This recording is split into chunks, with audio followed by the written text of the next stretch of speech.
Sidonia the Sorceress, the supposed destroyer of the whole reigning ducal house of Pomerania, translated by Lady Wild Mary Schweidler. The Amber Witch by William Meinhold, Doctor of Theology, in 2 volumes, Volume 1. 1894. Dedication of the German edition. To the illustrious Lady Lucy Duff Gordon, the young and gifted translator of The Amber Witch, this work is respectfully inscribed. Preface.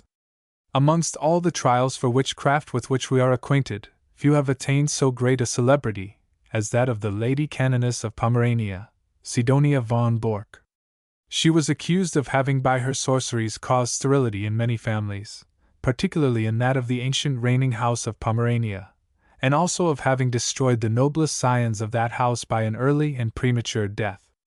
Notwithstanding the intercessions and entreaties of the Prince of Brandenburg and Saxony, and of the resident Pomeranian nobility, she was publicly executed for these crimes on the 19th of August 1620, on the public scaffold, at Stettin, the only favor granted being that she was allowed to be beheaded first and then burned. This terrible example caused such a panic of horror that contemporary authors scarcely dare to mention her name, and even then, merely by giving the initials. This forbearance arose partly from respect towards the ancient family of the von Borks, who then, as now, were amongst the most illustrious and wealthy in the land, and also from the fear of offending the reigning ducal family, as the sorceress, in her youth, had stood in a very near and tender relation to the young Duke Ernest Louis von Pommern-Wolgast. These reasons will be sufficiently comprehensible to all who are familiar with the disgust and aversion in which the paramours of the evil one were held in that age, so that even upon the rack these subjects were scarcely touched upon. The first public, judicial, yet disconnected account of Sidonia's trial, we find in the Pomeranian Library of Donert, 4th volume, Article 7, July number of the year 1755. Donert here acknowledges, page 241, that the numbers from 302 to 1080, containing the depositions of the witnesses, were not forthcoming up to his time, but that a priest in Pants Inn, near Stargard, by name Justice Sagebaum, pretended to have them in his hands, and accordingly, in the 5th volume of the above-named journal, Article 4, of April 1756, some very important extracts appear from them. The records, however, again disappeared for nearly a century, until Barthold announced, some short time since, footnote. History of Rügen and Pomerania, Volume 4, page 486, that he had at length discovered them in the Berlin Library, but he does not say which, for, according to Schwallenberg, who quotes Donert, there existed 2 or 3 different copies, namely, the Protocollum Judiciae Neumarks, the so-called Acta Lothmani, and that of Adami Moesters, contradicting each other in the most important matters. Whether I have drawn the history of my Sidonia from one or other of the above-named sources, or from some entirely new, or, finally, from that alone which is longest known, I shall leave undecided. Every one who has heard of the animadversions which the Amber Witch excited, many asserting that it was only dressed-up history, though I repeatedly assured them it was simple fiction, will pardon me if I do not here distinctly declare whether Sidonia be history or fiction. The truth of the material, as well as of the formal contents, can be tested by any one by referring to the authorities I have named, and in connection with these, I must just remark that in order to spare the reader any difficulties which might present themselves to eye and ear, in consequence of the old-fashioned mode of writing, I have modernized the orthography, and amended the grammar and structure of the phrases. And lastly, I trust that all just thinkers of every party will pardon me for having here and there introduced my supernatural views of Christianity. A man's principles, as put forward in his philosophical writings, are in general only read by his own party, and not by that of his adversaries. A rationalist will fly from a book by a supernaturalist as rapidly as this latter from one by a friend of light. But by introducing my views in the manner I have adopted, in place of publishing them in a distinct volume, I trust that all parties will be induced to peruse them, and that many will find, not only what is worthy their particular attention, but matter for deep and serious reflection. I must now give an account of those portraits of Sidonia which are extant. As far as I know, 3 of these, besides innumerable sketches, exist, one in Stettin, the other in the lower Pomeranian town Plath, and a third at Stargard, near Regenwald, in the castle of the Count von Bork. I am acquainted only with the last-named picture, and agree with many in thinking that it is the only original. Sidonia is here represented in the prime of mature beauty. A gold net is drawn over her almost golden yellow hair, and her neck, arms, and hands are profusely covered with jewels. Her bodice of bright purple is trimmed with costly fur, and the robe is of azure velvet.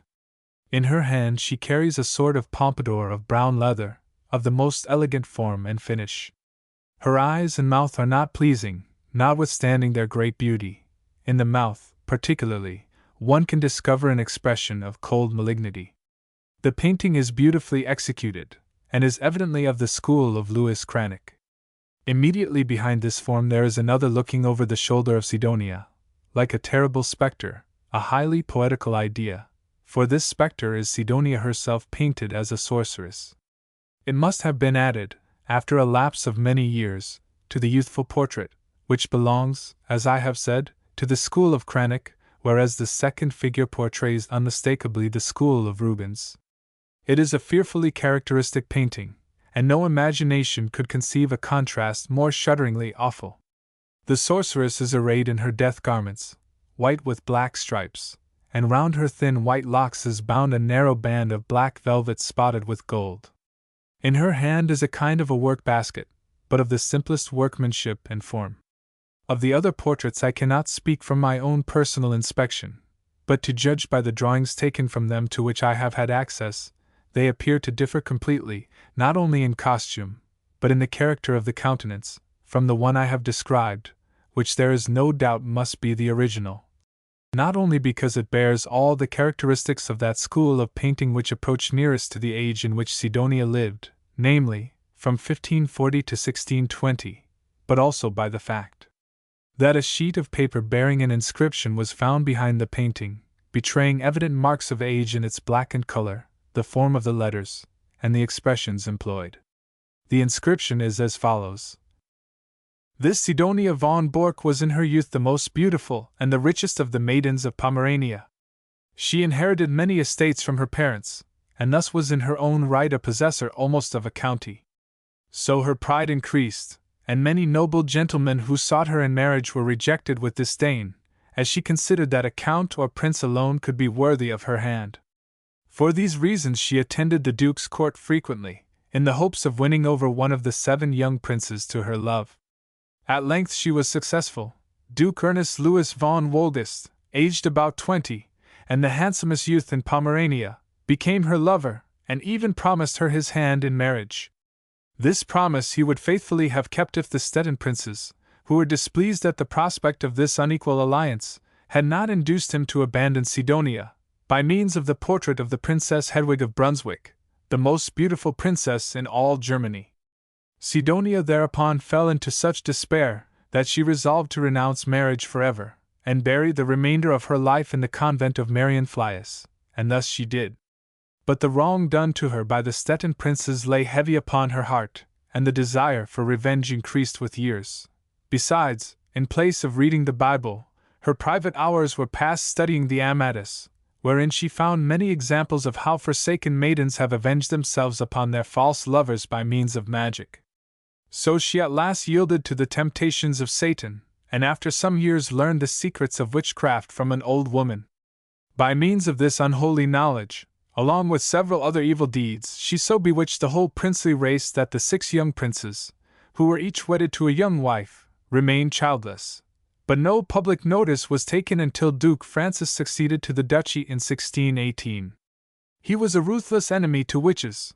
All in the land were sought out with great diligence and burned, and as they unanimously named the abbess of Marienflyes, Sidonia never attained this dignity, though Micrelius and others gave her the title. Upon the rack, she was brought to Stettin by command of the Duke, where she freely confessed all the evil wrought by her sorceries upon the princely race. The Duke promised her life and pardon if she would free the other princes from the ban. But her answer was that she had enclosed the spell in a padlock, and flung it into the sea, and having asked the devil if he could restore the padlock again to her, he replied, no, that was forbidden to him, by which every one can perceive that the destiny of God was in the matter. And so it was that, notwithstanding the intercession of all the neighboring courts, Sidonia was brought to the scaffold at Stettin, there beheaded, and afterwards burned. Before her death the prince ordered her portrait to be painted, in her old age and prison garb, behind that which represented her in the prime of youth. After his death, Bogislav XIV, the last duke, gave this picture to my grandmother, whose husband had also been killed by the sorceress. My father received it from her, and I from him, along with the story which is here written down. Henry Gustavus Schwalenberg. Footnote: the style of this inscription proves it to have been written in the beginning of the preceding century, but it is first noticed by Donert. I have had his version compared with the original in Stargord through the kindness of a friend, who assures me that the transcription is perfectly correct, and yet can he be mistaken? For Horst, Magic Library, Volume 2, page 246, gives the conclusion thus: from whom my father received it, and I from him, along with the story precisely as given here by H. G. Schwalenberg. By this reading, which must have escaped my friend, a different sense is given to the passage. By the last reading it would appear that the I was a Bork who had taken the tale from Schwalenberg's History of the Pomeranian Dukes, a work which exists only in manuscript, and to which I have had no access. But if we admit the first reading, then the writer must be a Schwalenberg.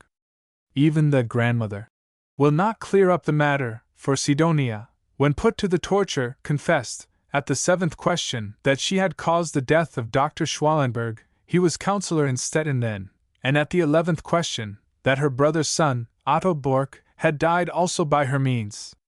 Who then is this? Even Sidonia's picture, we see, utters mysteries. In my opinion the writer was Schwalenberg, and Horst seems to have taken his version from Paulus's General History of Pomerania, Volume 4, page 396, and not from the original of Donert. For the picture at that early period was not in the possession of a Bork, but belonged to the Count von Melin in Schillersdorf, as passages from many authors can testify.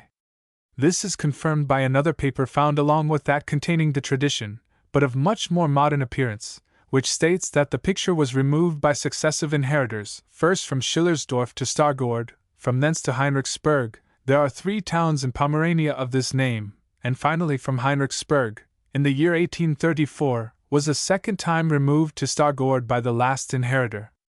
This Schillersdorf lies between Gartz and Stettin on the Oder. William Meinhold.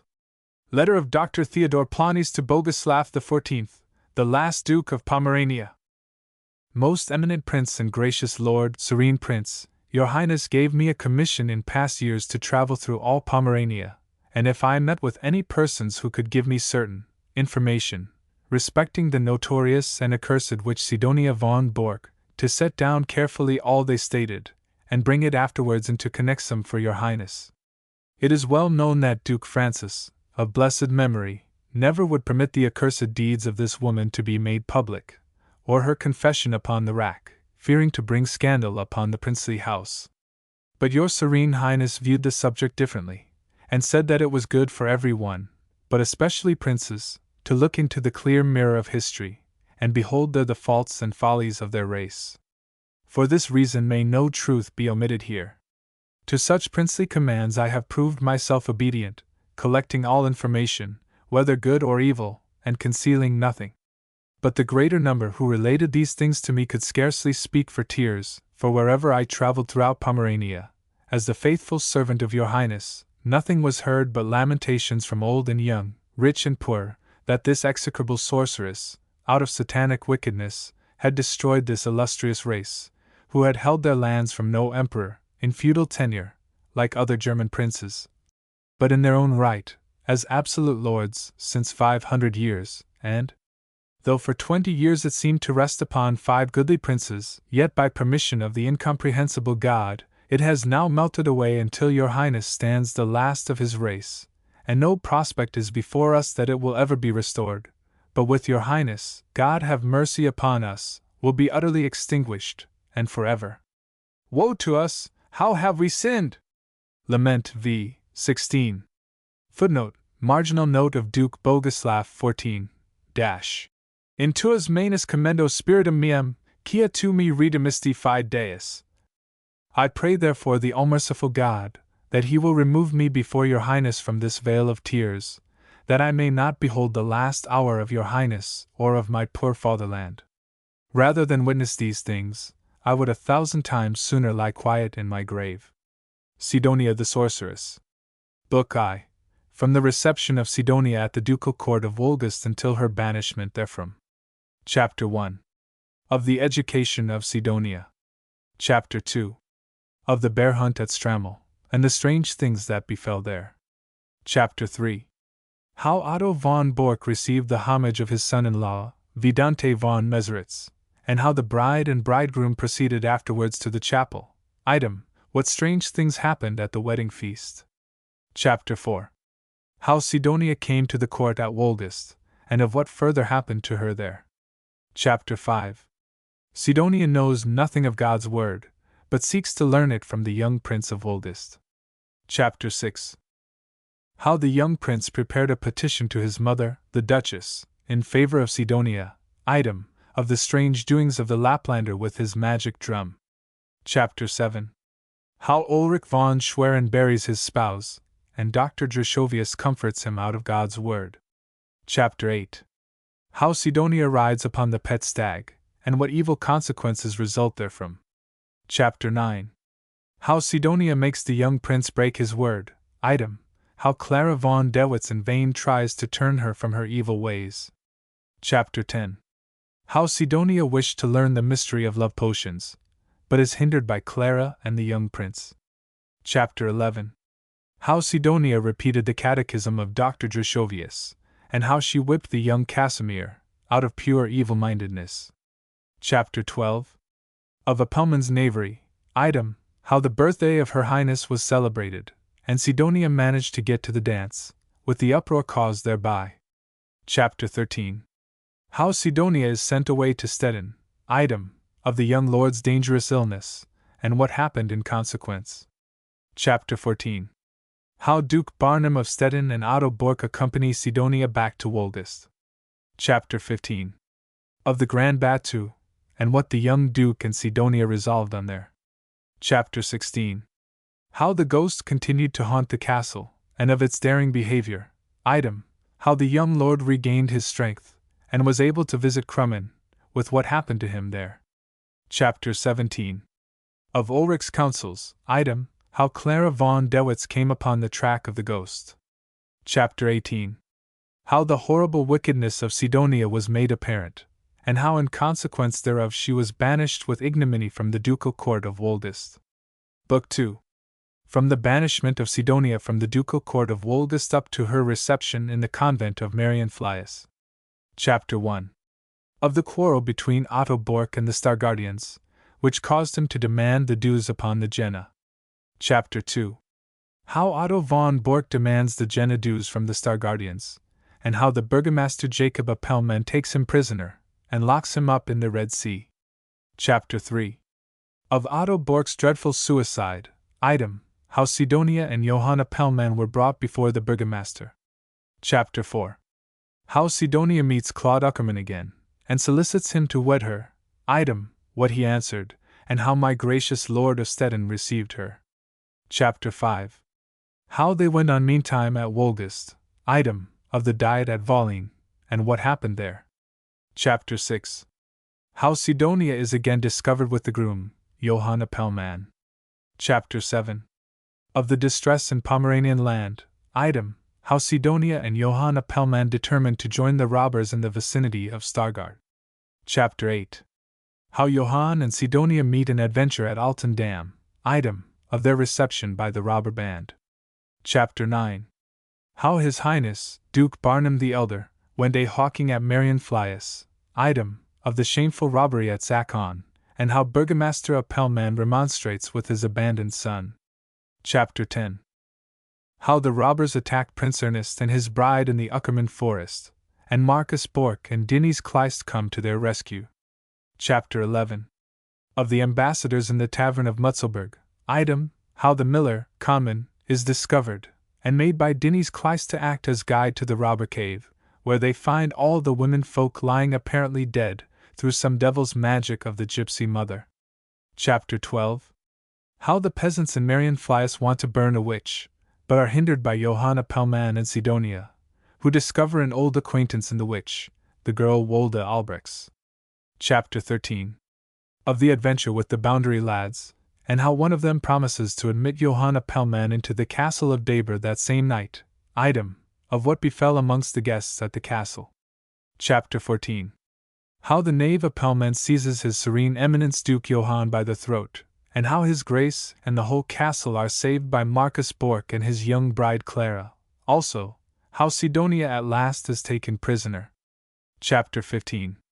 How Sidonia demeans herself at the castle of Sotzig, and how Clara forgets the injunctions of her beloved husband, when he leaves her to attend the diet at Volling, on the subject of the courts. Item, how the serene Prince Duke Johann Frederick beheads his court fool with a sausage.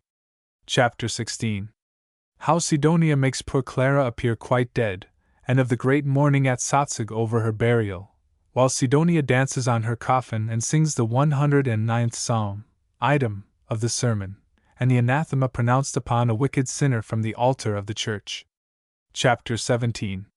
How Sidonia is chased by the wolves to Rehwinkel, and finds Johanna Pellman again in the inn, with whom she goes away a second time by night. Chapter 18. How a new leaf is turned over at Bruckhausen in a very fearful manner. Old Pellman takes his worthless son prisoner, and admonishes him to repentance, of Johann's wonderful conversion, and execution next morning in the churchyard, Sidonia being present thereby. Chapter 19. Of Sidonia's disappearance for 30 years. Item, how the young Princess Elizabeth Magdalene was possessed by a devil, and of the sudden death of her father, Ernest Ludovicus of Pomerania. Chapter 20. How Sidonia demeans herself at the convent of Marienflies. Item, how their princely and electoral graces of Pomerania, Brandenburg, and Mecklenburg went on sleighs to Wolgast, and of the divers pastimes of the journey. Chapter 21. How Sidonia meets their graces upon the ice. Item, how Dinny's Kleist beheads himself, and my gracious lord of Wolgast perishes miserably. Chapter 22. How Barnum the Tenth succeeds to the government, and how Sidonia meets him as she is gathering bilberries. Item, of the unnatural witch storm at his grace's funeral, and how Duke Casimir refuses, in consequence, to succeed him. Chapter 23. Duke Bogislav XIII accepts the government of the duchy, and gives Sidonia at last the long-desired prebenda. Item, of her arrival at the convent of Marienflies. Book 3. From the reception of Sidonia into the convent at Marienflies up till her execution, August 19, 1620. Chapter 1.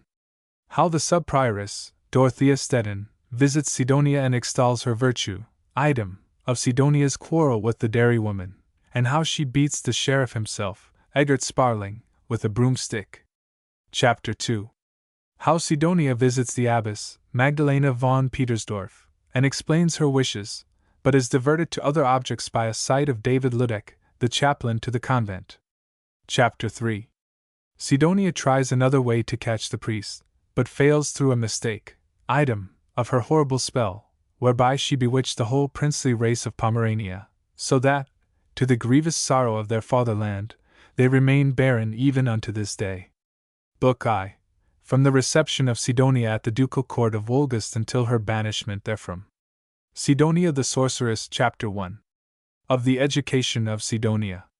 The illustrious and high-born Prince and Lord Bogislav, 14th Duke of Pomerania, Prince of Casaubon, Wenden, and Ruggen, Count of Guzko, Lord of the lands of Lauenburg and Bierdo, and my gracious feudal seigneur, having commanded me, Dr. Theodore Planes, formerly bailiff at the ducal court, to make search throughout all the land for information respecting the world-famed sorceress, Sidonia von Bork, and write down the same in a book, I set out for Stargard, accompanied by a servant. Early one Friday after the Visitationis Mare, 1629, for, in my opinion, in order to form a just judgment respecting the character of any one, it is necessary to make one's self acquainted with the circumstances of their early life. The future man lies enshrined in the child, and the peculiar development of each individual nature is the result entirely of education. Sidonia's history is a remarkable proof of this. I visited first, therefore, the scenes of her early years, but almost all who had known her were long since in their graves, seeing that 90 years had passed since the time of her birth. However, the old innkeeper at Stargard, Zabelwies, himself very far advanced in years, whom I can recommend to all travelers, he lives in the Pelzerstrasse, told me that the old bachelor, Claude Uckerman of Dallow, an aged man of 92 years old, was the only person who could give me the information I desired, as in his youth he had been one of the many followers of Sidonia. His memory was certainly well nigh gone from age, still all that had happened in the early period of his life lay as fresh as the Lord's Prayer upon his tongue. Mine host also related some important circumstances to me myself, which shall appear in their proper place. I accordingly proceeded to Dallow, a little town half a mile from Stargard, and visited Claude Uckerman. I found him seated by the chimney corner, his hair as white as snow. What did I want? He was too old to receive strangers. I must go on to his son Wedig's house, and leave him in quiet. And see. But when I said that I'd brought him a greeting from His Highness, his manner changed, and he pushed the seat over for me beside the fire, and began to chat first about the fine pine trees, from which he cut his firewood, they were so full of resin, and how his son, a year before, had found an iron pot in the turf moor under a tree, full of bracelets and earrings, which his little daughter now wore. When he had tired himself out, I communicated what His Highness had so nobly commanded to be done, and prayed him to relate all he knew and could remember of this detestable sorceress, Sidonia von Bork. He sighed deeply, and then went on talking for about 2 hours, giving me all his recollections just as they started to his memory. I have arranged what he then related, in proper order. It was to the following effect. Whenever his father, Philip Uckerman, attended the fair at Strammel, a town belonging to the Bork family, he was in the habit of visiting Otto von Bork at his castle, who, being very rich, gave free quarters to all the young noblemen of the vicinity, so that from 30 to 40 of them were generally assembled at his castle while the fair lasted. But after some time his father discontinued these visits, his conscience not permitting him further intercourse. The reason was this. Otto von Bork, during his residence in Poland, had joined the sect of the enthusiasts, probably the sect afterwards named Socinians, for we find that Laelius Socinus taught in Poland, even before Melanchthon's death, 1560, and had lost his faith there, as a young maiden might her honor. He made no secret of his new opinions, but openly at Martmas Fair, 1560, told the young nobles at dinner that Christ was but a man like other people, and ignorance alone had elevated him to a god, which notion had been encouraged by the greed and avarice of the clergy. They should therefore not credit what the hypocritical priests chattered to them every Sunday, but believe only what reason and their 5 senses told them was truth, and that, in fine, if he had his will, he would send every priest to the devil. All the young nobles remained silent but Claude Zastrow, a feudal retainer of the Borks, who rose up, it was an evil moment to him, and made answer. Most powerful feudal lord, were the holy apostles then filled with greed and covetousness, who were the first to proclaim that Christ was God, and who left all for his sake? Or the early Christians who, with one accord, sold their possessions, and gave the price to the poor? Claude had before this displeased the knight, who now grew red with anger at the insolence of his vassal in thus answering him, and replied, "If they were not preachers for gain, they were at least stupid fellows." Hereupon a great murmur arose in the hall, but the aforesaid Zastrow is not silenced, and answered, "It is surprising, then, that the 12 stupid apostles performed more than 12 times 12 Greek or Roman philosophers." The knight might rage until he was black in the face, and strike the table. But he had better hold his tongue and use his understanding, though, after all, the intellect of a man who believed nothing but what he received through his 5 senses was not worth much, for the brute beasts were his equals, inasmuch as they received no evidence either but from the senses. Then Otto sprang up raging, and asked him what he meant, to which the other answered, "Nothing more than to express his opinion that man differed from the brute, not through his understanding, but by his faith, For that animals had evidently understanding, but no trace of faith had ever yet been discovered in them. Footnote: This axiom is certainly opposed to modern ontology, which denies all ideas to the brute creation, and explains each proof of their intellectual activity by the unintelligible word instinct. The ancients held very different opinions, particularly the New Platonists, one of whom, Porphyry, Liber 2. De Abstinentia, treats largely of the intellect and language of animals. Since Cartesius, however, who denied not only understanding, but even feeling, to animals, and represented them as mere animated machines, de passionem. Pars I, Artic. 4. Et de Methodo, No. 5, page 29, and c. These views upon the psychology of animals produced the most mischievous results, for they were carried out until if not feeling, at least intellect, was denied to all animals more or less, and modern philosophy at length arrived at denying intelligence even to God, in whom and by whom, as formerly, man no longer attains to consciousness. But it is by man and through man that God arrives to a conscious intelligent existence. Some philosophers of our time, indeed, are condescending enough to ascribe understanding to animals and reason to man as the generic difference between the two. But I cannot comprehend these new-fashioned distinctions, for it seems to me absurd to split into the two portions of reason and understanding one and the same spiritual power, according as the object on which it acts is higher or lower, just as if we adopted two names for the same hand that digs up the earth and directs the telescope to heaven, or maintained that the latter was quite a different hand from the former. No, there is but one understanding for man and beasts, as but one common substance for their material forms. The more perfect the form, so much the more perfect is the intellect, and human and animal intellects are only dynamically different in human and animal bodies. And even if, among animals of the more perfect form, understanding has been discovered, yet in man alone has been found the innate feeling of connection with the supernatural, or faith. If this, as the generic sign of difference, be called reason, I have nothing to object, except that the word generally conveys a different meaning. But faith is, in fact, the pure reason, and is found in all men, existing alike in the lowest superstitions as well as in the highest natures. Otto's rage now knew no bounds, and he drew his dagger, roaring, "What? Thou insolent knave, dost thou dare to compare thy feudal lord to a brute?" And before the other had time to draw his poniard to defend himself, or the guests could in any way interfere to prevent him, Otto stabbed him to the heart, as he sat there by the table. It was a blessed death, I think, to die for his Lord Christ, and so he fell down upon the floor with contorted features, and hands and feet quivering with agony. Everyone was struck dumb with horror at such a death, but the knight laughed loudly, and cried, "Ha! Thou base-born serf, I shall teach thee how to liken thy feudal lord to a brute!" And striding over his quivering limbs, he spat upon his face.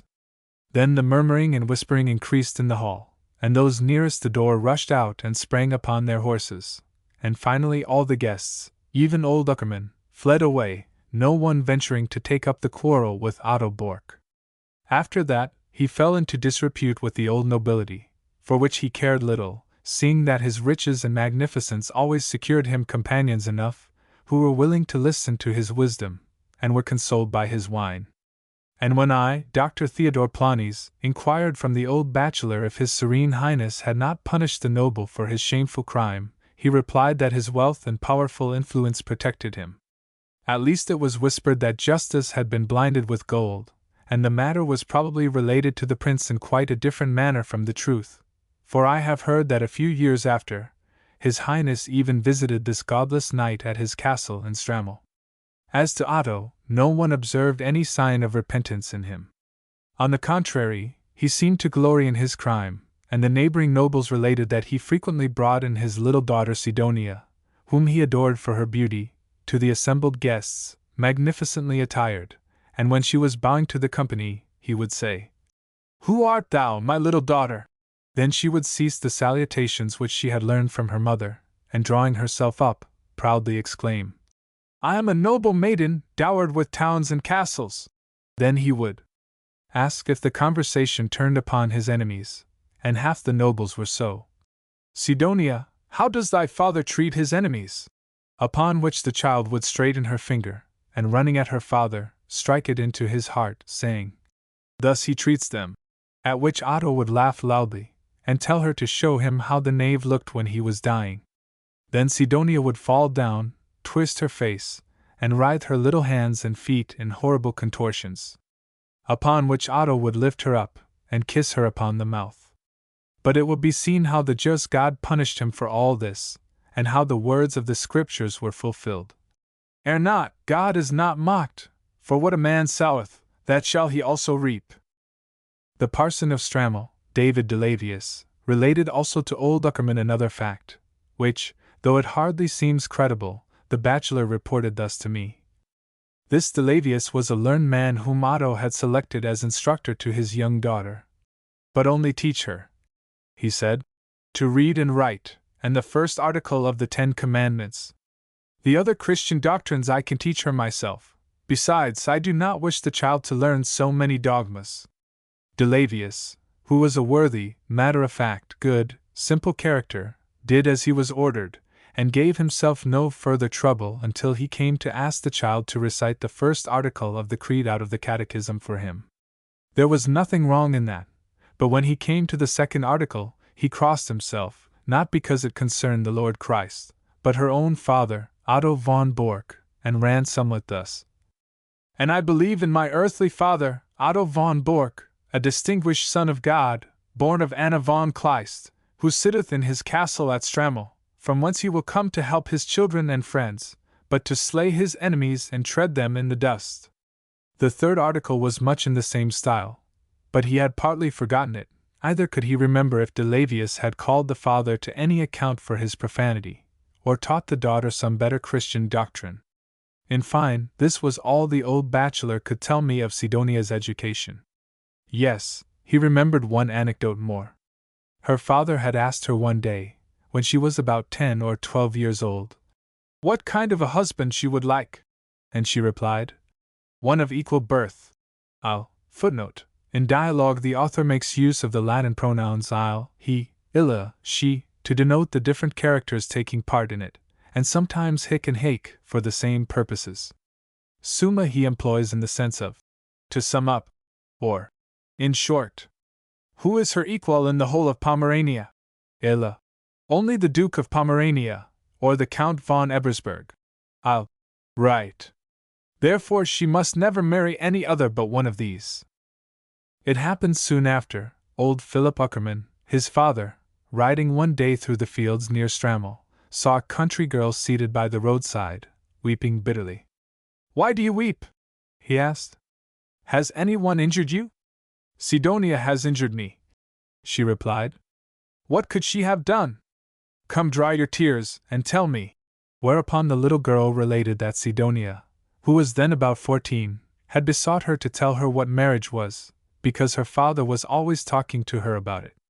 The girl had told her to the best of her ability, but the young lady beat her, and said it was not so, that Long Dorothy had told her quite differently about marriage, and there she went on tormenting her for several days. But upon this evening Sidonia, with Long Dorothy, and some of the milkmaids of the neighborhood, had taken away one of the fine geese which the peasants had given her in payment of her labor. They picked it alive, all except the head and neck, then built up a large fire in a circle, and put the goose in a vessel of water in the center so the fat dripped down from the poor creature alive, and was fried in a pan as it fell, just as the girls eat it on their bread for supper. And the goose, having no means of escape, still went on drinking the water as the fat dripped down, whilst they kept cooling its head and heart with a sponge dipped in cold water, fastened to a stick, until at last the goose fell down when quite roasted, though it still screamed, and then Sidonia and her companions cut it up for their amusement, living as it was, and ate it for their supper, in proof of which the girl showed him the bones and the remains of the fire, and the drops of fat still lying on the grass. Then she wept afresh, for Sidonia had promised to take away a goose every day, and destroy it as she had done the first. So my father consoled her by giving her a piece of gold, and said, "If she does so again, run by night and cloud, and come to Dallow by Stargard, where I will make thee keeper of my geese." But she never came to him, and he never heard more of the maiden and her geese. So far old Uckerman related to me the first evening, promising to tell me of many more strange doings upon the following morning, which he would try to think over during the night. Chapter 2. Of the bear hunt at Strammel, and the strange things that befell there. The following morning, by 7 o'clock, the old man summoned me to him, and on entering I found him seated at breakfast by the fire. He invited me to join him, and pushed a seat over for me with his crutch, for walking was now difficult to him. He was very friendly, and the eyes of the old man burned as clear as those of a white dove. He had slept little during the night, for Sidonia's form kept floating before his eyes, just as she had looked in the days when he paid court to her. Alas! He had once loved her deeply, like all the other young nobles who approached her, from the time she was of an age to marry. In her youth she had been beautiful, and old and young declared that for figure, eyes, bosom, walk, and enchanting smile, there never had been seen her equal in all Pomerania. "Nothing shall be concealed from you," he said, "of all that concerns my foolish infatuation, that you and your children may learn how the all-wise God deals best with his servants when he uses the rod and denies that for which they clamor as silly children for a glittering knife." Here he folded his withered hands, murmured a short prayer, and proceeded with his story. "You must know that I was once a proud and stately youth, upon whom a maiden's glance in no wise rested indifferently, trained in all knightly exercise, and only 2 years older than Sidonia. It happened in the September of 1566 that I was invited by Caspar Roden to see his eel nets, as my father intended laying down some also at Crampel, a little river near Dallow, and along the coast. When we returned home weary enough in the evening, a letter arrived from Otto von Bork, inviting him the following day to a bear hunt, as he intended, in honor of the nuptials of his eldest daughter Clara, to lay bears' heads and bears' paws before his guests, which even in Pomerania would have been a rarity, and desiring him to bring as many good huntsmen with him as he pleased. So I accompanied Caspar Roden, who told me on the way that Count Otto had at first looked very high for his daughter Clara, and scorned many a good suitor, but that she was now getting rather old, and ready, like a ripe burr, to hang on the first that came by. Her bridegroom was Vidante von Meseritz, a feudal vassal of her father's, upon whom, 10 years before, she would not have looked at from a window. Not that she was as proud as her young sister Sidonia. However, their mother was to blame for much of this, but she was dead now, poor lady, let her rest in peace. So in good time we reached the castle of Strammel, where 30 huntsmen were already assembled, all noblemen, and we joined them in the grand state hall, where the morning meal was laid out. Count Otto sat at the head of the table, like a prince of Pomerania, upon a throne whereon his family arms were both carved and embroidered. He wore a doublet of elkskin, and a cap with a heron's plume upon his head. He did not rise as we entered, but called to us to be seated and join the feast, as the party must move off soon.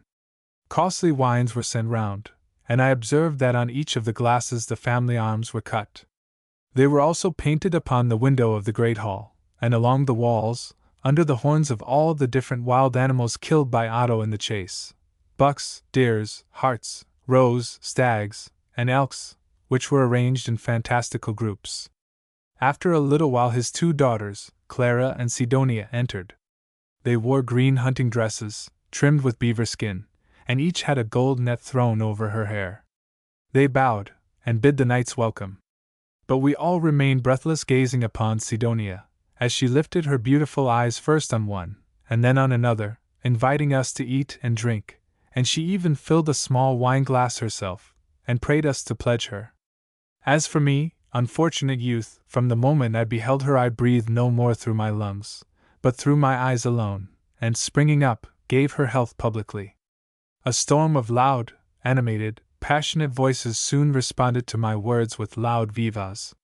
The guests then rose, for the ladies were impatient for the hunt, and found the time hang heavily. So we set off with all our implements and our dogs, and 100 beaters went before us. It happened that my host, Caspar Roden, and I found an excellent sheltered position for a shot near a quarry, and we had not long been there, the beaters had not even yet begun their work, when I spied a large bear coming down to drink at a small stream not 20 paces from me. I fired, but she retired quickly behind an oak, and growling fiercely, disappeared amongst the bushes. Not long after, I heard the cries of women almost close to us, and running as fast as possible in the direction from whence they came, I perceived an old bear trying to climb up to the platform where Clara and Sidonia stood. There was a ruined chapel here, which, in the time of papacy, had contained a holy image, and a scaffolding had been erected round it, adorned with wreaths of evergreen and flowers, from which the ladies could obtain an excellent view of the hunt, as it commanded a prospect of almost the entire wood, and even part of the sea. Attached to this scaffolding was a ladder, up which Bruin was anxiously trying to ascend, in order to visit the young ladies, who were now assailed by two dangers, the bear from below, and a swarm of bees above, for myriads of these insects were tormenting them, trying to settle upon their golden hairnets, and the young ladies, screaming as if the last day had come, were vainly trying to beat them off with their girdles, or trample them under their feet. A huntsman who stood near fired, indeed, at Bruin, but without effect, and the bees assailing his hands and face at the same time, he took to flight and hid himself, groaning, in the quarry. In the meantime I had reached the chapel, and Sidonia stretched forth her beautiful little hands, crying, along with her sister, "Help! Help! He will eat us! Will you not kill him?" But the bear, as if already aware of my intention, began now to descend the ladder. However, I stepped before him, and as he descended I ascended. Luckily for me, the interval between each step was very small, to accommodate the ladies' little feet, so that when Bruin tried to thrust his snout between them to get at me, he found it rather difficult work to make it pass. I had my dagger ready, and though the bees which he brought with him in his fur flew on my hands, I heeded them not, but watching my opportunity, plunged it deep into his side, so that he tumbled right down off the ladder, and though he raised himself up once and growled horribly, yet in a few seconds he lay dead before our eyes. How the ladies now tripped down the ladder, not 2 or 3, but 4 or 5 steps at a time. And what thanks poured forth from their lips! I rushed first to Sidonia, who laid her little head upon my breast, while I endeavored to remove the bees which had got entangled in her hairnet. The other lady went to call the huntsman, who was hiding in the quarry, and we were left alone. Heavens! How my heart burned, more than my inflamed hands all stung by the bees, as she asked, how could she repay my service? I prayed her for one kiss, which she granted. She had escaped with but one sting from the bees, who could not manage to get through her long, thick, beautiful hair, and she advanced joyfully to meet her father and the hunting train, who had heard the cries of the ladies. When Count Otto heard what had happened, and saw the dead bear, he thanked me heartily, praying me to attend his daughter Clara's wedding, which was to be celebrated next week at the castle, and to remain as his guest until then. There was nothing in the world I could have desired beyond this, and I gratefully accepted his offer. Alas! I suffered for it after, as the cat from poisoned dainties. But to return to our hunt. No other bear was killed that day, but plenty of other game, as harts, stags, roes, boars, more than enough. And now we discovered what an old hunter had conjectured, that the dead bear was the father, who had been alarmed by the growls of his partner, at whom I had fired whilst he was endeavoring to carry off the honey from a nest of wild bees in a neighboring tree. For looking around us, we saw, at the distance of about 20 paces, a tall oak tree, about which clouds of bees were still flying, in which he had been following his occupation. No one dared to approach it, to bring away the honeycombs which still lay beneath, by reason of the bees, and moreover, swarms of ants, by which they were covered. At length Otto Bork ordered the huntsman to sound the return, and after supper I obtained another little kiss from Sidonia, which burned so like fire through my veins that I could not sleep the whole night. I resolved to ask her hand in marriage from her father. Stupid youth as I was, I then believed that she looked upon me with equal love, and although I knew all about the mode in which she had been brought up, and many other things beside, which have now slipped from my memory, yet I looked on them but as idle stories, and was fully persuaded that Sidonia was sister to the angels in beauty, goodness, and perfection. In a few days, however, I had reason to change my opinion. Next day the two young ladies were in the kitchen, overseeing the cooking of the bear's head, and, as I passed by and looked in, they began to titter, which I took for a good omen, and asked, might I not be allowed to enter? They said, yes, I might come in, and help them to cleave the head. So I entered, and they both began to give me instructions, with much laughter and merry jesting. First, the bear's head had to be burned with hot irons, and when I said to Sidonia that thus she burned my heart, she nearly died of laughter. Then I cut some flesh off the mouth, broke the nose, and handed it all over to the maidens, who set it on the fire with water, wine, and vinegar. As I now played the part of kitchen boy, they sent me to the castle garden for thyme, sage, and rosemary, which I brought, and begged them for a taste of the head, but they said it was not fit to eat yet, must be cooled in brine first. So in place of it I asked one little kiss from each of the maidens, which Sidonia granted, but her sister refused. However, I was not in the least displeased at her refusal, seeing it was only the little sister I cared for. But judge of my rage and jealousy. That same day a cousin arrived at the castle, and I observed that Sidonia allowed him to kiss her every moment. She never even appeared to offer any resistance, but looked over at me languishingly every time to see what I would say. What could I say? I became pale with jealousy, but said nothing. At last I rushed from the hall, mute with despair, when I observed him finally draw her on his knee. I only heard the peal of laughter that followed my exit, and I was just near leaving the whole wedding feast, and Stramel forever, when Sidonia called after me from the castle gates to return. This so melted my heart, that the tears came into my eyes, thinking that now indeed I had a proof of her love. Then she took my hand and said, I ought not to be so unkind. That was her manner with all the young nobles. Why should she refuse a kiss when she was asked? Her little mouth would grow neither larger nor smaller for it. But I stood still and wept, and looked on the ground. Why should I weep? She asked. Her cousin Class had a bride of his own already, and only took a little pastime with her, and so she must cure me now with another little kiss. I was now again a happy man, thinking she loved me, and the heavens seemed so propitious, that I determined to ask her hand. But I had not sufficient courage as yet, and resolved to wait until after her sister's marriage, which was to take place next day. What preparations were made for this event it would be impossible adequately to describe. All the country round the castle seemed like a royal camp. 600 horses were led into the stables next day to be fed, for the Duke himself arrived with a princely retinue. Then came all the feudal vassals to offer homage for their fiefs to Lord Otto. But as the description is well worth hearing, I shall defer it for another chapter. Chapter 3. How Otto von Bork received the homage of his son-in-law, Vidante von Meseritz, and how the bride and bridegroom proceeded afterwards to the chapel. Item, what strange things happened at the wedding feast. Next morning the stir began in the castle before break of day, and by 10 o'clock all the nobles, with their wives and daughters, had assembled in the great hall.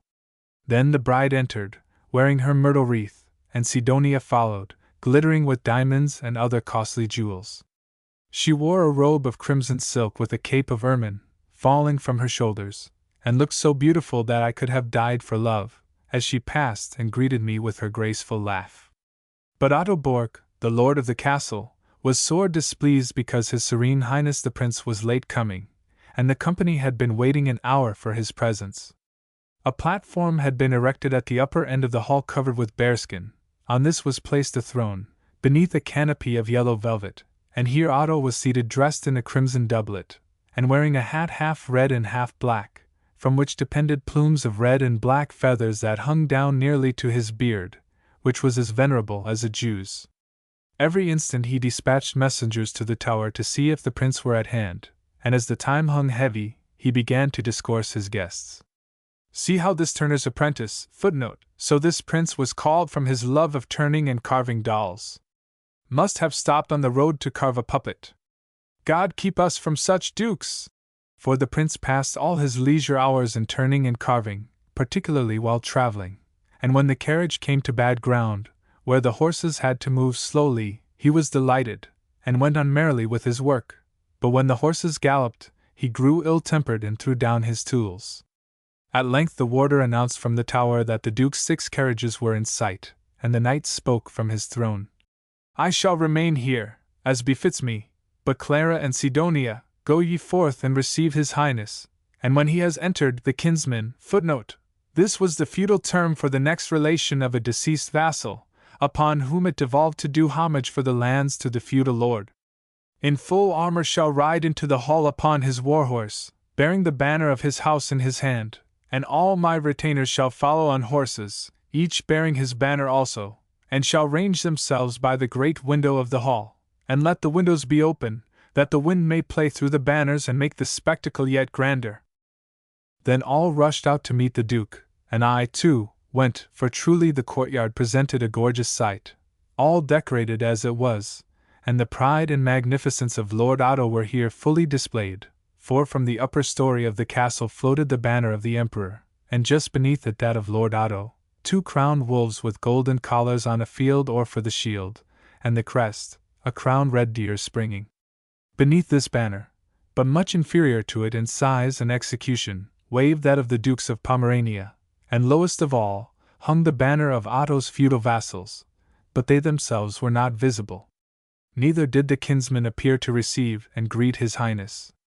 Otto knew well, it seems, that he could defy the Duke. However, I think if my gracious Lord of Wolgast had been there, he would not have suffered such insults, but would have taken Otto's banner and flung it in the mud. Marginal note of Duke Bogislav. And so would I. Be this as it may, Duke Barnum never appeared to notice anything except Otto's 2 daughters. He was a little man with a long grey beard, and as he stepped slowly out of the carriage held a little puppet by the arm, which he had been carving to represent Adam. It was intended for a present to the convent at Cobatz. His superintendens generales, Fabianus Timaeus, a dignified-looking personage, accompanied him in the carriage, for his highness was going on the same day to attend the diet at Treptow, and only meant to pay a passing visit here. But Lord Otto concealed this fact, as it hurt his pride. The other carriages contained the equerries and pages of his highness, and then followed the heavy wagons with the cooks, valets, and stewards.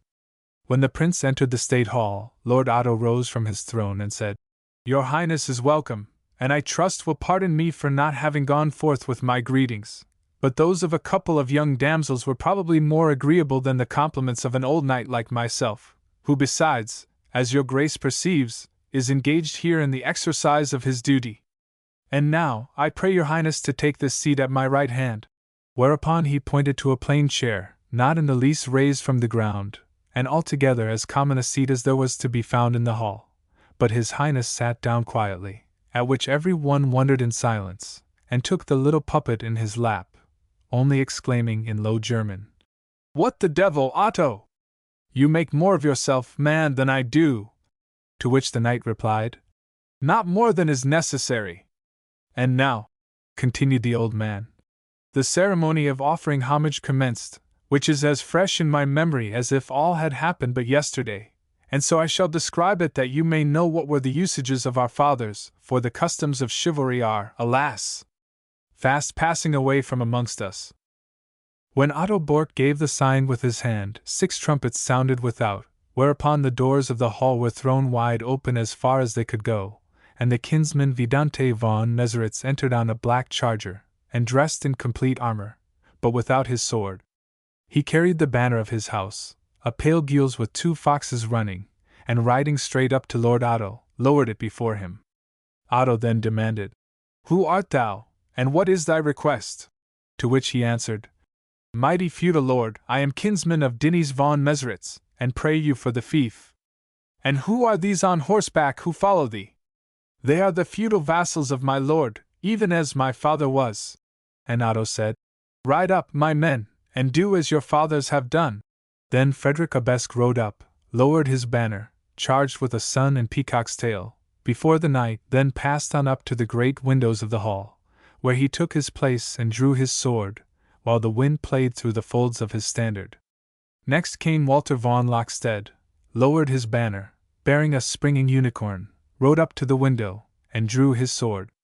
After him, Claude Drosto, waving his black eagle upon a white and red shield, rode up to the window and drew his sword.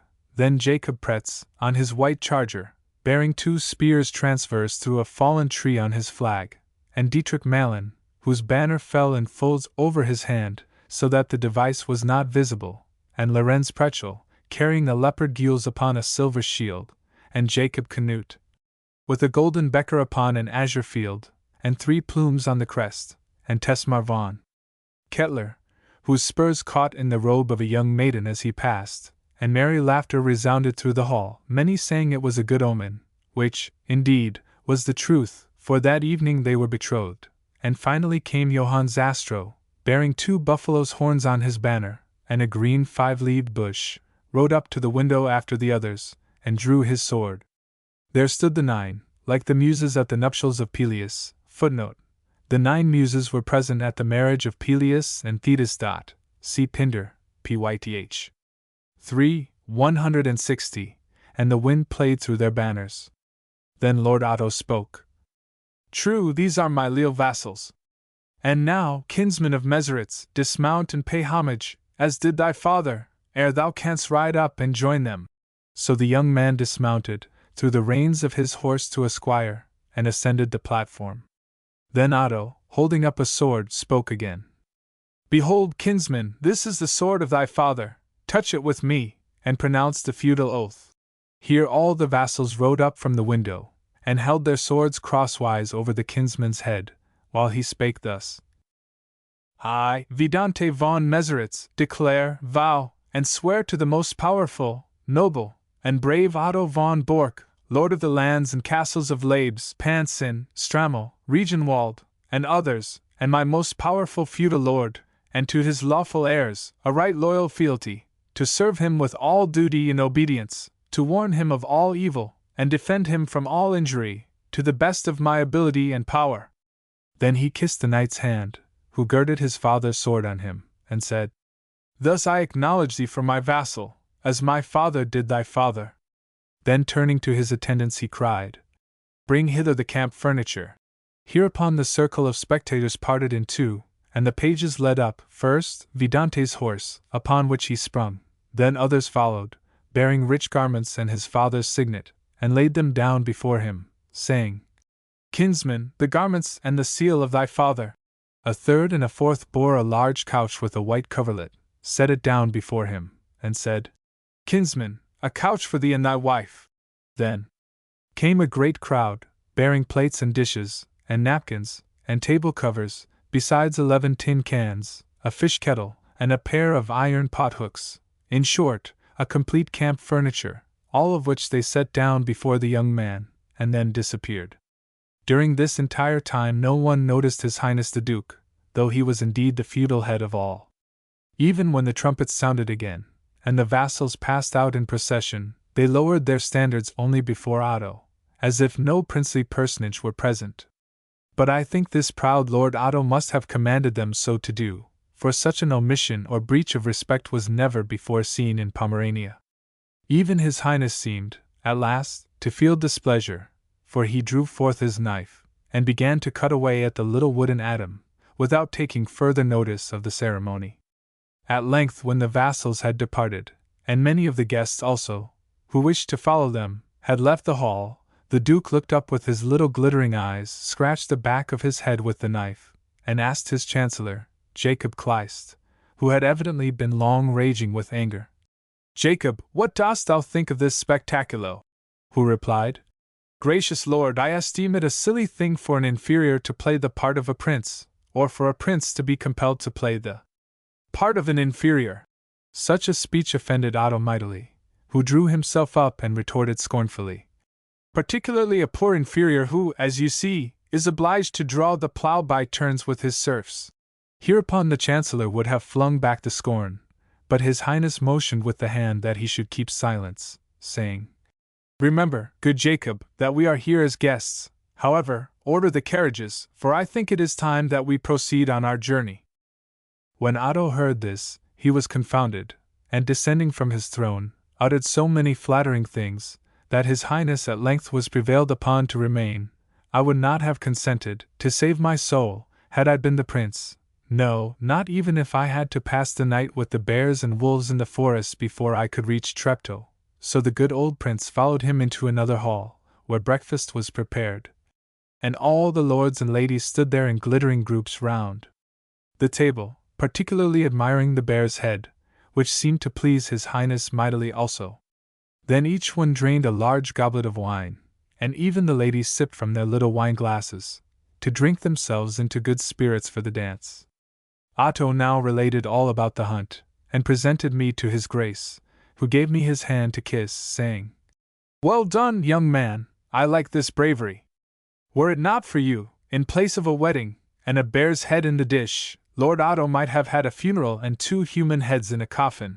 His Grace then pledged me in a silver becker of wine, and afterwards the bride and bridegroom, who had sat till then kissing and making love in a corner, but they now came forward and kissed the hand of the Duke with much respect. The bridegroom had on a crimson doublet, which became him well, but his father's jack-boots, which he wore according to custom, were much too wide, and shook about his legs. The bride was arrayed in a scarlet velvet robe, and bodice furred with ermine. Sidonia carried a little balsam flask, depending from a gold chain which she wore round her neck. She soon needed the balsam, for that day she suffered a foretaste of the fate which was to be the punishment for her after evil deeds. And now, as we set forward to the church, a group of noble maidens distributed wreaths to the guests, but the bride presented one to the Duke, and Sidonia, that her hand might have been withered, handed one to me, poor love-stricken youth. It was the custom then, as now, in Pomerania, for all the bridemaidens, crowned with beautiful wreaths, to precede the bride and bridegroom to church. The crowd of lords, and ladies, and young knights pouring out of the castle gates, in order to see them, separated Sidonia from this group, and she was left alone weeping. Now the whole population of the little town were running from every street leading to the church, and it happened that a courser, a man who courses greyhounds, of Otto Bork's came right against Sidonia with such violence, that, with a blow of his head, he knocked her down into the puddle. She was to lie there really in afterlife. Her little balsam flask was of no use here. She had to go back, dripping, to the castle, and appeared no more at her sister's nuptials, but consoled herself, however, by listening to the bellowing of the huntsmen, whom they were beating black and blue by her orders beneath her window. I would willingly have returned with her, but was ashamed so to do, and therefore followed the others to church. All the common people that crowded the streets were allowed to enter. Then the bridegroom and his party, of whom the Duke was chief, advanced up to the right of the altar, and the bride and her party, of which Fabianus Timaeus was the most distinguished, arrayed themselves on the left. I had now an opportunity of hearing the learned and excellent Parson Delavius myself, for he represented his patron, who was not present at the feast, but apologized for his absence by alleging that he must remain at the castle to look after the preparations, almost as an angel, and the young ladies, especially the bride, came in for even a larger share of his flattery. But he was so modest before these illustrious personages, that I observed, whenever he looked up from the book, he had one eye upon the Duke and another on Fabianus. When we returned to the castle, Sidonia met the bridemaidens again with joyous smiles. She now wore a white silk robe, laced with gold, and dancing slippers with white silk hose. The diamonds still remained on her head, neck, and arms. She looked beautiful thus, and I could not withdraw my eyes from her. We all now entered the bride chamber, as the custom is, and there stood an immense bridal couch, with coverlet and draperies as white as snow, and all the bridemaids and the guests threw their wreaths upon it. Then the prince, taking the bridegroom by the hand, led him up to it, and repeated an old German rhyme concerning the duties of the holy state upon which he had entered. When His Highness ceased, Fabianus took the bride by the hand, who blushed as red as a rose, and led her up in the same manner to the nuptial couch, where he uttered a long admonition on her duties to her husband, at which all wept, but particularly the bridemaidens. After this we proceeded to the State Hall, where Otto was seated on his throne waiting to receive them, and when his children had kissed his hand the dancing commenced. Otto invited the prince to sit near him, and all the young knights and maidens who intended to dance ranged themselves on costly carpets that were laid upon the floor all round by the walls. The trumpets and violins now struck up, and a band was stationed at each end of the hall, so that while the dancers were at the top one played, and when at the lower end the other. I hastened to Sidonia, as she reclined upon the carpet, and bending low before her, said, "Beautiful maiden! Will you not dance?" Footnote: It will interest my fair readers to know that this was, word for word, the established form employed in those days for an invitation to dance. Upon which she smilingly gave me her little hand, and I raised her up, and led her away. I have said that I was a proficient in all knightly exercises, so that every one approached to see us dance. When Sidonia was tired, I led her back, and threw myself beside her on the carpet. But in a little while 3 other young nobles came and seated themselves around her, and began to jest, and toy, and pay court to her. One played with her left hand and her rings, another with the gold net of her hair, while I held her right hand and pressed it. She coquettishly repelled them all, sometimes with her feet, sometimes with her hands. And when Hans von Damitz extolled her hair, she gave him such a blow on the nose with her head that it began to bleed, and he was obliged to withdraw. Still one could see that all these blows, right and left, were not meant in earnest. This continued for some time until an Italian dance began, which she declined to join, and as I was left alone with her upon the carpet. Now, thought I, there can be no better time to decide my fate. For she had pressed my hand frequently, both in the dance and since I had lain reclining beside her. "Beautiful Sidonia," I said, "you know not how you have wounded my heart. I can neither eat nor sleep since I beheld you, and those 5 little kisses which you gave me burned through my frame like arrows." To which she answered, laughing, "It was your pastime, youth. It was your own wish to take those little kisses." "Ah, yes," I said, "it was my will, but give me more now and make me well." "What?" she exclaimed. "You desire more kisses? Then will your pain become greater if, as you say, with every kiss an arrow enters your heart, so at last they would cause your death." "Ah, yes," I answered. "Unless you take pity on me, and promise to become my wife, they will indeed cause my death." As I said this, she sprang up, tore her hand away from me, and cried with mocking laughter, "What does the knave mean? Ha! Ha! The poor, miserable varlet!" I remained some moments stupefied with rage, then sprung to my feet without another word, left the hall, took my steed from the stable, and turned my back on the castle forever. You may imagine how her ingratitude added to the bitterness of my feelings, when I considered that it was to me she owed her life. She afterwards offered herself to me for a wife, but she was then dishonored, and I spat out at her in disgust. I never beheld her again till she was carried past my door to the scaffold.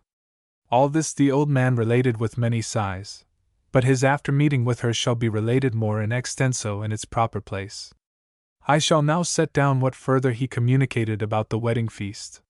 "You may imagine," he said, "that I was curious to know all that happened after I left the castle, and my friend, Bogislav von Suko of Pegalo, told me as follows.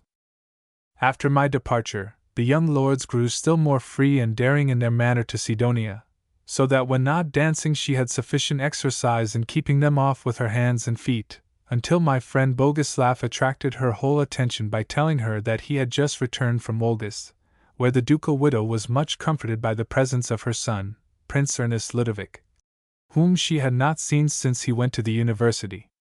He was the handsomest youth in all Pomerania, and played the lute so divinely that at court he was compared to the god Apollo. Sidonia upon this fell into deep thought. In the meanwhile, it was evident that His Highness old Duke Barnum was greatly struck by her beauty, and wished to get near her upon the carpet, for his grace was well known to be a great follower of the sex, and many stories are whispered about a harem of young girls he kept at St. Mary's, but these things are allowable in persons of his rank. However, Fabianus Timaeus, who sat by him, wished to prevent him approaching Sidonia, and made signs, and nudged him with his elbow, and finally they put their heads together, and had a long argument. At last the prince started up, and stepping to Otto, asked him, would he not dance? Yes, he replied, if your grace will dance likewise. Good, said the prince. That can be soon arranged. And therewith he solicited Sidonia's hand.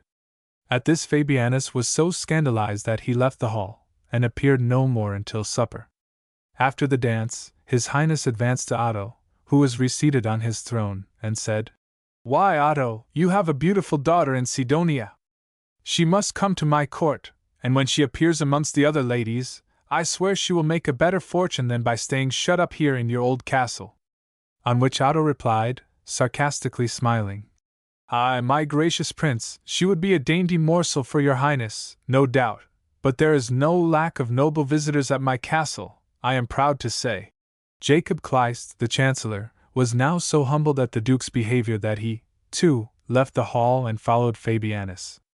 Even the duke changed color, but before he had time to speak, Sidonia sprang forward, and having heard the whole conversation, entreated her father to accept the duke's offer, and allow her either to visit the court at Woldest or at Old Stettin. What was she to do here? When the wedding feast was over, no one would come to the castle but huntsmen and such like. So Otto at last consented that she might visit Woldest, but on no account the court at Stettin. Then the young Sidonia began to coax and caress the old duke, stroking his long beard, which reached to his girdle, with her little white hands, and prayed that he would place her with the princely lady of Woldest, for she longed to go there. People said that it was such a beautiful place, and the sea was not far off, which she had never been at in all her life. And so the duke was pleased with her caresses, and promised that he would request his dear cousin, the ducal widow of Woldest, to receive her as one of her maids of honor. Sidonia then further entreated that there might be no delay, and he answered that he would send a note to his cousin from the Diet at Treptow, by the Grand Chamberlain of Woldest, Ulrich von Schwerin, and that she would not have to wait long. But she must go by Old Stettin, and stop at his palace for a while, and then he would bring her on himself to Woldest, if he had time to spare. While Sidonia clapped her hands and danced about for joy, Otto looked grave, and said, But, gracious lord, the nearest way to Woldest is by Kamin. Sidonia must make a circuit if she goes by Old Stettin. The conversation was now interrupted by the lackeys, who came to announce that dinner was served. Otto requested the duke to take a place beside him at table, and treated him with somewhat more distinction than he had done in the morning. But a hot dispute soon arose, and this was the cause. As Otto drank deep in the wine-cup, he grew more reckless and daring, and began to display his heretical doctrines as openly as he had hitherto exhibited his pomp and magnificence, so that every one might learn that pride and ungodliness are twin brothers. May God keep us from both. And one of the guests having said, in confirmation of some fact, The Lord Jesus knows I speak the truth, the godless knight laughed scornfully, exclaiming, The Lord Jesus knows as little about the matter as my old grandfather, lying there in his vault, of our wedding feast today. There was a dead silence instantly, and the prince, who had just lifted up some of the bear's paw to his lips, with mustard sauce and pastry all round it, dropped it again upon his plate, and opened his eyes as wide as they could go, then, hastily wiping his mouth with the salvet, exclaimed in low German, What the devil, Otto! Art thou a freethinker? Who replied, A true nobleman may, in all things, be a freethinker, and neither do all that a prince commands nor believe all that a pope teaches. To which the duke answered, What concerns me I pardon, for I do not believe that you will ever forget your duty to your prince. The times are gone by when a noble would openly offer violence to his sovereign, but for what concerns the honor of our Lord Christ, I must leave you in the hands of Fabianus to receive proper chastisement. Now Fabianus, seeing that all eyes were fixed on him, grew red and cleared his throat, and set himself in a position to argue the point with Lord Otto, beginning, So you believe that Christ the Lord remained in the grave, and is not living and reigning for all eternity? Aldot. Yes, that is my opinion. Hickdot. What do you believe then? Or do you believe in anything? Aldot. Yes, I believe firmly in an all-powerful and omniscient God. Hickdot. How do you know he exists? Aldot. Because my reason tells me so. Hickdot. Your reason does not tell you so, good sir. It merely tells you that something supermundane exists, but cannot tell you whether it be one god or two gods, or 100 gods, or of what nature are these gods, whether spirits, or stars, or trees, or animals, or, in fine, any object you can name, for paganism has imagined a deity in everything, which proves what I assert. You only believe in one God, because you sucked in the doctrine with your mother's milk. Footnote: the history of all philosophy shows that this is psychologically true. Even Lucian satirizes the philosophers of his age who see God or gods in numbers, dogs, geese, trees, and other things. But monotheistic Christianity has preserved us for nearly 2,000 years from these aberrations of philosophy. However, as the authority of Christianity declined, the pagan tendency again became visible, until at length, in the Hegelian school, we have fallen back helplessly into the same pantheism which we left 2,000 years ago. In short, what Kant asserts is perfectly true, that the existence of God cannot be proved from reason. For the highest objects of all cognition, God, freedom, and immortality, can as little be evolved from the new philosophy as beauty from the disgusting process of decomposition. And yet more impossible is it to imagine that this feeble Hegelian pantheism should ever become the crown and summit of all human thought, and final resting place for all human minds. Reason, whether from an indwelling instinct, or from an innate causality law, may assert that something supramundane exists, but can know nothing more and nothing further.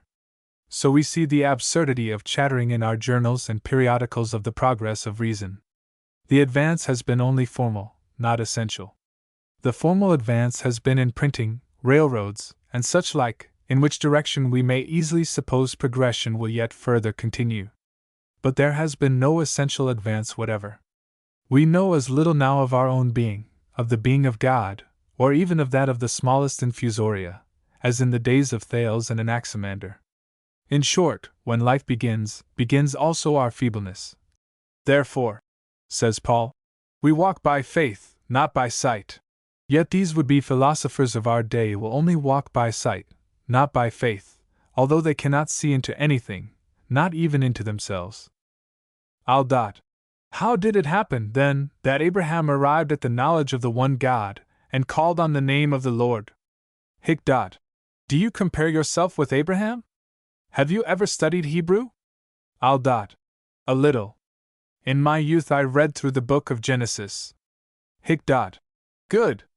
Then you know that the Hebrew word for name is Shem? Yes, I know that. Then you know that from the time of Enos the name, footnote, in order to understand the argument, the reader must remember that the name here is taken in the sense of the Greek logos, and is considered as referring especially to Christ, was preached, Genesis 4:26, showing that the pure doctrine was known from the beginning. This doctrine was darkened and obscured by wise people like you, so that it was almost lost at the time of Abraham, who again preached the name of the Lord to unbelievers. What did this primitive doctrine contain? Undoubtedly not only a testimony of the one living God of heaven and earth, but also clearly of Christ the Messiah, as he who was promised to our fallen parents in paradise, Genesis 3:15. Can you prove that Abraham had the witness of Christ? Yes, from Christ's own words, John 8:56. Abraham, your father, rejoiced to see my day, and he saw it, and was glad. Moses and all the prophets have witnessed of him, of whom you say that he lies dead in the grave. Oh, that is just what the priests say. And Christ himself, Luke 26:25 and 27. Do you not see, young man, that you mock the Prince of Life, whom God, that cannot lie, promised before the world began? Titus even more than you mocked your temporal prince this day? Poor sinner, what does it help you to believe in one God? Even the devils believe and tremble, added Jacob Kleist the Chancellor. No, there is no other name given under heaven by which you can be saved. And will you be more wise than Abraham, and the prophets, and the apostles, and all holy Christian churches up to this day?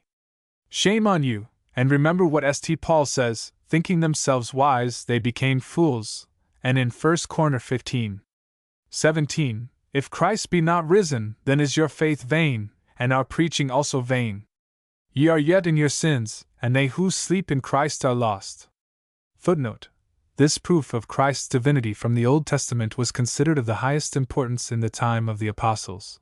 But Schleiermacher, in his strange system, which may be called a mystic rationalism, endeavors to shake the authority of the Old Testament in a most unpardonable and incomprehensible manner.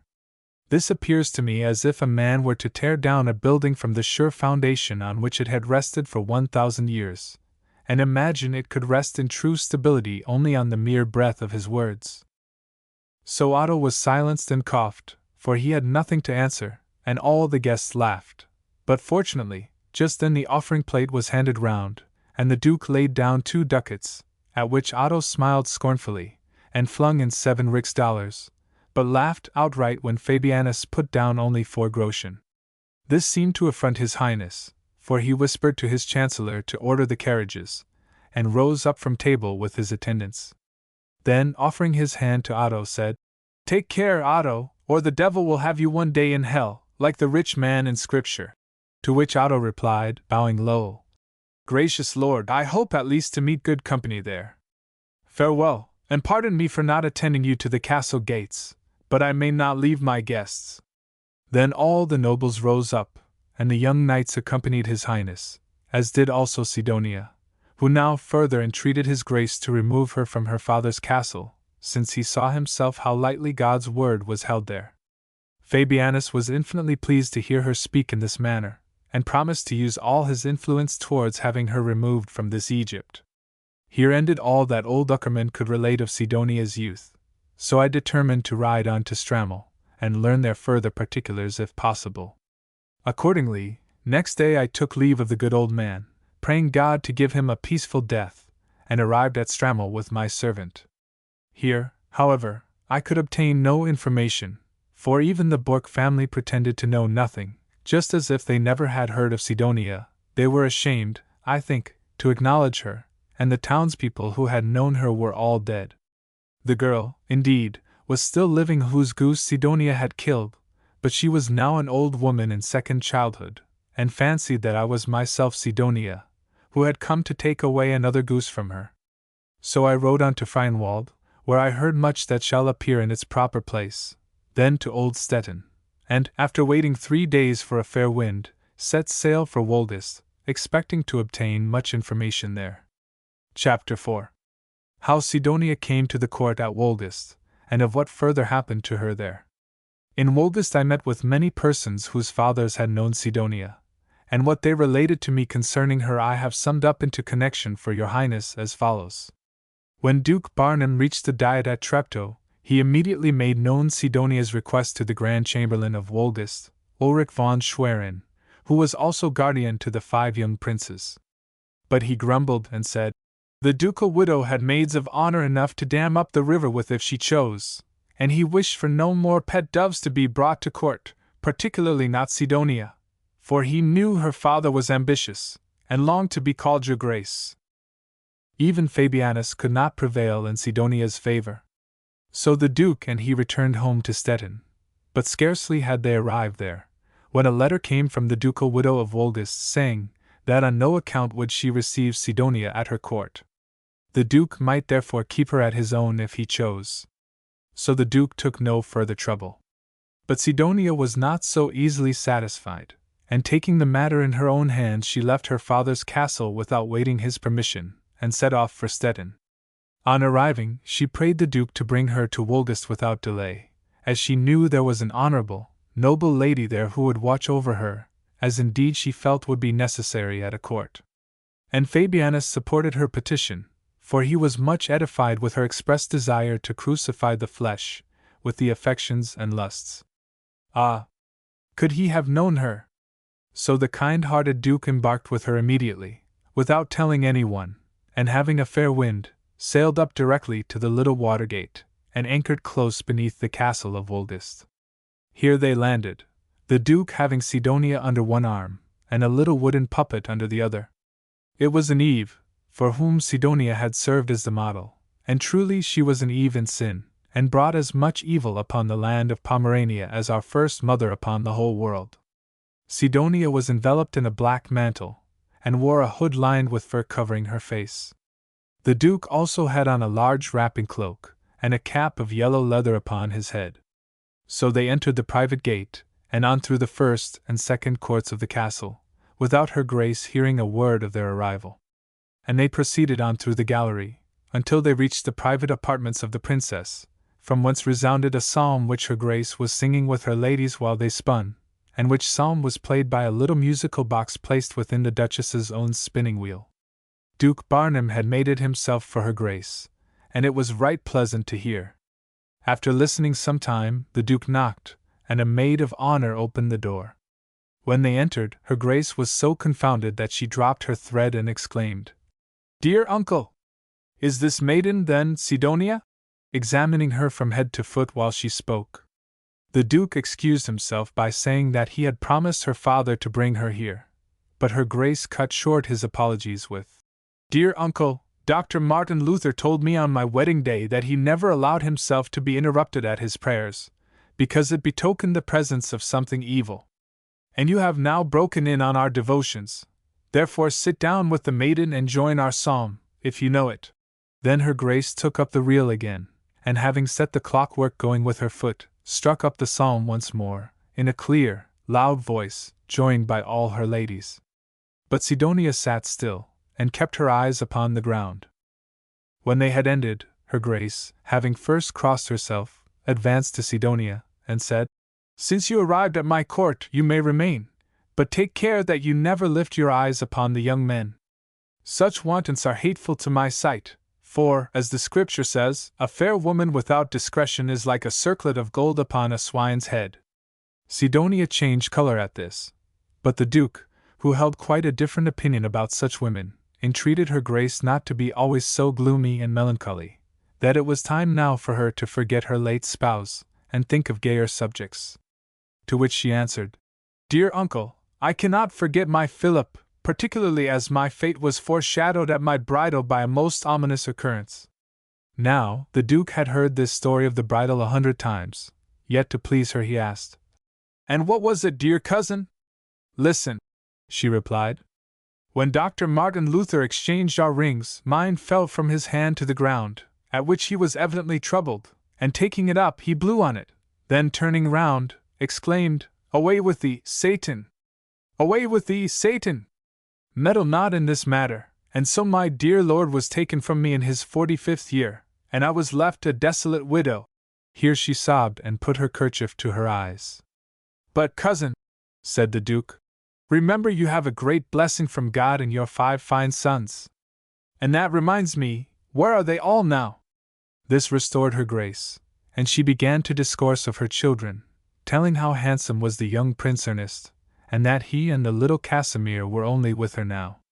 Here Sidonia, as the other ladies remarked, moved restlessly on her chair, and her eyes flashed like torches, so that it was evident some plan had struck her, for she was strengthening day by day in wickedness.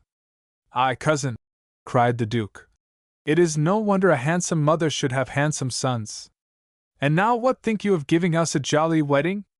It is time for you to think of a second husband, methinks, after having wept 10 years for your Philip. The best doctor, they say, for a young widow, is a handsome lover. What think you of myself, for instance?" And he pulled off his leather cap, and put his white head and beard up close to her grace. Now, though her grace could not help laughing at his position and words, yet she grew as sour as vinegar again immediately, for all the ladies tittered, and, as to Sidonia, she laughed outright. "Fie! Uncle," said her grace, "a truce to such folly. Do you not know what St. Paul says, 'Let the widows abide even as I'?" "Aye, true, dear cousin, but then, does he not say, too, 'I will that the younger widows marry'?" "Ah, but dear uncle, I am no longer young." "Why, you are as young and active as a girl, and I engage, cousin, if any stranger came in here to look for the widow, he would find it difficult to make her out amongst the young maidens. Don't you think so, Sidonia?" "Ah, yes," she replied. "I never imagined her grace was so young. She is as blooming as a rose." This appeared to please the princess, for she smiled slightly and then sighed, but gave his grace a smart slap when he attempted to seize her hand and kiss it, saying, "Now, uncle, I told you to leave off this foolery." At this moment the band outside struck up Duke Boguslav's march, the same that was played before him in Jerusalem when he ascended the Via Dolorosa up to Golgotha, for it was the custom here to play this march half an hour before dinner, in order to gather all the household, knights, squires, pages, and even grooms and peasants, to the castle, where they all received entertainment. And 10 rooms were laid with dinner, and all stood open, so that any one might enter under the permission of the court-martial. All this I must notice here, because Sidonia afterwards caused much scandal by these means. The music now rejoiced her greatly, and she began to move her little feet, not in a pilgrim, but in a waltz measure, and to beat time with them, as one could easily perceive by the motion underneath her mantle. The Grand Chamberlain, Ulrich von Schwerin, now entered, and having looked at Sidonia with much surprise, advanced to kiss the hand of the Duke and bid him welcome to Wolgast. Then, turning to her Grace, he inquired if the 12 pages should wait at table to do honor to the Duke of Stettin. But the Duke forbade them, saying he wished to dine in private for this day with the Duchess and her 2 sons. The Grand Chamberlain, too, he hoped would be present, and Sidonia might have a seat at the ducal table, as she was of noble blood. Besides, he had taken her likeness as Eve, and the first of women ought to sit at the first table. Hereupon the Duke drew forth the puppet, and called to Ulrich, "Here! You have seen my Adam in Treptow, what think you now of Eve? Look, dear cousin, is she not the image of Sidonia?" At this speech both looked very grave. Ulrich said nothing, but her Grace replied, "You will make the girl vain, dear uncle." And Ulrich added, "Yes, and the image has such an expression that if the real Eve looked so, I think she would have left her husband in the lurch and run with the devil himself to the devil." While the last verse of the march was playing, "To Zion comes Pomerania's prince," they proceeded to dinner, the Duke and the princes leading, while from every door along the corridor the young knights and pages peeped out to get a sight of Sidonia, who, having thrown off her mantle, swept by them in a robe of crimson velvet laced with gold. When they entered the dining hall, Prince Ernest was leaning against one of the pillars wearing a black Spanish mantle, fastened with chains of gold. He stepped forward to greet the Duke, and inquire after his health. The Duke was well pleased to see him, and tapped him on the cheek, exclaiming, "By my faith, cousin, I have not heard too much of you. What a fine youth you have grown up since you left the university!" But how Sidonia's eyes sparkled when, for his misfortune, she found herself seated next him at table. The Duchess now called upon Sidonia to say the "Gratias," but she blundered and stammered, which many imputed to modesty, so that Prince Ernest had to repeat it in her stead. This seemed to give him courage, for when the others began to talk around the table, he ventured to bid her welcome to his mother's court. When they rose from table, Sidonia was again commanded to say grace, but being unable, the prince came to her relief and repeated the words for her. And now the evil spirit without doubt put it into the Duke's head, who had drunk rather freely, to say to her Grace, "Dear cousin, I have introduced the Italian fashion at my court, which is, that every knight kisses the lady next him on rising from dinner. Let us do the same here." And herewith he first kissed her Grace and then Sidonia. Ulrich von Schwerin looked grave at this and shook his head, particularly when the Duke encouraged Prince Ernest to follow his example. But the poor youth looked quite ashamed, and cast down his eyes. However, when he raised them again Sidonia's were fixed on him, and she murmured, "Will you not learn?" with such a glance accompanying the words, that he could no longer resist to touch her lips. So there was great laughing in the hall, and the Duke then, taking his puppet under one arm and Sidonia under the other, descended with her to the castle gardens, complaining that he never got a good laugh in this gloomy house, let him do what he would. And the next day he departed, though the prince sent his equerry to know would his Grace desire to hunt that day, or, if he preferred fishing, there were some excellent carp within the domain. But the Duke replied that he would neither ride nor fish, but sail away at 10 of the clock, if the wind were favorable. So many feared that his Grace was annoyed, and therefore the Duchess and Prince Ernest, along with the Grand Chamberlain, attended him to the gate, and even to please him, Sidonia was allowed to accompany them. The Pomeranian standard also was hoisted to do him honor, and finally he bade the illustrious widow farewell, recommending Sidonia to her care. But the fair maiden herself he took in his arms, she weeping and sobbing, and admonished her to be careful and discreet, and so, with a fair wind, set sail from Wolgast, and never once looked back. Chapter 5. Sidonia knows nothing of God's word, but seeks to learn it from the young prince of oldest. Next day, Sunday, Her Grace was unable to attend divine service in the church, having caught cold by neglecting to put on her mantle when she accompanied the Duke down to the Watergate.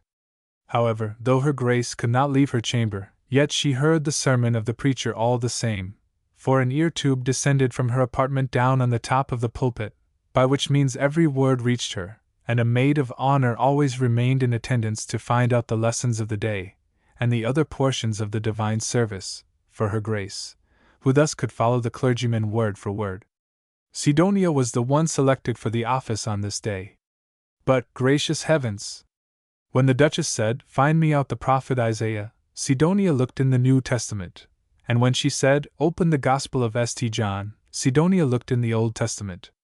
At first Her Grace did not perceive her blunders, but when she became aware of them, she started up, and tearing the Bible out of her hands, exclaimed, "What? Are you a heathen? Yesterday you could not repeat a simple grace that every child knows by heart, and today you do not know the difference between the Old and New Testaments. For shame! Alas! What an ill weed I have introduced into my house!" So the cunning wench began to weep, and said, her father had never allowed her to learn Christianity, though she wished to do so ardently, but always made a mock of it, and for this reason she had sought a refuge with Her Grace, where she hoped to become a truly pious and believing Christian. The Duchess was quite softened by her tears, and promised that Dr. Dionysius Jushovius should examine her in the Catechism, and see what she knew. He was a learned man from Daber, a small town in Lower Pomerania, and Her Grace's chaplain. The very idea of the doctor frightened Sidonia so much, that her teeth chattered, and she entreated Her Grace, while she kissed her hand, to allow her at least a fortnight for preparation and study before the doctor came. The Duchess promised this, and said that Clara von Dewitz, another of her maidens, would be an excellent person to assist her in her studies, as she came from Daber also, and was familiar with the views and doctrines held by Dr. Jushovius. This Clara we shall hear more of in our history. She was a year older than Sidonia, intelligent, courageous, and faithful, with a quiet, amiable disposition, and of most pious and Christian demeanor. She wore a high, stiff ruff, out of which peeped forth her head scarcely visible, and a long robe, like a stole, sweeping behind her. She was privately betrothed to Her Grace's Master of the Horse, Marcus Bork by name, a cousin of Sidonia's, for, as Her Grace discouraged all kinds of gallantry or love-making at her court, they were obliged to keep the matter secret, so that no one, not even Her Grace, suspected anything of the engagement. This was the person appointed to instruct Sidonia in Christianity, and every day the fair pupil visited Clara in her room for an hour. But, alas!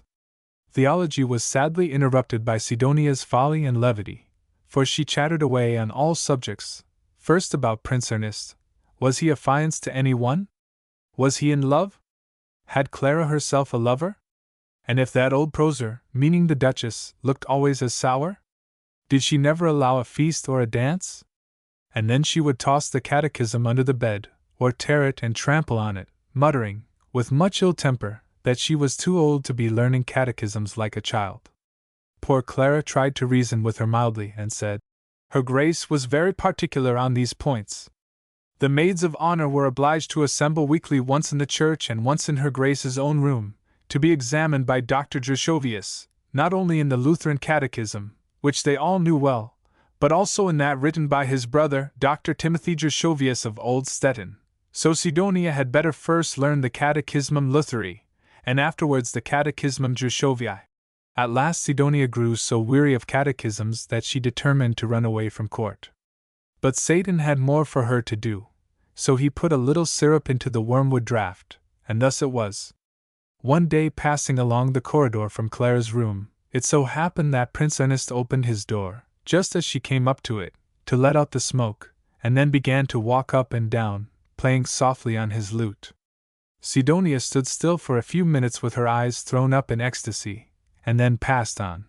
But the prince stepped to the door, and asked her did she play. Alas! No, she answered. Her father had forbidden her to learn the lute, though music was her passion, and her heart seemed almost breaking with joy when she listened to it. If His Highness would but play one little air over again for her. Yes, if you will enter, but not while you are standing there at my door. Ah, do not ask me to enter, that would not be seemly, but I will sit down here on this beer barrel in the corridor and listen. Besides, music is improved by distance. And she looked so tenderly at the young prince that his heart burned within him, and he stepped out into the corridor to play. But the sound reaching the ears of her grace, she looked out, and Sidonia jumped up from the beer barrel and fled away to her own room. When Sunday came again, all the maids of honor were assembled, as usual, in her grace's apartment, to be examined in the catechism, and probably the Duchess had lamented much to the doctor over Sidonia's levity and ignorance, for he kept a narrow watch on her the whole day. At 4 of the clock Dr. Drushovius entered in his gown and bands, looking very solemn, for it was a saying of his, that the devil invented laughter, and that it were better for a man to be a weeping Heraclitus than a laughing Democritus. After he had kissed the hand of her grace, he said they had better now begin with the commandments, and turning to Sidonia, asked her, "What is forbidden by the 7th commandment?" Now Sidonia, who had only learned the Lutheran catechism, did not understand the question in this form out of the Drushovian catechism, and remained silent. "What?" said the doctor. "Not know my brother's catechism? You must get one directly from the court bookseller, the Catechism of Dr. Timothy Drushovius, and have it learned by next Sunday." Then turning to Clara, he repeated the question, and she, having answered, received great praise. Now it happened that just at this time the ducal horse were led up to the horse pond to water, and all the young pages and knights were gathered in a group under the window of her grace's apartment, laughing and jesting merrily. So Sidonia looked out at them, which the doctor no sooner perceived than he slapped her on the hand with the catechism, exclaiming, "What? Have you not heard just now that all sinful desires are forbidden by the 7th commandment, and yet you look forth upon the young men from the window? Tell me what are sinful desires?" But the proud girl grew red with indignation and cried, "Do you dare to strike me?" Then, turning to her grace, she said, "Madam, that sour old priest has struck me on the fingers.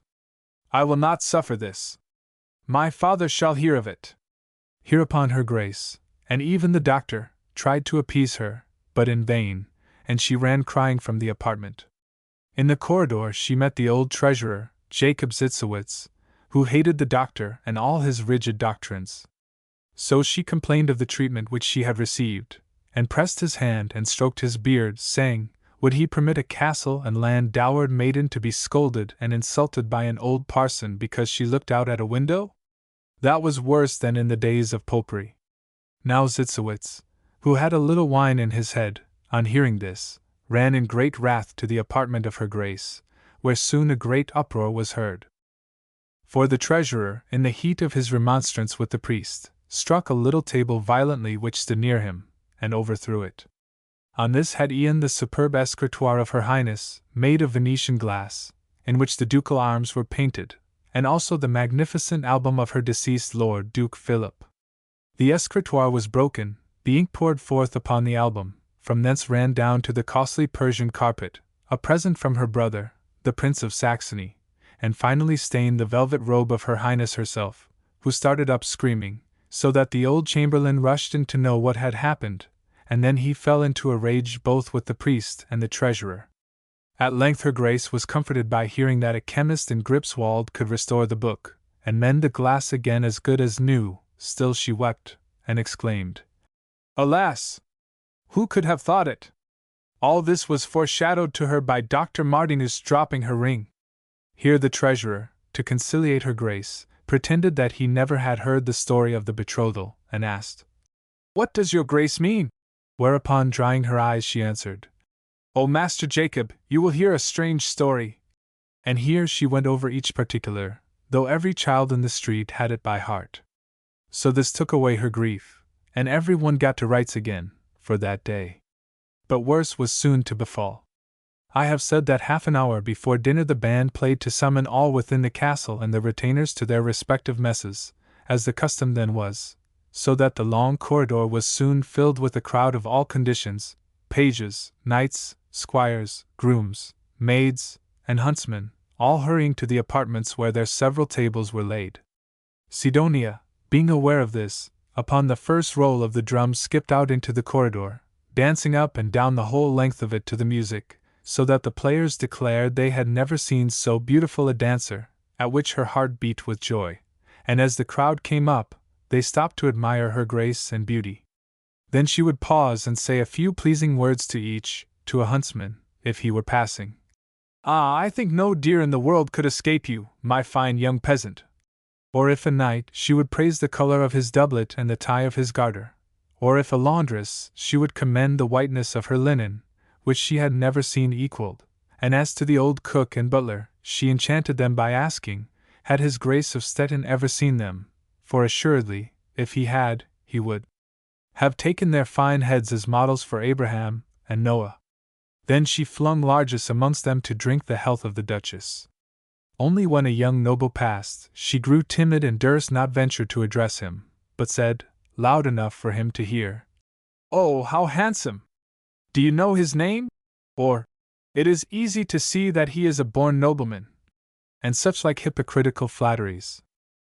The princess never knew a word of all this, for, according to etiquette, she was the last to seat herself at table. So Sidonia's doings were not discovered until too late, for by that time she had won over the whole court, great and small, to her interests. Amongst the cavaliers who passed one day were two fine young men, Wedig von Schwetzko and Johanna Pellman, son of the burgomaster at Stargard. They were both handsome, but Johann was a dissolute, wild profligate, and Wedig was not troubled with too much sense. Still he had not fallen into the evil courses which made the other so notorious. "Who is that handsome youth?" asked Sidonia as Johann passed, and when they told her, "Ah, a gentleman!" she exclaimed, "who is of far higher value in my eyes than a nobleman." Summa, they both fell in love with her on the instant, but all the young squires were the same more or less, except her cousin Marcus Bork, seeing that he was already betrothed. Likewise after dinner, in place of going direct to the ladies' apartments, she would take a circuitous route, so as to go by the quarter where the men dined, and as she passed their doors, which they left open on purpose, what rejoicing there was, and such running and squeezing just to get a glimpse of her, the little putting their heads under the arms of the tall, and there they began to laugh and chat. But neither the Duchess nor the old chamberlain knew anything of this, for they were in a different wing of the castle, and besides, always took a sleep after dinner. However, old Zitzowitz, when he heard the clamor, knew well it was Sidonia, and would jump up from the marshal's table, though the old marshal shook his head, and run to the gallery to have a chat with her himself, and she laughed and coquetted with him, so that the old knight would run after her and take her in his arms, asking her where she would wish to go. Then she sometimes said, to the castle garden to feed the pet stag, for she had never seen so pretty a thing in all her life, and she would fetch crumbs of bread with her to feed it. So he must needs go with her, and Sidonia ran down the steps with him that led from the young men's quarter to the castle court, while they all rose up to look after her, and laugh at the old fool of a treasurer. But in a short time they followed too, running up and down the steps in crowds, to see Sidonia feeding the stag and caressing it, and sometimes trying to ride on it, while old Zitzowitz held the horns. Prince Ernest beheld all this from a window, and was ready to die with jealousy and mortification, for he felt that Sidonia was gay and friendly with every one but him. Indeed, since the day of the lute-playing, he fancied she shunned him and treated him coldly.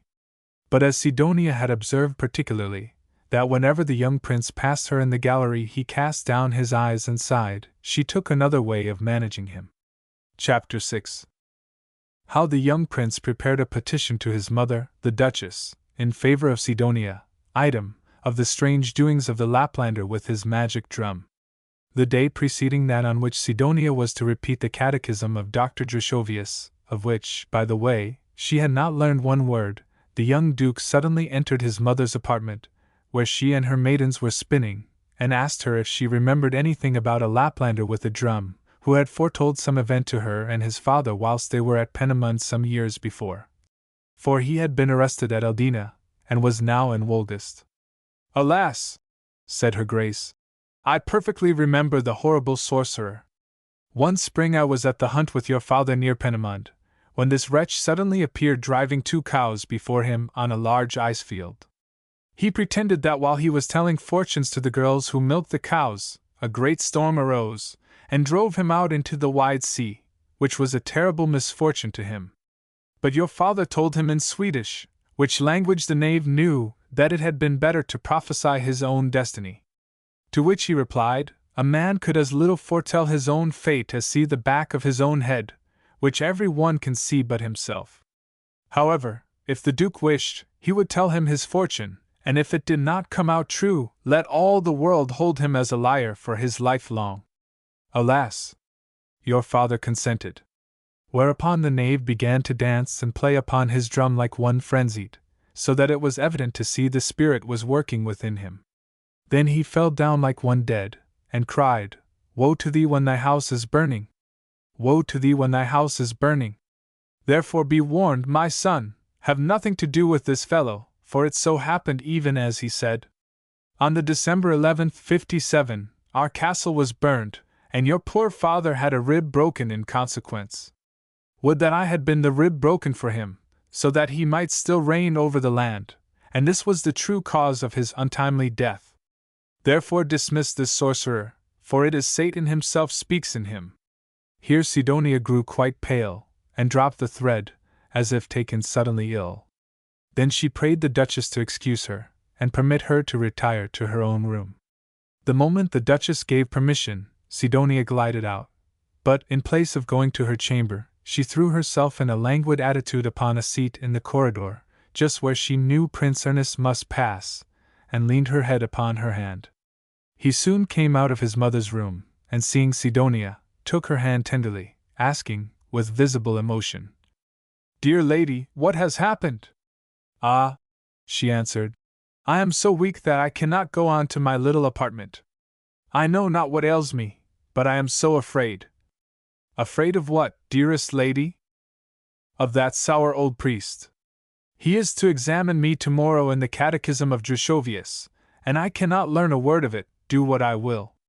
I know Luther's catechism quite well. This was a falsehood, we know.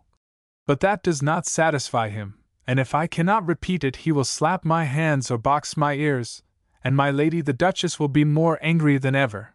But I am too old now to learn catechisms. Then she trembled like an aspen leaf, and fixed her eyes on him with such tenderness that he trembled likewise, and drawing her arm within his, supported her to her chamber. On the way she pressed his hand repeatedly, but with each pressure, as he afterwards confessed, a pang shot through his heart, which might have excited compassion from his worst enemy. When they reached her chamber, she would not let him enter, but modestly put him back, saying, Leave me, leave me, gracious prince. I must creep to my bed, and in the meantime let me entreat you to persuade the priest not to torment me tomorrow morning. The prince now left her, and forgetting all about the Lapland wizard whom he had left waiting in the courtyard, he rushed over the drawbridge, up the main street behind St. Peter's, and into the house of Dr. Drushovius. The doctor was indignant at his petition.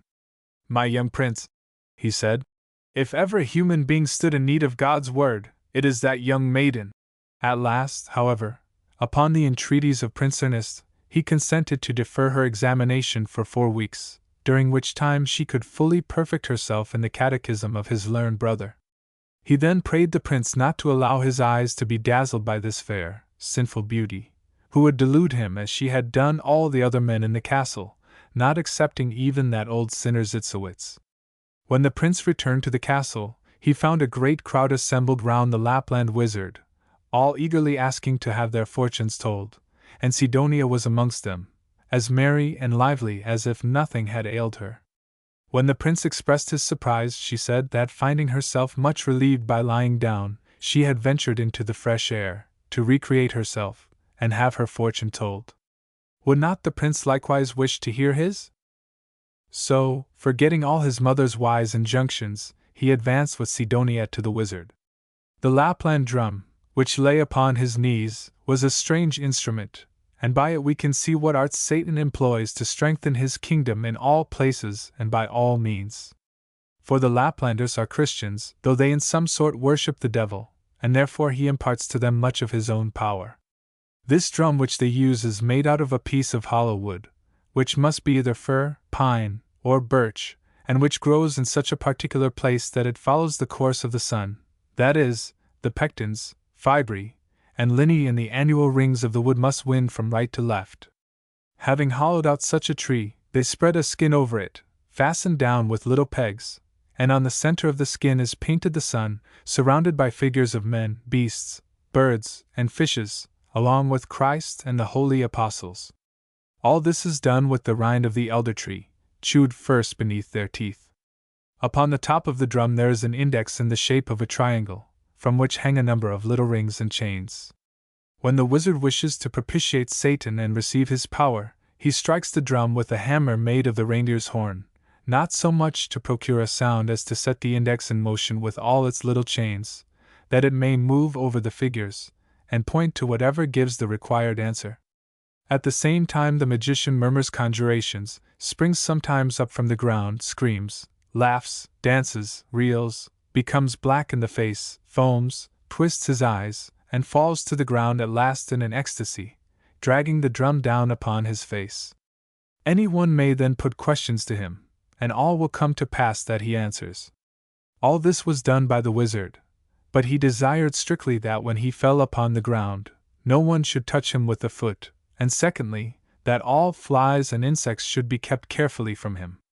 So after he had danced, and screamed, and twisted his face so horribly that half the women fainted, and foamed and raged until the demons seemed to have taken full possession of him, he fell down, and then every one put questions to him, to which he responded, but the answers sometimes produced weeping, sometimes laughing, according as some gentle maiden heard that her lover was safe, or that he had been struck by the mast on shipboard and tumbled into the sea. And all came out true, as was afterwards proved. Sidonia now invited the prince to try his fortune, and so, forgetting the admonitions of the duchess, he said, "What dost thou prophesy to me?" "Beware of a woman, if you would live long and happily," was the answer. "But of what woman?" "I will not name her, for she is present."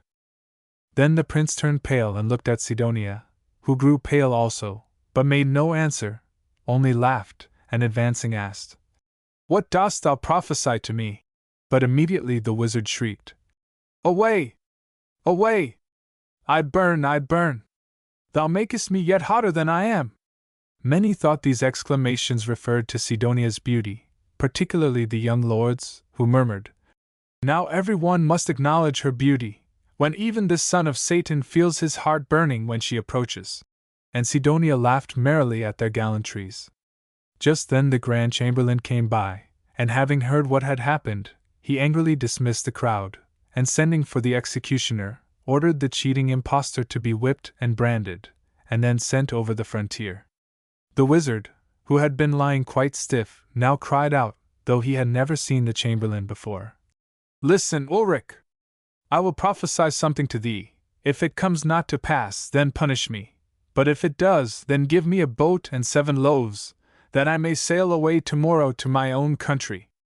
Ulrich refused to hear his prophecy, but the wizard cried out, "Ulrich, this day thy wife Hedwig will die at Spantico." Ulrich grew pale, but only answered, "Thou liest! How can that be?" He replied, "Thy cousin Klaas will visit her. She will descend to the cellar to fetch him some of the Italian wine for which you wrote, and which arrived yesterday. A step of the stairs will break as she is ascending. She will fall forward upon the flask, which will cut her throat through, and so she will die." When he ceased, the alarmed Ulrich called loudly to the chief equerry, a pellman, who just then came by, "Quick!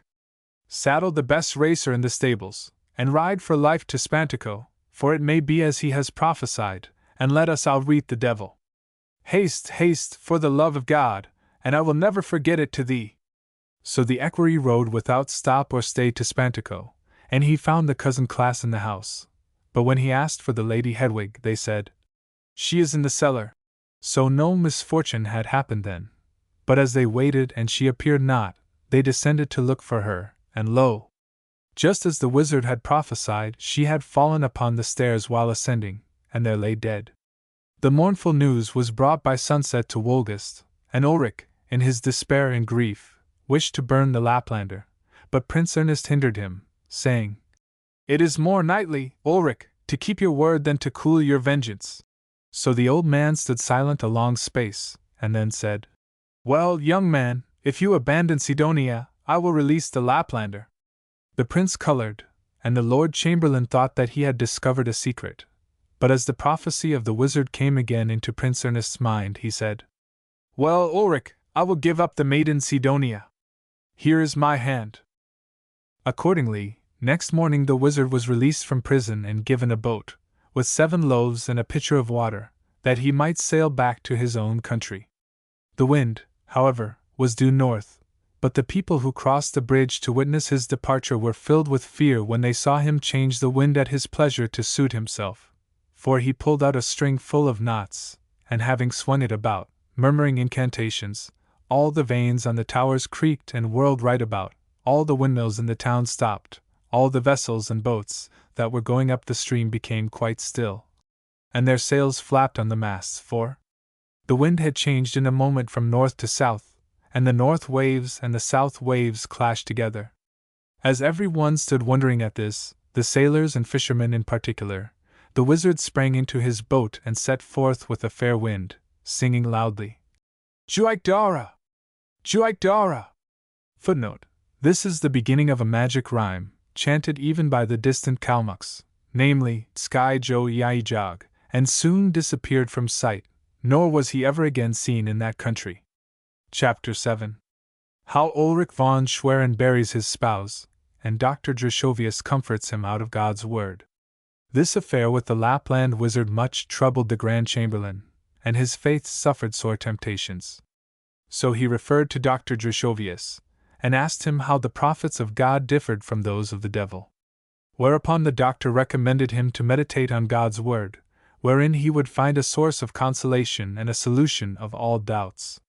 So the morning Ulrich departed for his castle of Spantico, trusting in the assistance of God. And her grace, with all her court, resolved to attend the funeral also, to do him honor. They proceeded forth, therefore, dressed in black robes, their horses also caparisoned with black hangings, and the Duchess ordered 100 wax lights for the ceremony. Sidonia alone declined attending, and gave out that she was sick in bed.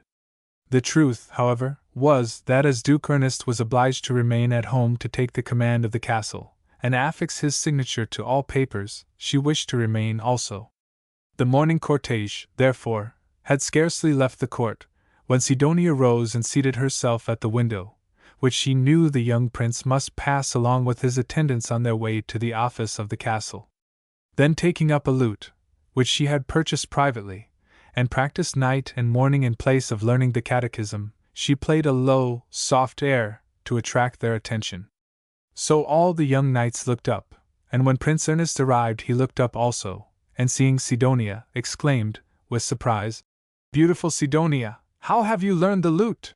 At which she blushed and answered modestly, "Gracious Prince, I am only self-taught. No one here understands the lute except your Highness." "Does this employment, then, give you much pleasure?" "Ah, yes. If I could only play it well, I would give half my life to learn it properly. There is no such sweet enjoyment upon earth, I think, as this. But you have been sick, lady, and the cold air will do you an injury." "Yes, it is true I have been ill, but the air rather refreshes me, and besides I feel the melancholy of my solitude less here.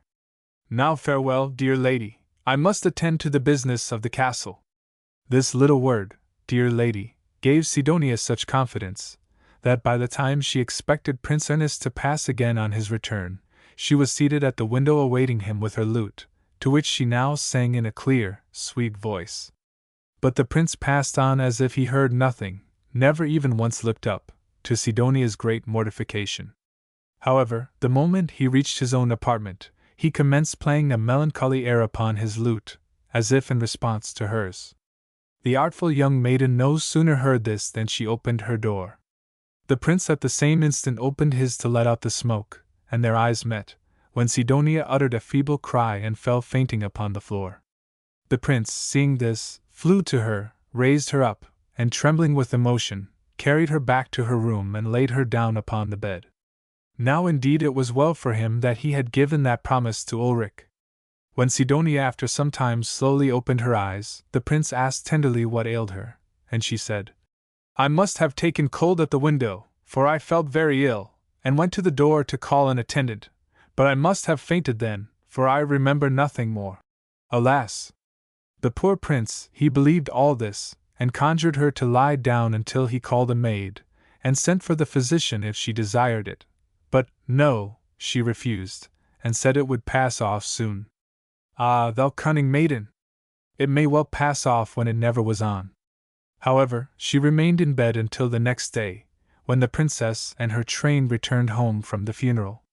Her grace had assisted at the obsequies with all princely state, and even laid a crown of rosemary with her own hand upon the head of the corpse, and a little prayer book beside it, open at that fine hymn, Pauli Spirati, which also was sung over the grave. Then the husband laid a tin crucifix on the coffin, with the inscription from I John 3:8.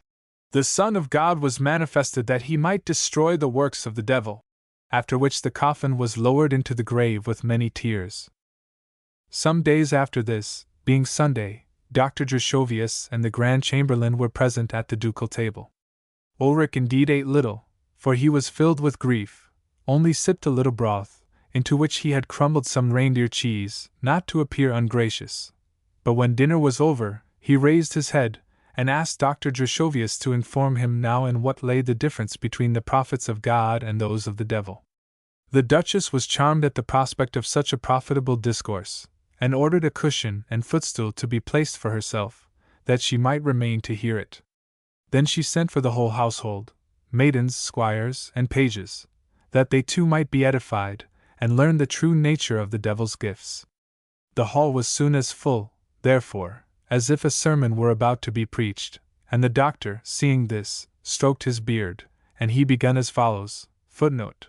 Perhaps some readers will hold the rationalist doctrine that no prophecy is possible or credible, and that no mortal can under any circumstances see into futurity. But how then can they account for the wonderful phenomena of animal magnetism, which are so well authenticated? Do they deny all the facts which have been elicited by the great advance made recently in natural and physiological philosophy? I need not here bring forward proofs from the ancients, showing their universal belief in the possibility of seeing into futurity, nor a cloud of witnesses from our modern philosophers, attesting the truth of the phenomena of somnambulism, but only observe that this very Academy of Paris, which in 1784 anathematized Mesmer as a quack, a cheat, and a charlatan or fool, and which in conjunction with all the academies of Europe, that of Berlin alone excepted, reviled his doctrines and insulted all who upheld them, as witches had been reviled in preceding centuries, and compelled Mesmer himself to fly for protection to Frankfurt. This very Academy, I say, on the February 12, 1826, rescinded all their condemnatory verdicts, and proclaimed that the wonderful phenomena of animal magnetism had been so well authenticated that doubt was no longer possible. This confession of faith was the more remarkable, because the members of the Commission of Inquiry had been carefully selected, on purpose, from physicians who were totally adverse to the doctrines of Mesmer. There are but two modes, I think, of explaining these extraordinary phenomena, either by supposing them effected by supernatural agency, as all seers and diviners from antiquity, through the Middle Ages down to our somnambulists, have pretended that they really stood in communication with spirit, or by supposing that there is an innate latent divining element in our own natures, which only becomes evident and active under certain circumstances, and which is capable of revealing the future with more or less exactitude just as the mind can recall the past. For past and future are but different forms of our own subjective intuition of time, and because this internal intuition represents no figure, we seek to supply the defect by an analogy. For time exists within us, not without us. It is not something which subsists of itself, but it is the form only of our internal sense. These two modes of explaining the phenomena present, I know, great difficulties, the latter especially. However, the pantheistical solution of the Hegelian school adopted by Kieser, Kluge, Wirth, Hoffmann, pleases me still less. I even prefer that of Jungstilling and Kerner, but at all events one thing is certain, the facts are there. Only ignorance, stupidity, and obstinacy can deny them. The cause is still a subject of speculation, doubt, and difficulty. It is only by a vast induction of facts, as in natural philosophy, that we can ever hope to arrive at the knowledge of a general law. The crown of all creation is man.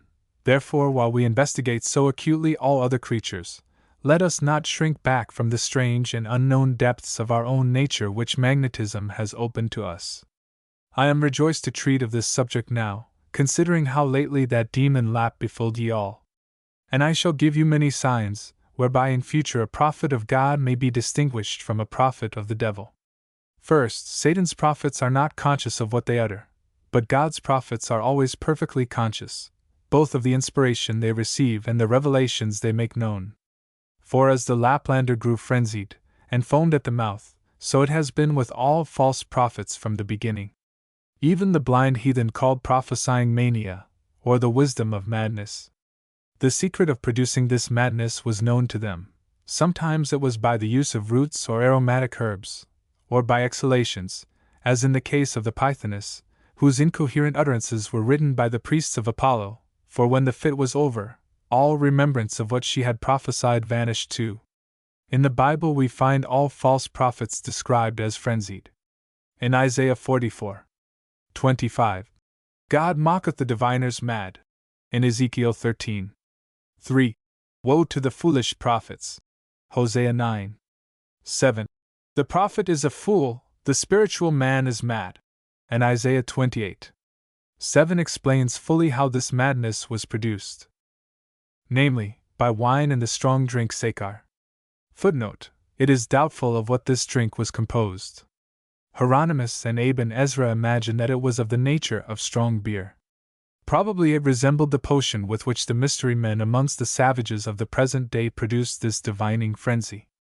We find such in use throughout Tartary, Siberia, America, and Africa, as if the usage had descended to them from one common tradition.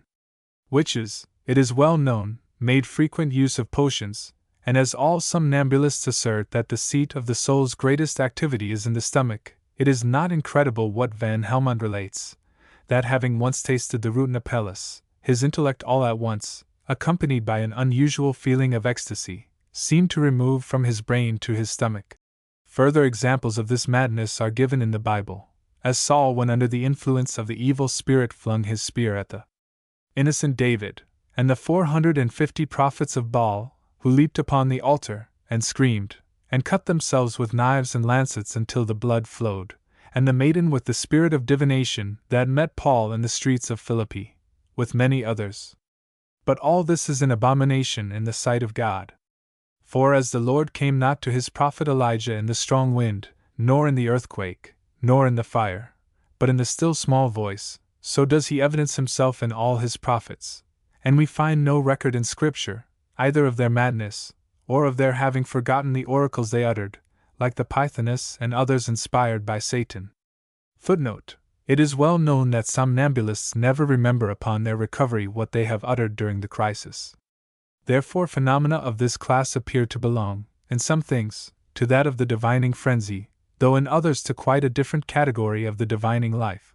Further, you may observe that the false prophets can always prophesy when they choose. Satan is ever willing to come when they exorcise him, but the true prophets of God are but instruments in the hand of the Lord, and can only speak when he chooses the Spirit to enter into them. So we find them saying invariably, "This is the word which came unto me," or, "This is the word which the Lord spake unto me." For the Lord is too high and holy to come at the bidding of a creature, or obey the summons of his will. St. Peter confirms this, 2 Pet. I. 21, that no prophecy ever came at the will of man. Again, the false prophets were persons of known infamous character, and in this differed from the prophets of God, who were always righteous men in word and deed. Diodorus informs us of the conduct of the Pythoness and the priests of Apollo, and also that all oracles were bought with gold, and the answer depended on the weight of the sack. As Ezekiel notices 13:19, and Micah 3:8. Further, the holy prophets suffered all manner of persecution for the sake of God, as Daniel, Elias, Micah, yet remained faithful, with but one exception, and were severely punished if they fell into crime, and the gift of prophecy taken from them. For God cannot dwell in a defiled temple, but Satan can dwell in no other. Also, Satan's prophets speak only of temporal things, but God's people of spiritual things. The heathen oracles, for instance, never foretold any events but those concerning peace or war, or what men desire in riches, health, or advancement, in short, temporal matters alone. Whereas God's people, in addition to temporal concerns, preached repentance and holiness to the Jewish people, and the coming of Christ's kingdom, in whom all nations should be blessed. For as the soul is superior to the body, so are God's prophets superior to those of the prince of this world. And in conclusion, observe that Satan's seers abounded with lies, as all heathen history testifies, or their oracles were capable of such different interpretations that they became a subject of mockery and contempt to the wise amongst the ancient philosophers. But be not surprised if they sometimes spoke truth, as the Lapland wizard has done, for the devil's power is superior to man's, and he can see events which, though close at hand, are yet hidden from us, as a father can foretell an approaching storm, though his little son cannot do so, and therefore looks upon his father's wisdom as supernatural. Footnote: the somnambulists also can prophesy of those events which are near at hand, but never of the distant. But the devil has not the power to see into futurity, nor even the angels of God, only God himself. The prophets of God, on the contrary, are given power by him to look through all time at a glance, as if it were but a moment, for 1,000 years to him are but as a watch of the night, and therefore they all from the beginning testified of the Savior that was to come, and rejoiced in his day as if they really beheld him, and all stood together as brothers in one place, and at the same time in his blessed presence.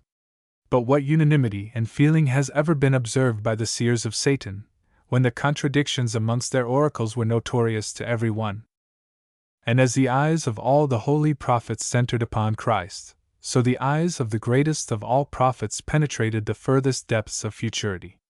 Not only his own life, sufferings, death, and resurrection were foretold by him, but the end of the Jewish kingdom, the dispersion of their race, the rise of his church from the grain of mustard seed to the wide, world-spreading tree, and all has been fulfilled.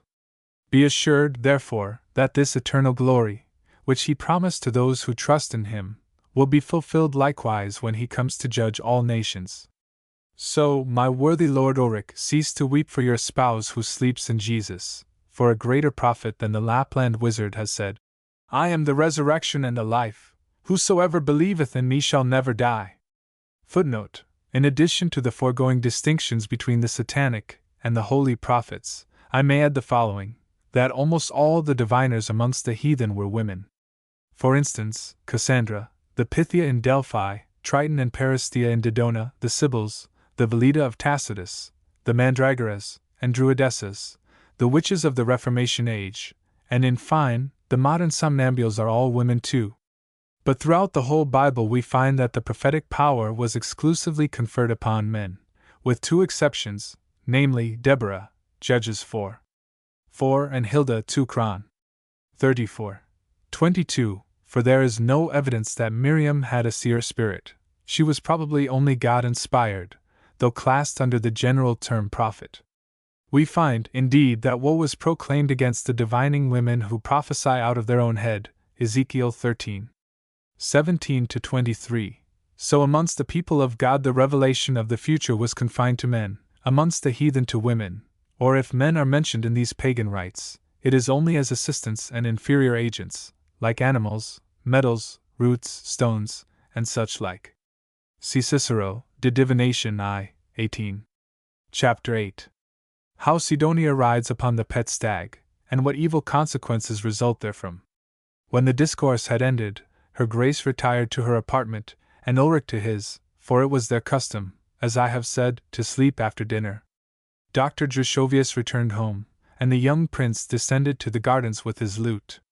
Now was a fine time for the young knights, for they had been sadly disturbed in their carouse by that godly prophesying of the doctors, and they now returned to their own quarter to finish it, headed by the old treasurer Zitzowitz. Then a merry uproar of laughing, singing, and jesting commenced, and as the door lay wide open as usual, Sidonia heard all from her chamber, So stepping out gently with a piece of bread in her hand, she tripped along the corridor past their door. No sooner was she perceived than a loud storm of cheers greeted her, which she returned with smiles and bows, and then danced down the steps to the courtyard. Several rose up to pursue her, amongst whom Wedig and a Pellman were the most eager. But they were too late, and saw nothing but the tail of her dress as she flew round the corner into the second court. Just then an old laundress, bringing linen to the castle for her highness, passed by, and told the young men that the young lady had been feeding the tame stag with bread, and then jumped on its back while she held the horns, and that the animal had immediately galloped off like lightning into the second court, so that the young knights and squires rushed instantly after her, fearing that some accident might happen. And presently they heard her scream twice. A Pellman was the first to reach the outer court, and there beheld poor Sidonia in a sad condition, for the stag had flung her off. Fortunately it was on a heap of soft clay, and there she lay in a dead faint. Had the stag thrown her but a few steps further, against a manger for the knight's horses, she must have been killed. But Satan had not yet done with her, and therefore, no doubt, prepared this soft pillow for her head. When a Pellman saw that she was quite insensible, he kneeled down and kissed first her little feet, then her white hands, and at last her lips, while she lay at the time as still as death, poor thing. Just then Wedig came up in a great passion, for the castellan's son, who was playing ball, had flung the ball right between his legs, out of tricks, as he was running by, and nearly threw him down, whereupon Wedig seized hold of the urchin by his thick hair to punish him, for all the young knights were laughing at his discomfiture, but the boy bit him in the hip, and then sprang into his father's house, and shut the door. How little do we know what will happen! It was this bite which caused Wedig's lamentable death a little after. But if he was angry before, what was his rage now when he beheld the equerry, a Pellman, kissing the insensible maiden? "How now, peasant?" he cried. "What means this boldness? How dare this tailor's son treat a castle and land dowered maiden in such a way? Are noble ladies made for his kisses?" And he draws his poignard to rush upon a Pellman, who draws forth his in return, and now assuredly there would have been murder done, if Sidonia had not just then opened her eyes, and starting up in amazement prayed them for her sake to keep quiet. She had been quite insensible, and knew nothing at all of what had happened. The old treasurer, with the other young knights, came up now, and strove to make peace between the two rivals, holding them apart by force. But nothing could calm the jealous Wedig, who still cried, "Let me avenge Sidonia! Let me avenge Sidonia!" So that Prince Ernest, hearing the tumult in the garden, ran with his lute in his hand to see what had happened. When they told him, he grew as pale as a corpse that such an indignity should have been offered to Sidonia, and reprimanded his equerry severely, but prayed that all would keep quiet now, as otherwise the Duchess and the Lord Chamberlain would certainly be awakened out of their after-dinner sleep, and then what an afternoon they would all have. This calmed everyone, except the jealous Wedig, who, having drunk deeply, cried out still louder than before, "Let me go! I will give my life for the beautiful Sidonia! I will avenge the insolence of this peasant knave!" When Sidonia observed all this, she felt quite certain that a terrible storm was brewing for all of them, and so she ran to shelter herself through the first open door that came in her way, and up into the second corridor. But further adventures awaited her here, for not being acquainted with this part of the castle, she ran direct into an old lumber room, where she found, to her great surprise, a young man dressed in rusty armor, and wearing a helmet with a serpent crest upon his head. This was Hans von Marinsky, whose brains Sidonia had turned by reading the Amatus with him in the castle gardens, and as she had often sighed, and said that she, too, could have loved the Serpent Knight, the poor love-stricken Hans, taking this for a favorable sign, determined to disguise himself as described in the romance, and thus secure her love. So when her beautiful face appeared at the door, Hans screamed for joy, like a young calf, and falling on one knee exclaimed, "Adored princess, your Serpent Knight is here to claim your love, and tender his hand to you in betrothal, for no other wife do I desire but thee, and if the Princess Rosaliana herself were here to offer me her love, I would strike her on the face." Sidonia was rather thunderstruck, as one may suppose, and retreated a few steps, saying, Stand up, dear youth, what ails you? So I am dear to you, he cried, still kneeling. I am then really dear to you, adored princess? Ah, I hope to be yet dearer when I make you my spouse. Sidonia had not foreseen this termination to their romance reading, but she suppressed her laughter, remembering how she had lost her lover Uckerman by showing scorn.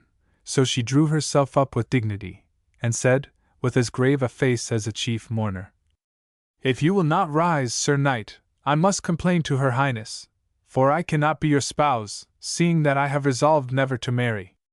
Ah, how willingly you would have taken any husband half a year after. But if you will do me a service, brave knight, run instantly to the court, where Wedig and Apelman are going to murder each other, and separate them, or my gracious lady and old Ulrich will awake, and then we shall all be punished. The poor fool jumped up instantly, and exclaiming, Death for my adored princess! He sprung down the steps, though rather awkwardly, not being accustomed to the greaves, and rushing into the middle of the crowd, with his visor down, and the drawn sword in his hand, he began making passes at every one that came in his way, crying, Death for my adored princess! Long live the beautiful Sidonia! Knaves, have done with your brawling, or I shall lay you all dead at my feet. At first every one stuck up close by the wall when they saw the madman, to get out of reach of his sword, which he kept whirling about his head, but as soon as he was recognized by his voice, Wedig called out to him, Help, brother, help! Will you suffer that this peasant Burapelman should kiss the noble Sidonia as she lay there faint and insensible? Yet I saw him do this. So help me, relieve me, that I may brand this low-born knave for his daring. What? My adored princess! Exclaimed the serpent knight. This valet, this groom, dared to kiss her? And I would think myself blessed but to touch her shoe tie. And he fell furiously upon Apelman. The uproar was now so great that it might have aroused the Duchess and Ulrich even from their last sleep, had they been in the castle. But fortunately, some time before the riot began, both had gone out by the little private gate, to attend afternoon service at St. Peter's Church, in the town. For the Archdeacon was sick, and Dr. Drushovius was obliged to take his place there. No one, therefore, was left in the castle to give orders or hold command. Even the castellan had gone to hear service, and no one minded Prince Ernest, he was so young, besides being under tutelage, and as to old Zitzowitz, he was as bad as the worst of them himself. The prince threatened to have the castle bells rung if they were not quiet, and the uproar had indeed partially subsided just at the moment the serpent knight fell upon Apelman. The prince then ordered his equerry to leave the place instantly, under pain of his severe displeasure, for he saw that both had drunk rather deeply. So Apelman turned to depart as the prince commanded, but Wedig, who had been relieved by Hans the serpent, sprung after him with his dagger, limping though, for the bite in his hip made him stiff. Apelman darted through the little water gate and over the bridge. The other pursued him, and Apelman, seeing that he was foaming with rage, jumped over the rails into a boat. Wedig attempted to do the same, but being stiff from the bite, missed the boat, and came down plump into the water. As he could not swim, the current carried him rapidly down the stream before the others had time to come up, but he was still conscious, and called to Hans, Comrade, save me! So Hans, forgetting his heavy cuirass, plunged in directly, and soon reached the drowning man. Wedig, however, in his death struggles seized hold of him with such force that they both instantly disappeared. Then every one sprang to the boats to try and save them, but being Sunday, the boats were all moored, so that by the time they were unfastened it was too late, and the two unfortunate young men had sunk forever. What calamities may be caused by the levity and self-will of a beautiful woman! From the time of Helen of Troy up to the present moment, the world has known this well. But, alas! This was but the beginning of that tragedy which Sidonia played in Pomerania, as that other wanton did in Phrygia. Let us hear the conclusion, however. Prince Ernest, now being truly alarmed, dispatched a messenger to the church for her Highness. But as Dr. Drushovius had not yet ended his exordium, her Grace would by no means be disturbed, and desired the messenger to go to Ulrich, who no sooner heard the tidings than he rushed down to the water gate. There he found a great crowd assembled, all eagerly trying, with poles and hooks, to fish out the bodies of the two young men, and one fellow even had tied a piece of barley bread to a rope, and flung it into the water, as the superstition goes that it will follow a corpse in the stream, and point to where it lies. And the women and children were weeping and lamenting on the bridge, but the old knight pushed them all aside with his elbows, and cried, "Thousand devils! What are ye all at here?" Every one was silent, for the young men had agreed not to betray Sidonia. Then Ulrich asked the prince, who replied that Marinsky, having put on some old armor to frighten the others, as he believed, they pursued him in fun over the bridge, and he and another fell over into the water. This was all he knew of the matter, for he was playing on the lute in the garden when the tumult began. "Thousand devils!" cries Ulrich. "I cannot turn my back a moment but there must be a riot amongst the young fellows. Listen! Young lord, when it comes to your turn to rule land and people, I counsel you, send all the young fellows to the devil. Away with them! They are a vain and dissolute crew. Get up the bodies if you can, but for my part I would care little if a few more were baptized in the same way. Speak! Some of you, who commenced this tavern broil. Speak! I must have an answer." This adjuration had its effect, for a man answered. Sidonia made the young men mad, and so it all happened. It was her own cousin, Marcus Bork, who spoke, for which reason Sidonia never could endure him afterwards, and finally destroyed him, as shall be related in due time. When Ulrich found that Sidonia was the cause of all, he raged with fury, and commanded them to tell him all. When Marcus had related the whole affair, he swore by the 7,000 devils that he would make her remember it, and that he would instantly go up to her chamber. But Prince Ernest stepped before him, saying, "Lord Ulrich, I have made you a promise, you must now make one to me. It is to leave this maiden in peace, she is not to blame for what has happened." But Ulrich would not listen to him. "Then I withdraw my promise," said the prince. "Now act as you think proper." "Thousand devils! She had better give up that game," exclaimed Ulrich. However, he consented to leave her undisturbed, and departed with vehement imprecations on her head, just as the Duchess returned from church, and was seen advancing towards the crowd. Chapter 9. How Sidonia makes the young prince break his word. Item. How Clara von Dewitz in vain tries to turn her from her evil ways. It may be easily conjectured what a passion her grace fell into when the whole story was made known to her, and how she stormed against Sidonia. At last she entered the castle, but Prince Ernest, rightly suspecting her object, slipped up to the corridor, and met her just as she had reached Sidonia's chamber. Here he took her hand, kissed it, and prayed her not to disgrace the young maiden, for that she was innocent of all the evil that had happened. But she pushed him away, exclaiming, "Thou disobedient son, have I not heard of thy gallantries with this girl, whom Satan himself has sent into my royal house? Shame on thee! One of thy noble station to take the part of a murderess! But you have judged harshly, my mother. I never made love to the maiden. Leave her in peace, and do not make matters worse, or all the young nobles will fight to the death for her. Ay, and now witless boy the first of all. Oh, that my beloved spouse, Philippus Primus, could rise from his grave, what would he say to his lost son, who, like the prodigal in Scripture, loves strange women and keeps company with brawlers?" Weeping. "Who has said that I am a lost son? Dr. Gershovius and Ulrich both say it." "Then I shall run the priest through the body, and challenge the knight to mortal combat, unless they both retract their words." "No! Stay, my son," said the Duchess. "I must have mistaken what they said. Stay, I command you. Never! Unless Sidonia be left in peace, such deeds will be done today that all Pomerania will ring with them for years." In short, the end of the controversy was, that the Duchess at last promised to leave Sidonia unmolested, and then retired to her chamber much disturbed, where she was soon heard singing the 109th Psalm, with a loud voice, accompanied by the little spindle clock.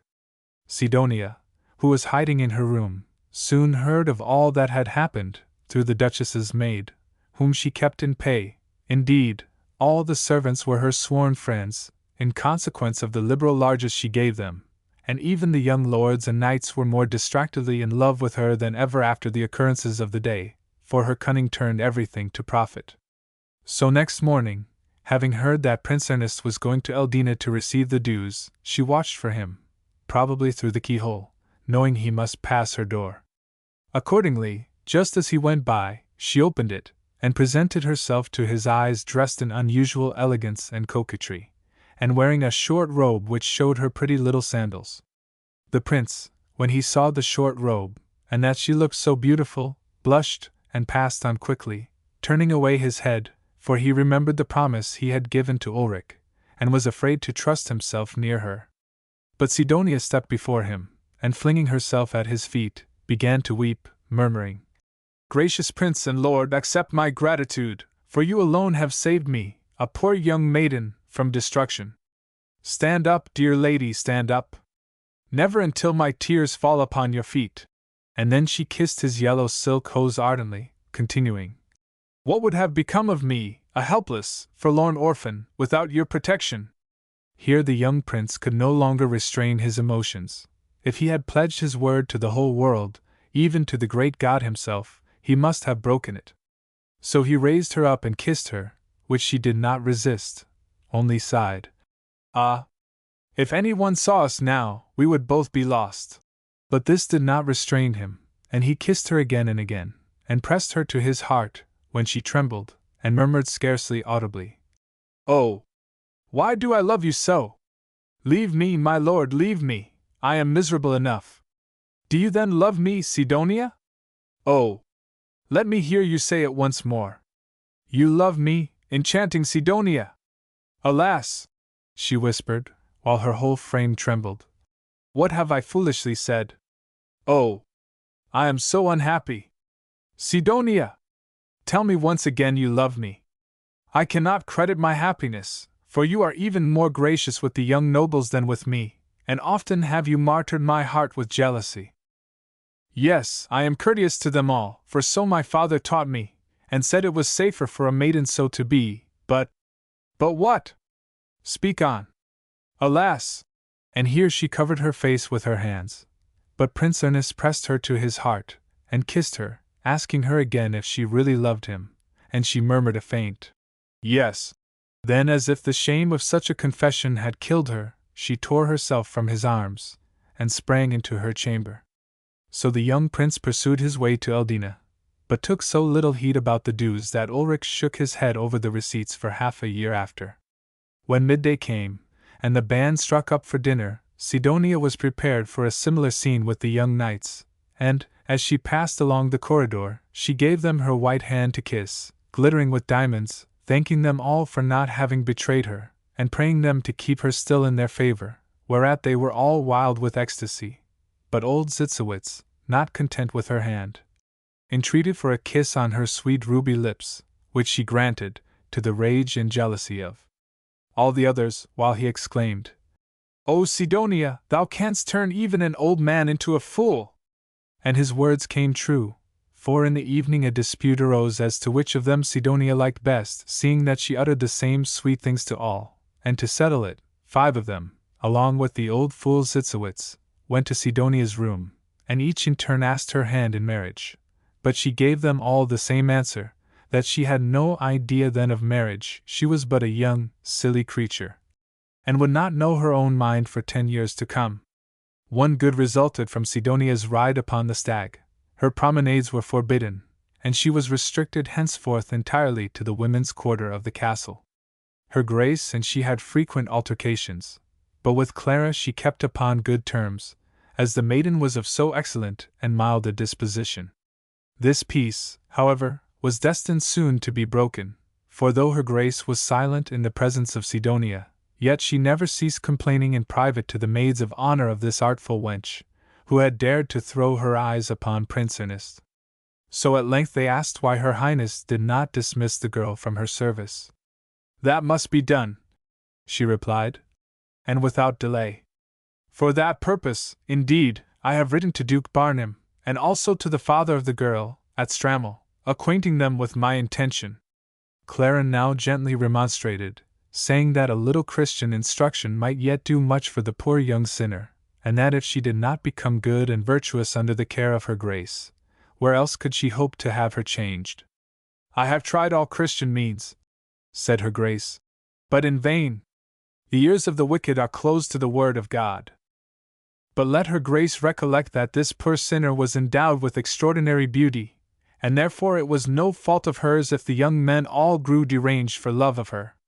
Here a violent tumult, and much scornful laughing, arose amongst the other maids of honor, and one Anna Lepels exclaimed, I cannot imagine in what Sidonia's wonderful beauty consists. When she flatters the young men, and makes free with them as they are passing to dinner, what marvel if they all run after her? Any girl might have as many lovers if she chose to adopt such manners. Clara made no reply, but turning to her Grace, said with her permission she would leave her spinning for a while, to visit Sidonia in her room, who perhaps would hearken to her advice, as she meant kindly to her. You may go, said her Grace. But what do you mean to do? I tell you, advice is thrown away on her. Then I will threaten her with the catechism of Dr. Drushovius, which she must repeat on Sunday, for I know that she is greatly afraid of that and the clergyman. And you think you will frighten her into giving up running after the young men? Oh yes, if I tell her that she will be publicly reprimanded unless she can say it perfectly. So her Grace allowed her to depart, but with something of a weak faith. Although Sidonia had absented herself from the spinning, on the pretext of learning the catechism quietly in her own room, yet, when Clara entered, no one was there except the maid, who sat upon the floor at her work. She knew nothing about the young lady, but as she heard a great deal of laughter and merriment in the court beneath, it was likely Sidonia was not far off. On stepping to the window, Clara indeed beheld Sidonia. In the middle of the court was a large horse pond built round with stones, to which the water was conducted by metal pipes communicating with the river Peene. In the middle of the pond was a small island, upon which a bear was kept chained. A plank was now thrown across the pond to the island. Upon this Sidonia was standing feeding the bear with bread, which a pellman, who stood beside her, first dipped into a can of syrup, and several of the young squires stood round them laughing and jesting. The idle young pages were wont to take great delight in shooting at the bear with blunt arrows, and when it growled and snarled, then they would calm it again by throwing over bits of bread steeped in honey or syrup. So Sidonia, waiting to see the fun, had got upon the plank ready to give the bread just as the bear had got to the highest pitch of irritation, when he would suddenly change his growling into another sort of speech after his fashion. All this amused Sidonia mightily, and she laughed and clapped her hands with delight. When the modest Clara beheld all this, and how Sidonia danced up and down on the plank, while the water splashed over her robe, she called to her, Dear Lady Sidonia, come hither, I have somewhat to tell thee. But she answered tartly, Dear Lady Clara, keep it then, I am too young to be told everything. And she danced up and down on the plank as before. After many vain entreaties, Clara had at length to descend and seize the wild bird by the wing, I mean there by the arm, and carry her off to the castle. The young men would have followed, but they were engaged to attend His Highness on a fishing excursion that afternoon, and were obliged to go and see after their nets and tackle. So the two maidens could walk up and down the corridor undisturbed, and Clara asked if she had yet learned the catechism. Illa dot. No, I have no wish to learn it. Hake dot. But if the priest has to reprimand you publicly from the pulpit? Illa dot. I counsel him not to do it. Hake dot. Why, what would you do to him? Illa dot. He will find that out. Hake dot. Dear Sidonia, I wish you well, and therefore let me tell you that not only the priest, but our gracious lady, and all the noble maidens of the court, are sad and displeased that you should make so free with the young men, and entice them to follow you, as I have seen but too often myself. Do it not, dear Sidonia, I mean well by you, do it not. It will injure your reputation. Illa dot. Ha! You are jealous now, you little pious house sparrow, that the young men do not run after you too. How can I help it? Hake dot. Every maiden can help it. Were she as beautiful as could be seen, she can help it. Leave off, Sidonia, or evil will come of it, particularly as her grace has heard that you are seeking to entice our young lord the prince. See, I tell you the pure truth, that it may turn you from your light courses. Tell me, what can you mean by it? For when noble youths demand your hand in marriage, you reject them, and say you never mean to marry. Can you think that our gracious prince, a son of Pomerania, will make thee his duchess, thou who art only a common nobleman's daughter? A common nobleman's daughter, that is good from the peasant girl. You are common enough and low enough, I warrant, but my blood is as old as that of the dukes of Pomerania, and besides I am a castle and land dowered maiden. But who are you? Who are you? Your forefathers were hunted out of Mecklenburg, and only got footing here in Pomerania out of charity. Do not be angry, dear lady, you say true, yet I must add that my forebears were once counts in Mecklenburg, and from their loyalty to the dukes of Pomerania were given possessions here in Daber, where they have been lords of castles and lands for 250 years. Yet I will confess that your race is nobler than mine, but, dear child, I make no boast of my ancestry, nor is it fitting for either of us to do so. The right royal prince, who is given as an example and model to us all, who is Lord, not over castle and land, but of the heavens and the earth, the Savior, Jesus Christ, he took no account of his arms or his ancestry, though the whole starry universe was his banner. He was as humble to the little child as to the learned doctors in the temple, to the chiefs among the people, as to the trembling sinner and the blind beggar Bartimaeus. Let us take, then, this prince for our example, and mind our life long what he says, Come unto me, and learn of me, for I am meek and lowly of heart. Will you not learn of him, dear lady? I will if God give me grace. And she extended her hand to Sidonia, who dashed it away, crying, Stuff! Nonsense! You have learned all this twaddle from the priest, who, I know, is nephew to the shoemaker in Daber, and therefore hates any one who is above him in rank. Clara was about to reply mildly, but they happened now to be standing close to the public flight of steps, and a peasant girl ran up when she saw them, and flung herself at Clara's feet, entreating the young lady to save her, for she had run away from Daber, where they were going to burn her as a witch.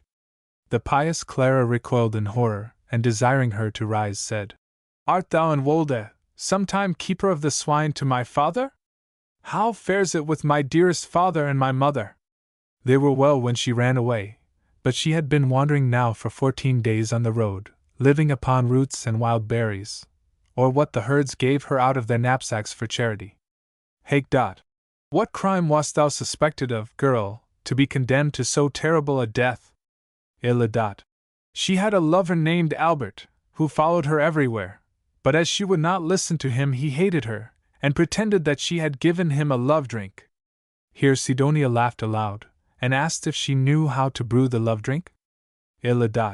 Yes, she learned from her elder sister how to make it, but had never tried it with any one, and was perfectly innocent of all they charged her with. Here Clara shook her head, and wished to get rid of the witch-girl, for she thought, truly if Sidonia learns the brewing secret, she will poison and destroy the whole castleful, and we shall have the devil bodily with us in earnest. So she pushed away the girl, who still clung to her, weeping and lamenting. Hereupon Sidonia grew quite grave and pious all of a sudden, and said, See the hypocrite she is! She first sets before me the example of Christ, and then treats this poor sinner with nothing but cross thorns. Has not Christ said, Blessed are the merciful, for they shall obtain mercy? But only see how this bigot can have Christ on her tongue, but not in her heart. The pious Clara grew quite ashamed at such talk, and raising up the wretch who had again fallen on her knees, said, Well, thou mayest remain, so get thee to my maid, and she will give thee food. I shall also write to my father for thy pardon, and meanwhile ask leave from her grace to allow thee to remain here until it arrives. But if thou art guilty, I cannot promise thee my protection any longer, and thou wilt be burned here, in place of at Daber. So the witch-girl was content, and importuned them no further. Chapter 10. How Sidonia wished to learn the mystery of love potions, but is hindered by Clara and the young prince. When Prince Ernest returned home after an absence of some days, Sidonia had changed her tactics, for now she never lifted up her eyes when they met, but passed on blushing and confused, and in place of speaking, as formerly, only sighed. This turned his head completely, and sent the blood so quickly through his veins that he found it a hard matter to conceal his feelings any longer. For this reason he determined to visit Sidonia in her own room as soon as he could hit upon a favorable opportunity, and bring her then a beautiful lute, inlaid with gold and silver, which he had purchased for her at Gripswald. Now, it happened soon after, that her Grace and Clara went away one day into the town to purchase a jerkin for the little Prince Casimir, who accompanied them. Sidonia was immediately informed of their absence, and sought out Clara's maid without delay, put a piece of gold into her hand, and said, "Send the strange girl from Daber to my room for a few minutes. She can perhaps give me some tidings of my dear father and family, for Daber is only a little way from Strammel. But mind," she added, "keep this visit a secret, as well from her Grace as from your mistress Clara, otherwise we shall all be scolded."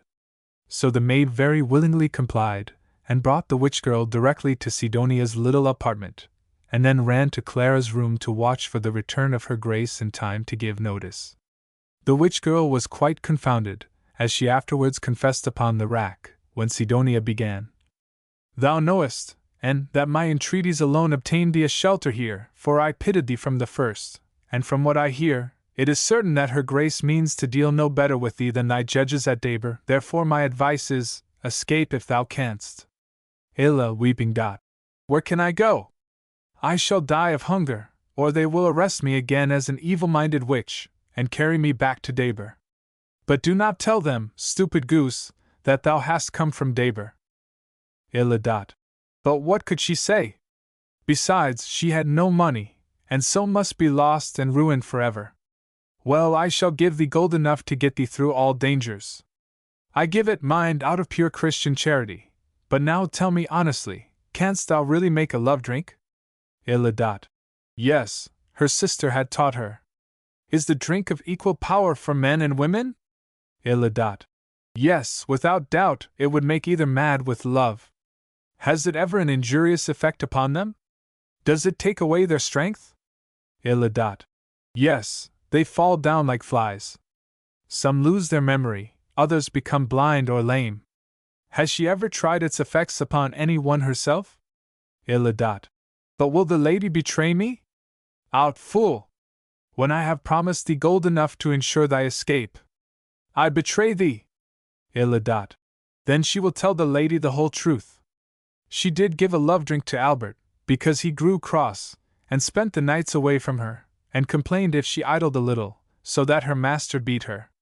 Therefore she determined to punish him, and a rash came out over his whole body, so that he could neither sit nor lie for 6 weeks, and at night he had to be tied to a post with a hand towel.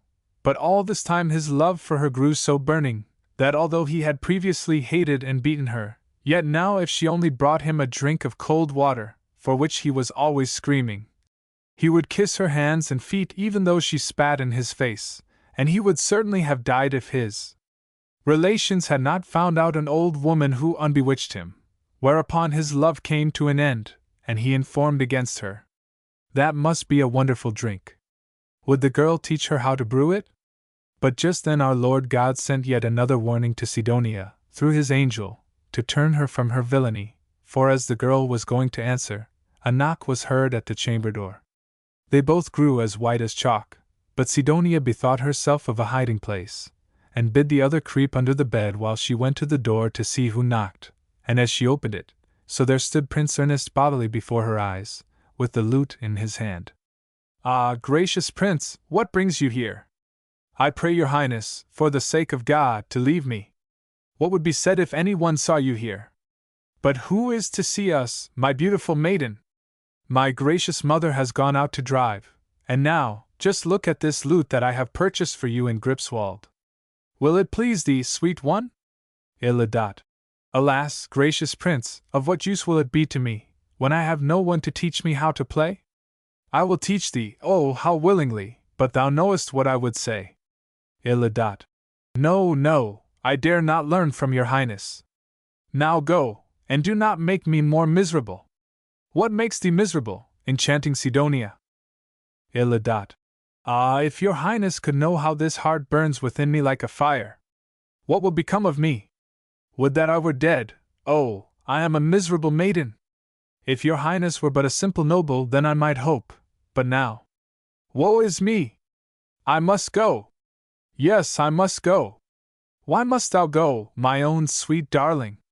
And why dost thou wish me to be only a simple noble? Canst thou not love a duke better than a noble? Iladat. Gracious prince, what is a poor count's daughter to your princely highness? And would her grace ever consent? Ah no, I must go, I must go! Here she sobbed so violently, and covered her eyes with her hands, that the young duke could no longer restrain his feelings. He seized her passionately in his arms, and was kissing away the crocodile tears, when lo, another knock came to the door, and Sidonia grew paler even than the first time, for there was no place to hide the prince in, as the witch wench was already under the bed, and not even quite hidden, for some of her red petticoat was visible round the post, and one could easily see by the way it moved that some living body was in it. For the girl was trembling with the most horrible fear and fright. But the prince was too absorbed in love either to notice all this or to mind the knock at the door. Sidonia, however, knew well that it was over with them now, and she pushed away the young prince, just as the door opened and Clara entered, who grew quite pale, and clasped her hands together when she saw the Duke and Sidonia together. Then the tears fell fast from her eyes, and she could utter nothing but, "Ah, my gracious prince, my poor innocent prince, what has brought you here?" But neither of them spoke a word. "You are lost!" exclaimed Clara. "The Duchess is coming up the corridor, and has just stopped to look at her pet cat and the kittens there by the page's room. Hasten, young prince, hasten to meet her before she comes a step further." So the young lord darted out of the chamber, and found his gracious mother still examining her kittens, whereupon he prayed her then to descend with him to the courtyard and look also at his fine hounds, to which she consented. The moment Prince Ernest disappeared, Clara commenced upbraiding Sidonia for her evil ways, which could not be any longer denied, for had she not seen all with her own eyes, and she now conjured her by the living God to turn away from the young duke, and select some noble of her own rank as her husband. This could easily be done when so many loved her, but as to the prince, as long as her grace and Ulrich lived, or even one single branch of the princely house of Pomerania, this marriage would never be permitted, let the young lord do or say what he chose. "Ah, thou pious old priest in petticoats!" exclaimed Sidonia. "Who told thee I wanted to marry the prince?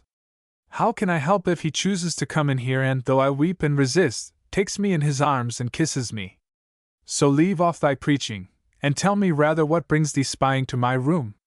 Then Clara remembered what had really been her errand, although the love scene had put everything else out of her head until now, and replied, "I was seeking the witch girl from Daber, for when I went out with her grace, I left her in charge of my maid, but as we returned home by the little garden gate, I slipped up to my room by the private stairs without any one seeing me, and found my maid looking out of the window, but no girl was to be seen. When I asked what had become of her, the maid answered she knew not, the girl must have slipped away while her back was turned, so I came here to ask if you had seen the impudent hussy, for I fear if her wings are not clipped she will do harm to someone." Here Sidonia grew quite indignant. What could she know of a vile witch wench? Besides, she had not been 10 minutes there in the room. "But perchance the bird has found herself a nest somewhere," said Clara, looking towards the bed. "Methinks, indeed, I see some of the feathers, for surely a red gown never trembled that way under a bed unless there was something living inside of it." When the witch girl heard this her fright increased, so that, to make matters worse, she pulled her gown in under the bed, upon which Clara kneeled down, lifted the coverlet, and found the owl in its nest. Now she had to creep out weeping and howling, and promised to tell everything. But Sidonia gave her a look which she understood well, and therefore when she stood up straight by the bed, begged piteously that the Lady Clara would not scold her for having tried to escape, because she herself had threatened her with being burned there as well as at Daber. So not knowing where to hide, and seeing the Lady Sidonia's door open, she crept in there and got under the bed, intending to wait till night came and then ask her aid in effecting her flight, for the Lady Sidonia was the only one in the castle who had shown her Christian compassion. Hurried Sidonia rose up as if in great rage, and said, "Ha! Thou impudent wench, how darest thou reckon on my protection?" And seizing her by the hand, in which, however, she pressed a piece of gold, pushed her violently out of the door. Now Clara, thinking that this was the whole truth, fell weeping upon Sidonia's neck, and asked forgiveness for her suspicions. "There, that will do," said Sidonia. "That will do, old preacher. Only be more cautious in future." "What? Am I to poke under my bed to see if anyone is hiding there?" "You may go, for I suppose you have often hidden a lover there, your eyes turned to it so naturally." As Clara grew red with shame, Sidonia drew the witch girl again into the room, and giving her a box on the ear that made her teeth chatter. "Now, confess," said she, "what I said to the young lord without knowing that you were listening." So the poor girl answered weeping, "Nothing but what was good did you say to him, namely, that he should go away, and then you pushed him so violently when he attempted to kiss you, that he stumbled over against the bed." "See, now, my pious preacher," said Sidonia, "this girl confirms exactly what I told you, so now go along with you, you hussy, or mayhap you will come off no better than she has done." Hereupon Clara went away humbly with the witch girl to her own room, and never uttered another word. Nevertheless, the affair did not seem quite satisfactory to her yet. So she conferred with her betrothed, Marcus Bork, on the subject. For when he carried books for her highness from the ducal library, it was his custom to scrape with his feet in a peculiar manner as he passed Clara's door. Then she knew who it was, and opened it. And as her maid was present, they conversed together in the Italian tongue, for they were both learned, not only in God's word, but in all other knowledge, so that people talk about them yet in Pomeranian land for these things. Clara therefore told him the whole affair in Italian, before her maid and the witch girl, of the visit of the young prince, and how the girl was lying hid under the bed, and asked him was it not likely that Sidonia had brought her there to teach her how to brew the love drink, with which she would then have bewitched the prince and all the men folk in the castle, and ought she not to warn her grace of the danger? But Marcus answered, that if the witch girl had been at the castle weeks before, he might have supposed that Sidonia had received the secret of the love potion from her, since every man, old and young, was mad for love of her. But now he must needs confess that Sidonia's eyes and deceiving mouth were magic sufficient, and that it was not likely she would bring a vile damsel to her room to teach her that which she knew already so perfectly. So he thought it better not to tell her highness anything on the subject. Besides, if the wench were examined, who knows what she might tell of Sidonia and the young lord that would bring shame on the princely house of Wolgast, since she had been hid under the bed all the time, and perhaps only kept silence through fear. It were well therefore on every account not to let the matter get wind, and to shut up the wench safely in the witch's tower until the answer came from Daber. If she were pronounced really guilty, it would then be time enough to question her on the rack about the love drink and the conversation between the young lord and Sidonia. So this course was agreed on. It is, however, much to be regretted that Clara did not follow the promptings of her good angel, and tell all to her grace and old Ulrich, for then much misfortune and scandal would have been spared to the whole Pomeranian land. But she followed her bridegroom's advice, and kept all secret. The witch girl, however, was locked up that very day in the witch's tower, to guard against future evil. Chapter 11. How Sidonia repeated the catechism of Dr. Drushovius, and how she whipped the young Casimir, out of pure evil-mindedness. The Sunday came at last when Sidonia was to be examined publicly in the catechism of Dr. Drushovius. Her grace was filled with anxiety to see how all would terminate, for every one suspected, as indeed was the case, that not one word of it would she be able to repeat. So the church was crowded, and all the young men attended without exception, knowing what was to go forward, and fearing for Sidonia, because this Dr. Drushovius was a stern, harsh man. But she herself seemed to care little about the matter, for she entered her grace's closet as usual, which was right opposite the pulpit, and threw herself carelessly into a corner. However, when the doctor entered the pulpit she became more grave, and finally, when his discourse was drawing near to the close, she rose up quietly and glided out of the closet, intending to descend to the gardens. Her grace did not perceive her movement, in consequence of the hat with the heron's plume which she wore, for the feathers drooped down at the side next Sidonia, and the other ladies were too much alarmed to venture to draw her attention to the circumstance. But the priest from the pulpit saw her well, and called out, "Maiden! Maiden! Whither go you?" Remember ye have to repeat your catechism. Then Sidonia grew quite pale, for her Grace and all the congregation fixed their eyes on her. So when she felt quite conscious that she was looking pale, she said, You see from my face that I am not well, but if I get better, doubt not but that I shall return immediately. Here all the maids of honor put up their kerchiefs to hide their laughter, and the young nobles did the same. So she went away, but they might wait long enough, I think, for her to come back. In vain her Grace watched until the priest left the pulpit, and then sent 2 of her ladies to look for the hypocrite. But they returned declaring that she was nowhere to be seen. Summa dot, the whole service was ended, and her Grace looked as angry as the doctor, and when the organ had ceased, and the people were beginning to depart, she called out from her closet, Let every one come this way, and accompany me to Sidonia's apartment. There I shall make her repeat the catechism before ye all. Messengers shall be dispatched in all directions until they find out her hiding place. This pleased the doctor and Ulrich well. So they all proceeded to Sidonia's little room, for there she was, to their great surprise, seated upon a chair with a smelling bottle in her hand. Whereupon her Grace demanded what ailed her, and why she had not stayed to repeat the catechism. Illa dot. Ah!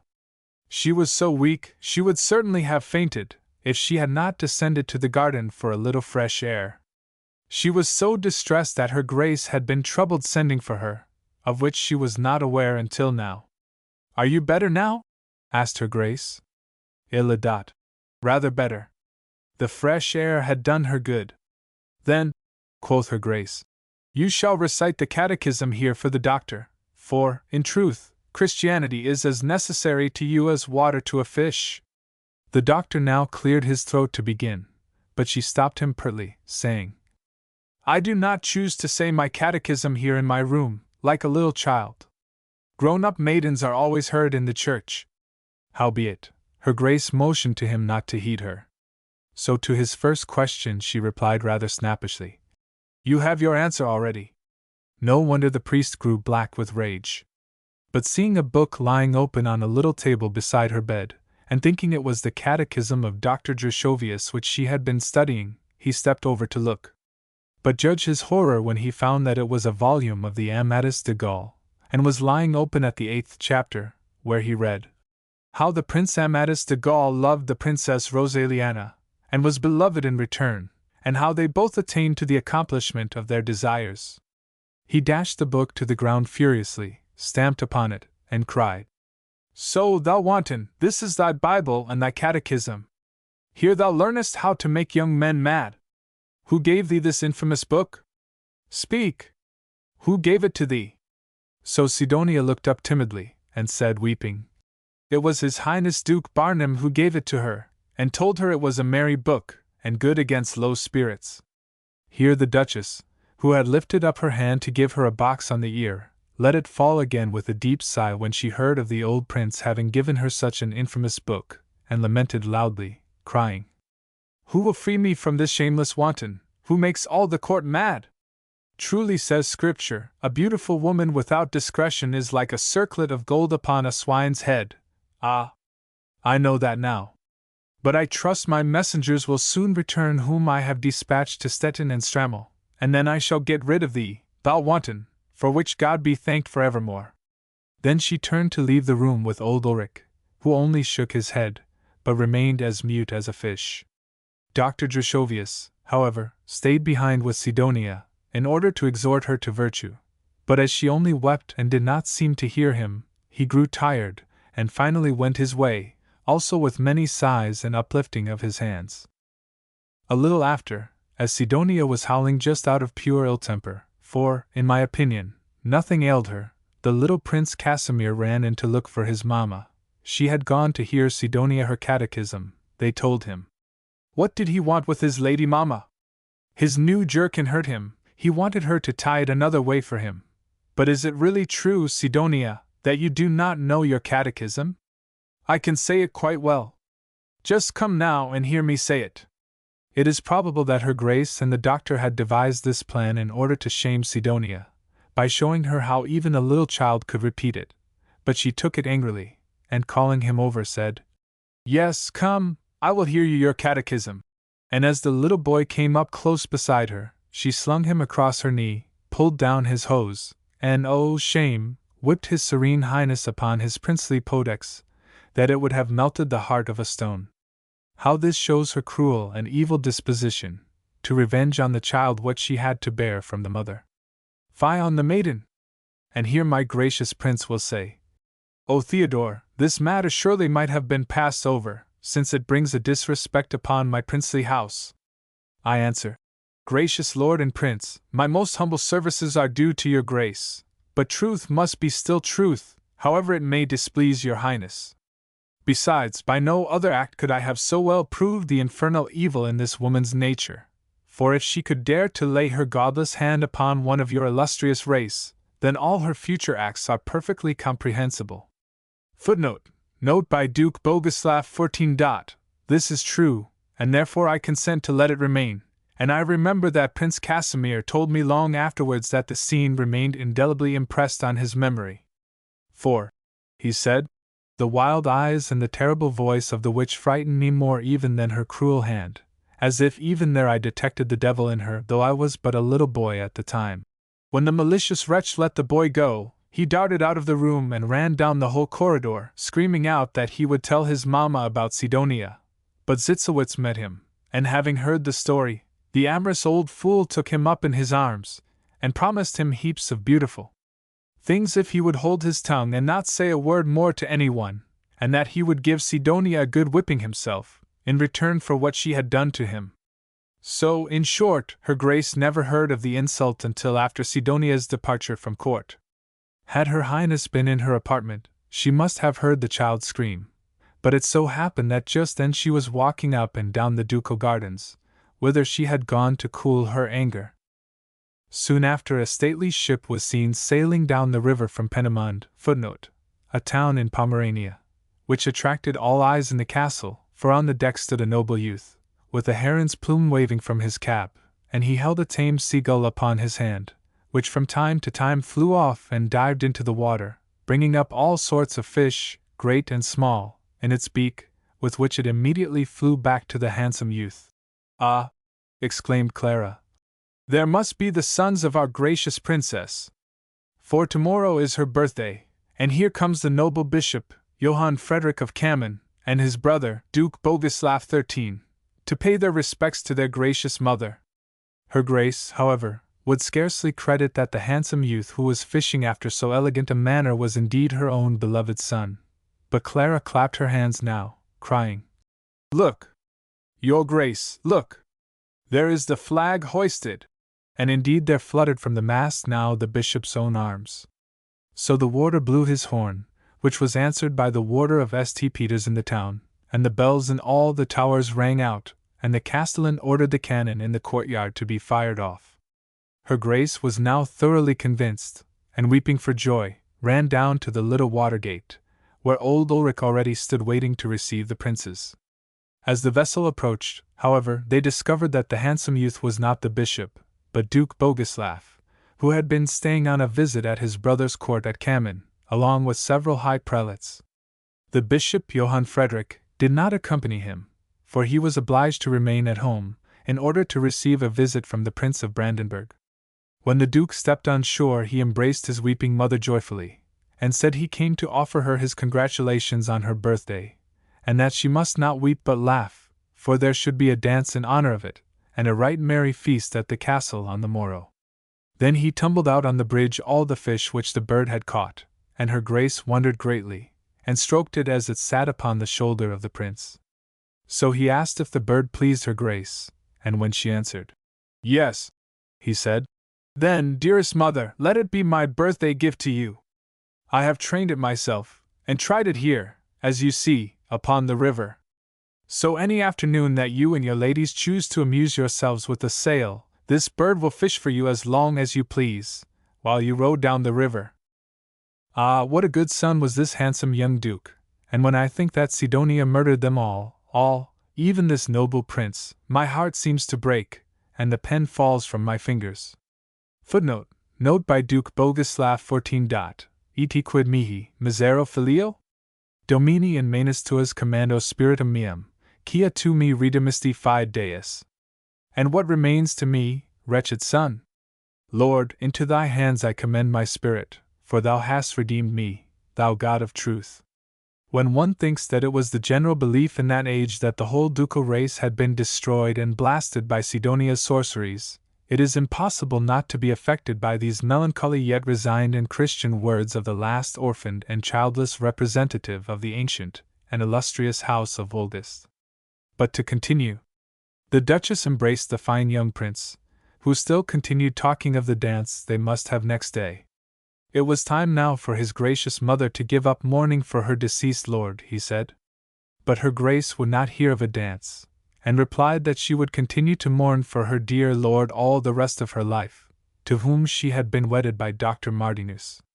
However, the Duke repeated his entreaties, and all the young nobles added theirs, and finally Prince Ernest besought her grace not to deny them permission to have a festival on the morrow, as it was to honor her birthday. So she at last consented, but old Ulrich shook his head, and took her grace aside to warn her of the scandal which would assuredly arise when the young nobles had drunk and grew excited by Sidonia. Hereupon her grace made answer that she would take care Sidonia should cause no scandal. As she has refused to learn her catechism, she must not appear at the feast. It will be a fitting punishment to keep her a prisoner for the whole day, and therefore I shall lock her up myself in her own room, and put the key in my pocket. So Ulrich was well pleased, and all separated for the night with much contentment, and hopes of enjoyment on the morrow. Chapter 12. Of Apelman's knavery. Item, how the birthday of Her Highness was celebrated, and Sidonia managed to get to the dance, with the uproar caused thereby. Before I proceed further, it will be necessary to state what happened a few days before concerning Prince Ernest's chief equerry, Johann Apelman. Otherwise many might doubt the facts I shall have to relate, though God knows I speak the pure truth.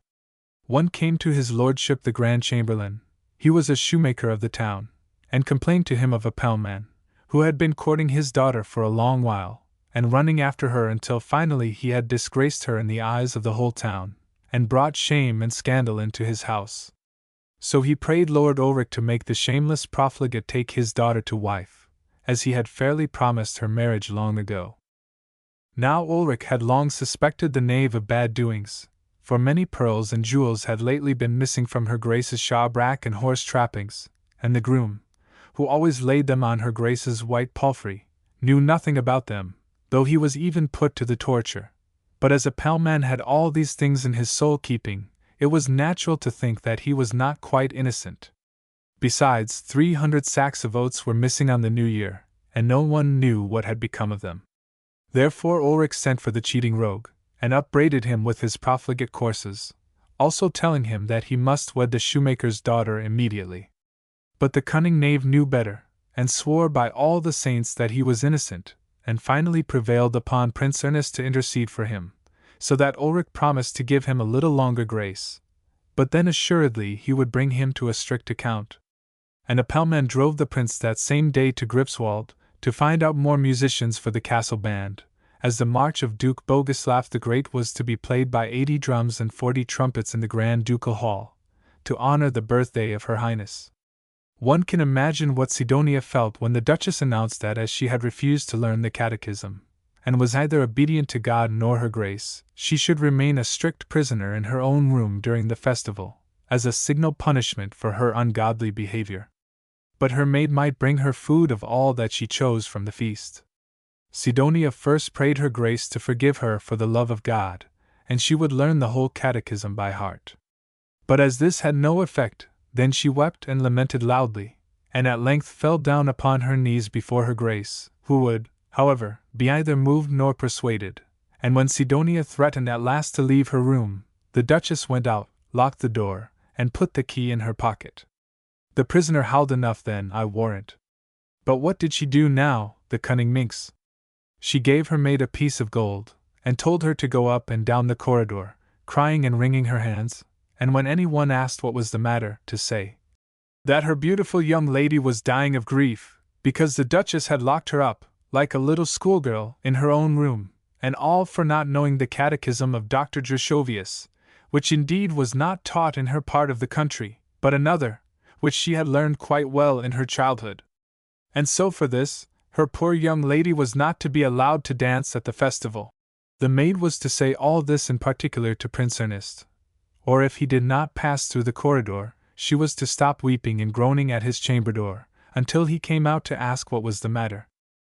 The maid followed the instructions right well, and in less than an hour every soul in the castle, down to the cooks and washerwomen, knew what had happened, and everywhere the Duchess went she was assailed by old and young, great and small, with petitions of pardon for Sidonia. Her Grace, however, bid them all be silent, and threatened if they made such shameless requests to forbid the festival altogether.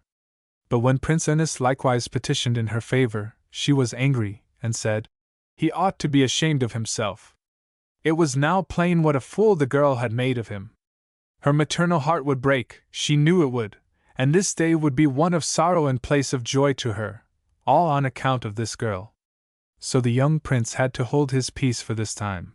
But he sent a message, nevertheless, to Sidonia, telling her not to fret, for that he would take her out of her room and bring her to the dance, let what would happen.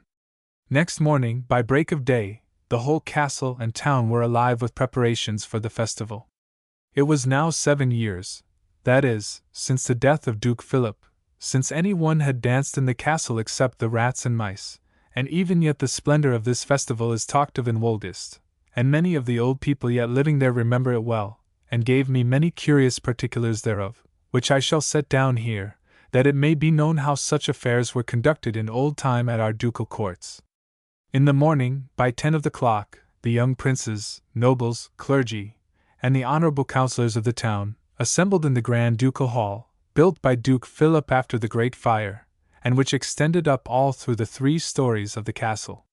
At the upper end of the hall was the grand painted window, 60 feet high, on which was delineated the pilgrimage of Duke Bogislav the Great to Jerusalem, all painted by Gerard Homer, a Frieslander, and the most celebrated painter on glass of his time, and round on the walls banners, and shields, and helmets, and cuirasses, while all along each side, 4 feet from the ground, there were painted on the walls figures of all the animals found in Pomerania, bears, wolves, elks, stags, deer, otters, and sea, all exquisitely imitated.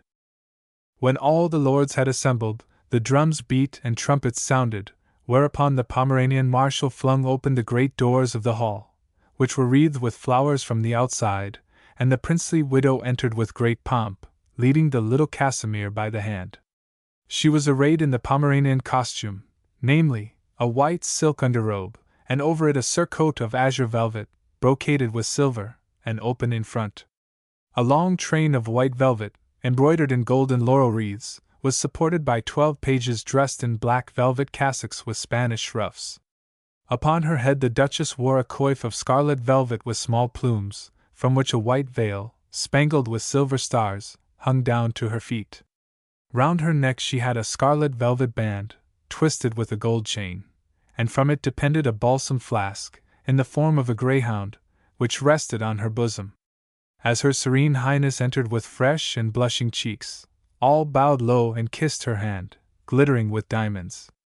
Then each offered his congratulations as best he could.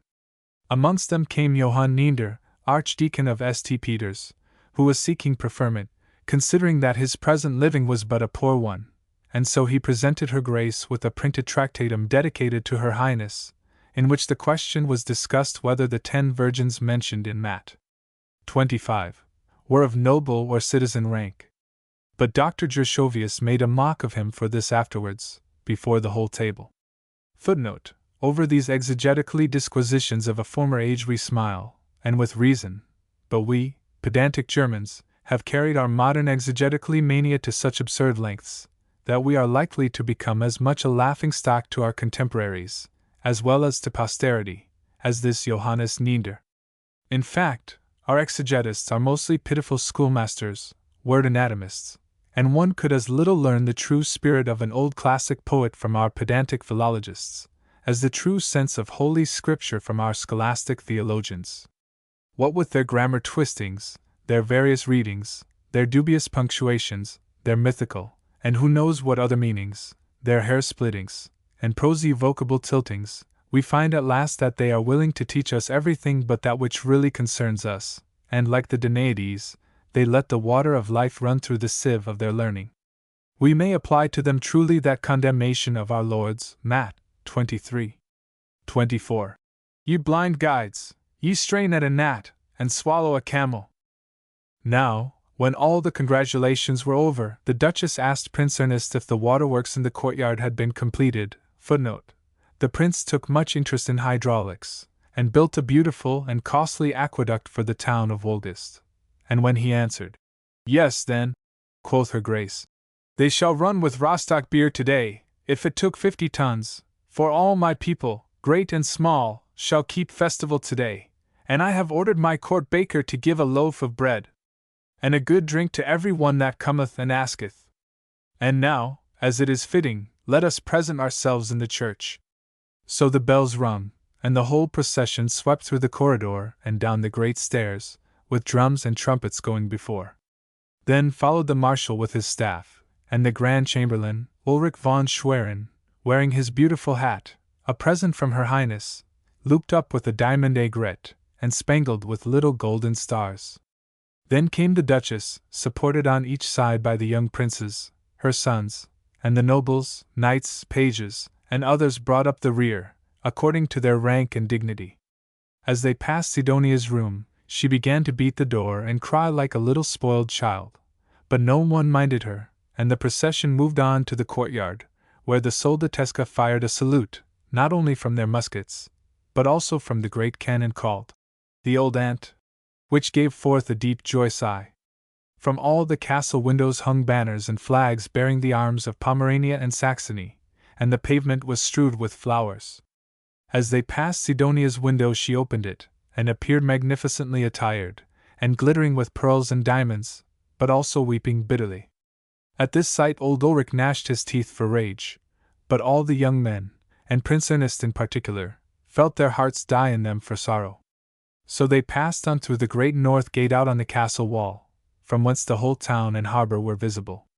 Here the flags fluttered from the masts and waved from the towers, and the people clapped their hands and cried, "Huzzah!" For in truth they had heard about the beer, to my thinking, before the princess came out upon the walls. Summa, there was never seen such joy, and after having service in church, they all returned to the castle in the same order, and set themselves down to the banquet. I got a list of the courses at the table of the Duchess from old Cusso, and I shall here set it down, that people may see how our fathers banqueted 80 years ago in Pomerania. But God help us! In these imperial days there is little left for us to grind our teeth upon. So smell thereat, and you will still get a delicious savor from these good old times. First course. 1. A soup. 2.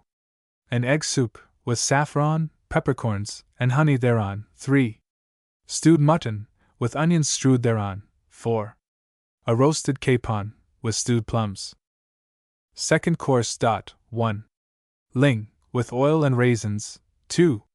Beef baked in oil. 3. Eels, with pepper. 4.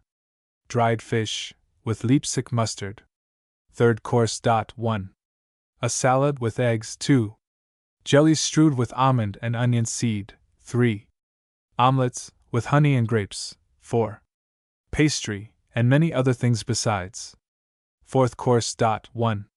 A roast goose with red beetroot, olives, capers, and cucumbers. 2. Little birds fried in lard, with radishes. 3. Venison. 4. Wild boar, with the marrow served on toasted rolls. In conclusion, all manner of pastry, with fritters, cakes, and fancy confectionery of all kinds. So her grace selected something from each dish herself, and dispatched it to Sidonia by her maid, but the maiden would none of them, and sent all back with a message that she had no heart to gourmandize and feast, but her grace might send her some bread and water, which was alone fitting for a poor prisoner to receive. The young men could bear this no longer, their patience was quite exhausted, and their courage rose as the wine cups were emptied. So at length Prince Ernest whispered to his brother Bogislaus to put in a good word for Sidonia. He refused, however, and Prince Ernest was ashamed to name her himself, but some of the young pages who waited on her grace were bold enough to petition for her pardon, whereupon her Grace gave them a very sharp reproof. After dinner the Duchess and Prince Bogislaus went up the stream in a pleasure boat to try the tame seagull, and her Grace requested Lord Ulrich to accompany them.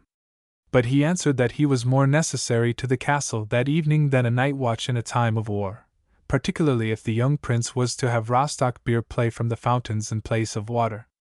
And soon his words came true, for when the Duchess had sailed away the young men began to drink in earnest, so that the wine ran over the threshold down the great steps, and the peasants and boors who were going back and forward with dried wood to the ducal kitchen, lay down flat on their faces, and licked up the wine from the steps. But the Almighty punished them for this, I think, for their children now are glad enough to sup up water with the geese. Meanwhile many of the youths sprang up, swearing that they would free Sidonia. Others fell down quite drunk, and knew nothing more of what happened. Then old Ulrich flew to the corridor, and marched up and down with his drawn dagger in his hand, and swore he would arrest them all if they did not keep quiet, that as to those who were lying dead drunk like beasts, he must treat them like other beasts, whereupon he sends to the castle fountain for buckets of cold water, and pours it over them. Ha! How they sprang up and raged when they felt it! But he only laughed and said, if they would not hold their peace he would treat them still worse. They ought to be ashamed of their filthiness and debauchery. Footnote: almost all writers of that age speak of the excesses to which intoxication was carried in all the ducal courts, but particularly that of Pomerania. But now to the uproar within was added one from without, for when the fountains began to play with Rostock beer, all the town ran thither, and drank like leeches, while they begged the serving wenches to bring them loaves to eat with it. How the old shoemaker threw up his cap in the air, and shouted, "Long live her Grace! No better princess was in the whole world. They hoped her Grace might live for many years and celebrate every birthday like this." Then they would pray for her right heartily, and the women chattered and cackled, and the children screamed so that no one could hear a word that was saying, and Sidonia tried for a long time in vain to make them hear her. At last she waved a white kerchief from the window, when the noise ceased for a little, and she then began the old song, namely, "Would they release her?" Now there were some brave fellows among them to whom she had given drink money, or purchased goods from, and they now ran to fetch a ladder and set it up against the wall. But old Ulrich got wind of this proceeding, and dispersed the mob forthwith, menacing Sidonia, before their faces, that if she but wagged a finger, and did not instantly retire from the window, and bear her well-merited punishment patiently, he would have her carried straightway through the guard-room, and locked up in the bastion tower. This threat succeeded, and she drew in her head. Meantime the Duchess returned from fishing, but when she beheld the crowd she entered through the little water gate, and went up a winding stair to her own apartment, to attire herself for the dance. The musicians now arrived from Gripswald, and all the knights and nobles were assembled except Sitzewitz, who lay sick, whether from love or jealousy I leave undecided. So the great affair at length began, and in the State Hall the band struck up Duke Bogislaus' march, played, in fact, by 80 drums and 43 trumpets, so that it was as mighty and powerful in sound as if the great trumpet itself had played it. And the plaster dropped off from the ceiling, and the picture of His Highness the Duke, in the north window, was so disturbed by the vibration that it shook and clattered as if it were going to descend from the frame and dance with the guests in the hall. And not only the folk outside danced to the music, but down in the town, in the great marketplace, and beyond that, even in the horse market, the giant march was heard, and every one danced to it whether in or out of the house, and cheered and huzzaed. Now the prince could no longer repress his feelings, for, besides that he had taken a good Pomeranian draught that day, and somewhat rebelled against his lady mother, he now flung the fourth commandment to the winds. Never had he done this before, and taking 3 companions with him, by name Dietrich von Crasso, Joachim von Buddy, and Achim von Weyer, he proceeded with them to the chamber of Sidonia, and with great violence burst open the door. There she lay on the bed weeping, in a green velvet robe, laced with gold, and embroidered with other golden ornaments, and her head was crowned with pearls and diamonds, so that the young prince exclaimed, "Dearest Sidonia, you look like a king's bride. See, I keep my word. Come now, and we shall dance together in the hall." Here he would willingly have kissed her, but was ashamed because the others were by, so he said, Go ye now to the hall and see if the dance is still going on. I will follow with the maiden. Thereat the young men laughed, because they saw well that the prince did not just then desire their company, and they all went away, except Joachim von Buddy, the rogue, who crept behind the door and peeped through the crevice. Now, the young lord was no sooner left alone with Sidonia than he pressed her to his heart. Did she love him? She must say yes once again. Whereupon she clasped his neck with her little hands, and with every kiss that he gave her she murmured, "Yes, yes, yes!" Would she be his own dear wife?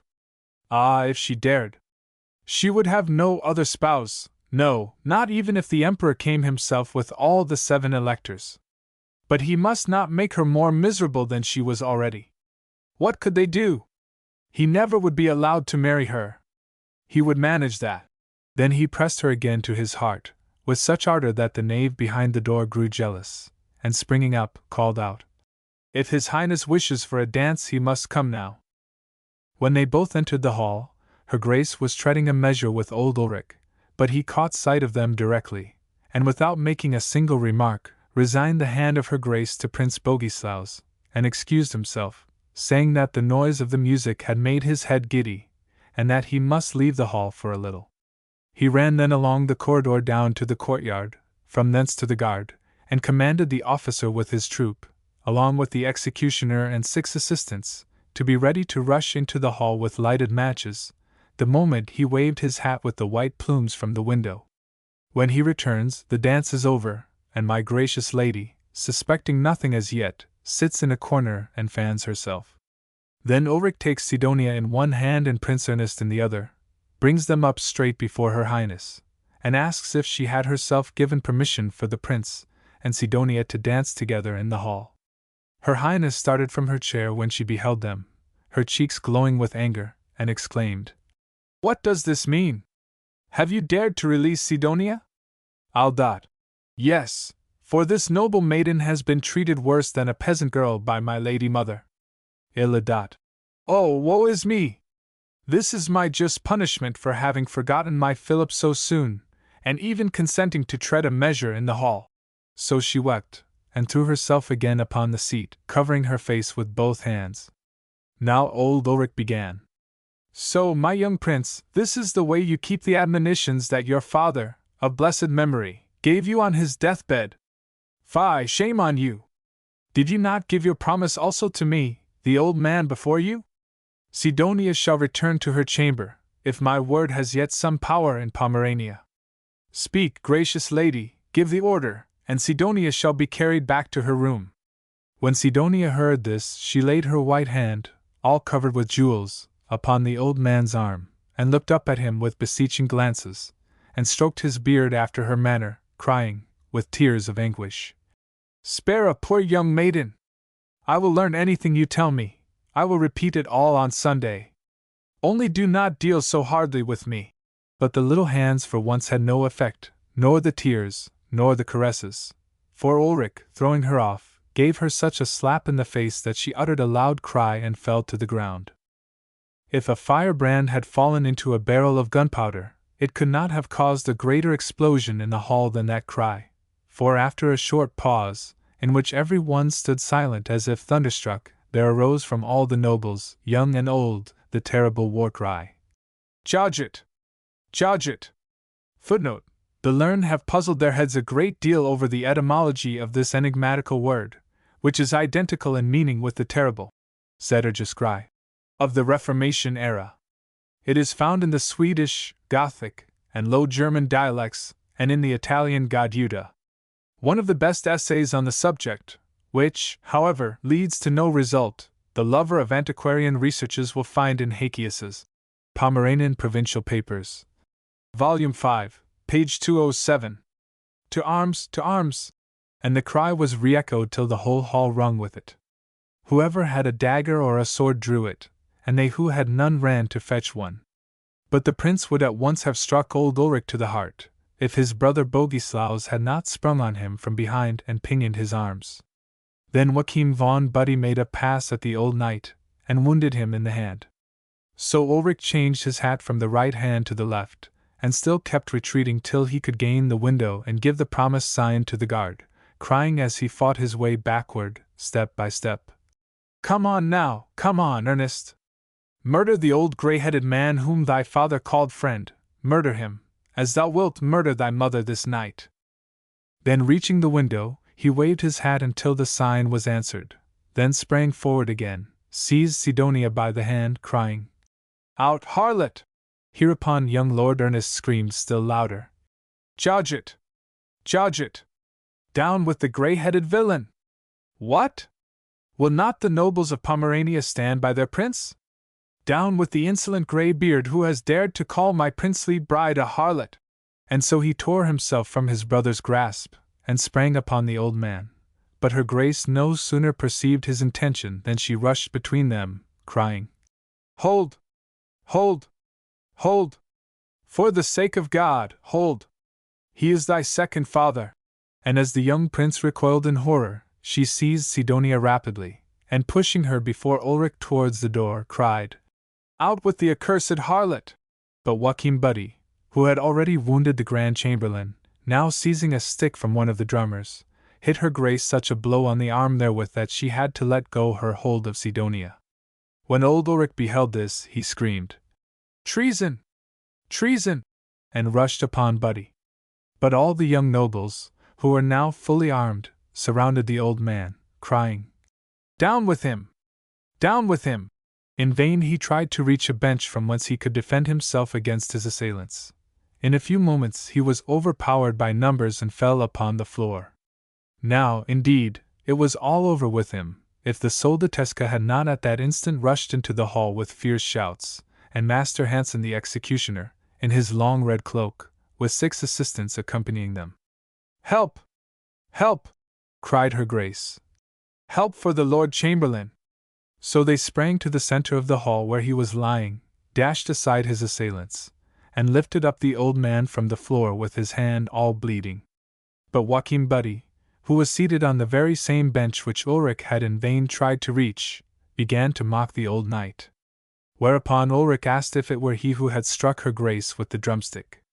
"Aye," quoth he, laughing, "and would that she had got more of it for treating that darling, sweet, beautiful Sidonia no better than a kitchen wench. Where is the old hag now? I will teach her the catechism with my drumstick, I warrant you." And he was going to rise, when Ulrich made a sign to the executioner, who instantly dropped his red cloak, under which he had hitherto concealed his long sword, and just as Joachim looked up to see what was going on, he whirled the sword round like a flash of lightning, and cut Buddy's head clean off from the shoulders, so that not even a quill of his Spanish ruff was disturbed, and the blood spouted up like 3 horsetails to the ceiling. For he drank so much that all the blood was in his head, and down tumbled his gay cap, with the heron's plume, to the ground, and his head along with it.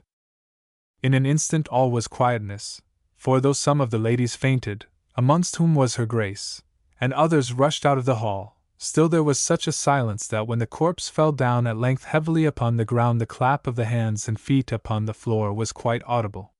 When Ulrich observed that his victory was complete, he waved his hat in the air, exclaiming, "The princely house of Pomerania is saved! And, as long as I live, its honor shall never be tarnished for the sake of a harlot. Remove Prince Ernest and Sidonia to separate prisons. Let the rest go their ways. This devil's festival is at an end, and with my consent, there shall never be another in Wolgast." Chapter 13. How Sidonia is sent away to Stettin.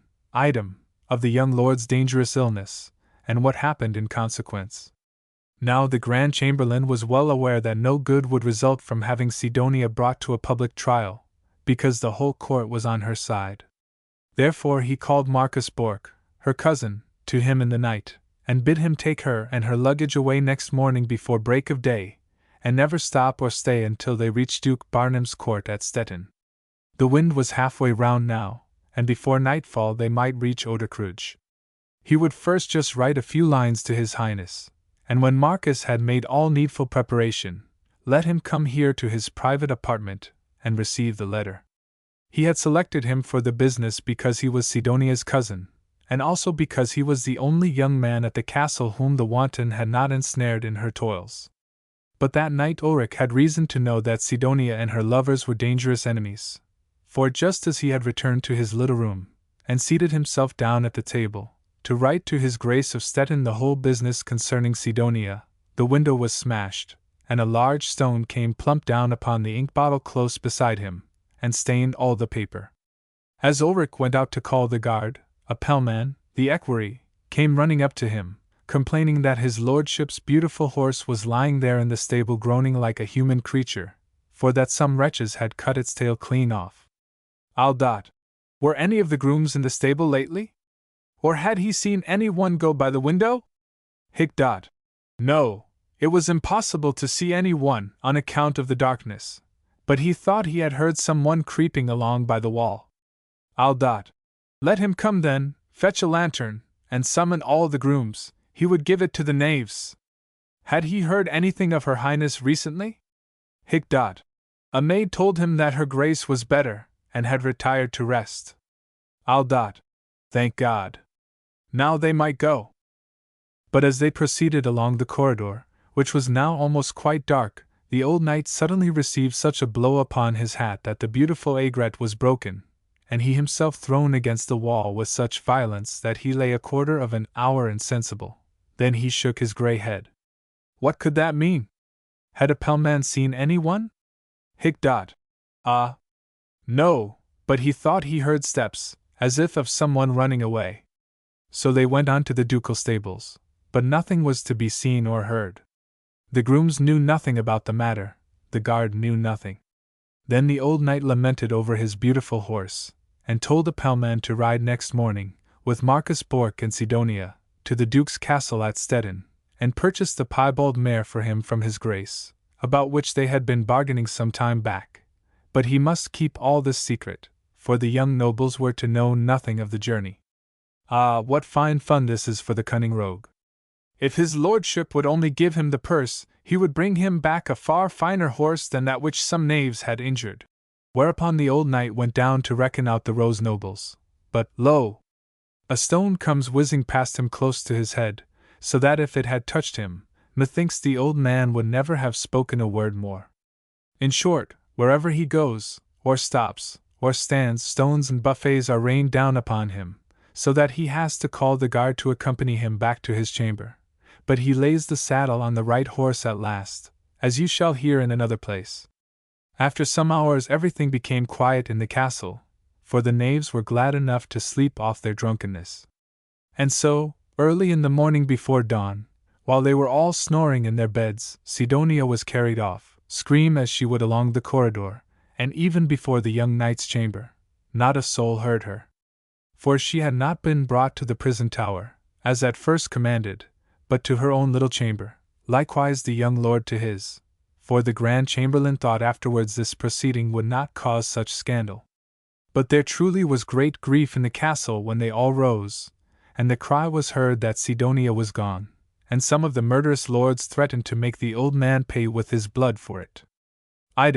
No sooner was it day than Dr. Drushovius ran in, crying that some of the young profligates had broken all his windows the night before, and turned a goat into the rectory, with the catechism of his dear and learned brother tied round his neck. Then old Ulrich's anger increased mightily, as might be imagined, and he brought the priest with him to the Duchess, who had got but little rest that night, and was busily turning her wheel with the little clockwork, and singing to it, in a loud, clear voice, that beautiful psalm, 120th. In deep distress I oft have cried. She paused when they entered, and began to weep. Was it not all prophesied? Why had she been persuaded to throw off her mourning, and slight the memory of her loved Philip? It was for this the wrath of God had come upon her house, for assuredly the Lord would avenge the innocent blood that had been shed. Then Ulrich answered that, as her grace knew, he had earnestly opposed this festival, but as to what regarded the traitor whose head he had chopped off, he was ready to answer for that blood, not only to man but before God. For had not the coward struck his own sovereign lady the princess with the drumstick?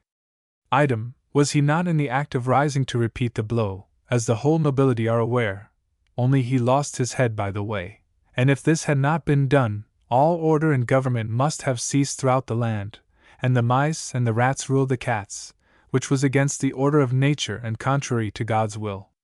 But his gracious lady might take consolation, for Sidonia had been carried from the castle that morning by 4 of the clock, and by God's grace, never should set foot in it again. But there was another gravamen, and that concerned the young nobles, who, no doubt, would become more daring after the events of last evening. Then he related what had happened to the priest. Item: What did my gracious lady mean to do with those drunken libertines? If her grace had kept up the huntings and the fishings, as in the days of good Duke Philip, mayhap the young men would have been less given to debauchery. But her grace kept an idle house, and they had nothing to do but drink and brew mischief. If her grace had no fitting employment for these young fellows, then he would pack them all off to the devil the very next morning, for they brought nothing but disrespect upon the princely house of Wolgast. So her grace rejoiced over Sidonia's departure, but could not consent to send away the young knights. Her beloved husband and Lord Philippus Primus always kept a retinue of such young nobles, and all the princely courts did the same. What would her cousin of Brandenburg and Mecklenburg say, when they heard that she had no longer knights or pages at her court? She feared her princely name would be mentioned with disrespect. So Ulrich replied, that at all events, this set of young boisterers must be sent off, as they had grown too wild and licentious to be endured any longer, and that he would select a new retinue for her grace from the discreetest and most sober-minded young knights of the court. Marcus Bork, however, might remain. He was true, loyal, and brave, not a wine-bibber and profligate like the others. So her grace at last consented, seeing that no good would come of these young men now. On the contrary, they would be more daring and riotous than ever from rage, when they found that Sidonia had been sent away, and that business of the window smashing and the goat demanded severe punishment. So let Ulrich look out for a new household. These gay libertines would be sent away. While she was speaking, the door opened, and Prince Ernest entered the chamber, looking so pale and haggard, that her grace clasped her hands together, and asked him, with terror, what had happened. Did she ask what had happened, when all Pomerania rung with it? When nobles were beheaded before her face as if they were nothing more than beggars' brats? When the delicate and high-born Lady Sidonia, who had been entrusted to her care by Duke Barnum himself, was turned out of the castle in the middle of the night as if she were a street girl, because, forsooth, she would not learn her catechism? The world would scarcely credit such scandalous acts, and yet they were all true. But tomorrow, if this weakness which had come over him allowed of it, he would set off for Stettin, also to Berlin and Schwerin, and tell the princes there, his cousins, what government they held in Wolgast. He would soon be 20, and would then take matters into his own hands, and he would pray his guardian and dear uncle, Duke Barnum, to pronounce him at once of age. Then the devil might take Ulrich and his government, but he would rule the castle his own way. Her grace. But what did he complain of? What ailed him? She must know this first, for he was looking as pale as a corpse. Did she not know, then, what ailed him? Well, since he must tell her, it was anger that made him so pale and weak. Her grace. Anger, was it? Anger, because the false wanton, Sidonia, had been removed by her orders from her princely castle? She knew now what the wanton had come there for, but would he kill his mother? She nearly sank upon the ground last night when he called the impudent wench his bride. But she forgave him. It must have been the wine he drank made him so forget himself, or was it possible that he spoke in earnest? Sighing. The future will tell that. Oh, woe is me! What must I live to hear? If thy father could look up from his grave, and see thee disgracing thy princely blood by a marriage with a bower maiden! Thou traitorous, disobedient son, do not lie to me. I know from thy sighs what thy purpose is, for this thou art going to Stettin and Berlin. The prince is silent, and looks down upon the ground. Her grace. Oh, shame on thee! Shame on thee for the sake of thy mother! Shame on thee for the sake of this servant of God, thy second father, this old man here! What? A vile knave strike thy mother, before the face of all the court, and thou condemnest him because he avenged her. Truly thou art a fine, brave son, to let thy mother be struck before thy face, for the sake of a harlot. Canst thou deny it? I conjure thee by the living God, tell me, is it thy true purpose to take this harlot to thy wife? I'll dot. He could give but one answer, the future would decide. Her Grace, weeping, dot. Oh, she was reserved for all misfortunes. Why did Dr. Martinus let her ring fall? All has followed from that. If he had chosen a good, humble, honest girl, she would say nothing. But this wanton, this light maiden, that ran after every carle and let them court her. Here the young prince was seized with such violent convulsions that he fell upon the floor, and her Grace raised him up with loud lamentations. He was carried in a dead faint to his chamber, and the court physician, Dr. Pomius, instantly summoned. Dr. Pomius was a pompous little man, for my father knew him well, dry and smart in his words, and with a face like a pair of nutcrackers, for his front teeth were gone, so that his lips seemed dried on his gums, like the skin of a mummy. He was withal too self-conceited and boastful, and malicious, full of gossip and ill nature, and running down every one that did not believe that he, Dr. Pomius, was the only learned physician in the world. Following the celebrated rules laid down by Theophrastus Paracelsus, he cured everything with trash, and ass's dung was his infallible panacea for all complaints. This pharmacopoeia was certainly extremely simple, easily obtained, and universal in its application. If the dung succeeded, the doctor drew himself up, tossed his head, and exclaimed, "What Dr. Pomius orders always succeeds." But if the wretched patient slipped out of his hands into the other world, he shook his head and said, "There is an hour for every man to die. Of course his had come. Physicians cannot work miracles." Pomius hated every other doctor in the town, and abused them so for their ignorance and stupidity, that finally her Grace believed that no one in the world knew anything but Dr. Pomius, and that a vast amount of profound knowledge was expressed, if he only put his finger to the end of his nose, as was his habit. So, as I have said, she summoned him to attend the young lord, and after feeling his pulse and asking some questions respecting his general health, the doctor laid his finger, as usual, to his nose, and pronounced solemnly, "The young prince must immediately take a dose of ass's dung stewed in wine, with a little of the laudanum Paracelsi poured in afterwards. This will restore him certainly." But it was all in vain, for the young prince still continued day and night calling for Sidonia, and neither the Duchess nor Dr. Drushovius could in any wise comfort him. This afflicted her Grace almost to the death, and by Ulrich's advice she dispatched her second son, Duke Barnum the Younger, and Dagobert von Schwerin, to the court of Brunswick, to solicit in her name the hand of the young Princess Sophia Hedwig, for her son Ernest Ludovicus. Now, in the whole kingdom, there was no more beautiful princess than Sophia of Brunswick, and her Grace was filled with hope that, by her means, the influence of the detestable Sidonia over the heart of the young lord would be destroyed forever. In due time the ambassadors returned, with the most favorable answer. Father, mother, and daughter all gave consent, and the Duke of Brunswick also forwarded by their hands an exquisite miniature of his beautiful daughter for Prince Ernest. This miniature her Grace now hung up beside his bed. Would he not look at the beautiful bride she had selected for him? Could there be a more lovely face in all the German Empire? What was Sidonia beside her, but a rude country girl? Would he not give her up at last, this light wench? While, on the contrary, this illustrious princess was as virtuous as she was beautiful, and this the whole court of Brunswick could testify. But the young lord would give no heed to her Grace, and spat out at the picture, and cried to take away the daub, into the fire with it, anywhere out of his sight. Unless his dear, his beautiful Sidonia came to tend him, he would die. He felt that he was dying. So her Grace took counsel with old Ulrich, and Dr. Pomius, and the priest. What could be done now? The doctor mentioned that he must have been witch-struck. Then more doctors were sent for from the Gripswald, but all was in vain. No one knew what ailed him, and from day to day he grew worse. Clara von Dewitz now bitterly reproached herself for having concealed her suspicions about the love-drink from her Grace, though indeed she did so by desire of her betrothed, Marcus Bork.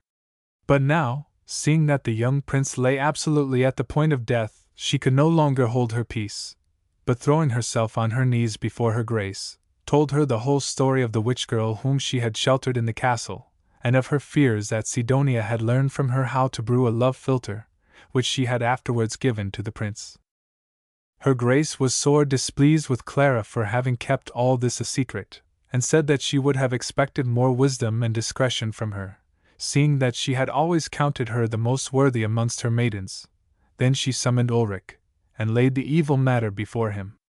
He shook his head, believed that they had hit on the true cause now. Such a sickness had nothing natural about it. There must be magic and witch-work in it, but he would have the whole land searched for the girl, and make her give the young lord some potion that would take off the spell. Now the witch-girl had been pardoned a few days before that, and sent back to Ustum, near Dabur. But bailiffs were now sent in all directions to arrest her, and bring her again to Wolgast without delay. So the wretched creature was discovered, before long, in Cluj, near Malzo, where she had hired herself as a spinner for the winter, and brought before Ulrich and her Grace.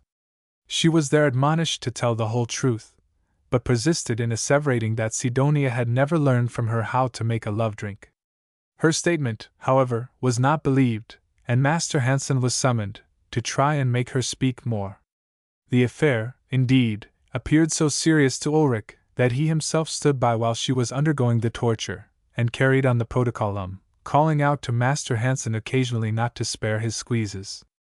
But though the blood burst from her finger ends, and her hip was put out of joint, so that she limped ever after, she confessed nothing more, nor did she alter the statement which she had first made. Idem, her Grace, and the priest, and all the bystanders exhorted her in vain to confess the truth, for her Grace was present at the torture. At last she cried out, "Yes, I know something that will cure him! Mercy! Mercy! And I will tell it." So they unbound her, and she was going straightway to make her witch potion, but old Ulrich changed his mind. Who could know whether this devil's fiend was telling them the truth? Maybe she would kill the young lord in place of curing him. So they gave her another stretch upon the rack. But as she still held by all her assertions, they spared her any further torture. But in my opinion, the young lord must have obtained something from her, otherwise he could not have recovered all at once the moment that Sidonia was brought back, as I shall afterwards relate. Sum total.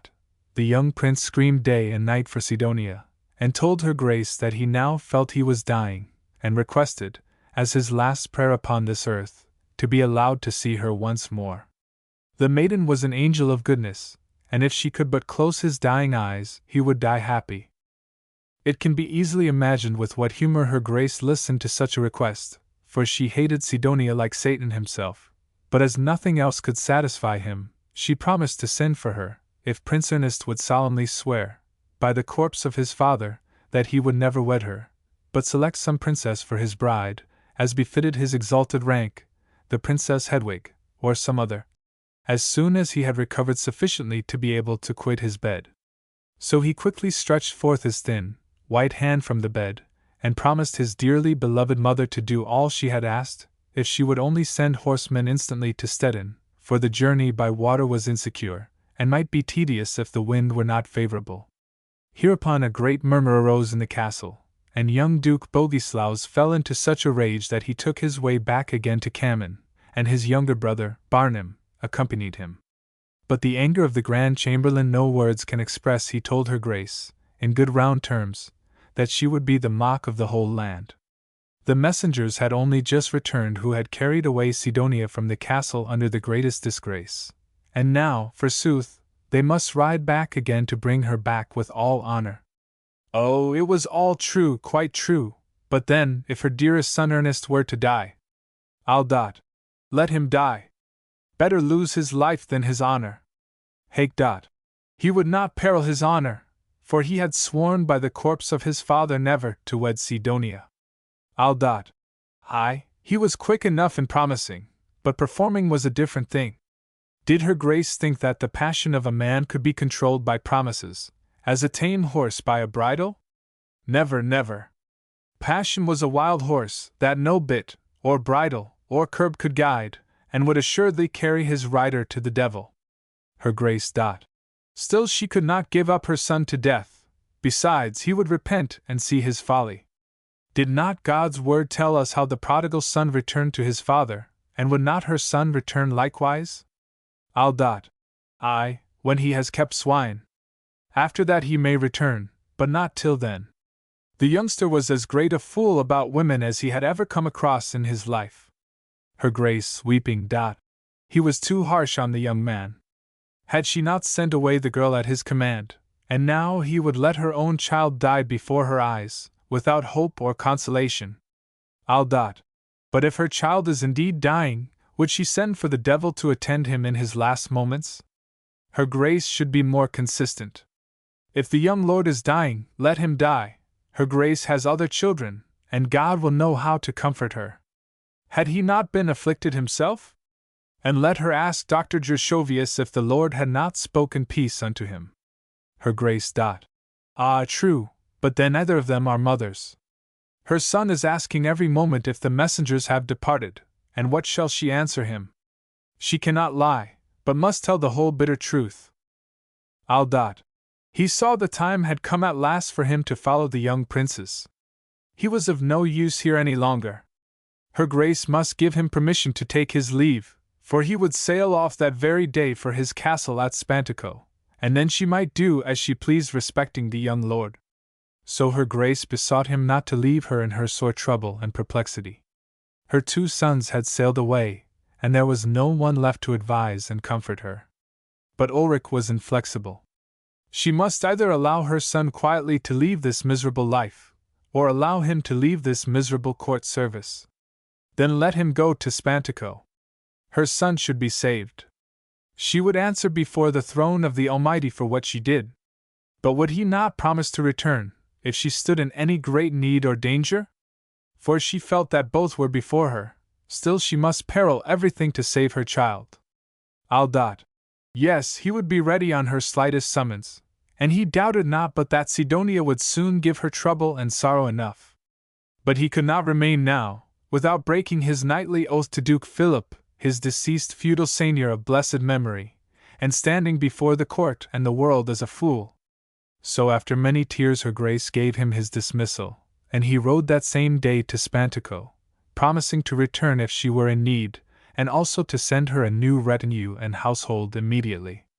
This last arrangement displeased Marcus Bork mightily, for he had many friends amongst the knights who were now to be dismissed, and so he, too, prayed her Grace for leave to resign his office and retire from court. He had long looked upon Clara von Dewitz with a holy Christian love, and if her Grace permitted, he would now take her home as his dear loving wife. Her Grace replied that she had long suspected this betrothal, particularly from the time that Clara told her of his advice respecting the concealment of the witch-girl's visit to Sidonia, and as he had acted wrongly in that business, he must now make amends by not deserting her in her greatest need. Her sons and old Ulrich had already left her.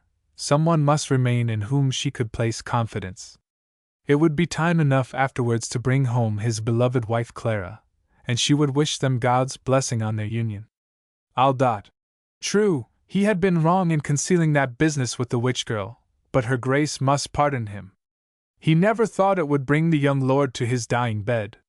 Whatever her Grace now commanded he would yield obedience to. Then, said her Grace, do you and a Appelman mount your horses instantly, ride to Stettin, and bring back Sidonia.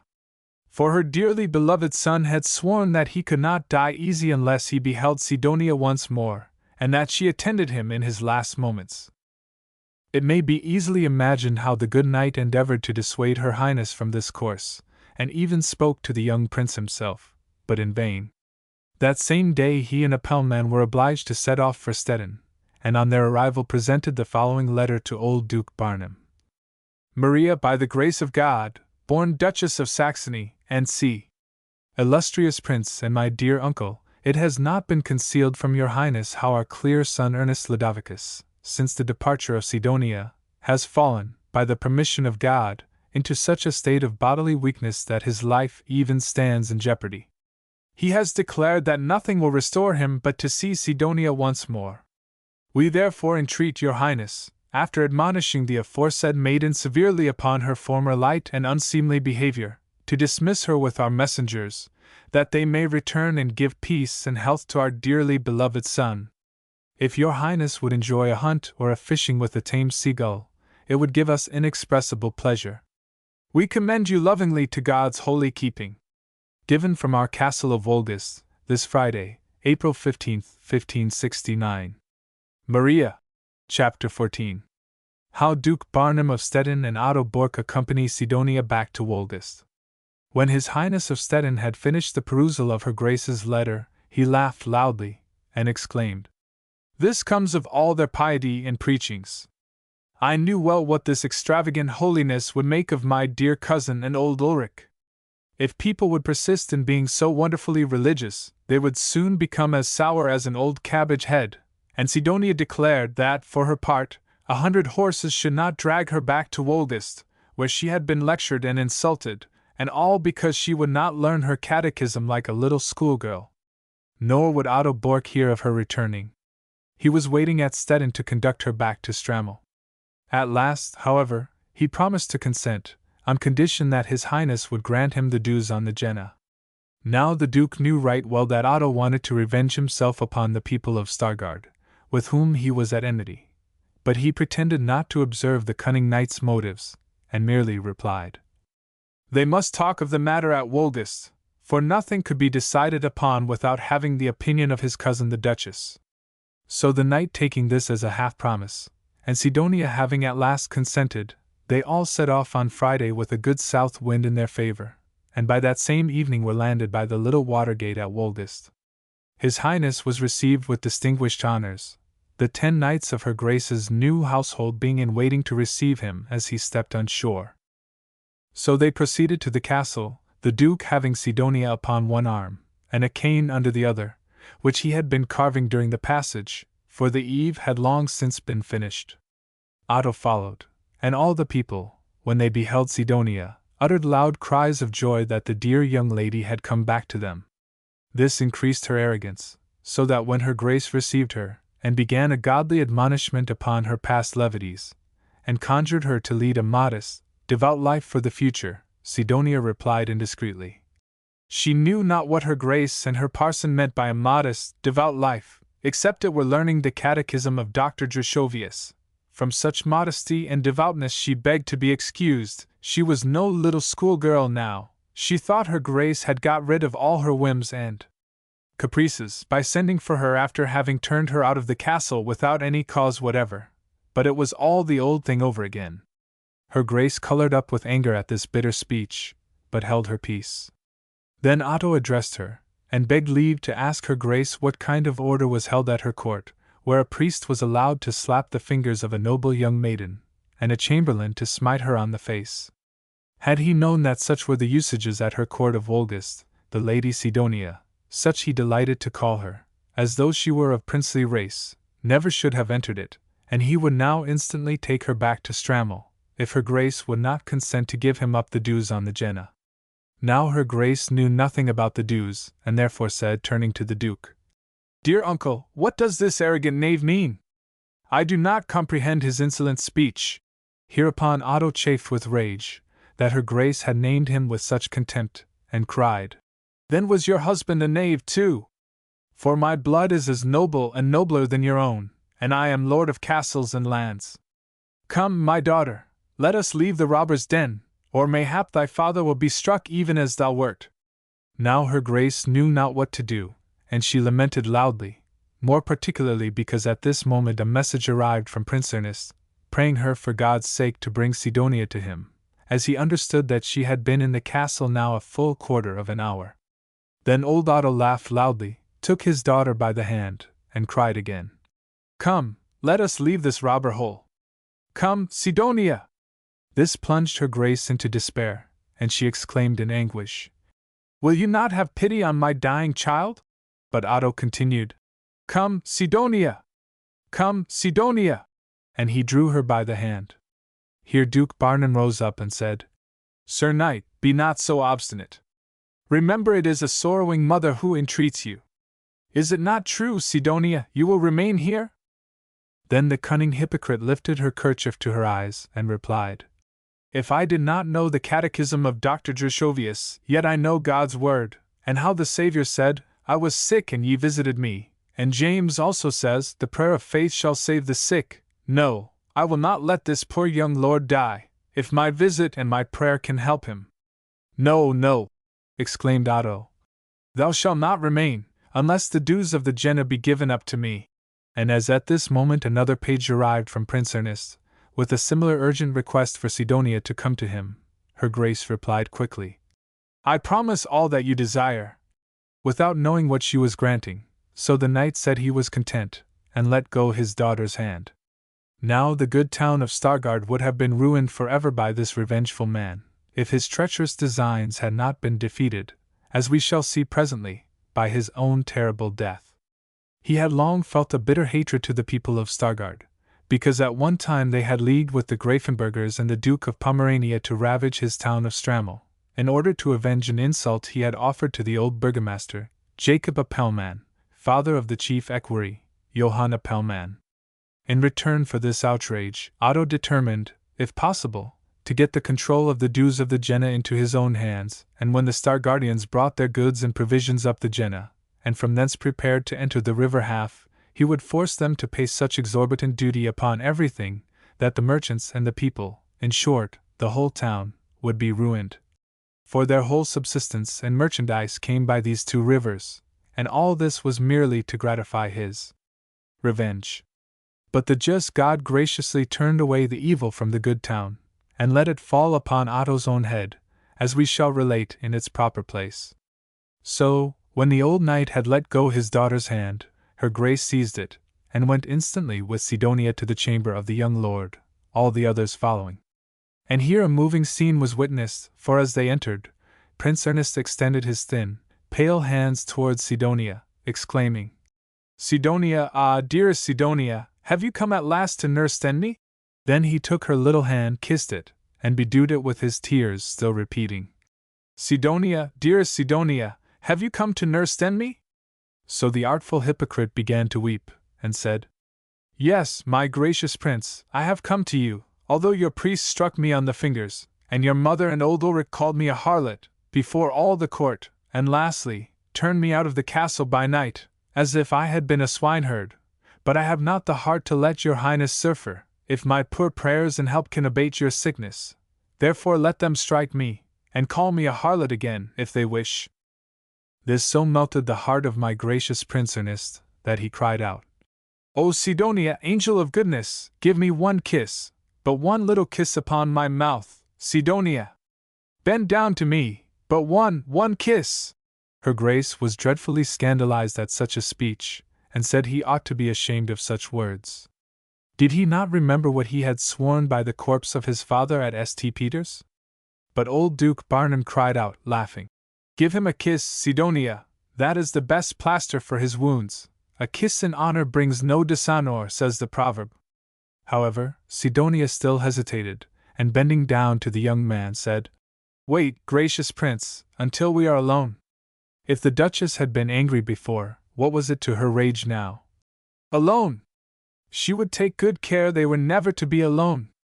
Otto took no notice of this speech, probably because he saw that matters were progressing much to his liking between the prince and his daughter. But Duke Barnum exclaimed, "How now, dearest cousin, are you going to spoil all by your prudery? You brought the girl here to cure him, and what other answer could she give? Bend thee down, Sidonia, and give him one little kiss upon the lips. I, the prince, command thee. And see, thou needst not be ashamed, for I will set thee an example with his mother.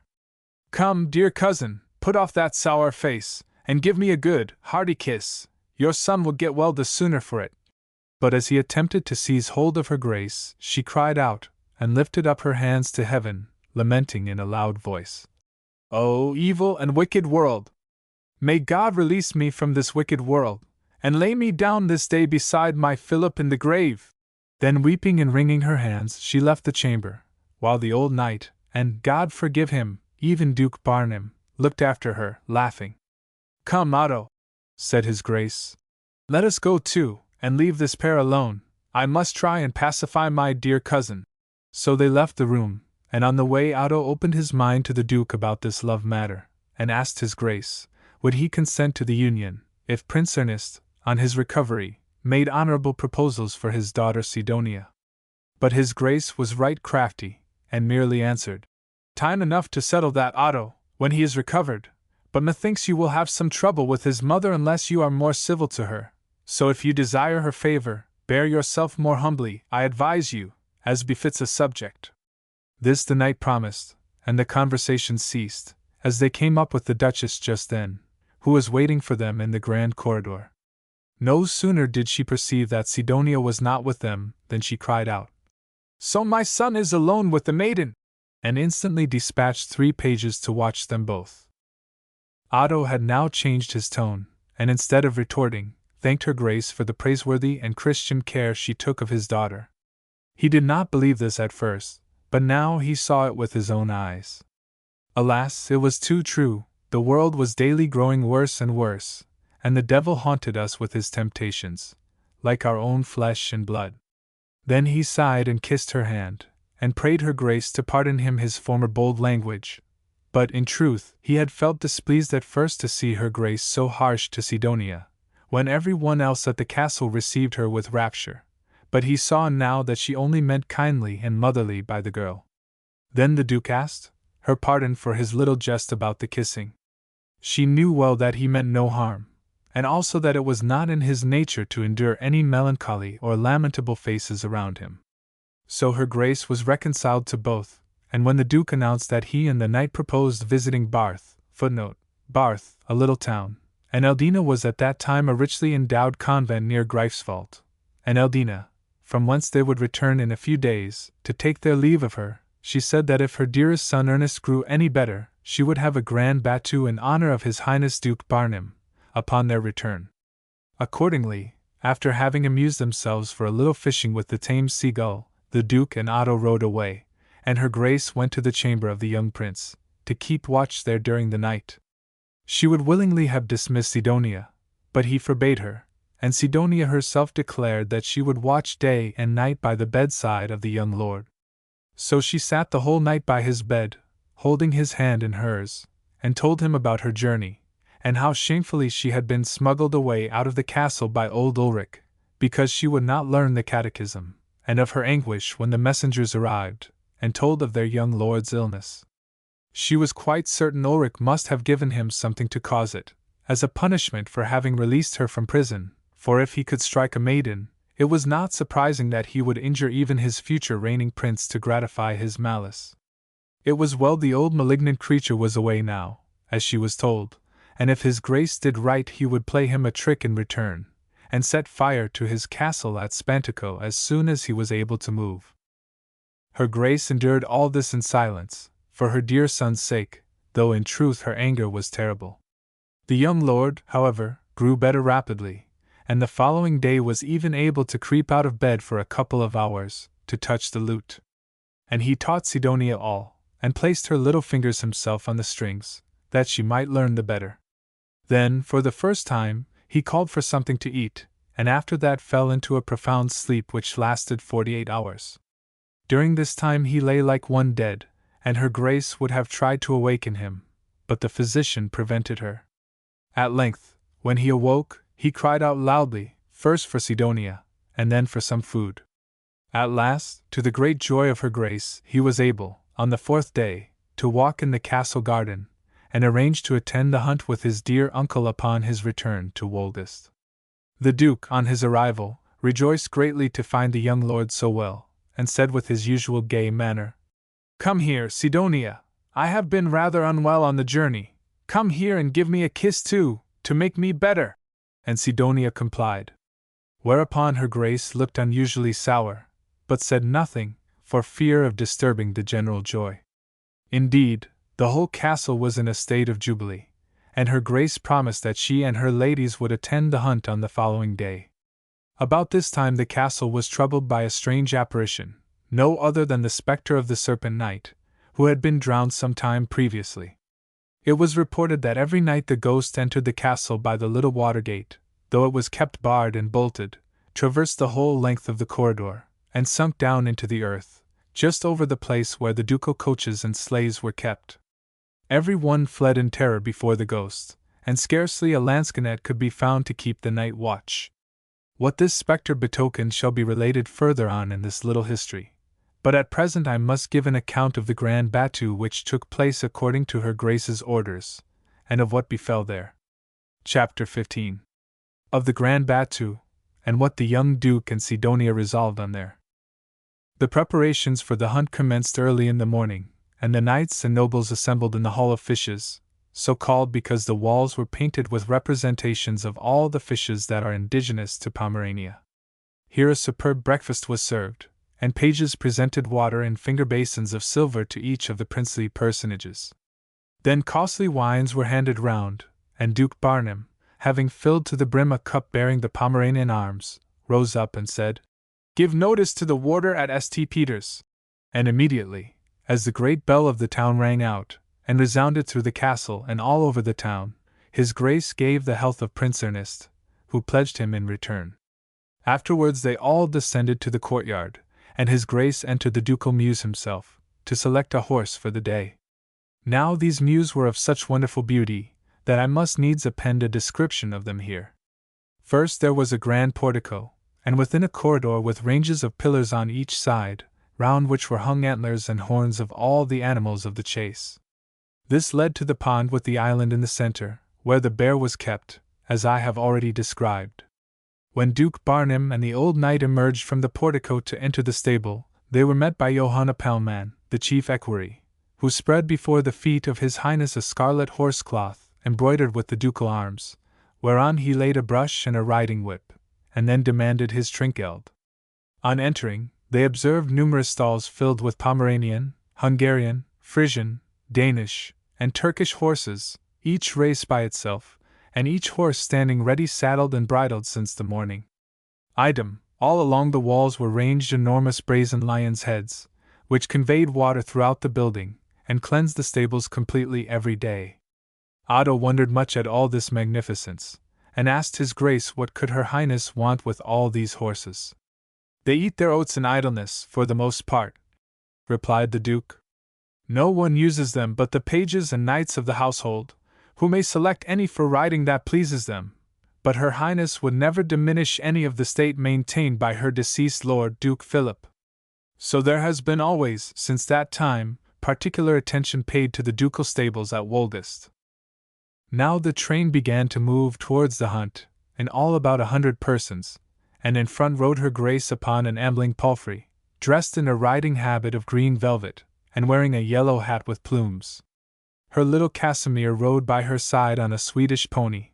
Then followed her ladies-in-waiting, amongst whom rode Sidonia, all likewise dressed in green velvet hunting dresses, fastened with golden clasps, but in place of yellow, they wore scarlet hats, with gilded heron's plumes. Duke Barnum and Prince Ernest rode along with her Grace, and though none but those of princely blood were allowed to join this group, yet Otto strove to keep near them, as if he really belonged to the party, just as the sacristan strives to make the people think he is as good as the priest by keeping as close as he can to him, while the procession moves along the streets. After these came the marshal, the castellan, and then the treasurer, with the office-bearers, knights, and esquires of the household. Then the chief equerry, with the master of the hounds and the principal huntsman. But the beaters, pages, lackeys, drummers, coursers, and runners had already gone on before a good way, and never had the Wolgastians beheld such a stately hunt as this since the death of good Duke Philip. So the whole town ran together, and followed the procession for a good space, up to the spot where blue tents were erected for her Grace and her ladies. The ground all round was strewed with flowers and evergreens, and before the tents palisades were erected, on which lay loaded rifles, ready to discharge at any of the game that came that way, and for 2 miles round the master of the hunt had laid down nets, which were all connected together at a point close to the princely tent. When the beaters and their dogs had started the animals, he left the tent to reconnoiter, and if the sport promised to be plentiful, he ordered the drums to beat, in order to give her Highness notice. Then she took a rifle herself, and brought down several head, which was easily accomplished, when they passed upon each other as thick as sheep. Sidonia, who had often attended the hunts at Strammel, was a most expert shot, and brought down 10 roes and stags, whereon she had much jesting with the young lords, who had not been half so successful. And let no one imagine that there was danger to her Highness and her ladies in thus firing at the wild droves from her tent, for it was erected upon a scaffolding raised 5 feet from the ground, and surrounded by palisades, so that it was impossible the animals could ever reach it.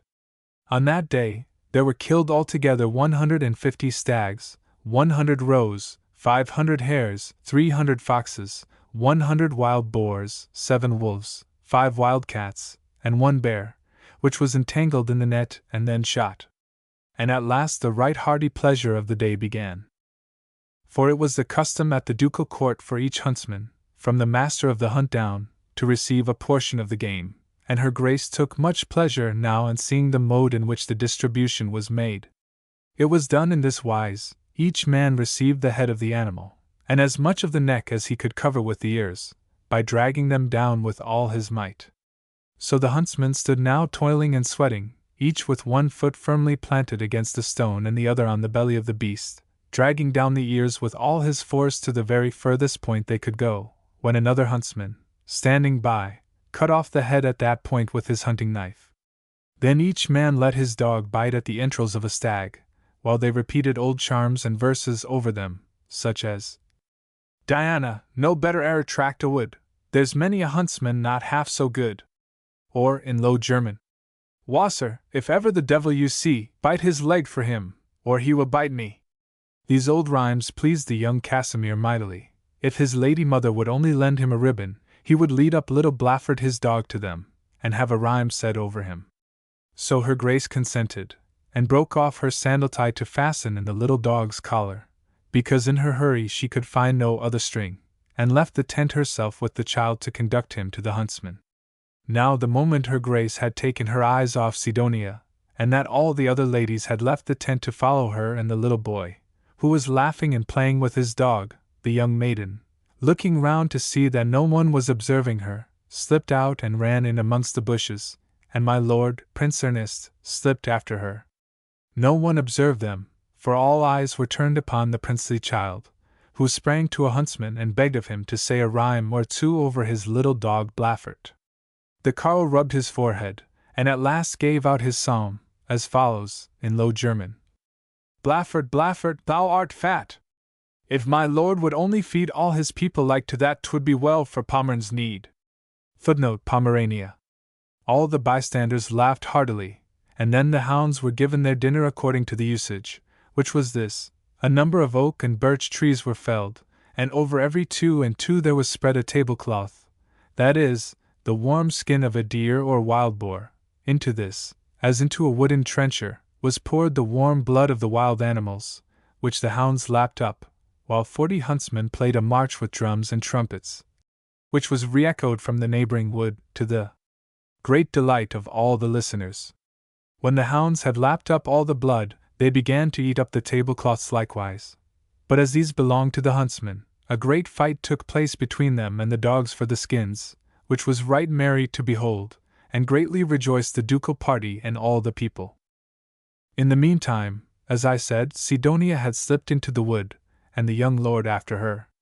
He soon found her resting under the shadow of a large nut tree, and the following conversation took place between them, as he afterwards many times related.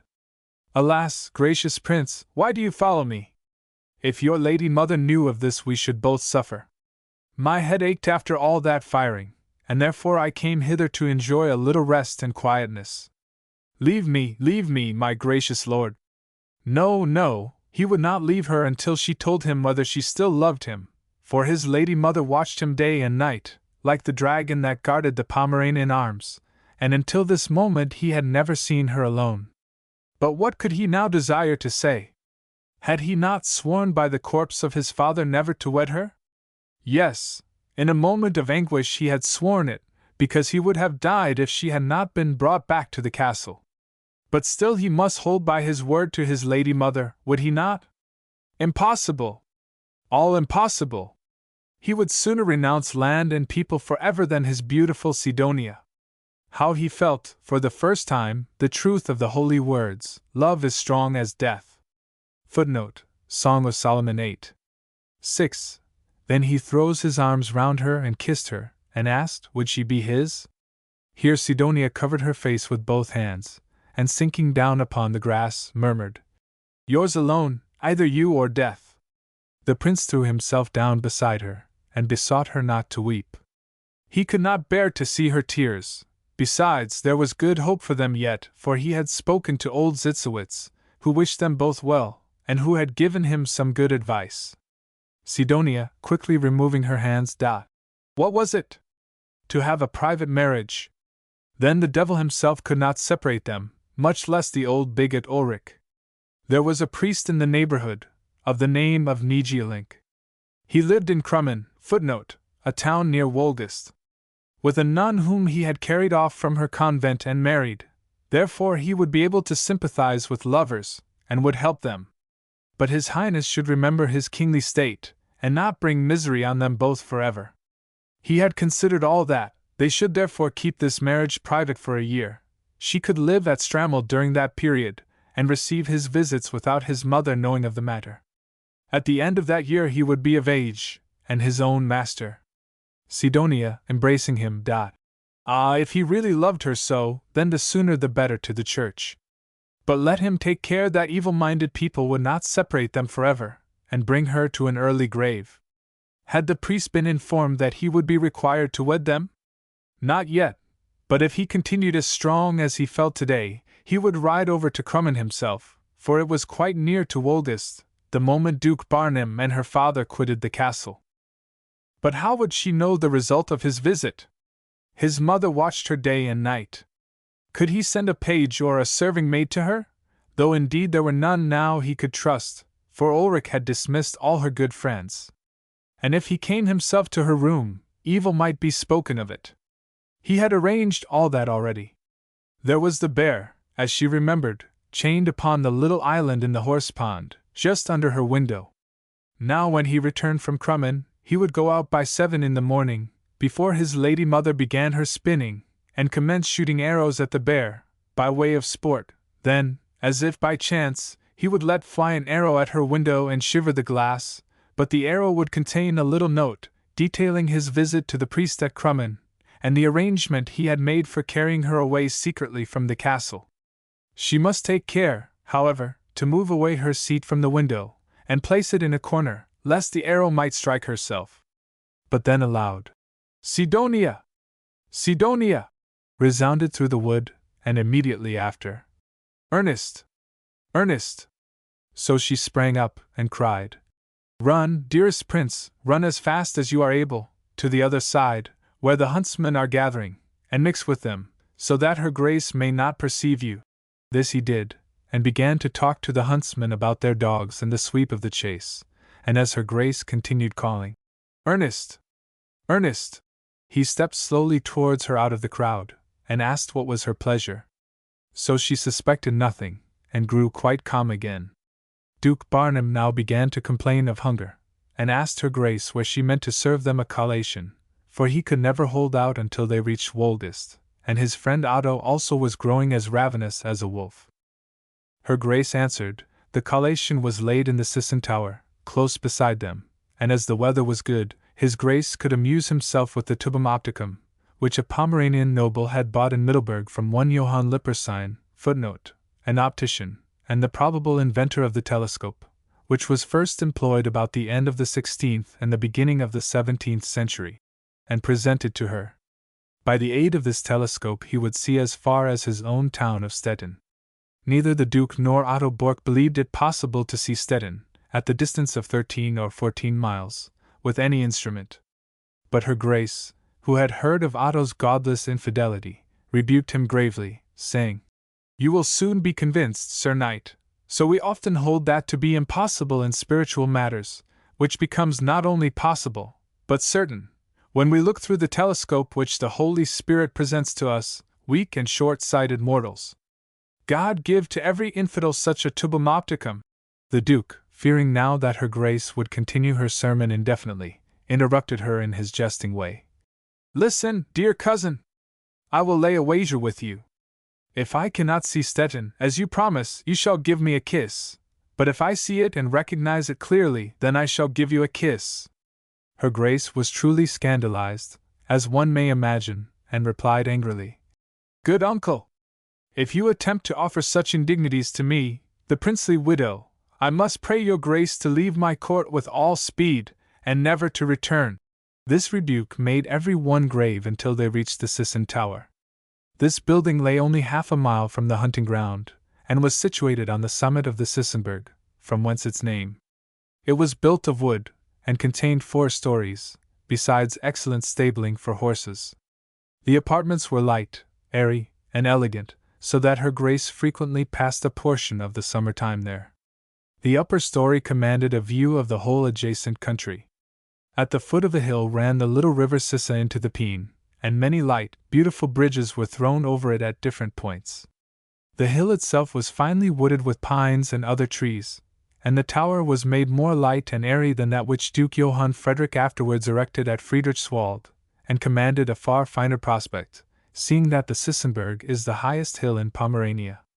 While the party proceeded to the tower, Sidonia rode along by her father, and to judge from her animation and gestures, she was, no doubt, communicating to him all that the young lord had promised, and her hopes, in consequence, that a very short period would elapse before he might salute her as Duchess of Pomerania. When they reached the tower, all admired the view even from the lower window, for they could see the Peene, the Achterwasser, and 8 or 9 towns, besides the sea in the distance. I say nothing of Wolgast, which seemed to lie just beneath their feet, with its princely castle and cathedral perfectly distinct, and all its seats laid out like a map, where they could even distinguish the people walking. Then her grace bade them ascend to the upper story, and look out for Stettin, but they sought for it in vain with their unassisted eyes. Then her grace placed the tubum opticum before the Duke, and no sooner had he looked through it than he cried out, "As I live, Otto, there is my strong tower of St. James's, and my ducal castle to the left, lying far behind the Finkenwald mountain." But the unbelieving Thomas laughed, and only answered, "My gracious prince, do not let yourself be so easily imposed upon." Hereupon the Duke made him look through the telescope himself, and no sooner had he applied his eye to the glass than he jumped back, rubbed his eyes, looked through a second time, and then exclaimed, "Well, as true as my name is Otto Bork, I never could have believed this." "Now, Sir Knight," said her grace, "so it is with you as concerns spiritual things. How if you should one day find that to be true which your infidelity now presumptuously asserts to be false? Will not your repentance then be bitter? If you have found my words true, the words of a poor, weak, sinful woman, will you not much more find those of the Holy Son of God? Yes, to your horror and dismay, you will find his words to be truth, of whom even his enemies testified that he never lied." Matt. 22:16. Tremble, Sir Knight, and bethink you that what often seems impossible to man is possible to God. The bold knight was now completely silenced, and the good-natured Duke, seeing that he had not a word to say in reply, advanced to his rescue, and changed the conversation by saying, "See, Otto, the wind seems so favorable just now, that I think we had better say veil to our gracious hostess in the morning, and return to Stettin." Not a word did his grace venture to say more about the wager of the kisses, for his dear cousin's demeanor restrained even his hilarity. Otto had nothing to object to the arrangement, and her grace said, if they were not willing longer to abide at her widowed court, she would bid them both Godspeed upon their journey. "And you, Sir Knight, may take back your daughter Sidonia, for our dear son, as you may perceive, is now quite restored, and no longer needs her nursing. For the good deed she has wrought in curing him, I shall recompense her as befits me. But at my court the maiden can no longer abide." The knight was at first so thunderstruck by these words that he could not speak, but at last drawing himself up proudly, he said, "Good, I shall take the Lady Sidonia back with me to my castle, but as touching the recompense, keep it for those who need it." Sidonia, however, remained quite silent, as did also the young lord. But hear what happened.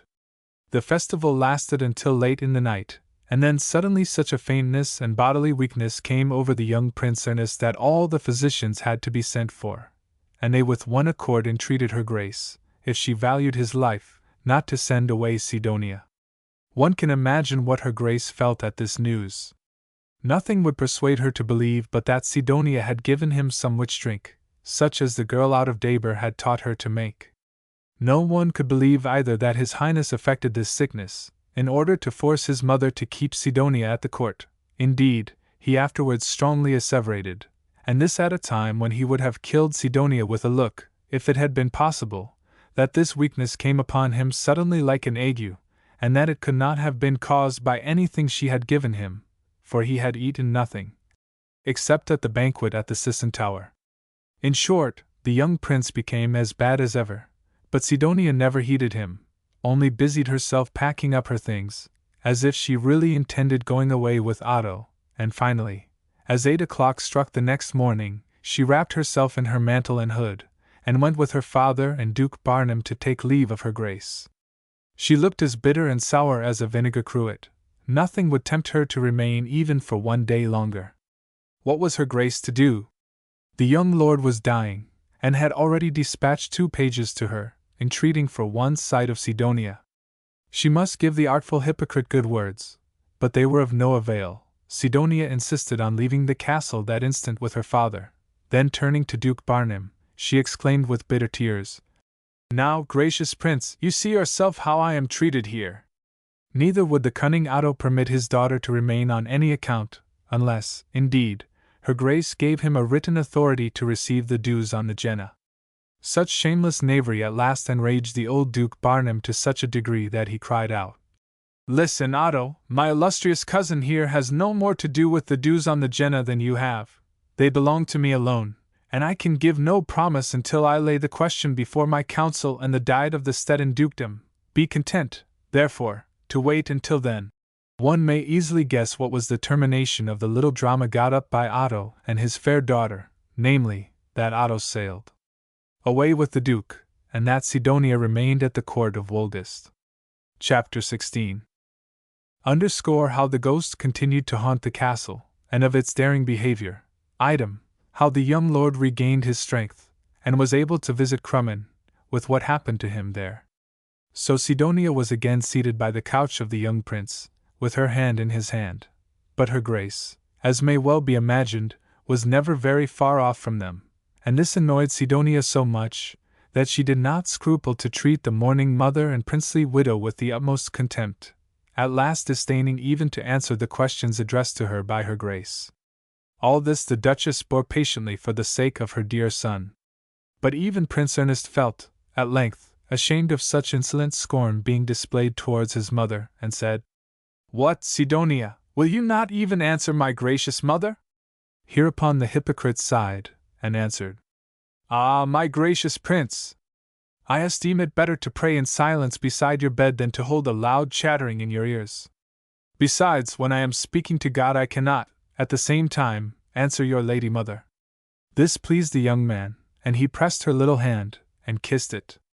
And very shortly after, his strength returned to him wonderfully, so that her grace and Sidonia only watched by him one night. The next day he fell into a profound sleep, and awoke from it perfectly recovered. In the meantime, the ghost became so daring and troublesome, that all the house stood in fear of it. Oftentimes it would be seen even in the clear morning light, and a maid, who had forgotten to make the bed of one of the grooms, and ran to the stables at night to finish her work, encountered the ghost there, and nearly died of fright. Item, Clara von Dewitz, one beautiful moonlight night, having gone out to take a turn up and down the corridor, because she could not sleep from the toothache, saw the apparition, just as day dawned, sinking down into the earth, not far from the chamber of Sidonia, to her great horror and astonishment. Item, her grace, that very same night, having heard a noise in the corridor, opened her door, and there stood the ghost before her, leaning against a pillar. She was horror-struck, and clapped to her door hastily, but said nothing to the young prince, for fear of alarming him. He had recovered, as I have said, in a most wonderful manner, and though still looking pale and haggard, yet his love for the maiden would not permit him to defer his visit to Crummin any longer, particularly as it lay only half a mile from the castle, but on the opposite bank of the river, near the island of Ustum. Thereupon, on the 4th night, he descended to the little water gate, having previously arranged with his chief equerry, a pellman, to have a boat there in readiness for him, and also a good horse, to take across the ferry with them to the other side. So, at 12 o'clock, he and a pellman embarked privately, with Johann Brewer, the ferryman, and were safely landed at Malzo. Here he mounted his horse, and told the 2 others to await his return, and conceal themselves in the wood if any one approached. A pale man begged permission to accompany His Highness, which, however, was denied, the young prince charging them strictly to hold themselves concealed till his return, and never reveal to human being where they had conducted him this evening, on pain of his severe anger and loss of favor forever. But if they held their secret close, he would recompense them at no distant time, in a manner even far beyond their hopes. So His Highness rode off to Crummin, where all was darkness, except, indeed, one small ray of light that glanced from the lower windows of the cloister, for it was standing at that time. He dismounted, tied his horse to a tree, and knocked at the window, through which he had a glimpse of an old woman, in nun's garments, who held a crucifix between her hands, and prayed. "Who are you?" she demanded. "What can you want here at such an hour?" "I am from Wolgast," he answered, "and must see the priest of Crummin." "There is no priest here now." "But I have been told that a priest of the name of Nigiolink lived here." "Illidat. He was a Lutheran swaddler and no priest, otherwise he would not live in open sin with a nun." "It is all the same to me, only come and show me the way." "Illidat. Was he a heathen or a true Christian?" His Highness could not make out what the old mother meant, but when he answered, "I am a Christian," she opened the door, and let him enter her cell. As she lifted up the lamp, however, she started back in terror at his young, pale, haggard face. Then, looking at his rich garments, she cried, "This must be a son of good Duke Philip's, for never were 2 faces more alike." The prince never imagined that the old mother could betray him, and therefore answered, "Yes, and now lead me to the priest." So the old mother began to lament over the downfall of the pure Christian doctrine, which his father, Duke Philip, had upheld so bravely. And if the young lord held the true faith, as she hoped by his saying he was a Christian, if so, then she would die happy, and the sooner the better, even if it were this night, for she was the last of all the sisterhood, all the other nuns having died of grief. And so she went on chattering.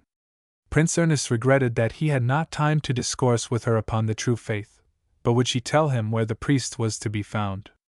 Illidat. She would take him to the parson, but he must first do her a service. Whatever she desired, so that it would not detain him. Illidat.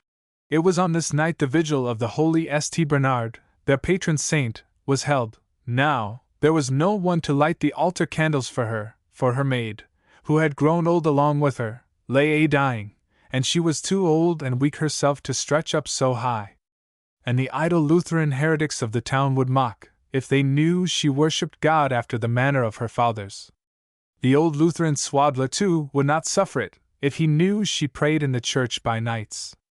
But she did not care for his anger, for she had a private key that let her in at all hours, and His Highness, the Prince, at her earnest prayers, had given her permission to pray in the church, at any time she pleased, from then till her death.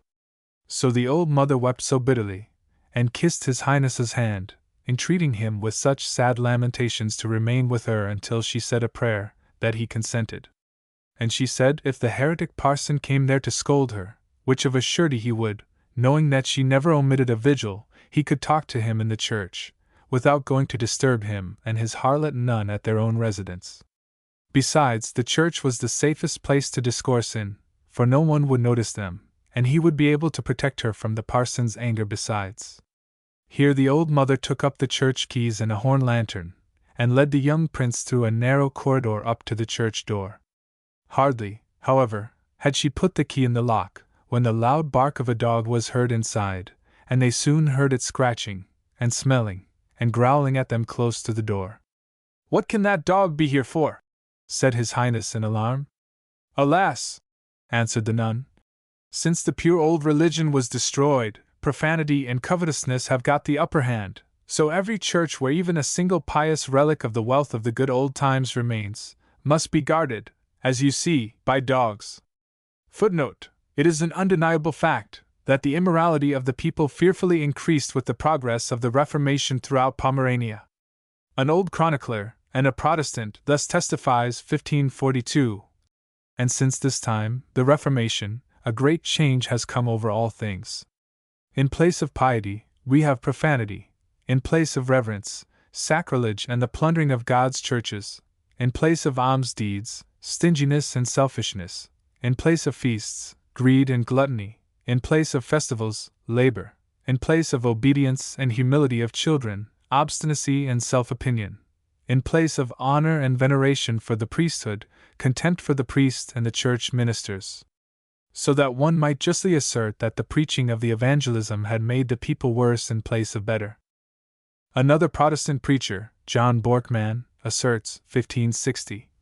As for sin, it overflows all places and all stations. It is growing stronger in all offices, in all trades, in all employments, in every station of life. What shall I say more? In every individual. And so on.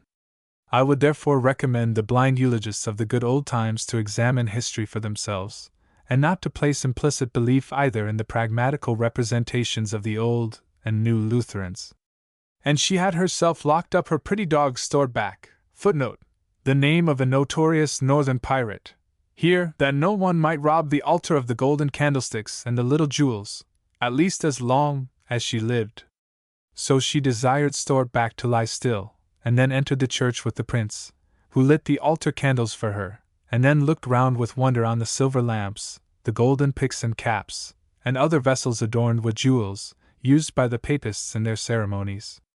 The old mother, meanwhile, took off her white garment and black scapulary, and being thus naked almost to the waist, descended into a coffin, which was lying in a corner beside the altar. Here she groped till she brought up a crucifix, and a scourge of knotted cords. Then she kneeled down within the coffin, lashing herself with one hand till the blood flowed from her shoulders, and with the other holding up the crucifix, which she kissed from time to time, whilst she recited the hymn of the holy St. Bernard. Salve caput cruentatum, totum spinus coronatum, conquacitum, vulneratum, arundine verberatum facie sputus elida. When she had thus prayed, and scourged herself a while, she extended the crucifix with her bleeding arm to the prince, and prayed him, for the sake of God, to have compassion on her, and so would the bleeding Saviour and all the saints have compassion upon him at the last day. And when His Highness asked her what he could do for her, she besought him to bring her a priest from Gripswald, who could break the Lord's body once more for her, and give her the last sacrament of extreme unction here in her coffin.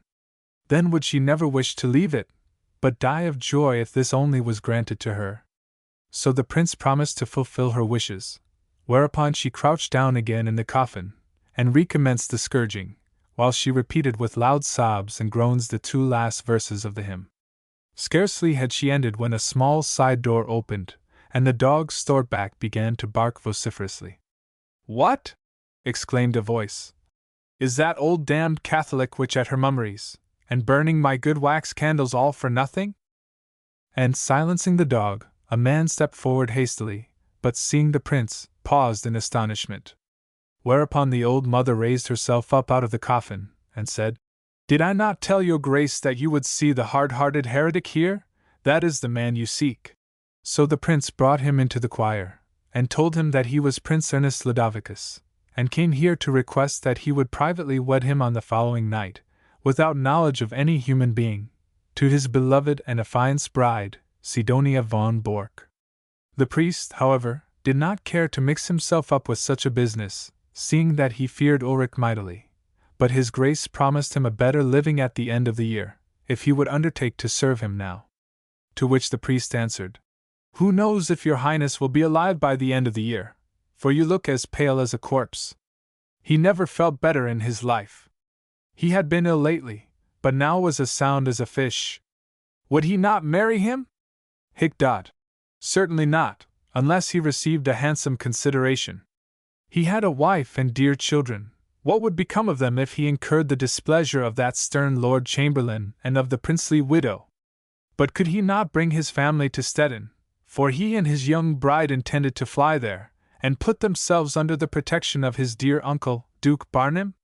Hic dot.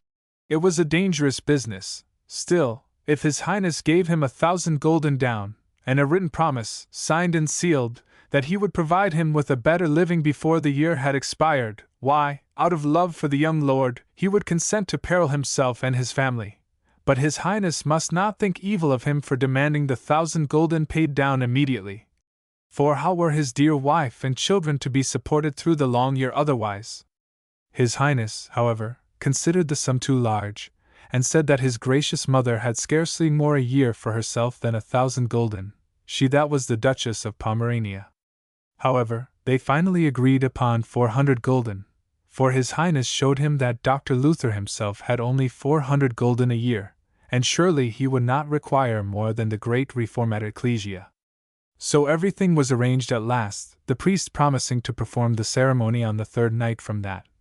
For some time, he said, would be necessary to collect people to assist them in their flight, and money must be distributed.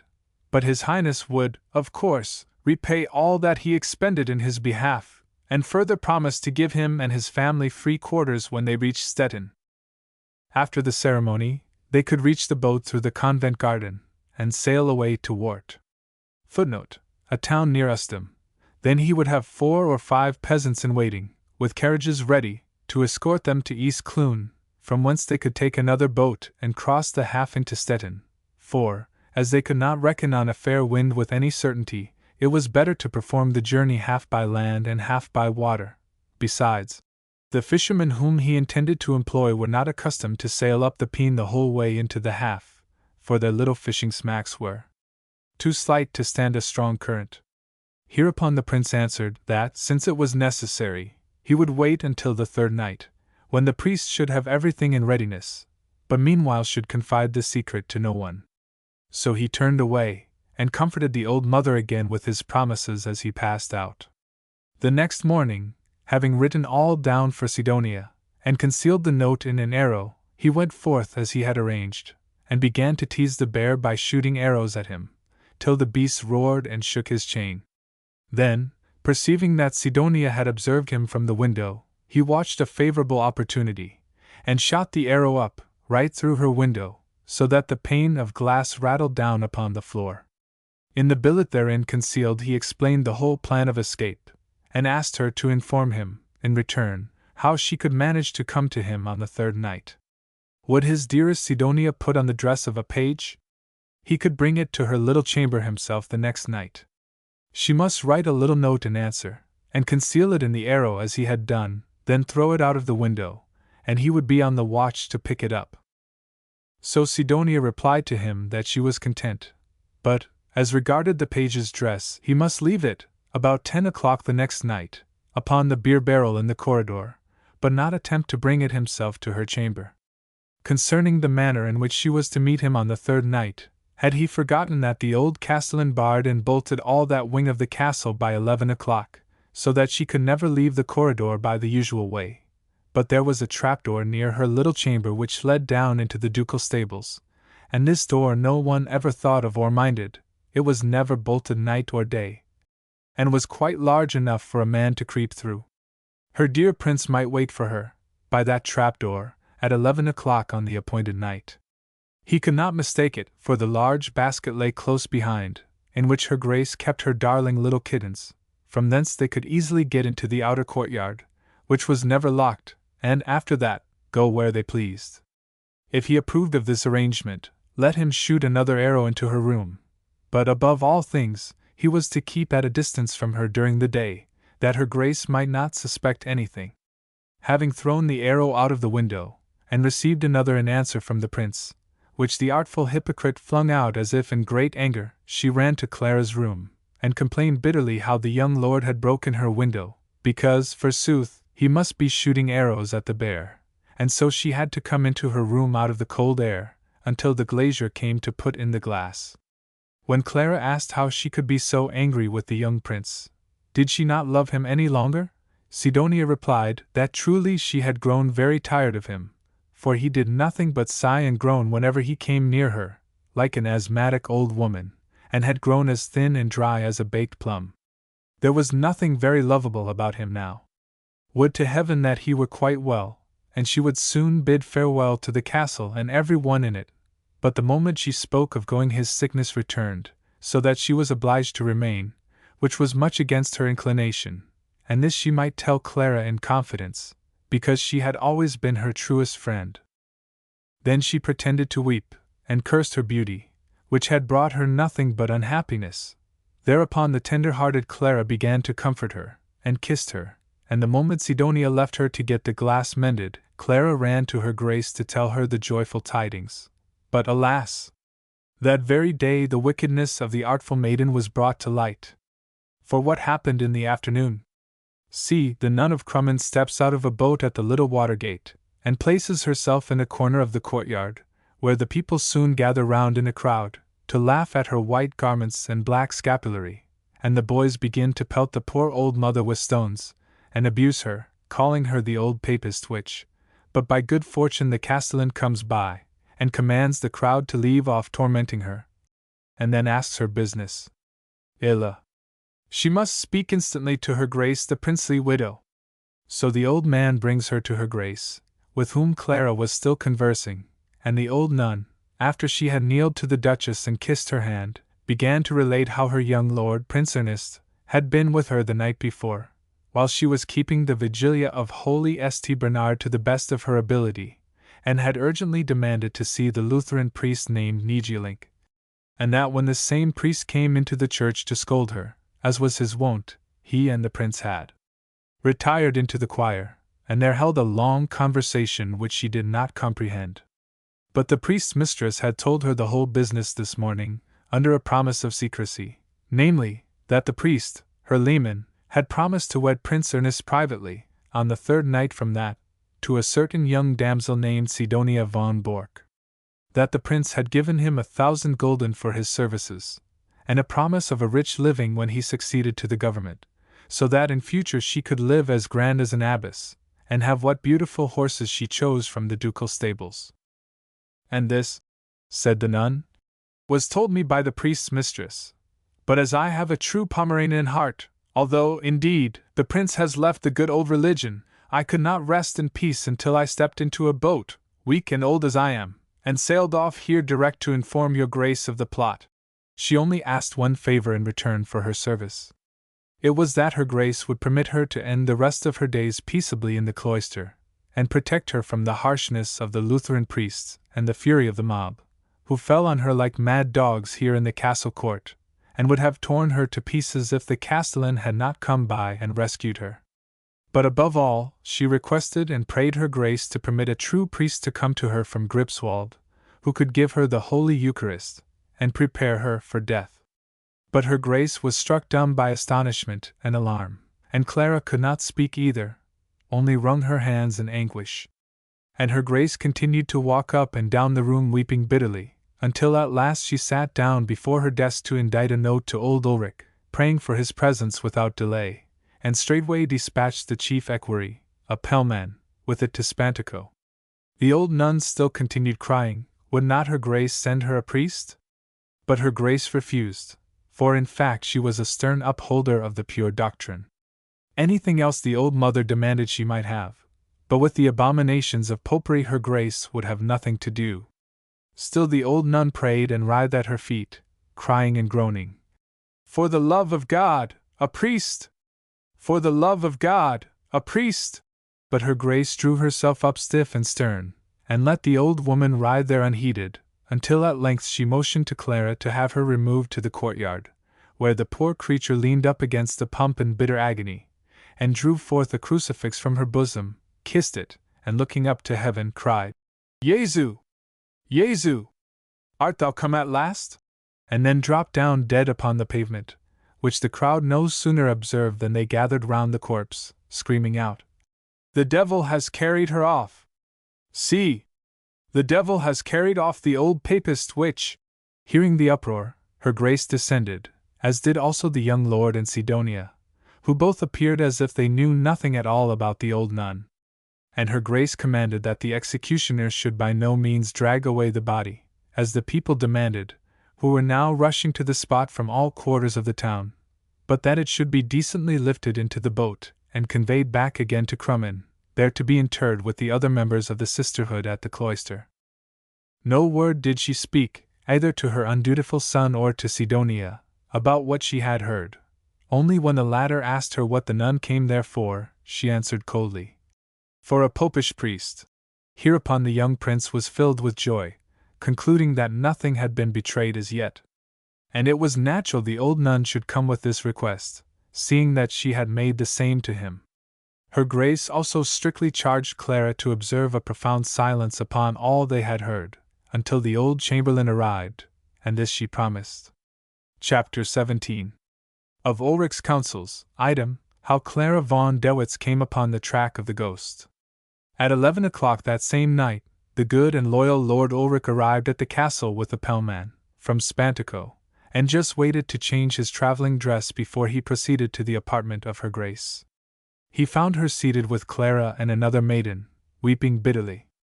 Dr. Drushovius was also present. When the old man entered, her Grace's lamentations became yet louder. Alas! How she was afflicted! Who could have believed that all this had come upon her because the devil, out of malice, had made Dr. Luther drop her wedding ring at the bridal? And when the knight asked in alarm what had happened, she replied that tears prevented her speaking, but Dr. Drushovius would tell him all. So the doctor related the whole affair, from the declaration of the old nun to the hypocritical conduct of Sidonia towards Clara von Dewitz, upon which the old knight shook his head, and said, "Did I not counsel your Grace to let the young lord die, in God's name, for better is it to lose life than honor? Had he died then, so would the Almighty have raised him pure and perfect at the last day. But now he is growing daily in wickedness as a young wolf in ferocity." Then her Grace made answer the past could not now be recalled, and that she was ready to answer before God for what she had done through motherly love and tenderness. They must now advise her how to save her infatuated son from the snares of this wanton. Dr. Drushovius, thereupon, gave it as his opinion that they should each be placed in strict confinement for the next 14 days, during which time he would visit and admonish them twice a day, by which means he hoped soon to turn their hearts to God. Here old Ulrich laughed outright, and asked the doctor, was he still bent upon teaching Sidonia her catechism? As to the young lord, no admonition would do him good now. He was thoroughly bewitched by the girl, and though he made 100 promises to give her up, would never hold one of them. Alas! Alas! That the son of good Duke Philip should be so degenerate. But her Grace wept bitterly, and said that never was there a more obedient, docile, and amiable child than her dear Ernest, skilled in all the fine arts, and gifted by nature with all that could ensure a mother's love. "But how does all this help him now?" cried Ulrich. "It is with a good heart as with a good ship, unless you guide it, it will run aground. Stand by the helm, or the best ship will be lost. What had the country to expect from a prince who would die, forsooth? Unless his mistress sat by his bedside? Ah! If he could only have followed the funeral of the young lord, he would have given 100 florins to the poor that very day. It was not her son's fault. That base hypocrite had caused it all by some hell magic. Aldot. That was quite impossible. However, he would believe it to please her Grace. Then let him speak his opinion, if the counsel of Dr. Drushovius did not please him. Aldot. His advice, then, was to keep quiet until the third night, then secretly place a guard round the castle and at the wing, and when the bridal party met, take them out prisoners, send my young lord to the tower, but disgrace Sidonia publicly, and send her off where she pleased, to the fiend, if she liked. Then they would have the same old scene over again. Her son would fall sick, and Sidonia could not be brought back to cure him, if once she had been publicly disgraced before all the people. So matters would be worse than ever. Hereupon old Ulrich fell into such a rage that he cursed and swore that her Grace treated him no better than a fool, to bring him hither from Spantico, and then refused to take his advice. As to Sidonia, her Grace had already brought disgrace upon her princely house, by first turning her out, and then praying her to come back before 3 days had elapsed. All Pomerania talked of it, and old Otto Bork did not scruple to brag and boast everywhere that her Grace had no peace or rest from her conscience until she had asked forgiveness from the Lady Sidonia, as the vain old knave called her, and entreated her to return. Now if she took the advice of Dr. Drushovius, and first imprisoned and then turned away Sidonia, no one would believe in her story of the intended marriage, but look on her conduct as only a confirmation of all the hard treatment which her Grace was reported to have employed towards the girl, whereas if she only waited till the whole bridal party were ready to start, and then arrested Sidonia, her grace was justified before the whole world, for what greater fault could be committed then? Thus to entrap the young prince into a secret marriage, and run away with him by night from the castle? Let her grace then send for the executioner, and let him give Sidonia a public whipping before all the people. No one would think the punishment too hard, for seducing a prince of Pomerania into a marriage with her. So the princely widow of Duke Philip will be justified before all the world, and when the young lord sees his bride so disgraced, he will assuredly be right willing to give her up. Even if he falls sick, it is impossible that he could send for a maiden to sit by his bed who had been publicly whipped by the executioner. Those were stern measures, perhaps, but a branch of the old Pomeranian tree was decayed. It must be lopped, or the whole tree itself would soon fall. When the Grand Chamberlain ceased speaking, her grace considered the matter well, and finally pronounced that she would follow his advice, whereupon, as the night waxed late, she dismissed the party to their beds, retaining only Clara with her for a little longer. But a strange thing happened as she, too, finally quitted her grace, and proceeded along the corridor to her own little apartment. And here let every one consider how the hand of God is in everything, and what great events he can bring forth from the slightest causes, as a great oak springs up from a little acorn. For as the maiden walked along, her sandal became unfastened, and tripped her, so that she nearly fell upon her face, whereupon she paused, and placing her foot upon a beer barrel that stood against the wall not far from Sidonia's chamber, began to fasten it. But lo! Just at that moment the head of the ghost appeared rising through the trapdoor, and looked round, then, as if aware of her presence, drew back, and she heard a noise as if it had jumped down on the earth beneath. She was horribly frightened, and crept trembling to her bed. But then on reflecting over this apparition of the serpent knight, it came into her head that it could not be a ghost, since it came down on the ground with such a heavy jump. She prayed to God, therefore, to help her in discovering this matter, and as she could not sleep, rose before the first glimmer of daylight to examine this hole which lay so close to Sidonia's chamber. And there truly she discovered the trapdoor, and having opened, found that it lay right over a large coach in the ducal stables. Thereupon she concluded that the ghost was no other than the prince himself who thus visited Sidonia. Then she remembered that the ghost had been particularly active while the young prince lay sick on his bed watched by his mother. So to make the matter clearer she went the next evening into the stables, and observing the coach, which lay just beneath the hole, sprinkled fine ash dust all round it. Then returning to her room, she waited until it grew quite dark, and as 10 o'clock struck and all the doors of the corridor leading to the women's apartments were barred and bolted, she wrapped herself in a black mantle and stole out with a palpitating heart into the gallery. Remembering the large beer barrel near Sidonia's room, she crouched down behind it, and from thence had a distinct view of the trapdoor, and also of Sidonia's chamber. There she waited for about an hour, when she perceived the young prince coming, but not through the trapdoor. He knocked lightly at Sidonia's door, who opened it instantly, and they held a long whispering conversation together. He had brought her the page's dress, and there was nothing to be feared now, for he had examined the trap and found they could easily get out through it on the top of the coach, and from thence into the stables. After that the way was clear. Surely some good angel had put the idea into her head. Then he kissed her tenderly. Iladat. What did the old nun come for? Could she have betrayed them? Hic dot. Impossible.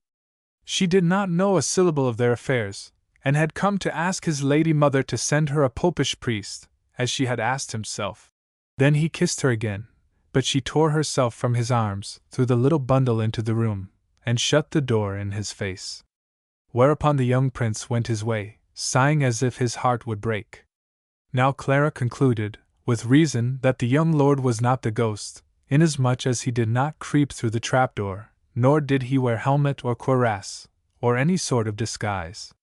But when she heard Sidonia talk with such knowledge of the trapdoor, she guessed there was some knavery in the matter, and though she sat the night there she was determined to watch. And behold! At 12 o'clock there was a great clattering heard below, and presently a helmet appeared rising through the hole, and then the entire figure of the ghost clambered up through it, and after cautiously looking round it, approached Sidonia's door, and knocked lightly.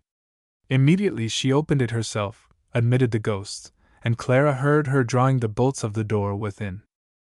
The pious and chaste maiden felt ready to faint with shame, for it was now evident that Sidonia deceived the poor young prince as well as every one else, and that this ghost whom she admitted must be a favored lover. She resolved to watch until he came out. But it was about the dawn of morning before he again appeared, and took his hellish path down through the trapdoor, in the same way as he had risen. But to make all certain she took a brush, and before it was quite day, descended to the stables, where, indeed, she observed large, heavy footprints in the ashes all round the coach, quite unlike those which the delicate little feet of His Highness would have made. So she swept them all clean away to avoid exciting any suspicion, and crept back noiselessly to her little room. Then, waiting till the morning was somewhat advanced, she dispatched her maid on some errand into the town, in order to get rid of her, and then watched anxiously for her bridegroom, Marcus Bork, who always passed her door going to his office, and hearing his step, she opened her door softly, and drew him in.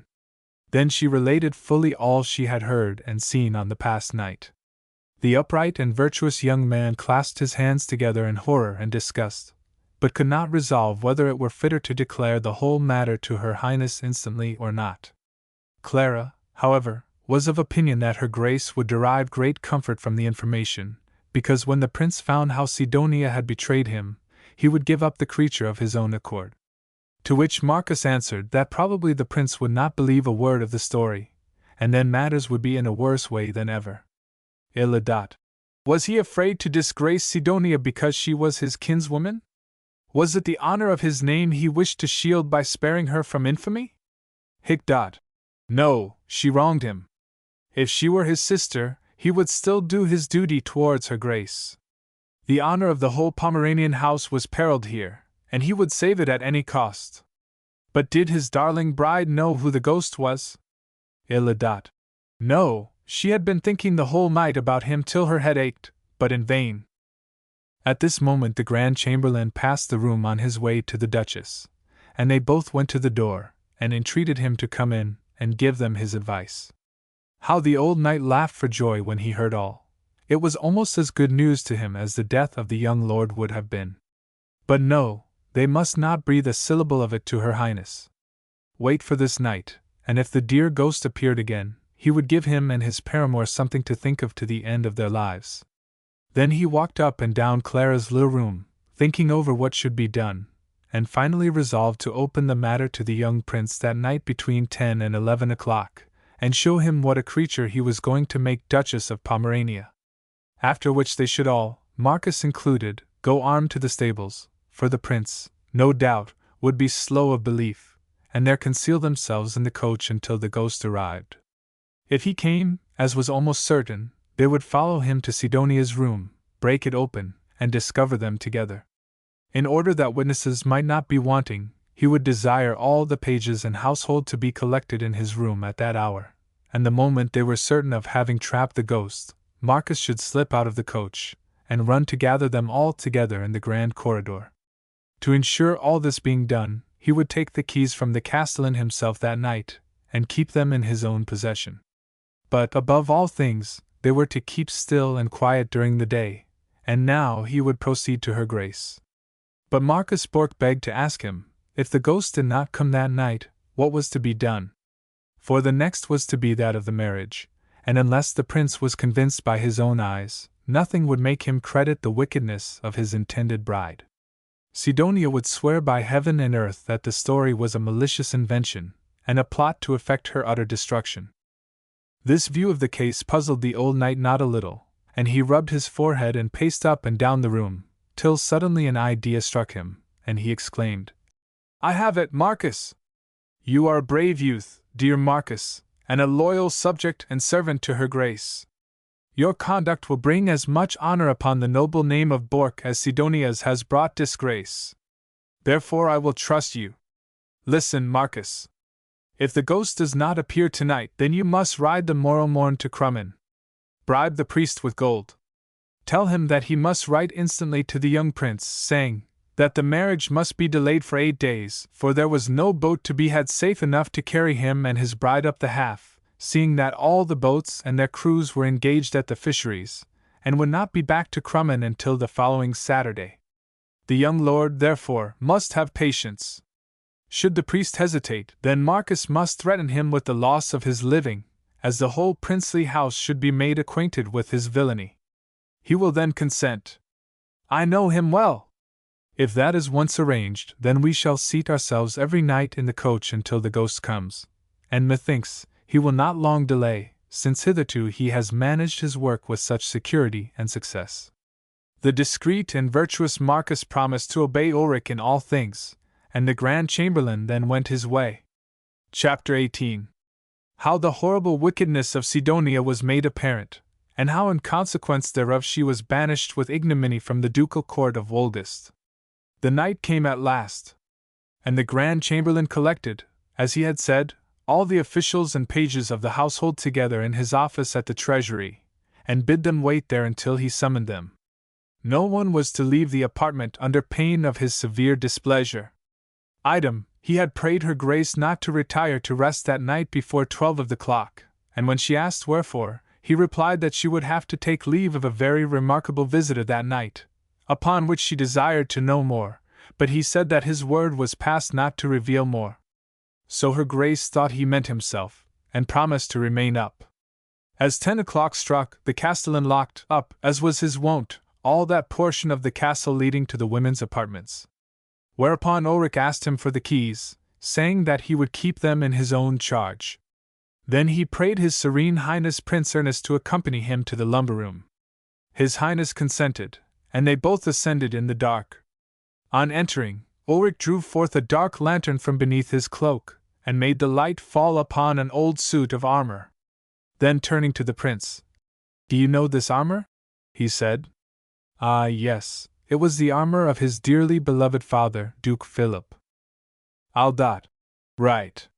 Did he then remember the admonitions which the wearer of this armor had uttered upon his deathbed to him and his brothers? Oh yes, well he remembered them, but what did this long sermon denote? This he would soon know.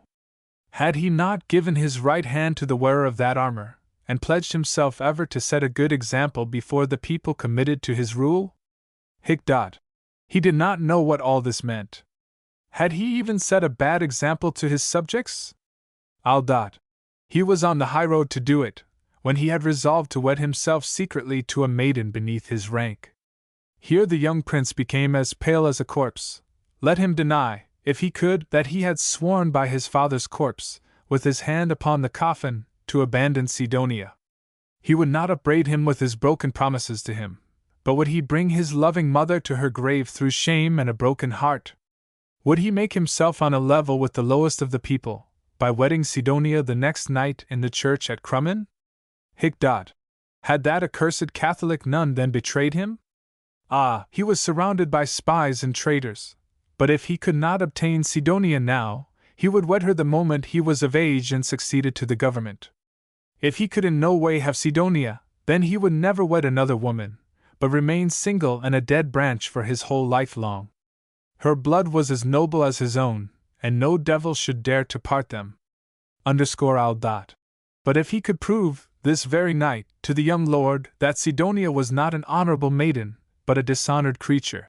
Here the young prince drew his dagger and rushed upon the old man, with lips foaming with rage. But Ulrich sprang behind the armor of Duke Philip, and said calmly, "Ernest, if thou wouldst murder me who have been so leal and faithful a servant to thee and thine, then strike me dead here through the links of thy father's cuirass." And as the young man drew back with a deep groan, he continued, "Hear me, before thou dost a deed which eternity will not be long enough to repent. I cannot be angry with thee, for I have been young myself, and would have stricken any one to the earth who had called my own noble bride dishonored. Listen to me, then, and strike me afterwards if thou wilt." Hereupon the old knight stepped out from behind the armor, which was fixed upon a wooden frame in the middle of the apartment, with the helmet surmounting it, and leaning against the shoulder-piece, he proceeded to relate all that Clara had seen and heard.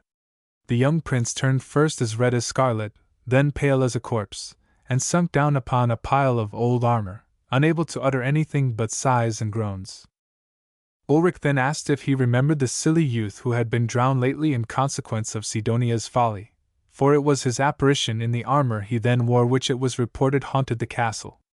And did he remember also how that armor, in which the poor young man's father also had been killed fighting against the Bohemians, had been taken off the corpse and hung up again in that lumber room?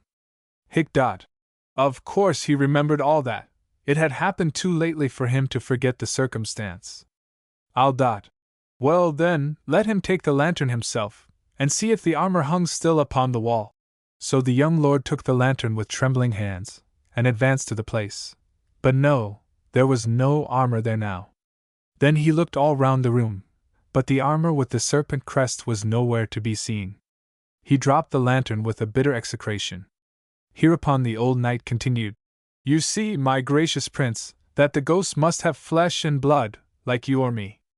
The castellan tells me that when the ghost first began his pranks, the helmet and cuirass were still found every morning in their usual place here. But for 8 days they have not been forthcoming, for the ghost, you see, is growing hardy and forgetting his usual precautions. However, the castellan had determined to watch him, and seize hold of him, for, as he rightly conjectured, a spirit could not carry away a heavy iron suit of armor on him, but his wife had dissuaded him from those measures up to the present time. Come now to the stables with me, continued Ulrich, and let us conceal ourselves in the coach which I mentioned to you. Marcus Bork shall accompany us, and let us wait there until the ghost appears, and creeps through the trapdoor.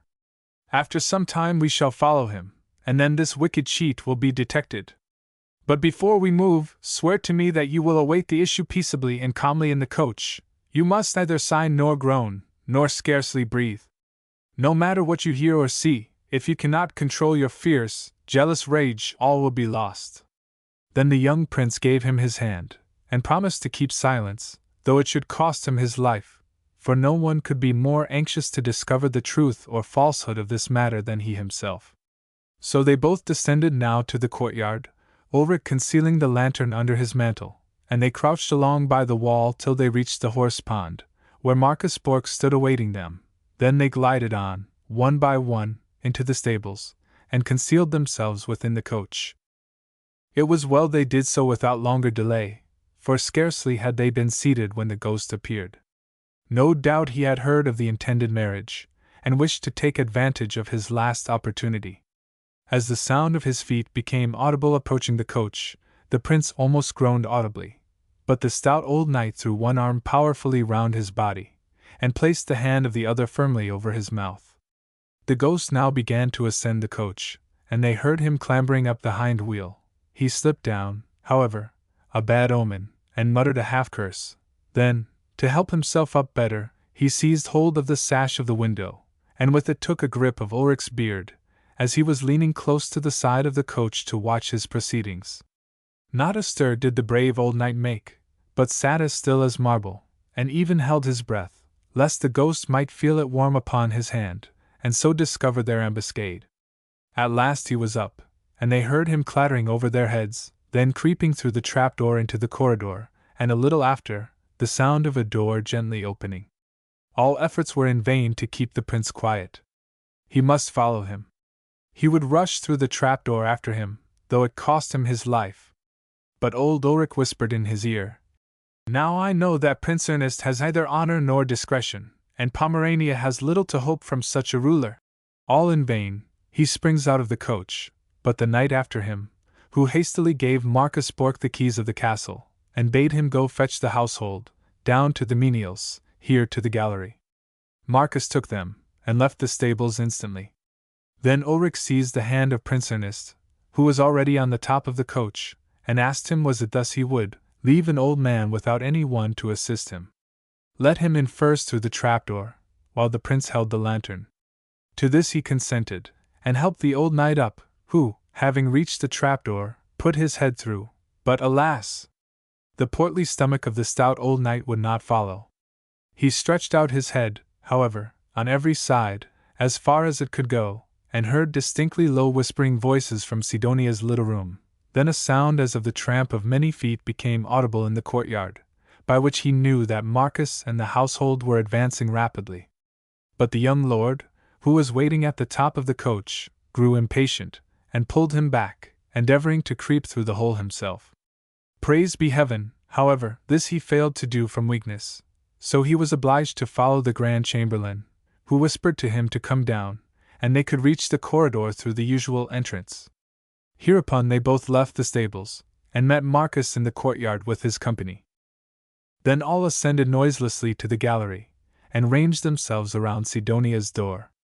Ulrich now told 8 of the strongest carles present to step forward and lean their shoulders against the door, but make no stir until he gave a sign. Then when he cried, "Now!" they should burst it open with all their force. As to the young prince, he was trembling like an aspen leaf, and his weakness was so great that 2 young men had to support him. In short, as all present gradually stole closer and closer up to the door of Sidonia's room, the old knight drew forth his lantern, and signed to the men, who stood with their shoulders pressed against it. Then when all was ready, he cried, "Now!" and the door burst open with a loud crash. Every lock, and bar, and bolt shivered to atoms, and in rushed the whole party, Ulrich at their head, with his lantern lifted high up above them all. Sidonia and her visitor were standing in the middle of the room. Ulrich first flashed the light upon the face of the man. Who would have believed it? No other than Johann Appelman. The knight hit him a heavy blow across the face, exclaiming, "What? Thou common horse jockey, thou low-born varlet, is it thus thou bringest disgrace upon a maiden of the noblest house in Pomerania? Ha, thou shalt be paid for this. Wait. Master Hansen shall give thee some of his gentle love touches this night." But meanwhile the young prince had entered, and beheld Sidonia, as she stood there trembling from shame, and endeavoring to cover her face with her long, beautiful golden hair that fell almost to her knees. "Sidonia!" he exclaimed, with a cry as bitter as if a dagger had passed through his heart. "Sidonia!" and fell insensible before her. Now a great clamor arose amongst the crowd, for beside the couch lay the helmet and cuirass of the ghost. So every one knew now who it was that had played this trick on them for so long, and kept the castle in such a state of terror. Then they gathered round the poor young prince, who lay there as stiff as a corpse, and lamented over him with loud lamentations, and some of them lifted him up to carry him out of the chamber. But the Grand Chamberlain sternly commanded them to lay him down again before his bride, whom he had arranged to wed privately at Crummen on the following night. Then seizing Sidonia by the hand, and dashing back her long hair, he led her forward before all the people, and said with a loud voice, "See here the illustrious and high-born Lady Sidonia, of the Holy Roman Empire, Duchess of Pomerania, Casaubon, and Wenden, Princess of Ruggen, Countess of Gützkow, and our serene and most gracious Lady, how she honors the princely house of Pomerania by sharing her love with this stable groom, this tailor's son, this debauched profligate. Oh! I could grow mad when I think of this disgrace. Thou shameless one! Have I not long ago given thee thy right name? But wait, the name shall be branded on thee this night, so that all the world may read it." Just then her grace entered with Clara, followed by all the other maids of honor, for, hearing the noise and tumult, they had hastened thither as they were, some half undressed, others with only a loose night-robe flung round them. And her grace, seeing the young lord lying pale and insensible on the ground, wrung her hands and cried out, "Who has killed my son? Who has murdered my darling child?" Here stepped forward Ulrich, and said, "The young lord was not dead, but if it so pleased God, was in a fair way now to regain both life and reason." Then he related all which had led to this discovery, and how they had that night been themselves the witnesses of Sidonia's wickedness with the false ghost. Now her grace knew his secret, which he had not told until certain of success. As he related all these things, her grace turned upon Sidonia and spat on her, and the young lord, having recovered somewhat in consequence of the water they had thrown on him, cried out, "Sidonia! Is it possible? No, Sidonia, it is not possible!" The shameless hypocrite had now recovered her self-possession, and would have denied all knowledge of Appelman, saying that he forced himself in when she chanced to open the door, but he, interrupting her, cried, "Does the girl dare to lay all the blame on me? Did you not press my hand there when you were lying after you fell from the stag? Did you not meet me afterwards in the lumber room, that day of the hunt when Duke Barnum was here last? No, no, no! Shrieked Sidonia. It is a lie, an infamous lie! But he answered, Scream as you will, you cannot deny that this disguise of the ghost was your own invention to favor my visits to you. Did you not drop notes for me down on the coach, through the trapdoor, fixing the nights when I might come? And bethink you of last night, when you sent me a note by your maid, wrapped up in a little horsecloth which I had lent you for your cat, with the prayer that I would not fail to be with you that night nor the next. Oh, just heaven! To think that it was upon that very night that Clara should break her shoestring, by which means the Almighty turned away ruin and disgrace from the ancient, illustrious, and princely house of Pomerania, all by a broken shoestring. For if the ghost had remained away but that one night, or Clara had not broken her shoestring, Sidonia would have been Duchess of Pomerania. But what doth the Scripture say? Man's goings are of the Lord. What man understandeth his own way? Provxx. 24. When Sidonia heard him tell all this, and how she had written notes of entreaty to him, she screamed aloud, and springing at him like a wild cat, buried her 10 nails in his hair, shrieking, Thou least, traitor, it is false! It is false! Now Ulrich rushed forward, and seized her by her long hair to part them, but at that moment Master Hansen, the executioner, entered in his red cloak, with 6 assistants, for Ulrich had privately sent for him, and the Grand Chamberlain instantly let go his hold of Sidonia, saying, You come in good time, Master Hansen. Take away this wretched pair, lock them up in the bastion tower, and on the morn bring them to the horse market by 10 of the clock, and there scourge and brand them, then carry them both to the frontier out of our good state of Wolgast, and let them both go their ways from that, whither it may please them. When Sidonia heard this, she let go her paramour and fell fainting upon the bed. But recovering herself in a little time, she exclaimed, What is this you talk of? A noble maiden who is as innocent as the child in its cradle, to be scourged by the common executioner? Oh, is there no Christian heart here to take pity on a poor, helpless girl? Gracious young prince, even if all the world hold me guilty, you cannot, no, you cannot, it is impossible.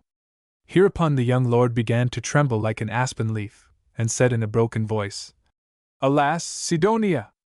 You betrayed yourself. If you had not mentioned that trapdoor to me, I might still have believed you innocent, I, who thought some good angel had guided you to it. Now it is impossible. Yet be comforted, the executioner shall never scourge you nor brand you, you are branded enough already.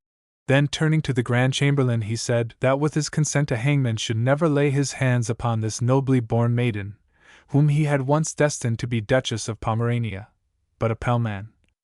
This base-born vassal, who had eaten of his bread and then betrayed him like a Judas, let him be flogged and branded as much as they pleased. No word of his should save the accursed seducer from punishment.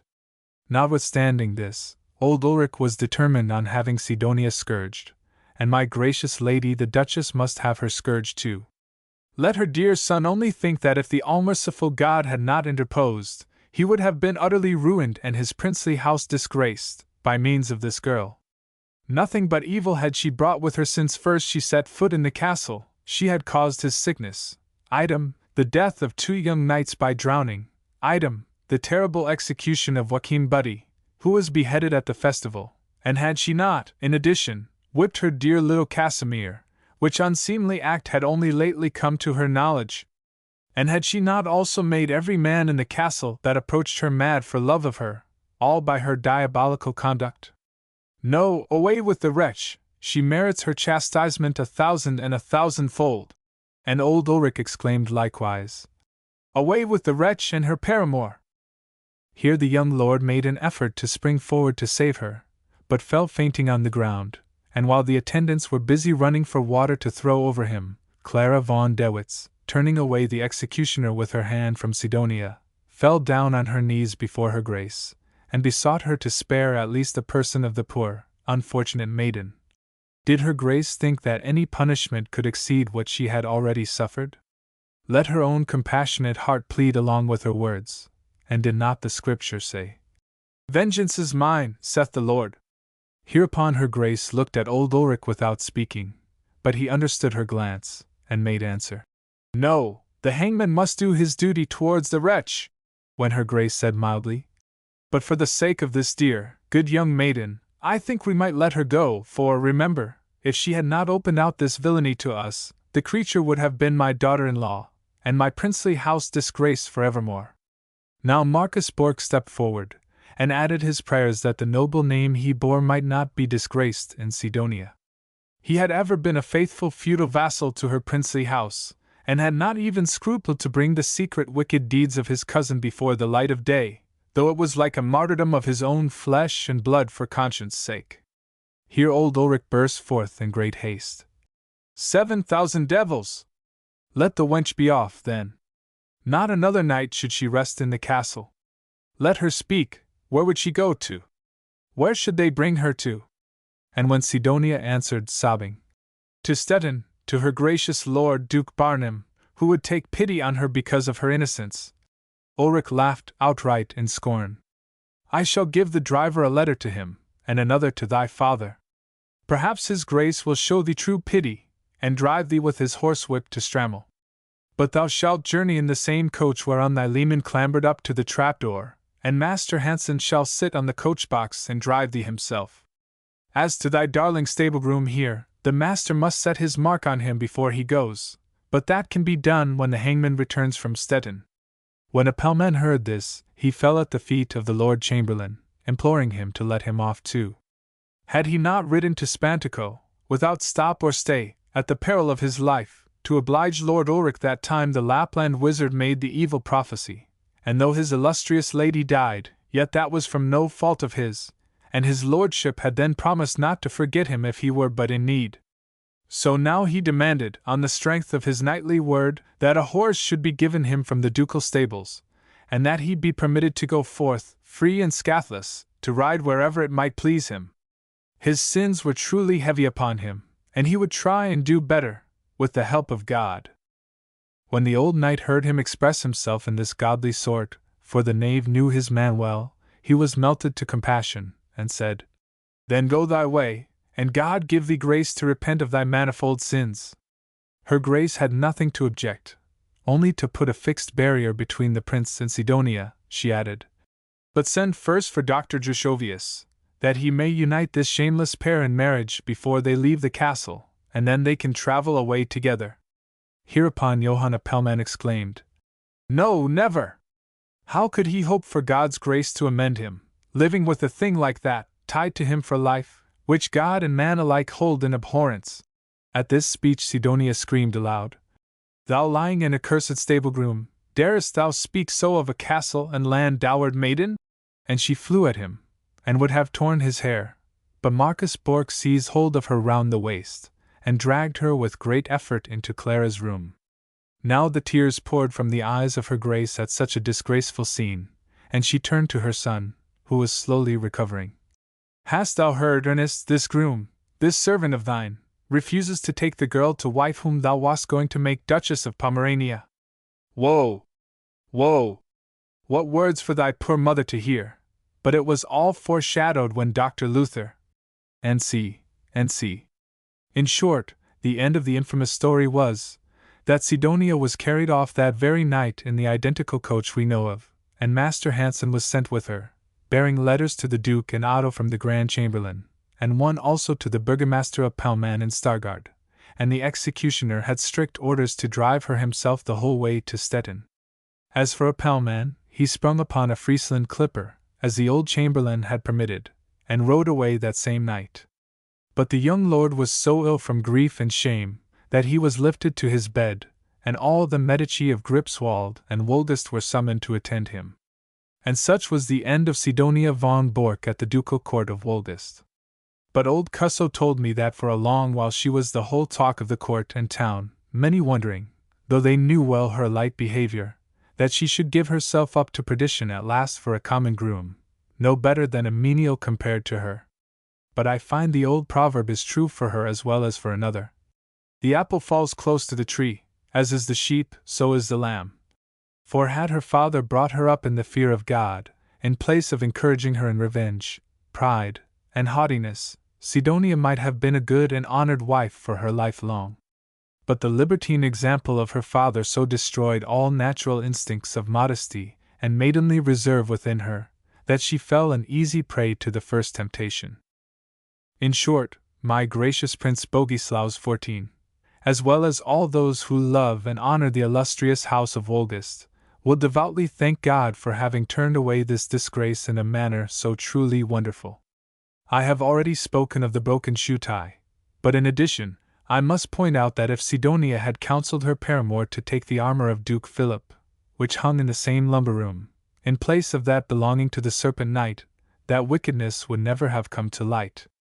For assuredly all in the castle would have believed that it was truly the ghost of the dead Duke, who came to reproach his son for not holding the oath which he had sworn on his coffin, to abandon Sidonia. And consequently, respect and terror would have alike prevented any human soul in the castle from daring to follow it, and investigate its object. Therefore let us praise the name of the Lord who turned all things to good, and fulfilled, in Sidonia and her lover, the scripture which saith, "Thinking themselves wise, they became fools." Rom. I. 21. End of First Book. Book 2. From the banishment of Sidonia from the ducal court of Wolgast up to her reception in the convent of Marienflies. Chapter 1. Of the quarrel between Otto Bork and the Stargardians, which caused him to demand the dues upon the Jena. Most eminent and illustrious Prince, your Grace must be informed that much of what I have here set down, in this second book, was communicated to me by that same old Uckerman of Dallow of whom I have spoken already in my first volume. Other important facts I have gleaned from the diary of Magdalena von Petersdorfen, prioressa of the convent of Marienflies. She was an old and worthy matron, whom Sidonia, however, used to mock and insult, calling her the old cat, and such like names. But she revenged herself on the shameless wanton in no other way than by writing down what facts she could collect of her disgraceful life and courses, for the admonition and warning of the Holy Sisterhood. This little book the pious nun left to her sister Sophia, who is still living in the convent at Marienflies, and she, at my earnest entreaties, permitted me to peruse it. Before, however, I continue the relation of Sidonia's adventures, I must state to your Grace what were the circumstances which induced Otto von Bork to demand so urgently the dues upon the Jena from their Highnesses of Stettin and Wolgast. In my opinion, it was for nothing else than to revenge himself upon the burgomaster of Stargard, Jacob Appelman, father of the equerry. The quarrel happened years before, but Otto never forgot it, and only waited a fitting opportunity to take vengeance on him and the people of Stargard. This Jacob Appelman was entitled to receive a great portion of the Jena dues, which were principally paid to him in kind, particularly in foreign spices, which he afterwards sold to the Polish Jews, at the annual fair held in Stramel. It happened, upon one of these occasions, as Jacob, with two of his porters, appeared, as usual, carrying bags of spices, to sell to the Polish Jews, that Otto met him in the marketplace, and invited him to come up to his castle, for that many nobles were assembled there who would, no doubt, give him better prices for his goods than the Polish Jews, and added that the worthy burgomaster must drink his health with him that day. Now, Jacob Appelman was no despiser of good cheer or of broad gold pieces, so, unfortunately for himself, he accepted the invitation. But the knight had only lured him up to the castle to insult and mock him. For when he entered the hall, a loud roar of laughter greeted his appearance, and the half-drunk guests, who were swilling the wine as if they had tons to fill, and not stomachs, swore that he must pledge each of them separately, in a lusty draught. So they handed him an enormous becker cut with Otto's arms, bidding him drain it. But as the Herr Jacob hesitated, his host asked him, laughing, was he a Jesu disciple, that he refused to drink? Hereupon the other answered, he was too old for a disciple, but he was not ashamed to call himself a servant of Jesus. Then they all roared with laughter, and Otto spoke. My good lords and dear friends, ye know how that the Stargard knaves joined with the Pomeranian Duke to ravage my good town of Stramel, so that it can be only called a village now. And it is also not unknown to you that my disgrace then passed into a proverb, so that people will still say, he fell upon me as the Stargardians upon Stramel. Let us, then, revenge ourselves today. If this Jesus servant will not drink, then tear open his mouth, put a tundish therein, and pour down a good draught till the knave cries enough. As to his spices, let us scatter them before the polished Jews, as peas before swine, and it will be merry pastime to see how the beasts will lick them up. Thus will Strammel retort upon Stargard, and the whole land will shout with laughter. For wherefore does this Stargard peddler come here to my fairs? Mayhap I shall visit his. Peals of laughter and applause greeted Otto's speech, but Jacob, when he heard it, determined, if possible, to effect his escape, and watching his opportunity, for he was the only one there not drunk, sprang out of the hall, and down the flight of steps, and being young then, never drew breath till he reached the marketplace of Strammel, and jumped into his own wagon. In vain Otto screamed out to stop him, stop him! All his servants were at the fair, where, indeed, the people of the whole country round were gathered. Then the host and the guests sprang up themselves, to run after Jacob Appelman, but many could not stand, and others tumbled down by the way. However, with a chorus of cries, curses, and threats, Otto and some others at last reached the wagon, and laid hold of it. Then they dragged out the bags of spices, and emptied them all down upon the street, crying, "Come hither, ye Jews! Which of you wants pepper? Who wants cloves?"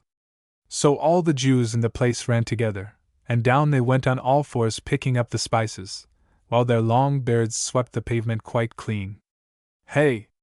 How they pushed and screamed, and dealt blows about among themselves, till their noses bled, and the place looked as if gamecocks had been fighting there, whereat Otto and his roistering guests roared with laughter. One of the bags they pulled out of the wagon contained cinnamon, but a huntsman of Otto Bork's, not knowing what it was, poured it down likewise into the street. Cinnamon was then so rare that it sold for its weight in gold. So an old Jew, spying the precious morsel, cried out, "Praise be to God! Praise be to God!" and ran through Otto Bork's legs to get hold of a stick of it. This made the knight look down, and seeing the cinnamon, he straightway bid the huntsman gather it all up again quick, and carry it safely home to the castle. But the old Jew would by no means let go his hold of the booty, and kept the sticks in one hand high above his head, while with the other he dealt heavy buffets upon the huntsman. An apprentice of Jacob Appelman's beheld all this from the wagon, and knowing what a costly thing this cinnamon was, he made a long arm out of the wagon, and snapped away the sticks from the Jew. Upon this the huntsman sprang at the apprentice, but the latter, seizing a pair of pot-hooks, which his master had that day bought in the fair, dealt such a blow with them upon the head of the huntsman, that he fell down at once upon the ground quite dead. Now every one cried out, "Murder! Murder! Judge Judge Judge!" And they tore the bags right and left from the wagon, Jews as well as Christians, but Otto commanded them to seize the apprentice also. So they dragged him out too. He was a fine young man of 23, Louis Griepentrock by name. There was such an uproar, that the men who held the horses' heads were forced away. Whereupon the burgomaster resolved to seize this opportunity for escape, and without heeding the lamentations of the other apprentice, Zabel Griepentrock, who prayed him earnestly to stop and save his poor brother, desired the driver to lash the horses into a gallop, and never stop nor stay until the unlucky town was left far behind them. Otto von Bork ordered instant pursuit, but in vain. The burgomaster could not be overtaken, and reached Wongeren in safety. There he put up at the inn, to give the panting horses breathing time, and now the aforesaid Zabel besought him, with many tears, to write to Otto Bork on behalf of his poor brother, to which the burgomaster at last consented, for he loved these two youths, who were orphans and twins, and he had brought them up from their childhood, and treated them in all things like a true and loving godfather. So he wrote to Otto, that if aught of ill happened to the young Louis Griepentrock, he, the burgomaster, would complain to his Grace of Stettin, for the youth had only done his duty in trying to save the property of his master from the hands of robbers. The good Jacob, however, admonished Zabel to make up his mind for the worst, for the knight was not a man whose heart could be melted, as he himself had experienced but too well that day. But the sorrowing youth little heeded the admonitions, only seized the letter, and ran with it that same evening back to Strammel. Here, however, no one would listen to him, no one heeded him, and when at last he got up to Otto and gave him the letter, the knight swore he would flay him alive if he did not instantly quit the town. Now the poor youth gnashed his teeth in rage and despair, and determined to be revenged on the knight. Just then came by a great crowd leading his brother Louis to the gallows, and on his head they had stuck a high paper cap with the Stargard arms painted thereon, namely, a tower with 2 griffins. Sidonia, indeed, had painted it, and she was by, and clapping her hands with delight, and for the greater scandal to Stargard, they had tied 2 hares' tails to the back of the cap, with the inscription written in large letters above them. So came the Stargardians to Strammel. And Otto and his guests gathered round the gallows, and all the market folk, with great uproar and laughter. Summa, when the poor carle saw all this, and that there was no hope for his heart's dear brother, either could he even get near him just to say a last good night, he ran like mad to the castle, which was almost empty now, as every one had gone to the marketplace, and there, on the hill, he turned round and saw how the hangman had shoved his dear Louis from the ladder, and the body was swinging lamentably to and fro between heaven and earth. So he seized a brand and set fire to the brew-house, from which a thick smoke and light flames soon rose high into the air.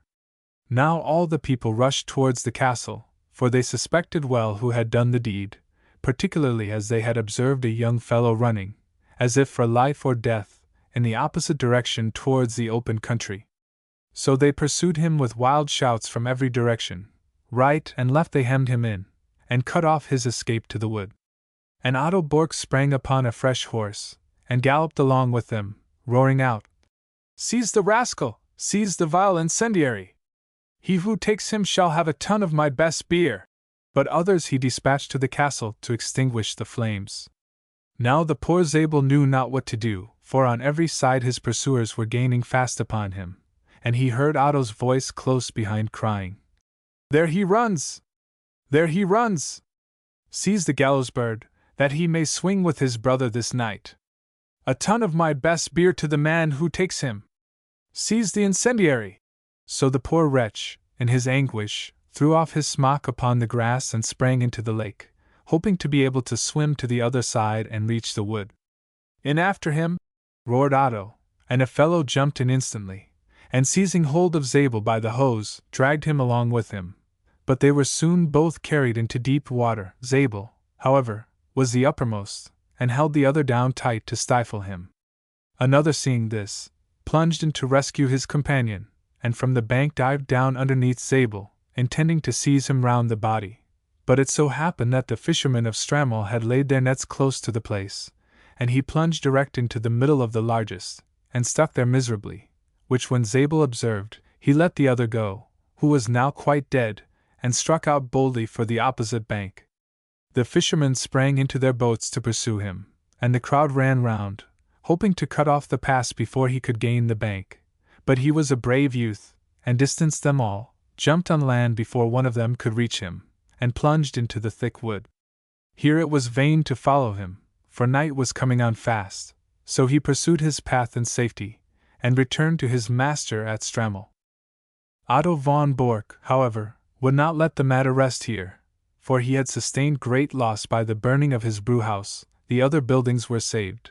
Therefore he wrote to the Honorable Council at Stargard that by the shameful and scandalous burning of his brewhouse, he had lost 2 fine hounds named Stargard and Strammel, which he had brought himself from Silesia.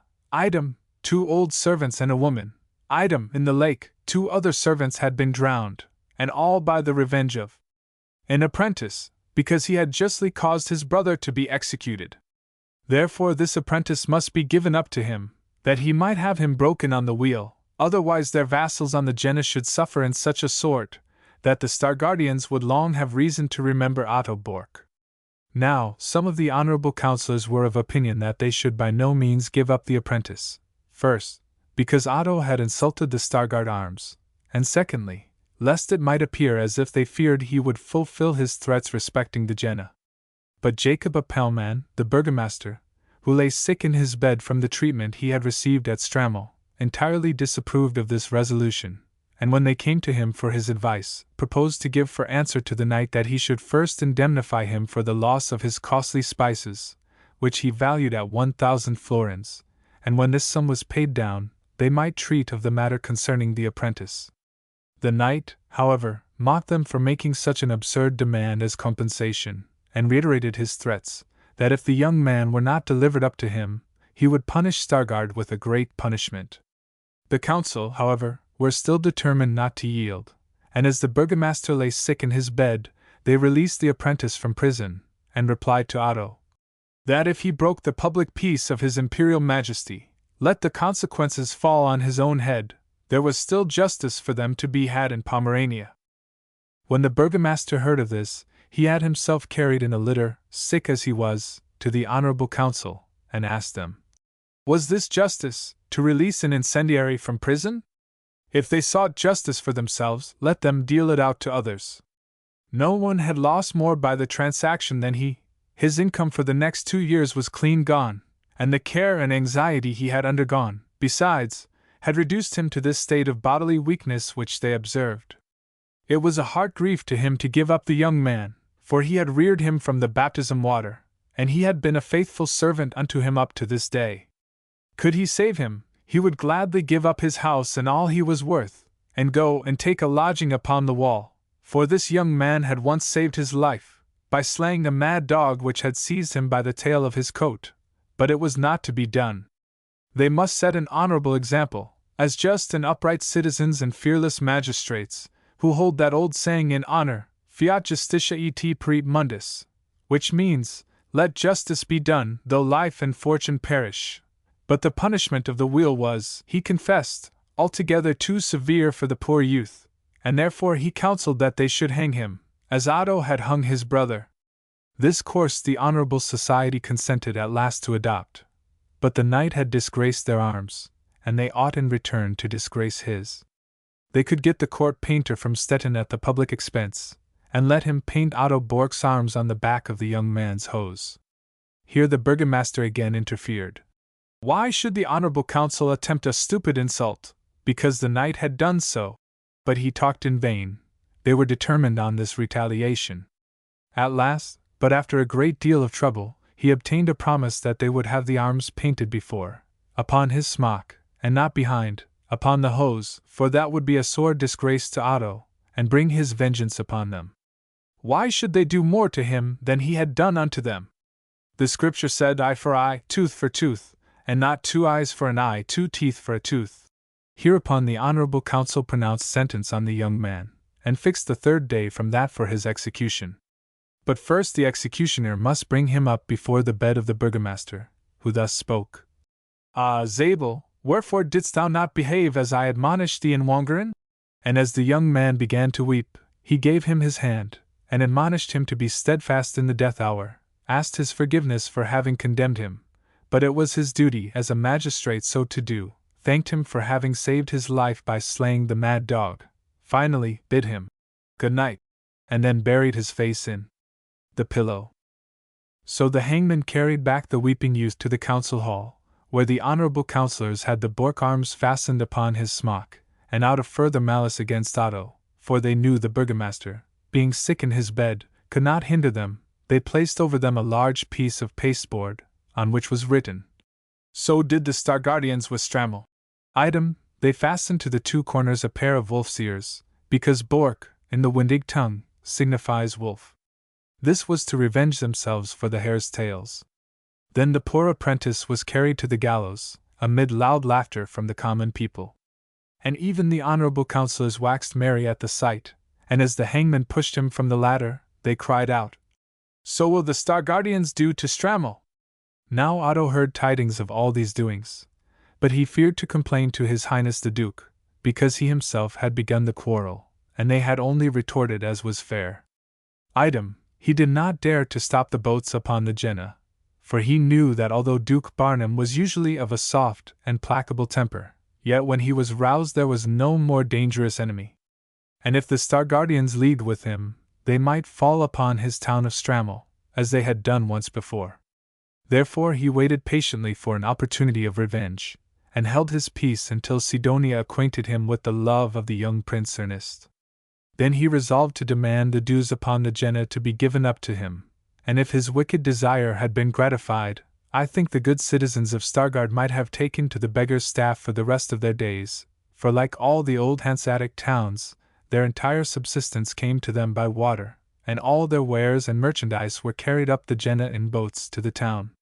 These the knight would have rated so highly, if he had been made owner of the dues, that the town and people would have been utterly ruined.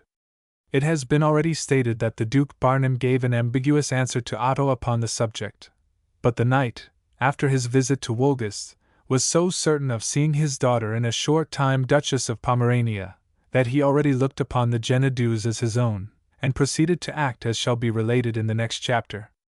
Chapter 2. How Otto von Bork demands the Jena dues from the Stargardians, and how the Burgomaster Jacob Appelman takes him prisoner, and locks him up in the Red Sea. Footnote: a watchtower, built in the Moorish style, upon the town wall of Stargard, from which the adjacent streets take their name. As the aforesaid knight and my gracious Lord Duke Barnum journeyed home from Wolgast, the former discoursed much on this matter of the Jena dues, but his grace listened in silence, after his manner, and nicked away at his doll. I think, however, that his grace did not quite understand the matter of the Jena dues himself. Summa, while Otto was at Stettin, he received information that 3 vessels, laden with wine and spices, and all manner of merchandise, were on their way to Stargard. So he took this for a good sign, and went straight to the town and up to the Burgomaster. Jacob Appelman would not sit down, however, but made himself as stiff as if his back would break, and asked whether he, Appelman, was aware that the lands of the Bork family bordered close upon the Jena. Yes, he knew it well. Hic. Then he could not wonder if he now demanded dues from every vessel that went up to Stargard. On the contrary, he would wonder greatly, since by an act passed in the reign of Duke Barnum I, AD 1243, the freedom of the Jena had been secured to them, and they had enjoyed it up to the present date. Hic. Stuff! What was the use of bringing up these old acts? His Grace of Stettin, as well as the Duchess of Wolgast, had now given them over to him. Then let his lordship produce his charter. If he had got one, why not show it? Hic. No, he had not got the written order yet, but he would soon have it. Well, until then they would abide by the old law. Hic. By no means. This very day he would insist on being paid the dues. That meant that he purposed to break the peace of our Lord the Emperor. Let him think well of it. It might cost him dear. Hic. That was his care. The Stargardians should not a second time hang his arms on the gallows. It was a simple act of retaliation. Had he not read, an eye for an eye, a tooth for a tooth? Hic. Nonsense! Was that retaliation, when a set of low burgocarls took upon themselves to disgrace the lord of castles and lands? As well might one of his serfs, when he struck him, strike him in return. That would be retaliation too. Ha! Ha! Ha! What did his lordship mean? He was no village justice, nor were the burghers of this good town serfs or boors. Hic.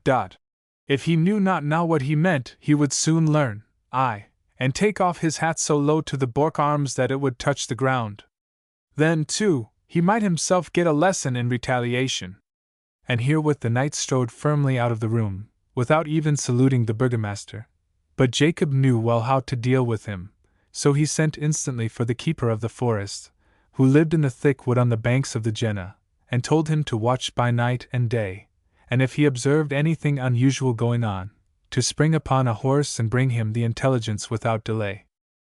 Meanwhile the knight summoned all his feudal vassals around him at Strammel, and told them how his grace had bestowed the Jena dues upon him, but the sturdy burghers of Stargard had dared to impugn his rights.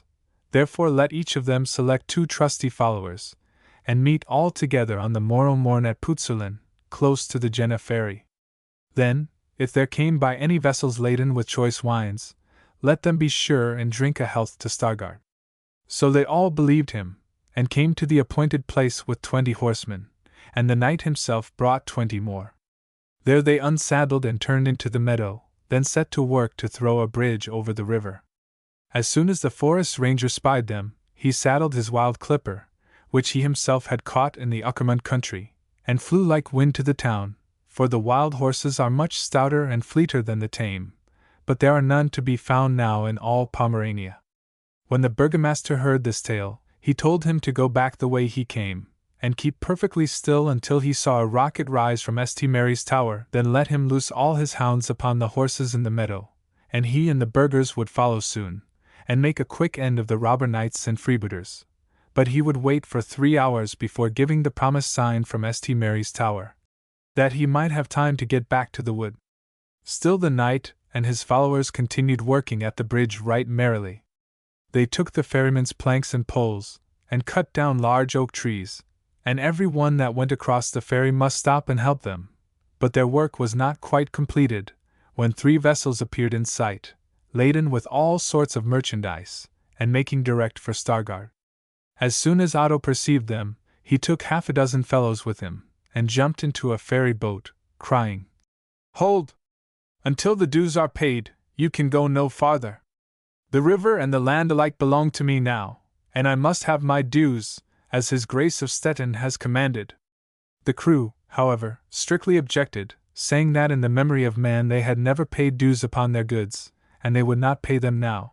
But Otto and his knights jumped on deck, followed by their squires, and having asked for the bill of lading, decimated all the goods, as a priest collecting his tithe of the sheaves.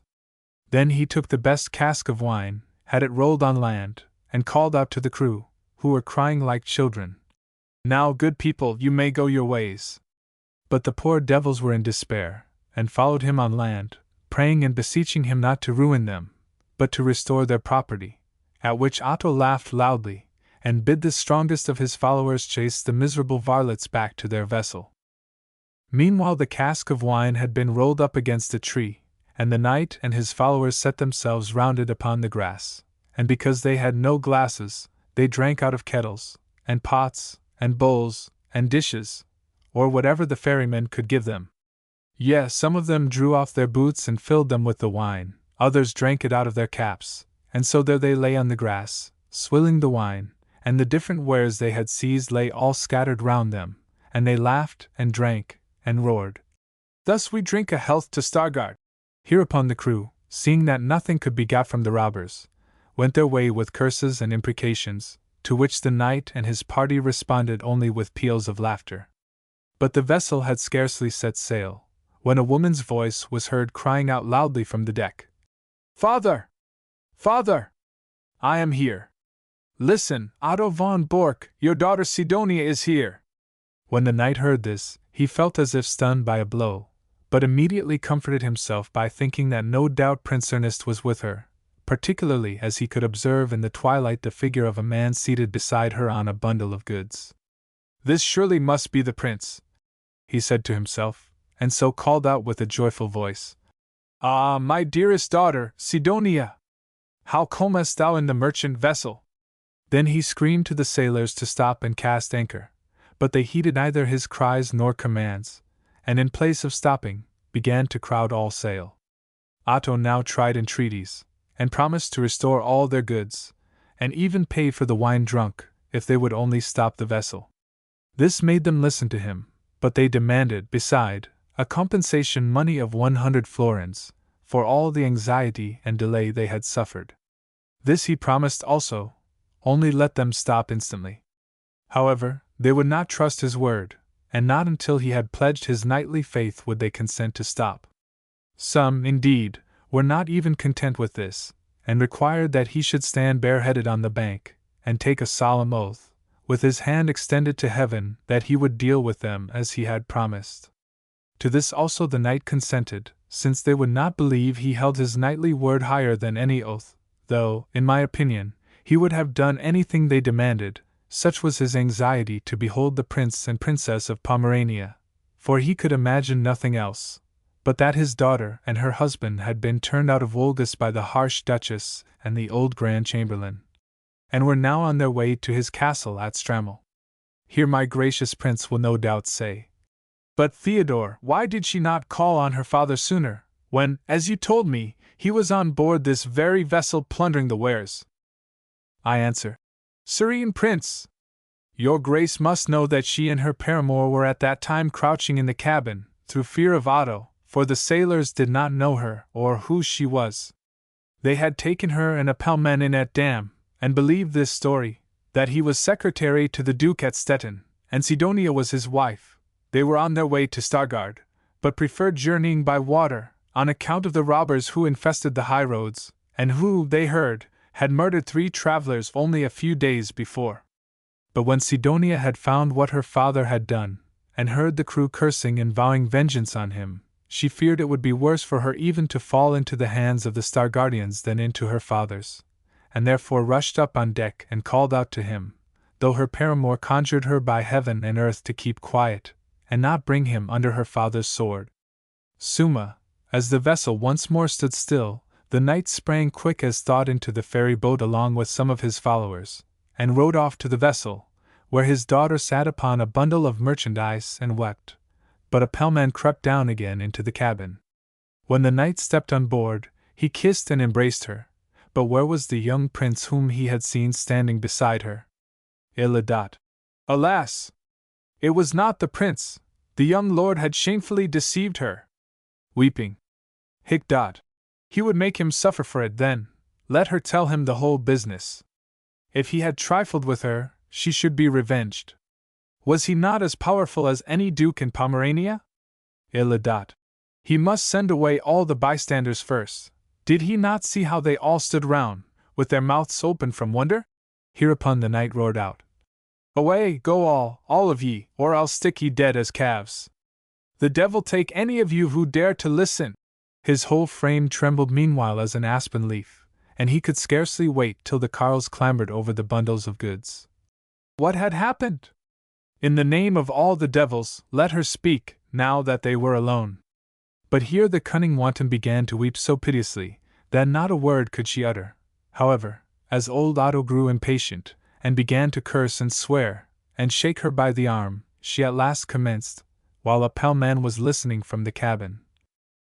Her dearest father knew how the young lord had bribed a priest in Crumman to wed them privately, but this was all a trick which his wicked mother had suggested to him, in order to bring her to utter ruin, for on the very wedding night, while she was waiting for the prince in her little room, according to promise, to flee with him to Crumman, the perfidious duchess, who was aware of the whole arrangement, sent a groom to her chamber at the appointed hour, and she being in the dark, embraced him, thinking he was the prince.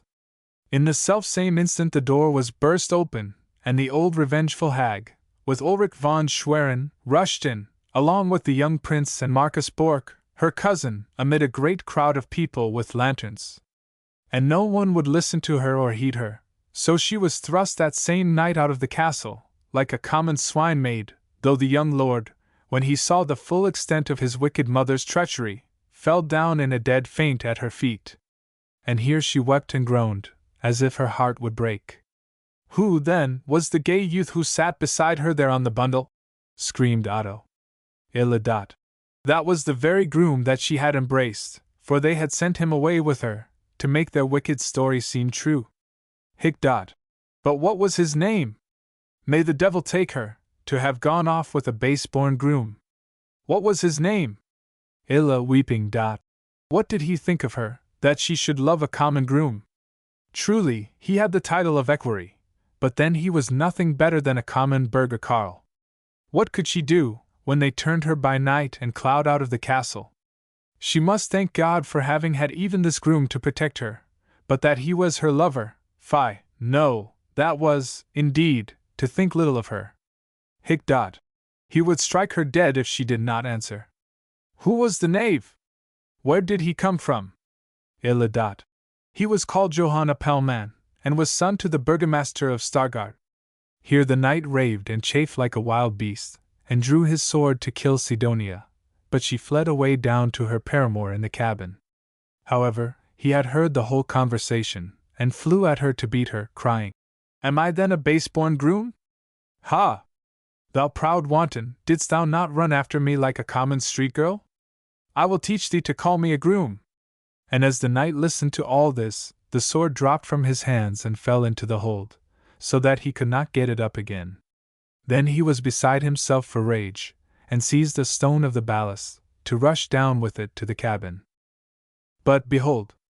A rocket shot up from St. Mary's Tower, and poured its clear light upon the deepening twilight, like a starry meteor, and, at the same instant, the deep bay of 10 or 12 bloodhounds resounded fearfully across the meadow where the horses were grazing, and the dogs flew on them, and tore some of them to the ground, and bit others, so that they dashed nearly to their masters, who were lying round the wine-cask. And others fled into the wood bleating and groaning with pain and agony, as if they had been human creatures. Then all the fellows jumped up from their wine-cask, and screamed as if the last day had come, and Otto let the stone fall from his hand with horror, but still called out boldly to his men to know what had happened. Was the devil himself among them that accursed evening? Then they shouted in return, that he must hasten to land, for the Star Guardians were upon them, and had killed all their horses. Strike them dead, then, kill all, and himself the last, but he would go over and help them.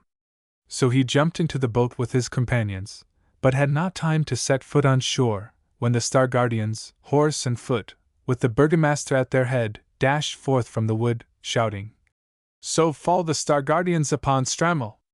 At this sight the knight could no longer restrain his impatience, but jumped out of the boat, and although the water reached up under his arms, strode forward, crying, "Courage, my brave fellows, down with the churls! Kill, slay, give no quarter! He who brings me the head of the burgomaster shall be my heir! His vile son hath brought my daughter to shame!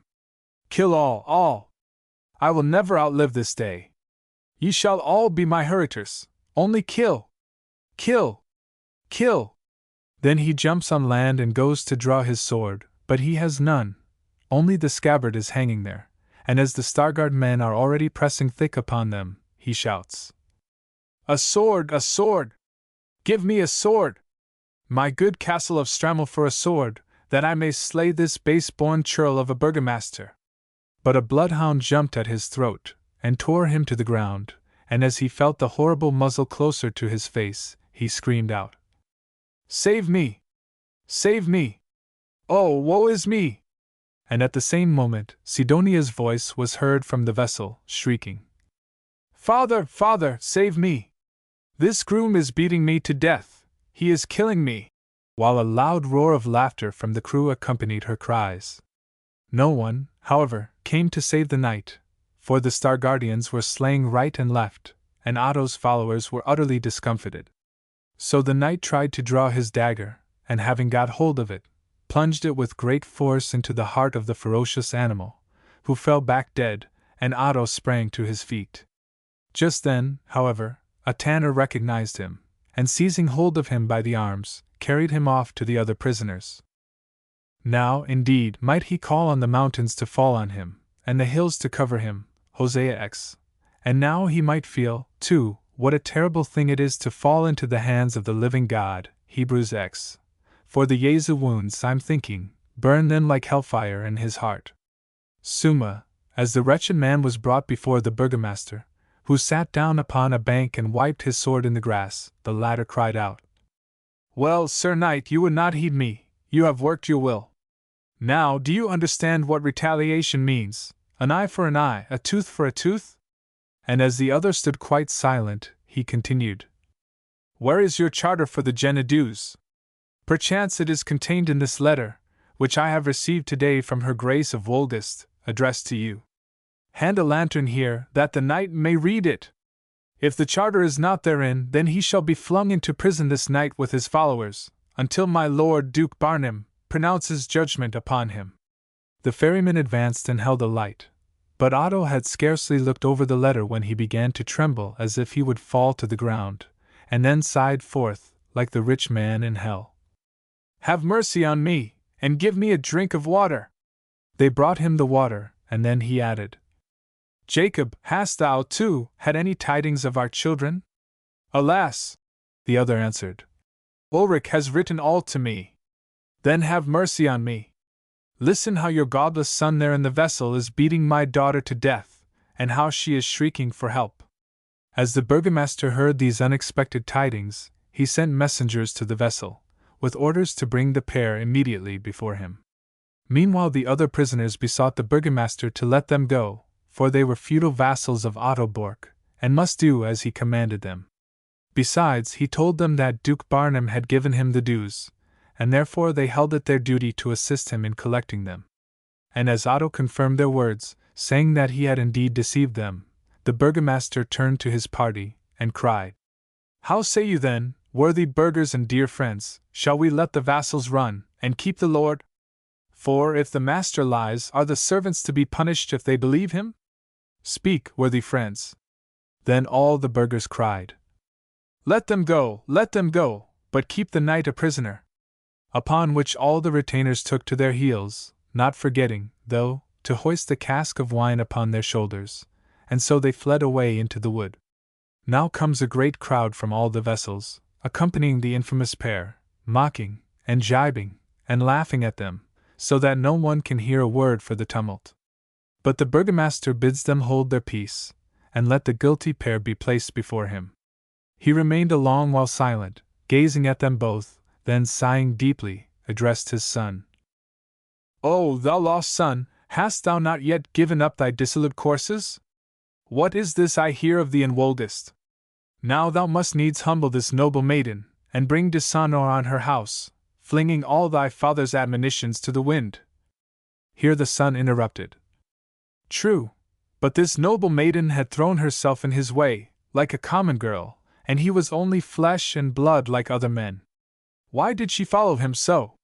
Whereupon the father replied, "O thou shameless child, who, like the prodigal in Scripture, hast destroyed thy substance with harlots and riotous living, in place of humbleness and repentance, dost thou impudently tell of this poor young maiden's shame before all the world? O son! O son!" Even the blind heathen said, "Ego illum paris puto, cui quidem periat puter," footnote, Plautus in Bacchid. Which means, I esteem him dead in whom shame is dead.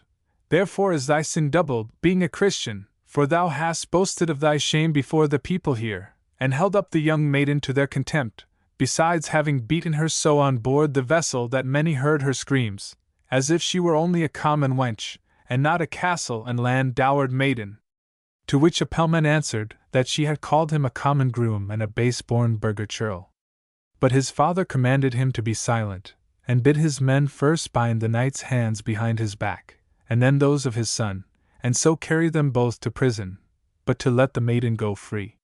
When the knight heard that he was to be bound, his pride revolted, and he offered any ransom, or to give any compensation that could be demanded for the injury he had done them. Every one knew his wealth, and that he had power to keep his word to the uttermost. But the burgomaster made answer, "Eye for eye, and tooth for tooth. How say you, Sir Knight? Speak the truth. If you had taken me prisoner, as I have taken you, would you have bound my hands or not?" To which the knight replied, "Well, Jacob, I will not speak a falsehood, for I feel that my end is near. I would have bound your hands." Hereupon the brave burgomaster answered, "I know it well. However, as you have answered me honestly, I will spare you. Burghers do not bind his hands, either those of my son. Ye have enough to suffer yet before ye, and God give you both grace to repent. And now to the town. The crew shall declare tomorrow morn, before the honorable council, what they have lost by the knight's means, and he shall make it all good again to them." So all the people returned with great uproar and rejoicing back to the town, and the bell from St. Mary's and St. John's rung forth merry peals, and all the people of the town ran forth to meet them. But when they saw the knight a prisoner, and his empty scabbard hanging by his side, they clapped their hands and huzzaed, shouting, "So fell the Star Guardians upon Strammel." Thus with merry laughter, and jests, and mockings, they carried him up the street to the tower called the Red Sea, and there locked him up, well guarded. Here again he prayed the burgomaster to accept a ransom, but in vain. Whereupon he at last solicited pen, paper, and ink, and a light, that he might indite a letter to his Grace, Duke Barnum, and this was granted to him. As for his unworthy son, the burgomaster had him carried to his own house, and there placed him in a room, with 3 stout burghers as a guard over him. And Sidonia was placed by herself in another little chamber. Chapter 3. Of Otto Bark's dreadful suicide. Item. how Sidonia and Johanna Pellman were brought before the burgomaster.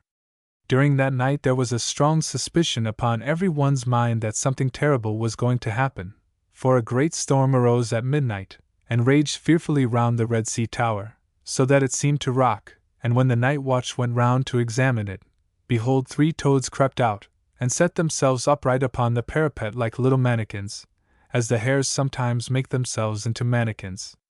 What all this denoted was discovered next morning, for when the jailer entered Otto's cell in the tower, he saw him lying on the floor in a pool of blood, with his own dagger sticking in his heart.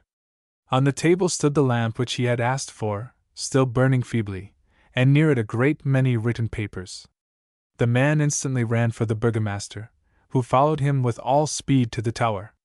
They felt the corpse, but it was already quite cold. So then a messenger was dispatched for the chirurgeon, to hold a visum repertum over him. Meantime they examined the papers, and found first my gracious Lady of Wolgast's letter to the unfortunate father, the same which had made him tremble so the day before, and therein was related all the shameful circumstances concerning Sidonia, just as Ulrich had stated them in the letter to the burgomaster. Then they came upon his last will and testament, but where the seal ought to have been, there lay a large drop of blood, with this memorandum beneath it: "This is my heart's first blood which I have affixed here, in place of a seal, and may he who slights it be accursed for evermore, even as my daughter Sidonia." In this testament he had completely disinherited his daughter Sidonia, and made his son Otto sole inheritor of all his property, castles, and lands, for his daughter Clara was already dead, and had left no children. Nothing should his daughter Sidonia have but 2 farmhouses in Zachau, a small town near Strammel, 1.5 miles from Regenwald, just to keep her from beggary, and to save the ancient, illustrious name of their house from falling into further contempt. Yet should his son think proper to give her further alimentum, he was at liberty so to do. Lastly, for the 2nd and 3rd time, he cursed his daughter, to whom he owed all his misery, from the affair with the apprentice to that concerning the Genedeus, up to this his most miserable and wretched death. Item, the burgomaster picked up another letter, which was addressed to himself, and wherein the knight prayed, first, that his body might not be drawn by the executioner to burial, as was the custom with suicides, but conveyed honorably to Strammel, and there deposited in the vault of his family. Secondly, that his daughter Sidonia might be sent to Zachau, there to learn how to live humbly as a peasant maid, for that she might look to being a Duchess of Pomerania, only when she could keep her evil desires still for even a couple of days. Then he cursed her so that it was pitiable to read, and proved that, if he had been a more God-fearing father, she might have been a different daughter, for as St. Paul says, Galatians 6, "What a man soweth, that shall he also reap." The letter further said that, for the good deed done to his corpse, the burgomaster should take all the gold found upon his person, consisting of 80 good rose nobles, and indemnify himself therewith for the loss of his spices that day in Strammel when they were scattered before the Jews. He lastly desired his last will and testament to be conveyed to his son, along with his corpse, and further, his son was to send compensation to the crew for the cask of wine and whatever other losses they had sustained, according to his knightly word which he had pledged to them. Summa, when the chirurgeon arrived and the body was examined, there was found upon the unfortunate knight a purse, embroidered with pearls and diamonds, containing 80 rose nobles, which the burgomaster in no wise disdained to receive, and then laid the whole matter before the Honourable Council, with the petition of Otto concerning the corpse. The Honourable Council fully justified the burgomaster for all he had done, and gave their opinion, that as the good town had no jurisdiction over the knight, so they could have none over his body, and therefore let it be removed with all honour to Strammel, particularly as he had in all things made amends for the wrong he had done them. As regarded Sidonia, 2 porters should be sent to convey her to Zachau. Meantime Sidonia had heard of her father's horrible death, and lay on the ground nearly insensible from grief. Just then the burgomaster returned from the council hall, and commanded that she and his profligate son should be brought before him. When they arrived, he asked how it happened that they were both found in the vessel, for Ulrich, the Grand Chamberlain, had written to inform him that Sidonia had been sent away in a coach to Stettin, with the executioner on the box. Here Sidonia sobbed so violently that no word could she utter. Therefore the son replied that such had been done, but that he had been given a horse from the ducal stables, and had followed the coach, and when they stopped at Uckermund for the night, he had secretly got speech with Sidonia, and advised her to try and remove the planks from the bottom of the carriage and escape to him, for that he would be quite close at hand. And he did what he could that night to loosen the boards himself. So in the morning Sidonia got them up easily, and first dropped her baggage out through the hole, which he picked up, and then, as they came to a soft, sandy tract where the coach had to go very slowly, she let herself also down through it, and sinking in the deep sand, let the coach go over her without any hurt. Then he came to her, and they fled to the next town, where he bought a wagon from some peasants for her and her luggage to proceed into Stargard, for she was ashamed to appear before Duke Barnum, and wished to get on from Stargard to Strammel. But when they reached Dam, they heard such wild tales of the robbers and partisans who infested the roads, that Sidonia grew alarmed, and made him go by water for safety. So he left the horse and wagon at the inn, and took ship with the merchants who were going to Stargard. These were their adventures. The rest his father knew as well as himself. The burgomaster then asked Sidonia had he spoken truth. So she dried her eyes, and nodded her head for yes. Then he admonished her gravely, for that she, a noble maiden, could have dishonored herself with a mere burgher's son, like his Johann, in whom even he, his own father, must say, there was nothing to tempt any girl. And now she knew the truth of those words of St. James. Lust, when it hath conceived, bringeth forth sin, and sin, when it is finished, bringeth forth death. Her sin had, indeed, brought forth her father's death, would that he could say only his temporal death. This her father had himself asserted in his testament, which he held now in his hands, and for this cause had left all his goods, lands, and castles to her brother Otto, only giving her 2 farmhouses in Zachau to save her from the beggar's staff, and their noble name from falling into yet greater contempt, and in addition, he had cursed her with terrible curses. But these might be yet turned away, if she would incline her heart to God, and lead a pious, honest life for the rest of her days. And much more the worthy man preached to her, but she interrupted him, having found her tongue at last, and exclaimed in wrath, "What? Has the good-for-nothing old churl written this? Let me see it, it cannot be true." So the burgomaster reached her the paper, and, as she read, her color changed, and at last she shrieked aloud and fell down before the burgomaster, clasping his knees, and praying by the Jesu cross not to send such a testament to her brother, for that he was still harder than her father, because he was by nature avaricious, and would grudge her even salt with her bread. Let him remember that his son had promised her marriage, and would he destroy his own children? Then Jacob Appelman turned to his profligate son, and asked, "Does she speak the truth? Have you promised her marriage?" But the shameless knave answered, "True, I so promised her, when we were at Uckermund, but now that she has no money, I wash my hands of her." Such villainy made the old man flame with indignation. He would make him know that he must stand by his word. He would force him to it, if he could only think it would be for the advantage of this wretched girl. But he would admonish her to give him up. Did she not see that he was shameless, cruel, and selfish? And how could she ever hope to turn to God and lead a new life with such an infamous partner? Item, his son should be made to work, and to feel poverty, so that his evil desires might be stifled, and as for her, let her go in God's name to Zachau, and there in solitude repent her sins, and strive to win the favor of God. But that was no water for her mill, so she continued to lament, and weep, and pray the burgomaster not to send the will to her harsh brother, upon which he answered mildly, "Wert thou to lie at my feet till morning, it would not help thee. The testament goes this day to Strammel, but I will do this for thee.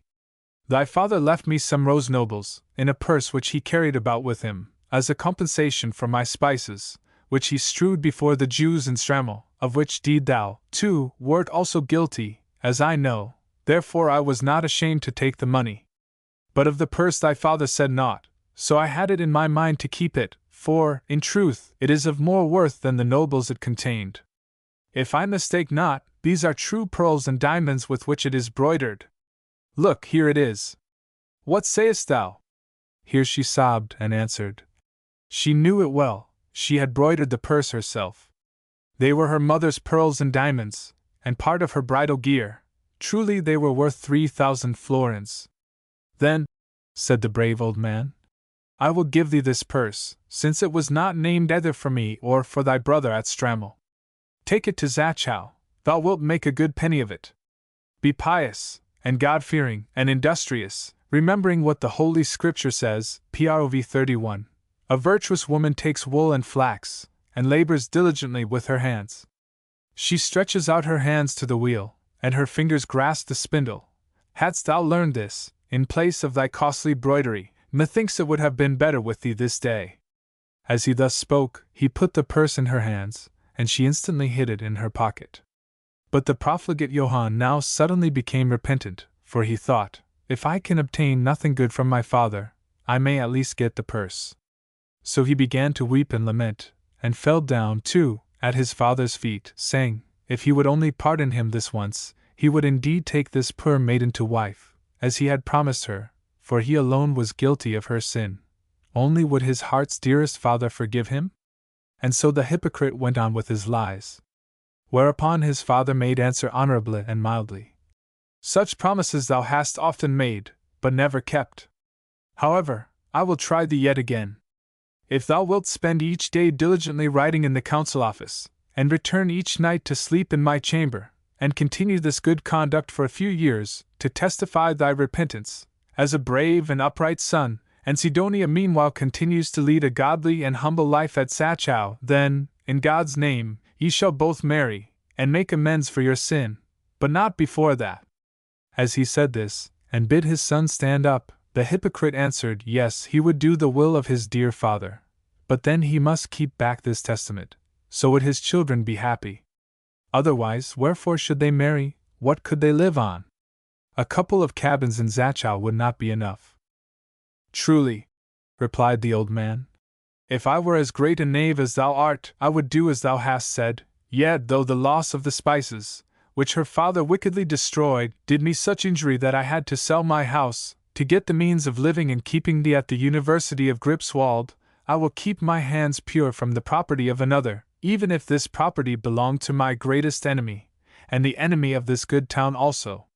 Summa, this day thou shalt go to the council office, the testament to Strammel, and Sidonia to Zachau. So the knave was silent, but Sidonia still resisted. She would not go to Zachau, never. But if he would send her to Stettin, she was certain the good Duke Barnum would be kind to an unfortunate maiden, who had done nothing more than what thousands do in secret. And whatever the gracious prince resolved concerning her, she would abide by. When the burgomaster heard this speech, he saw that no amendment was to be expected from her, and as he had no authority to compel her to Zachau, he promised, at last, to send her to Stettin on the following day, for there were 2 market wagons going, and she could travel in one, and thereby be more secure against all danger. And so it was done. Chapter 4. How Sidonia meets Claude Uckerman again, and solicits him to wed her. Item, what he answered, and how my gracious Lord of Stettin received her. Sidonia, next morning, got a good soft seat in the wagon, upon the sack of a cloth merchant. He was cousin to the burgomaster, and promised to take her with him, out of friendship for him. All the men in the wagon were armed with spears and muskets, for fear of the robbers, who were growing more daring every day. So they proceeded, but had not got far from the town when a horseman galloped furiously after them, and called out that he would accompany them, and this was Claude Uckerman, of whom I have spoken so much in my former book. He, too, was going to Stettin. Now when Sidonia saw him, her eyes glistened like a cat's when she sees a mouse, and she rejoiced at the prospect of such good company, for since the wedding of her sister, never had this handsome youth come across her, though she was constantly looking out for him. So as he rode up by the wagon, she greeted him, and prayed him to alight and come and sit by her upon the sack, that they might talk together of dear old times. She imagined, no doubt, that he knew nothing of all that had happened, but her disgrace was as public at Stargard as if it had been pealed from the great bell of St. Mary's. He therefore knew her whole story, and answered that sitting by her was disagreeable to him now, and he rode on. This was plain enough, one would think, but Sidonia still held by her delusion, for as they reached the first inn, and stopped to feed the horses, she saw him stepping aside to avoid her, and seating himself at some distance on a bank. So she put on her flattering face, and advanced to him, saying, "Would not the dear young knight make up with her? What ailed him? It was impossible he could resent her silly fun at her sister's wedding. Oh! If he had come again and asked her seriously to be his wife, in place of there in the middle of the dancing, as if he had been only jesting, she would never have had another husband, for from that till now, never had so handsome a knight met her eyes, but she was still free." Hereupon the young man, as he told me himself, made answer, "Yes, she had rightly judged, he was only jesting, and taking his pastime with her, as they sat there upon the carpet, for he held an unspeakable aversion and disgust the cup from which every one sipped." Still Sidonia would not comprehend him, and began to talk about Woldest. But he looked down straight before him in the grass, and never spake a word, but turned on his heel, and entered the inn, to see after his horse. So he got rid of her at last. As the wagon set off again, she began to sing so merrily and loudly, that all the wood rang with it. And the young knight was not so stupid but that he truly discerned her meaning, which was to show him that she cared little for his words, since she could go away in such high spirits. Summa, when they reached the inn at Stettin, Sidonia got all her baggage carried in from the wagon, and there dressed herself with all her finery, silken robes, golden hairnet, and golden chains, rings, and jewels, that all the people saluted her when she came forth, and went to the castle to ask for His Highness the Duke. He was in his workshop, and had just finished turning a spinning wheel. He laughed aloud when she entered, ran to her, embraced her, and cried, "What? My treasure, where hast thou been so long, my sugar morsel? How I laughed when Master Hansen, whom my old, silly, sour cousin of Woldest sent with thee, came in lately into my workshop, and told me he had brought thee hither in a ducal coach. I ran directly to the courtyard, but when the knave opened the door, my little thrush had flown. Where hast thou been so long, my sugar morsel?" As his grace put all these questions, he continued kissing her, so that his long white beard got entangled in her golden chains, and as she pushed him away, a bunch of hair remained sticking to her brooch, so that he screamed for pain, and put his hand to his chin. At this, in rushed the court-martial and the treasurer, who were riding in the next chamber, as white as corpses, and asked, "Who is murdering his grace?" But his grace held up his hand over his bleeding mouth, and winked to them to go away. So when they saw that it was only a maiden combat, they went their way laughing. Hereupon speaks his grace, "See now, treasure, what thou hast done! Thou canst be so kind to a groom, yet thy own gracious prince will treat so harshly." But Sidonia began to weep bitterly. What did he think of her? The whole story was an invention by his old sour cousin of Woldest to ruin her because she would not learn her catechism, and then she told the same tale as to her father. But would not his grace take pity on a poor forsaken maiden, seeing that Prince Ernest could not deny he had promised to make her his bride, and wed her privately at Crummin, on the very next night to that on which her grace had so shamefully outraged her? "My sweet treasure," answered the Duke, "the young prince was only making a fool of you. Therefore be content that things are no worse. For even if he had wedded you privately, it would have been all in vain, seeing that neither the princely widow nor the Elector of Brandenburg, his godfather, nor any of the princes of the Holy Roman Empire, nor lastly, the Pomeranian states, would ever have permitted so unequal a marriage. Therefore, what the priest joined in Crummin would have been put asunder next day by the tribunals. My poor nephew is a silly enthusiast not to have perceived this all along, before he put such absurdities in your head. That he talked gallantry to you was very natural, and I wished him all success. But that he should ever have talked of marriage shows him to be even sillier than I expected from his years." Here Sidonia's tears burst forth anew. Who would care for her now that her father was dead, and had left her penniless? All because he believed that old hypocrite of Woldest more than his own daughter. Alas! Alas! She was a poor orphan now, and all her possessions would be torn from her by her hard-hearted, avaricious brother. Yet surely his grace might at least take pity on her innocence. His grace wondered much when he heard of Otto's death, for the letters brought by the market wagon from the Honorable Council, acquainting him with the matter, had not yet arrived, and he scratched behind his ear, and said, "It was an evil deed of that proud devil her father, to claim the Jenna dues.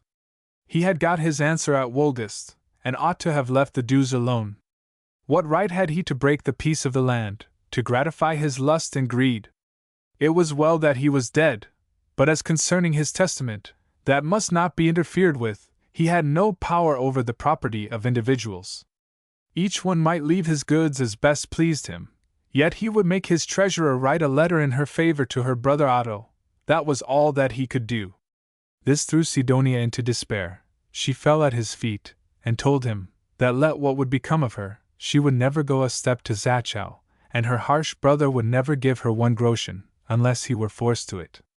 His Grace ought to remember that it was by his advice she had gone to Woldest, where all her misery had commenced, for by the traitorous conduct of the widow, there she had been robbed, not only of her good name, but also of her fortune.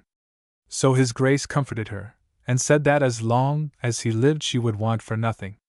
He had a pretty house behind St. Mary's, and 6 young maidens lived there, who had nothing to do but spin and embroider, or comb out the beautiful heron's feathers as the birds molted, for he had a large stock of herons close to the house, and there was a darling little chamber there, which she could have immediately for herself.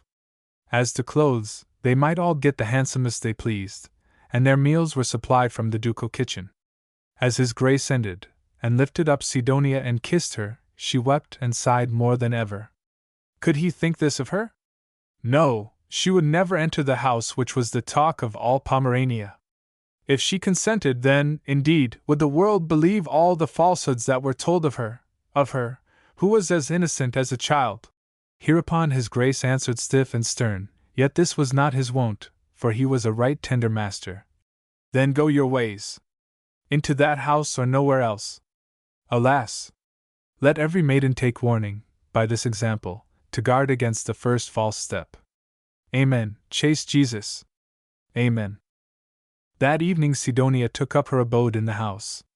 But that same evening there was a great scandalum, and tearing of each other's hair among the girls. For one of them, named Trina Wellers, was a baker's daughter from Strammel, and on the occasion of Clara's wedding she had headed a procession of young peasants to join the bridal party, but Sidonia had haughtily pushed her back, and forbid them to approach. This Trina was a fine rosy wench, and my Lord Duke took a fancy to her then, so that she looked with great jealousy on any one that threatened to rob her of his favor. Now when Sidonia entered the house and saw the baker's daughter, she commenced again to play the part of the great lady, but the other only laughed, and mockingly asked her, "Where was the princely spouse, Duke Ernest of Woldest? Would his highness come to meet her there?" Then Sidonia raged from shame and despair that this peasant girl should dare to insult her, and she ran weeping to her chamber. But when supper was served, the scandalum broke out in earnest. For Sidonia had now grown a little comforted, and as there were many dainty dishes from the Duke's table sent to them, she began to enjoy herself somewhat, when all of a sudden the baker's daughter gave her a smart blow over the fingers with a fork. Sidonia instantly seized her by the hair, and now there was such an uproar of blows, screams, and tongues, that my gracious lord the Duke was sent for. Whereupon he scolded the baker's daughter right seriously for her insolence, and told her that as Sidonia was the only noble maiden amongst them, she was to bear rule. And if the others did not obey her humbly, as befitted her rank, they should all be whipped. His Grace wore a patch of black plaister on his chin, and attempted to kiss Sidonia again, but she pushed him away, saying that he must have told all that happened at Woldest to these girls, otherwise how could the baker's daughter have mocked her about it? Whereupon my gracious lord consoled her, and said that if she were quiet and well behaved, he would take her with him to the diet at Volin, for all the young dukes of Pomerania were to attend it, and Prince Ernest amongst the number, seeing that he had summoned them all there, in order to give up the government of the land into their hands, as he was too old now himself to be tormented with state affairs. When Sidonia heard this, hope sprang up within her heart, and she resolved to bear her destiny calmly. Chapter 5. How they went on meantime at Woldest, item, of the diet at Volin, and what happened there. With regard to their serene highnesses of Woldest, I have already related, Libro Primo, that the young lord, Ernest Ludovicus, was carried out of Sidonia's chamber like one dead, when he beheld her abominable wickedness with his own eyes, and all can easily believe that he lay for a long while sick unto death. In vain Dr. Pomius offered his celebrated specific. He would take nothing, did nothing day or night but sigh and groan. Ah, Sidonia, ah, my beloved heart's bride, Sidonia, can it be possible? Adored Sidonia, my heart is breaking. Sidonia, Sidonia, can it be possible? At last the idea struck Dr. Pomius that there must be magic and devil's work in it. So he searched through all his learned books, and finally came upon a recipe which was infallible in such cases. This was to burn the tooth of a dead man to powder, and let the sick bewitched person smoke the ashes. Such was solemnly recommended by Petrus Hispanus Ulixpanensis, who, under the name of John 22, ascended the papal throne. See his Thesaurus Pauperum, cap. Ult.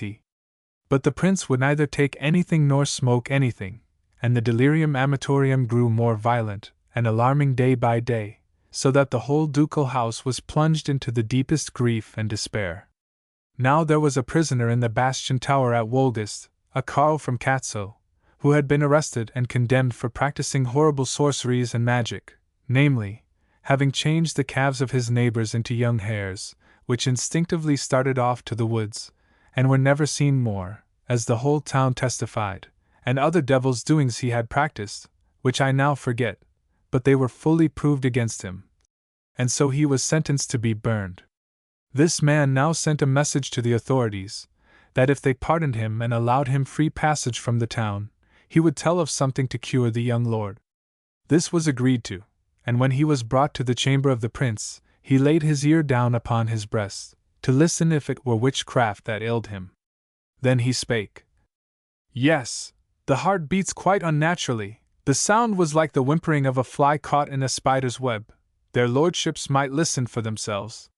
Whereupon all present, one after the other, laid their ear upon the breast of the young prince, and heard really as he had described. The earl now said that he would give his highness a potion which would make him, from that hour, hate the woman who had bewitched him as much as he had adored her. Item, the young lord must sleep for 3 days, and when he woke, his strength would have returned to him. To procure this sleep, he must anoint his temples with goat's milk, which they must instantly bring him, and during his sleep the Lady Duchess must, every 2 hours, lay fresh ox flesh upon his stomach. When her grace heard this, she rejoiced that her dear son would so soon hold the harlot in abhorrence who had bewitched him.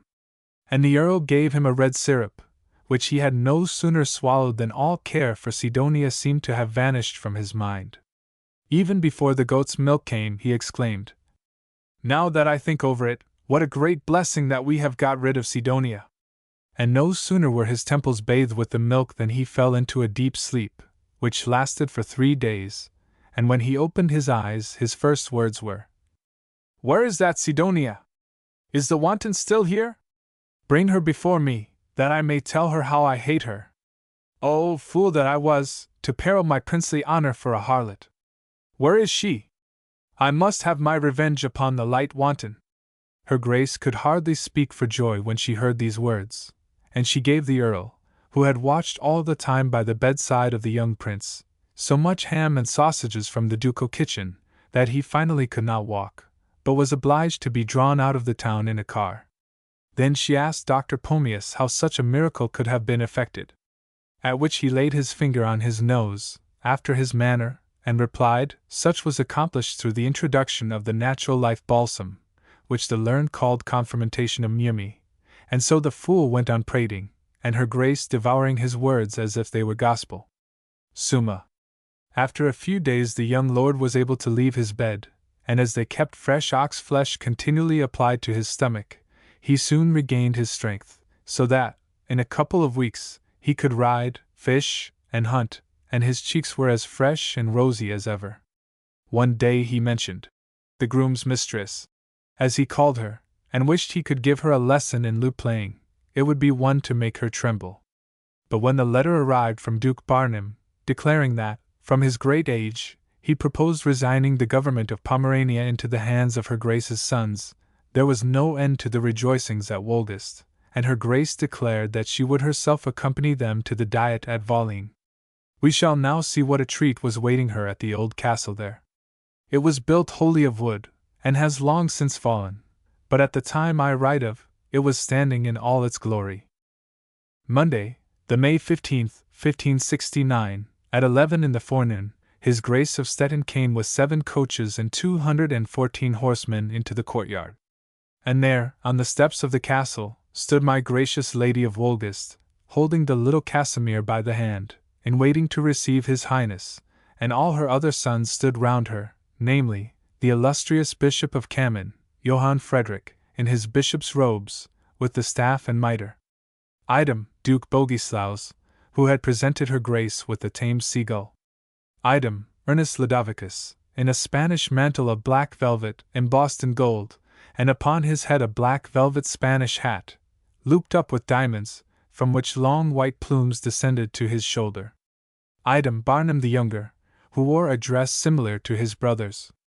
Item, the Grand Chamberlain, Ulrich von Schwerin, and with him a great crowd of the councillors and state officers of Woldest, besides all the nobles, prelates, knights, and chief burghers of the duchy. Among the nobles stood Otto von Bork, brother to Sidonia, and the burgomaster, Jacob Appelman, held his place among the citizens. As Duke Barnum drove up to the castle, the guards fired a salute, and the bells rang, and the cannon roared, and all the vessels in the harbor hoisted their flags, while the streets, houses, and courtyards were decorated with flowers, and all the people of the little town trotted round the carriage, shouting, "Vivat! Vivat! Vivat!" so that the like was never seen before in Valin. Now, when the coach stopped, Her Grace the Duchess advanced to meet His Highness, and as old Duke Barnum's head appeared at the window, with his long white beard and yellow leather cap, Her Grace stepped forward, and said, "Welcome, dearest Un." But she could get no farther, and stood as stiff as Lot's wife when she was turned into a pillar of salt, for there was Sidonia seated in the carriage beside the Duke. Old Ulrich, who followed, soon spied the cause of Her Grace's dismay, and exclaimed, 3,000 devils, what does your Highness mean by bringing the accursed harlot a third time amongst us?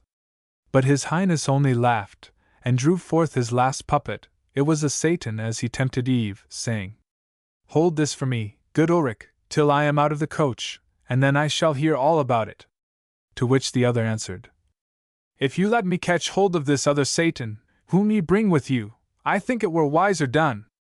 Prince Ernest now sprang down the steps, his eye flaming with rage, and drawing his sword, cried, "Hold me, or I will stab the serpent to the heart, who so disgraced me and my family honor. I will murder her there in the coach before your eyes." Whereupon old Ulrich flung the little wooden Satan to the ground, and seized the young man by the arm, while Sidonia screamed violently. But the old Duke stepped deliberately out of the coach. Seeing, however, his wooden Satan lying broken on the ground, he became very wroth, and called loudly for a turner with his glue pot. Then he ascended the steps, and when all had greeted him deferentially, he began, "Dear niece, worthy cousins and friends, ye have no doubt heard of the misfortune which hath befallen Sidonia von Bork, who sits there in the carriage. Her father has died, and further, she has been disinherited. Thereupon she fled to me to seek a refuge. Now ye all know well that the von Borks are an ancient, honorable, and illustrious race, none more so. Therefore I had compassion upon the orphan, and brought her hither to effect a reconciliation between her and Otto Bork, her brother. Step forward, Otto Bork, where are you hiding? Step forth, and hand your sister from the carriage. I saw you amongst the nobles here today. Step forth." But Otto had disappeared, and as the Duke found he would not answer to his summons, he bid Sidonia come forth herself. Whereupon the young prince swore fiercely that, if she but put a foot upon the step, he would murder her. "What the devil?" "Young man," said the Duke, laughing, "first you must needs wed her, and now you will slay her dead at our feet. This is somewhat inconsistent. Come forth, Sidonia, he will not be so cruel." But she sat in the coach, and wept like a child who has lost its nurse. So my gracious lady stepped forward, and commanded the coachman to drive instantly with the maiden to the town inn, and so it was done. Now the old Duke never ceased for the whole forenoon soliciting Otto Bork to take the poor orphan home with him, and there to treat her as a faithful and kind brother, in compensation for her father's harsh and unnatural will. But it was all in vain, as she indeed had prophesied. Not the weight of a feather more should she get than the 2 farmhouses in Zachau, and never let her call him brother, for ancient as his race was, never had one of them borne the brand of infamy till now. In the afternoon, all the prelates, nobles, and burghers assembled in the grand hall. Then entered the ducal family, Barnum the elder at their head. He was dressed in a long black robe, such as the priests wear now, with white ruffles and Spanish frill, and was bareheaded. He took his seat at the top of the table, and thus spake. Illustrious princess, dear cousins, nobles, and faithful burghers, ye all know that I have ruled this Pomeranian land for 50 years, upholding the pure doctrine of Dr. Martin Luther, and casting down papacy in all places and at all times. But as I am now old, and find it hard sometimes to keep my unruly vassals in order, whereof we have had a proof lately, it is my will and purpose to resign the government into the hands of my dear cousins, the illustrious Princes von Pommern-Wolgast, and retire to Oderberg in Old Stettin, there to rest in peace for the remainder of my days. But there are 4 princes, for the 5th, Casimir, tomorrow or next day shall get a church endowment, and but 2 duchies. For ye know that, by the act passed in 1541, the Duchy of Pomerania can only be divided into 2 portions, the other princes of the family being entitled but to life annuities. Therefore I have resolved to let it be decided by lot amongst the 4 Pomeranian princes, according to the example set us by the holy apostles, which of them shall succeed me in Stettin, which is to rule in Wolgast in the room of my loved brother, Philippus Primus of blessed memory, and finally, which is to be content only with the life annuity. And this shall now be ascertained in your presence. Having ended, he commanded the Grand Marshal, von Fleming, to bring the golden lottery box with the tickets, and beckoned the young princes to the table. Then, while they drew the lots, he commanded all the nobles, knights, and burghers present to lift up their hands and repeat the Lord's Prayer aloud. So every hand was elevated, even the Duke and my gracious lady uplifting theirs, and the 3 young princes drew the lots, but not the 4th, and this was Bogislav. So Duke Barnum wondered, and asked the reason. Whereupon he answered, that he would not tempt God in aught. To govern a land was a serious thing, and he who had little to rule had little to be responsible for before God. He would therefore freely withdraw his claims, and be content with the annuity. Then he could remain with his dear mother, and console her in her widowhood. He did not fear that he would ever repent his choice, for he had more pleasure in study than in the pomp of the world, and if he took the government, then must his beloved library be given up for food to the moths and spiders. All arguments were vain to turn him from his resolve, so the lots were drawn, and it was found that Johann Frederick had come by the dukedom of Stettin, and Ernest Ludovicus by that of Wolgast. But as Barnum the younger went away empty, he was filled with envy and mortification, showing quite a different spirit from his meek, humble-minded brother, Bogislav. He swore, and cursed his ill luck. Why did not that fool of a bookworm give over his chance to him, if he would not profit by it himself? Why the devil should he descend to play the commoner, when he was born to play the prince? And such like unamiable and ill-tempered speeches. However, he was now silenced by the drums and trumpets, which struck up the Te Deum, in which all present joined. Then Dr. Dannenbaum offered up a prayer, and so that grand ceremony concluded. But the feasting and drinking was carried on with such spirit all through the evening, and far into the night, that all the young lords, except Bogislav, had well nigh drowned their senses in the wine-cup, and Ernest started up about midnight, declaring that he would go to the inn and murder Sidonia. Barnum was busy quarreling with Johann Frederick about his annuity. So Ernest would certainly have gone to Sidonia, if one of the nobles, by name Dinnies Kleist, a man of huge strength, had not detained him in a singular manner. For he laid a wager that, just with his little finger in the girdle of the young prince, he would hold him fast, and if he, the prince, moved but 1 inch from the spot where he stood, he was content to lose his wager. And, in truth, Prince Ernest found that he could not stir 1 step from the spot where Dinnies Kleist held him, so he called a noble to assist him, who seized his hand and tried to draw him away, but in vain. Then he called a second, a third, a fourth, up to a dozen, and they all held each other by the hand, and pulled away till their heads nearly touched the floor, but in vain. Not 1 inch could they make the prince to move. So Dinny's Kleist won his wager, and the Duke, Johann Frederick, was so delighted with this proof of his giant strength, that he took him into his service from that hour.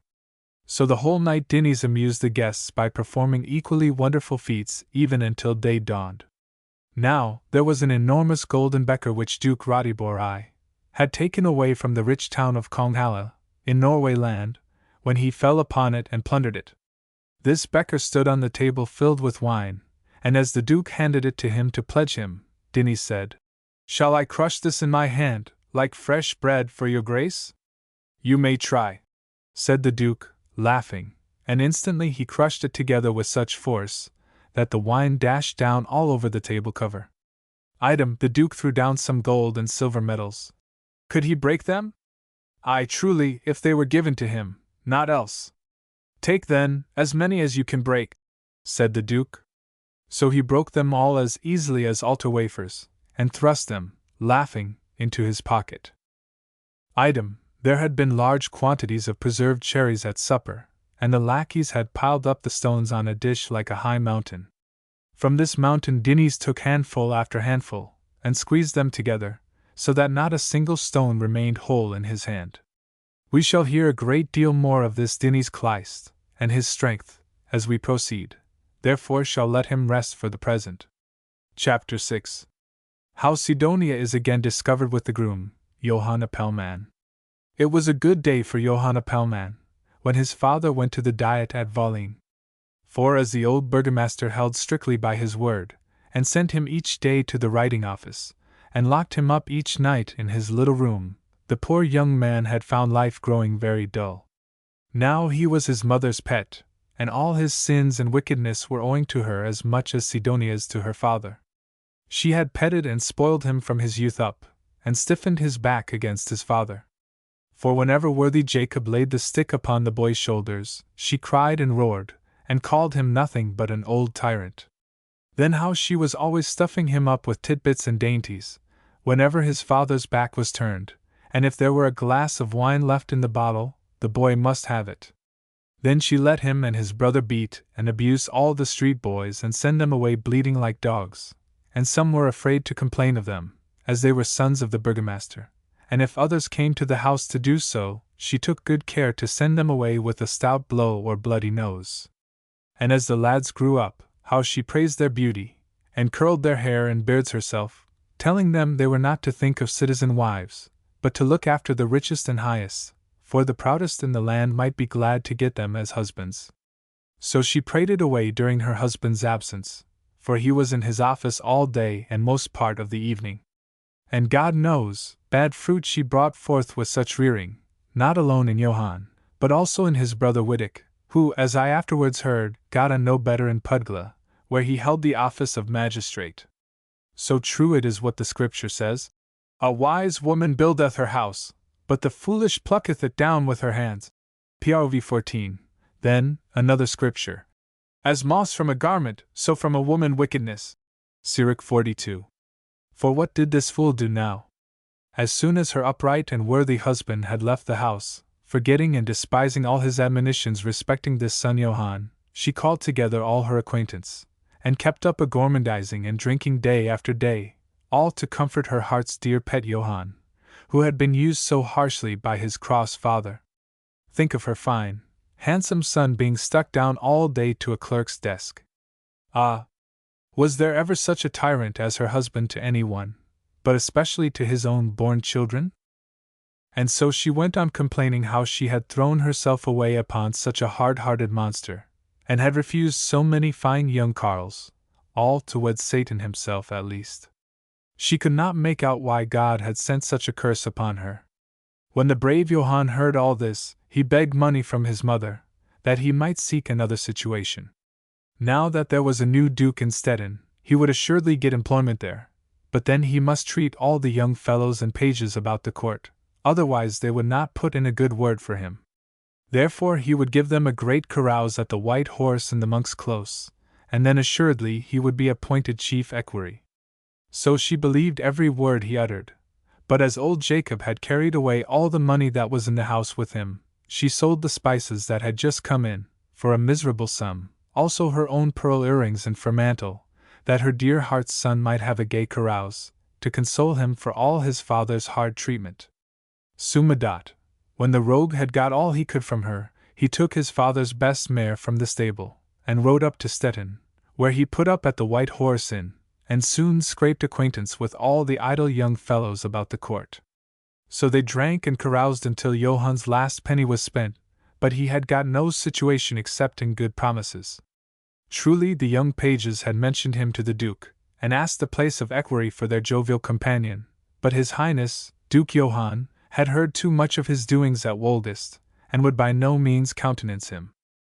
Then Johann bethought himself of Sidonia, for he had heard from his boon companions that she was in the Duke's house behind St. Mary's. And he remembered that purse embroidered with pearls and diamonds which his father had given her, so he went many days spying about the house, hoping to get a glimpse of Sidonia. But as she never appeared, he resolved to gain admission by playing the tailor. Wherefore, he tied on an apron, took a tailor's measure and shears, and went straight up to the house, asking boldly if a young maiden named Sidonia did not live there? For he had got orders to make her a garment. Now the baker's daughter, Trim Wellers, suspected all was not right, for she had seen my gay youth spying about the house before, and staring up at all the windows. However, she showed the tailor Sidonia's room, and then set herself down to watch. But the wonders of Providence are great. Although she could not hear a word they said, yet all that passed in Sidonia's room was made evident. It was in this wise. Just before the house rose up the church of St. Mary's, with all its stately pillars, and as if God's house wished in wrath to expose the wickedness of the pair, everything that passed in the room was shadowed on these pillars. So when Trina observed this, she ran for the other girls, crying, come here, and see how the two shadows are kissing each other. They can be no other than Sidonia and her tailor. This would be fine news for our gracious lord." They would tell him the whole story when His Highness came that evening, and so get rid of this proud, haughty dragon who played the great lady amongst them, and ruled everything her own way. Therefore they all set themselves to watch for the tailor when he left Sidonia's room, but the whole day passed, and he had not done with his measurement.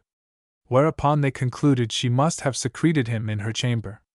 Now the Duke had a private key of the house, and was in the habit of walking over from Oderberg after dusk almost every evening, but as there was no sign of him now, they dispatched a messenger, bidding him come quick to his house, and his grace would hear and see marvels. How the young girls gathered round him when he entered, all telling him together about Sidonia.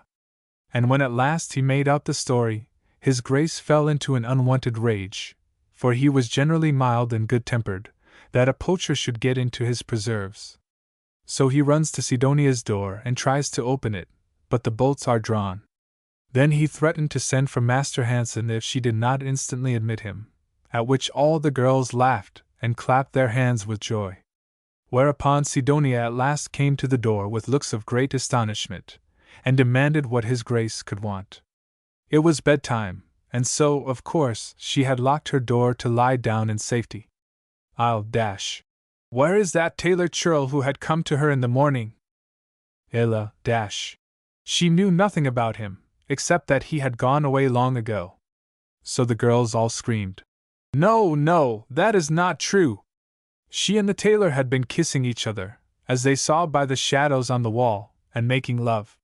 Here Sidonia appeared truly horrified at such an accusation, for she was a cunning hypocrite, and taking up the coif block, footnote, a block for headgears, with an air of offended dignity said, turning to his grace, It was this coif block, methinks, I had at the window with me, and may those be accursed who blackened me to your face. So the Duke half believed her, and stood silent at the window, but Trina Wellers cried out, It is false! It is false!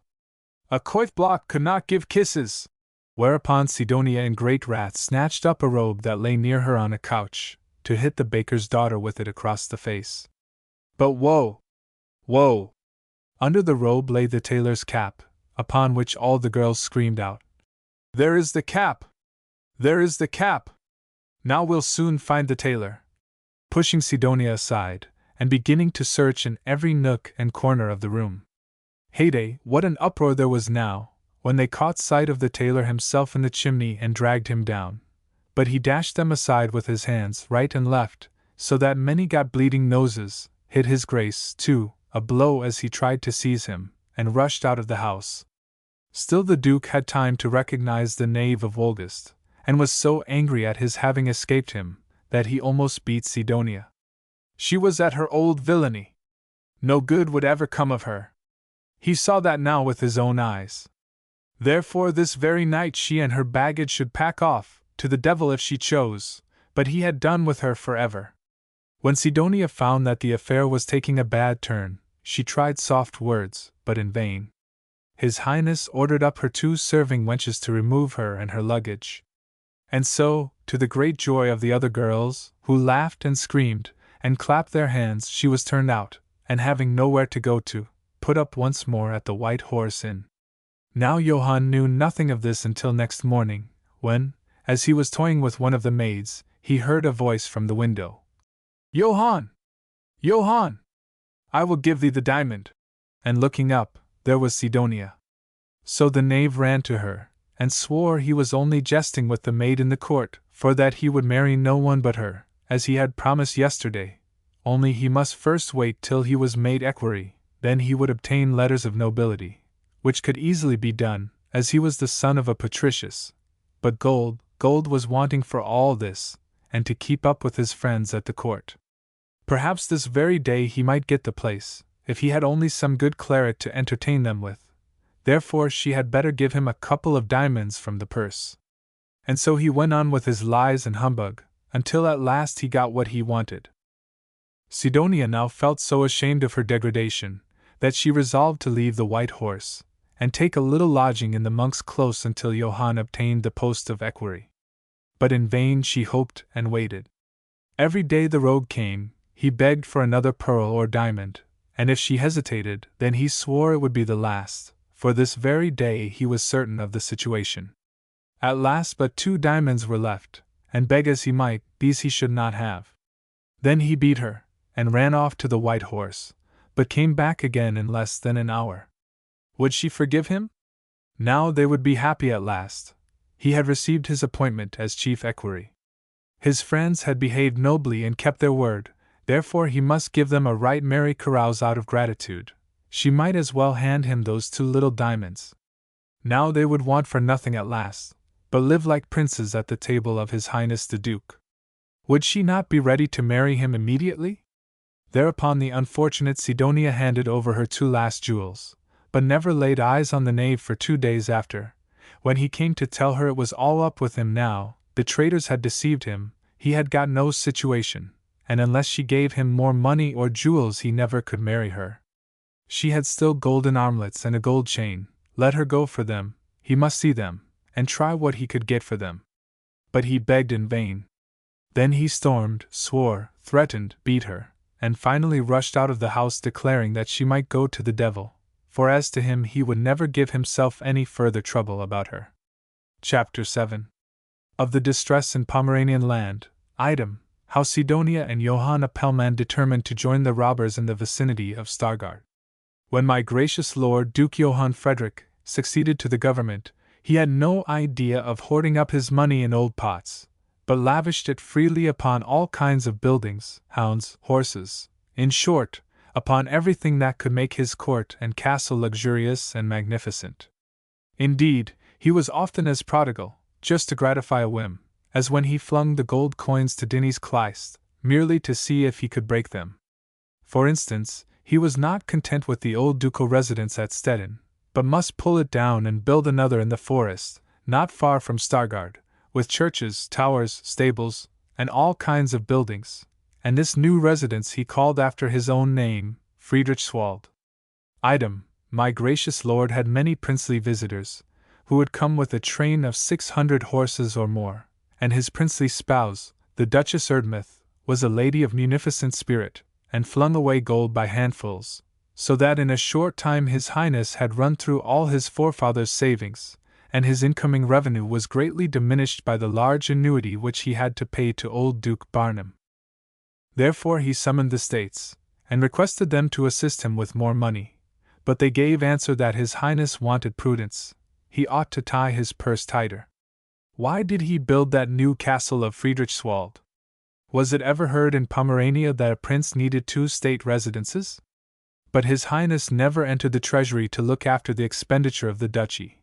He did nothing but banquet, hunt, fish, and build. The States, therefore, had no gold for such extravagances. When His Highness had received this same answer 2 or 3 times from the States, he waxed wroth, and threatened to pronounce the interdictum seculus over his poor land, and finally closed the royal treasury and all the courts of justice, until the States would give him money. Now the old treasurer, Jacob Zitzowitz, who had quitted Woldus to enter the service of His Grace, was so shocked at these proceedings, that he killed himself out of pure grief and shame. He was an upright, excellent man, this old Zitzowitz, though perchance, like old Duke Barnum, he loved the maidens and a lusty Pomeranian draught rather too well. And he foretold all the evil that would result from this same interdict, but His Highness resisted his entreaties, and when the old man found his warnings unheeded and despised, he stabbed himself, as I have said, there in the treasury, before his master's eyes out of grief and shame. The misery which he prophesied soon fell upon the land, for it was just at that time that the great house of Leutz failed in Stettin, leaving debts to the amount of 20 tons of gold, it was said, by reason of which many thousand men, widows, and orphans, were utterly beggared, and great distress brought upon all ranks of the people. Such universal grief and lamentation never had been known in all Pomerania, as I have heard my father tell, of blessed memory, and as the princely treasury was closed, as also all the courts of justice, and no redress could be obtained, many misguided and ruined men resolved to revenge themselves, and this was now a welcome hearing to Johanna Pellman. For having given up all hope of the post of equerry, he made acquaintance with these disaffected persons, amongst whom was a miller, one Philip Common by name, a notorious knave. With this Common he sits down one evening in the inn to drink Rostock beer, begins to curse and abuse the reigning family, who had ruined and beggared the people even more than Hans Leutz. They ought to combine together and right themselves. Where was the crime? Their cause was good, and where there were no judges in the land, complaints would do little good. He would be their captain. Let him speak to the others about it, and see would they consent. He knew of many churches where there were jewels and other valuables still remaining. Also in Stargard, where his dear father played the burgomaster, there was much gold. So they fixed a night when they should all meet at Lastedy, a suburb of Stettin, near the Ducal fish house, and Johann then goes to Sidonia to wheedle her out of the gold chain, for Hansel for the robbers. Now, he said, the good old times were come back in Pomerania, when every one trusted to his own good sword, and were not led like sheep at the beck of another, for the treasury and all the courts of justice were closed. So the glorious times of knight-errantry must come again, such as their forefathers had seen. His companions had promised to elect him captain, but then he must give them Hansel for that, and the gold chain would just sell for the sum he wanted. What use was it to her? If she gave it, then he would take her with him, and the first rich prize they got he would marry her certainly, and settle down in Poland afterwards, or wherever else she wished. That would be a glorious life, and she would never regret the young duke. And had not all the nobles in old time led the same life, and so gained their castles and lands? But Sidonia began to weep. Let him do what he would, she would never give the chain, and if he beat her, she would scream for help through the streets, and betray all his plans to the authorities. Now she saw plainly how she had been deceived. He had talked her out of all her gold, and now wanted to bring her to the gallows at last. No, never should he get the chain, it was all she had left, and she had determined at last to go and live quietly at her farm in Zachau, as soon as she could obtain a vehicle from Regenswald to Leibs. When Johann heard this, he was terribly alarmed, and kissed her little hands, and coaxed and flattered her. Why did she weep? There were plenty of heron's feathers now in the garden behind St. Mary's, for the birds were molting. She could easily get some of them, and they were worth 3 times as much as the gold chain. Did she think it a crime to take a few feathers from that old sinner, Duke Barnum, or his girls? And if she really wished to leave him, she could sell the feathers even better in Dresden than here. It was all in vain. Sidonia continued weeping. Let him talk as he liked, she would never give the chain. He was a knave through and through. Woe to her that she had ever listened to him. He was the cause of all her misery. And so she went on. But the cunning fox would not give up his prey so easily. He now tried the same trick which he had played so successfully at Wolgast upon old Ulrich, and at Stargard upon his father.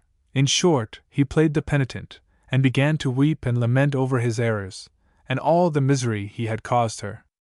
It was, indeed, true that he was to blame for all, but if she would only forgive him, and say she pardoned him, he would devote his life to her, and revenge her upon all her enemies.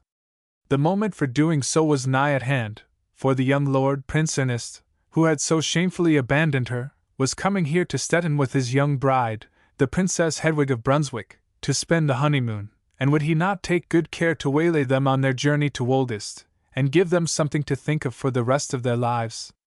When Sidonia heard these tidings, her eyes flashed like a cat's in the dark. Who told him that?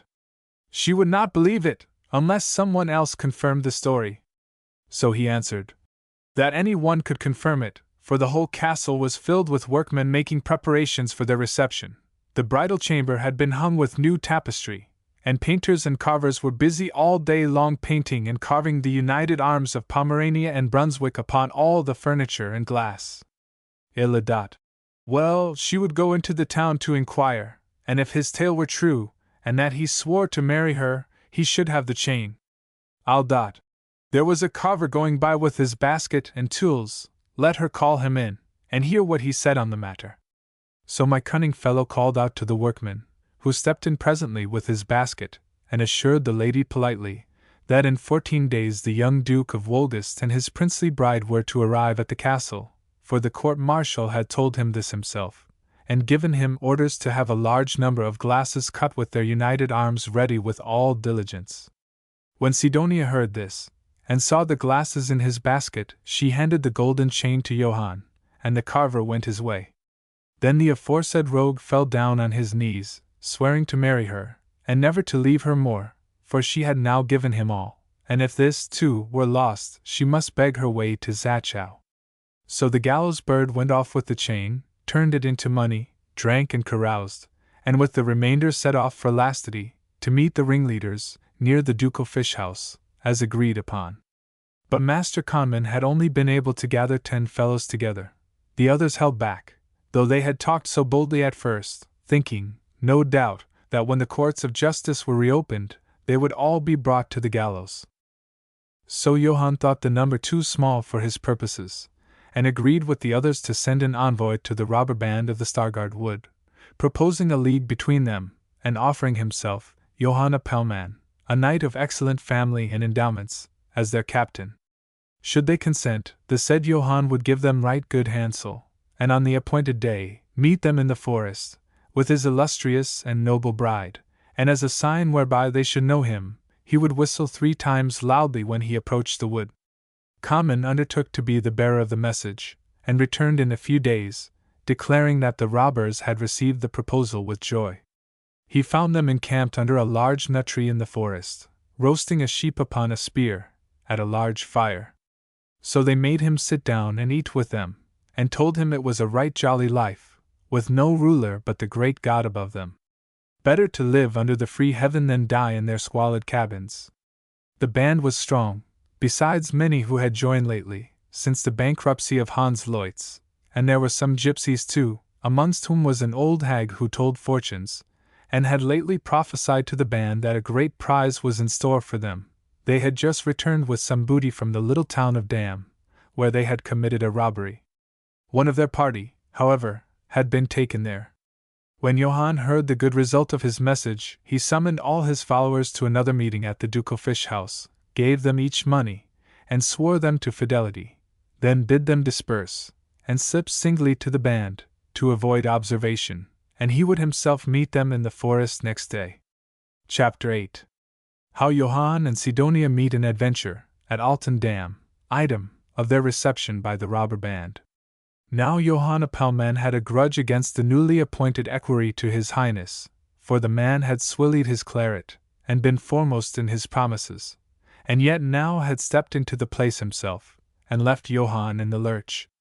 The knave, therefore, determined on revenge, so invented a story, how that his father, old Appelman, had sent for him to give him half of all he was worth, and as he must journey to Stargard directly, he prayed his friend the equerry to lend him a couple of horses and a wagon out of the ducal stables, with harness and all that would be necessary, swearing that when he brought them back he would give him and his other friends such a carouse at the inn, as they had never yet had in their lives. And when the other asked, would not one horse be sufficient, Johann replied no, that he required the wagon for his luggage, and 2 horses would be necessary to draw it. Summa, the fool gives him 2 beautiful Andalusian stallions, with harness and saddles, item, a wagon, whereon my knave mounted next morning early, with Sidonia and her luggage, and took the miller, Common, with him as driver. But as they passed through Alton Dam, a strange adventure happened, whereby the all-merciful God, no doubt, wished to turn them from their evil way, but they flung his warnings to the wind. For the carle was going to be executed who belonged to the robber band, that had committed a burglary there, in the town, some days previously. However, the gallows having been blown down by a storm, the linen weavers, according to old usage, came to erect another. This angered the millers, who also began to erect one of their own, declaring that the weavers had only a right to supply the ladder, but they were to erect the gallows. A great fight now arose between weavers and millers, while the poor thief stood by with his hands tied behind his back, and arrayed in his winding sheet. But the sheriffs, and whatever other honorable citizens were by, having in vain endeavored to appease the quarrel, returned to the inn, to take the advice of the honorable council. Just at this moment Johann and Sidonia drove into the middle of the crowd, and the former leaped off and laughed heartily, for a miller had thrown down a poor lean weaver close behind the criminal, and was belaboring him stoutly with his floured fists, whilst the poor wretch screamed loudly for succor or assistance to the criminal, who answered in his Platt Deutsch, I cannot help thee, friend, for, see, my hands are bound. Upon this, Johann draws his knife from his girdle, and slipping behind the felon, cuts the ropes binding him. He straightway, finding himself free, jumped upon the miller, and turned the flour all red upon his face with his heavy blows. Then he ran towards the wagon, but the guardsman caught hold of him by the shoulder, so the poor wretch left the winding sheet in his hand, and jumping, naked as he was, on the back of one of the horses, set off, at top speed, to the forest, with Sidonia screaming and roaring fleeing with him. Millers and weavers now left off their wrangling, and joined together in pursuit, but in vain. The fellow soon distanced them all, and was lost to sight in the wood. When he had driven the wagon a good space, and still hearing the roaring of the people in pursuit, he stopped the horses, and jumped off, to take to his heels amongst the trees. Whereupon Common threw him a horsecloth from the wagon, bidding him cover himself with it, so the carle snapped it up, and rolled it about his body with all alacrity. Now this horsecloth was embroidered with the Pomeranian arms, and the poor Adam looked so absurd running away in such a garment, that Sidonia, notwithstanding all her fright, could not help bursting into a loud mocking laughter.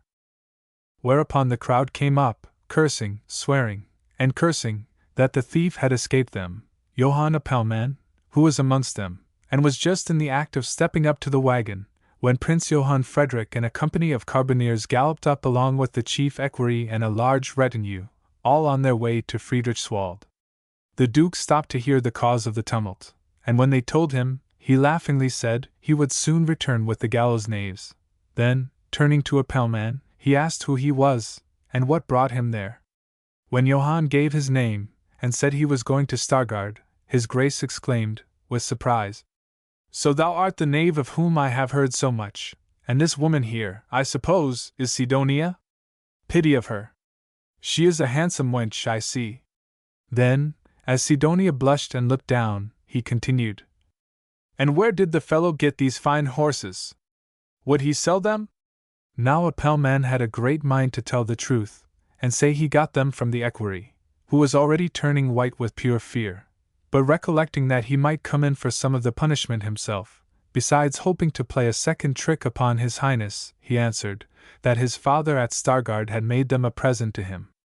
The Duke, now turning to his equerry, asked him, "Would not these horses match his Andalusian stallions perfectly?" And as the other tremblingly answered, "Yes, perfectly," his grace demanded if the knave would sell them. "Oh yes, to gratify his serene highness the Duke, he would sell the horses for 3,000 florins." "Let it be so," said the Duke.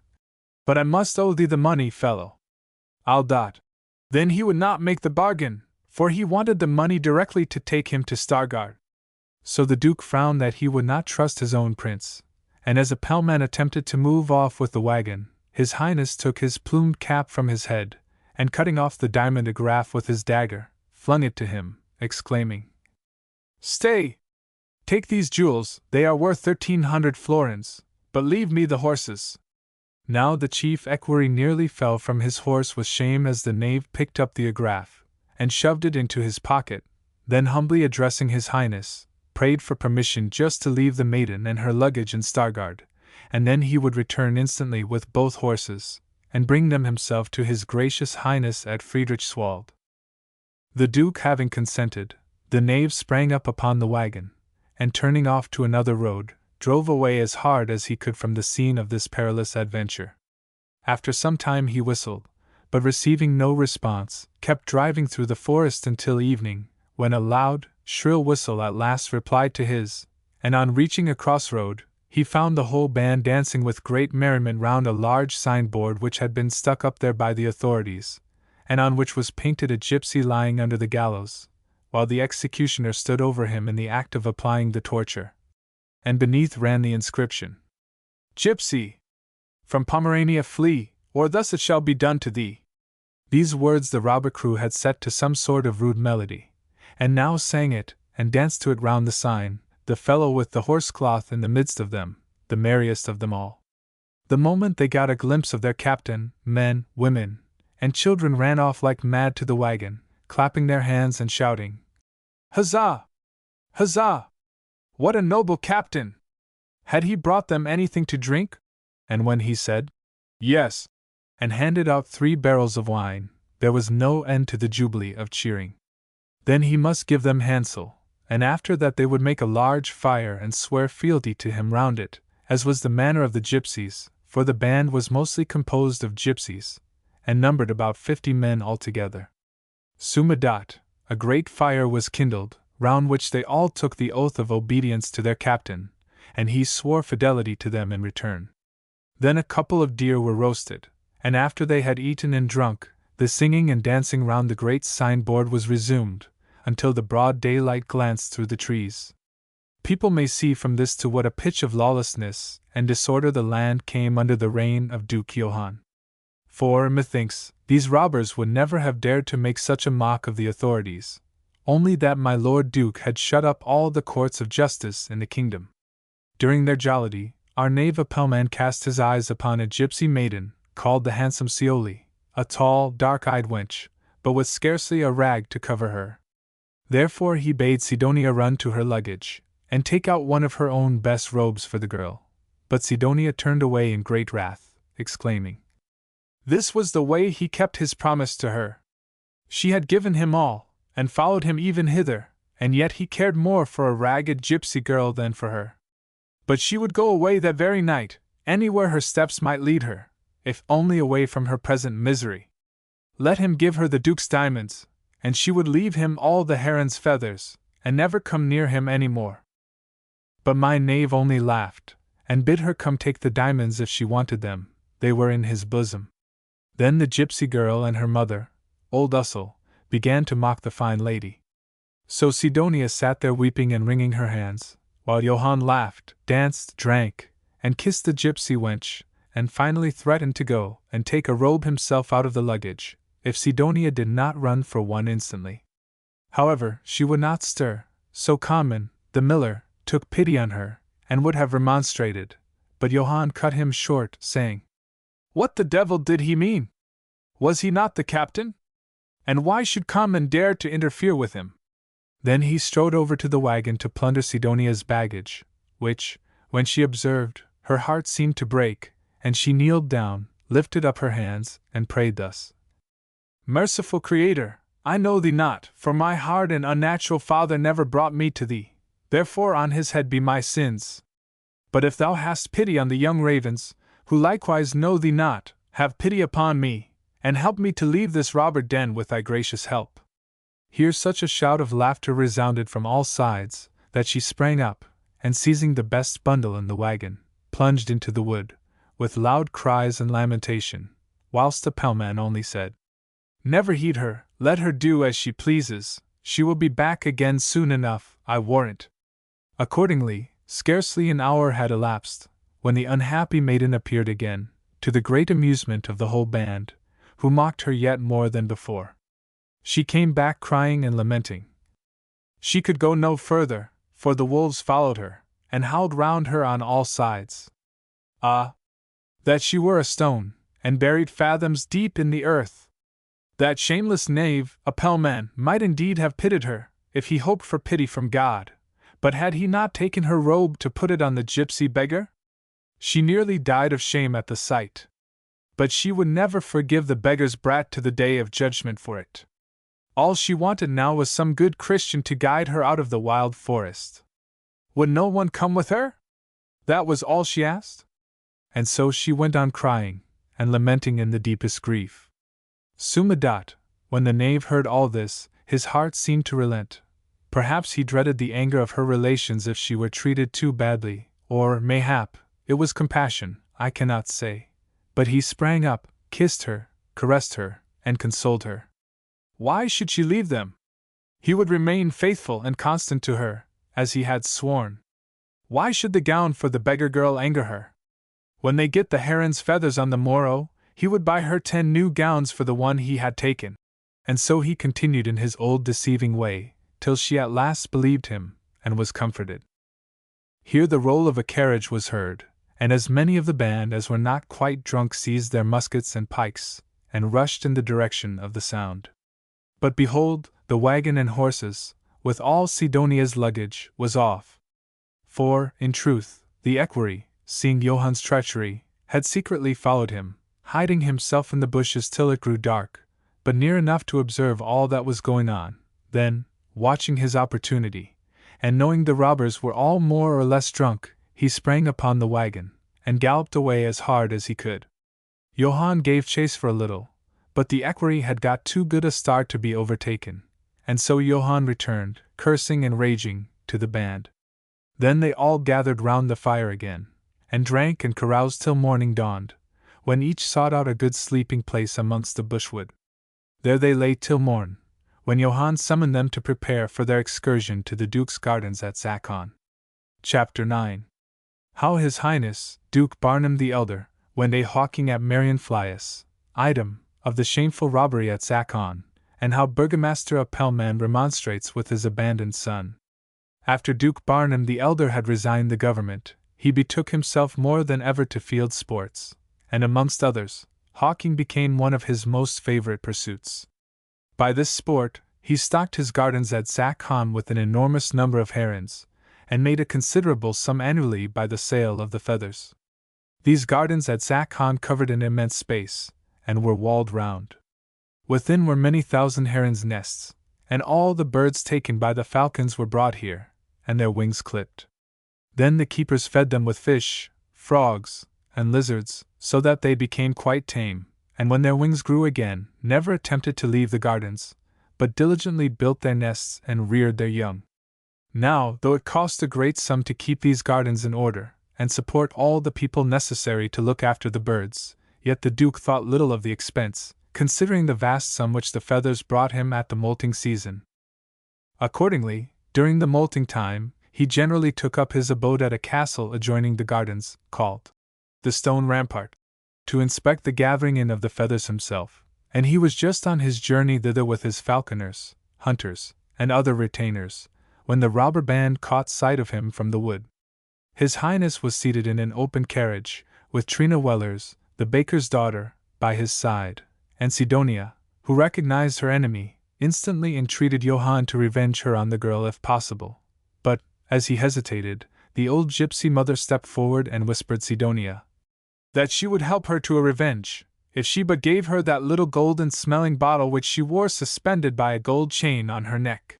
Sidonia agreed, and the revenge soon followed, for the Duke left the carriage, and mounted a horse to follow the chase, the falconer having unloosed a couple of hawks and let them fly at a heron. Trina remained in the coach, but the coachman, wishing to see the sport, tied his horses to a tree, and ran off, too, after the others into the wood. The hawk soared high above the heron, watching its opportunity to pounce upon the quarry. But the heron, just as it swooped down upon it, drove its sharp bill through the body of the hawk, and down they both came together covered with blood, right between the two carriage horses. No doubt this was all done through the magic of the gypsy mother, for the horses took fright instantly, plunged and reared, and dashed off with the carriage, which was overturned some yards from the spot, and the baker's daughter had her leg broken. Hearing her screams, the Duke and the whole party ran to the spot, and His Highness first scolded the coachman for leaving his horses, then the falconer for having let fly his best falcon, which now lay there quite dead. The heron, however, was alive, and His Grace ordered it to be bound and carried off to Zakon. The baker's daughter prayed, but in vain, that the coachman might be hung upon the next tree. Then they all set off homeward, but Trina screamed so loudly that His Grace stopped, and ordered a couple of stout huntsmen to carry her to the neighboring convent of Marienflies, where, as I am credibly informed, in a short time she gave up the ghost. Now, the robber band were watching all these proceedings from the wood, but kept as still as mice. Not until His Grace had driven off a good space, and the baker's daughter had been carried away, did they venture to speak or move. Then Sidonia jumped up, clapping her hands in ecstasy, and mimicking the groans and contortions of the poor girl, to the great amusement of the band, who laughed loudly. But Johann recalled them to business, and proposed that they should secretly follow His Highness, and hide themselves at Elsbruck, near the watermill of Zakon, until the evening closed in order also to be quite certain of the place where His Grace had laid up all the heron's feathers of that season. Johann proposed that the miller, Common, should visit His Grace at Zakon, giving out that he was a feather merchant from Berlin. Accordingly, when they reached Elsbruck, the miller put on my knave's best doublet, for he was almost naked before, and proceeded to the stone rampart, Sidonia bidding him, over and over again, to inquire at the castle when the young Lord of Wolgast and his bride were expected at Stettin. The Duke received Common very graciously, when he found that he was a wealthy feather merchant from Berlin, who, having heard of the number and extent of His Grace's gardens at Zakon, had come to purchase all the last year's gathering of feathers. Would His Highness allow him to see the feathers? Sumadat, he had his wish, for His Grace brought him into a little room on the ground floor, where lay 2 sacks full of the most perfect and beautiful feathers, and when the Duke demanded 1,000 florins for them, the knave replied that he would willingly have the feathers, but must take the night to think over the price. Then he took good note of the room, and the garden, and all the passages of the castle, and so came back in the twilight to the band with great joy, assuring them that nothing would be easier than to rob the old turner's apprentice of his feathers. Such, indeed, was the truth, for at midnight my knave Johann, with Common and a few chosen accomplices, carried away those 2 sacks of feathers, and no one knew a word about the robbery until the next morning, when the band were far off in the forest, no one knew where. But a quarrel had arisen between my knave and Sidonia over the feathers. She wanted them for herself, that she might turn them into money, and so be enabled to get back to her own people, but Johann had no idea of employing his booty in this way. What was she thinking of? If those fine stallions, indeed, had not been stolen from him, he might have given her the feathers, but now there was nothing else left wherewith to pay the band. She must wait for another good prize.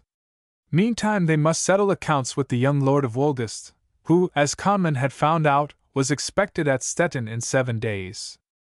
Now, the daring robbery at Zakon was the talk of the whole country, and as the old burgomaster, a Pellman, had heard at Friedrichswald about the horses and wagon, and his son's shameful knavery, He could think of nothing else but that the same rascal had stolen the Duke's feathers, so he took some faithful burghers with him, and set off for the forest, to try and find his lost son. At last, after many wanderings, a peasant, who was cutting wood, told them that he had seen the robber band encamped in a thick wood near Rehwinkle, footnote, 2.5 miles from Stargard, and the present dwelling place of the editor. And when the miserable father and his burghers arrived at the place, there indeed was the robber band stretched upon the long grass, and Sidonia seated upon the stump of a tree. For she must play the lute, while Johann, his godless son, was plaiting the long black hair of the handsome Sioli. Methinks the knave must have felt somewhat startled when his father sprang from behind an oak, a dagger in his hand, exclaiming loudly, "Johann, Johann, thou lost, abandoned son! Is it thus I find thee?" The knave turned as white as a corpse upon the gallows, and his hands seemed to freeze upon the fair Sioli's hair, but the band jumped up and seized their arms, shouting, "Seize him! Seize him!" The old man, however, cared little for their shouts, and still gazing on his son, cried out, "Dost thou not answer me, thou God-forgetting knave? Thou hast deceived and robbed thy own prince. Answer me, who amongst all these is fitter for the gallows than thou art?" So my knave at last came to his senses, and answered sullenly, "What did he want here? He had done nothing for him. He must earn his own bread. I'll dot. God forgive thee thy sins, did I not take thee back as my son, and strive to correct thee as a true and loving father? Why didst thou run away from my house and the writing office? Hic. He was born for something else than to lead the life of a dog. I'll dot. He had never made him live any such life, and even if he had, better live like a dog than as a robber wolf. Hic dot. He was no robber. Who had belied him so? He and his friends were on their way to Poland to join the army. I'll dot. Wherefore, then, had he tricked his Highness of Stettin out of the horses? Hic dot. That was only a revenge upon the equerry, to pay him back in his own coin, for he was his enemy, and had broken faith with him. I'll dot. But he had robbed his Grace Duke Barnum, likewise of the heron's feathers. No one else had done it. Hic dot. Who dared to say so? He was insulted and belied by every one.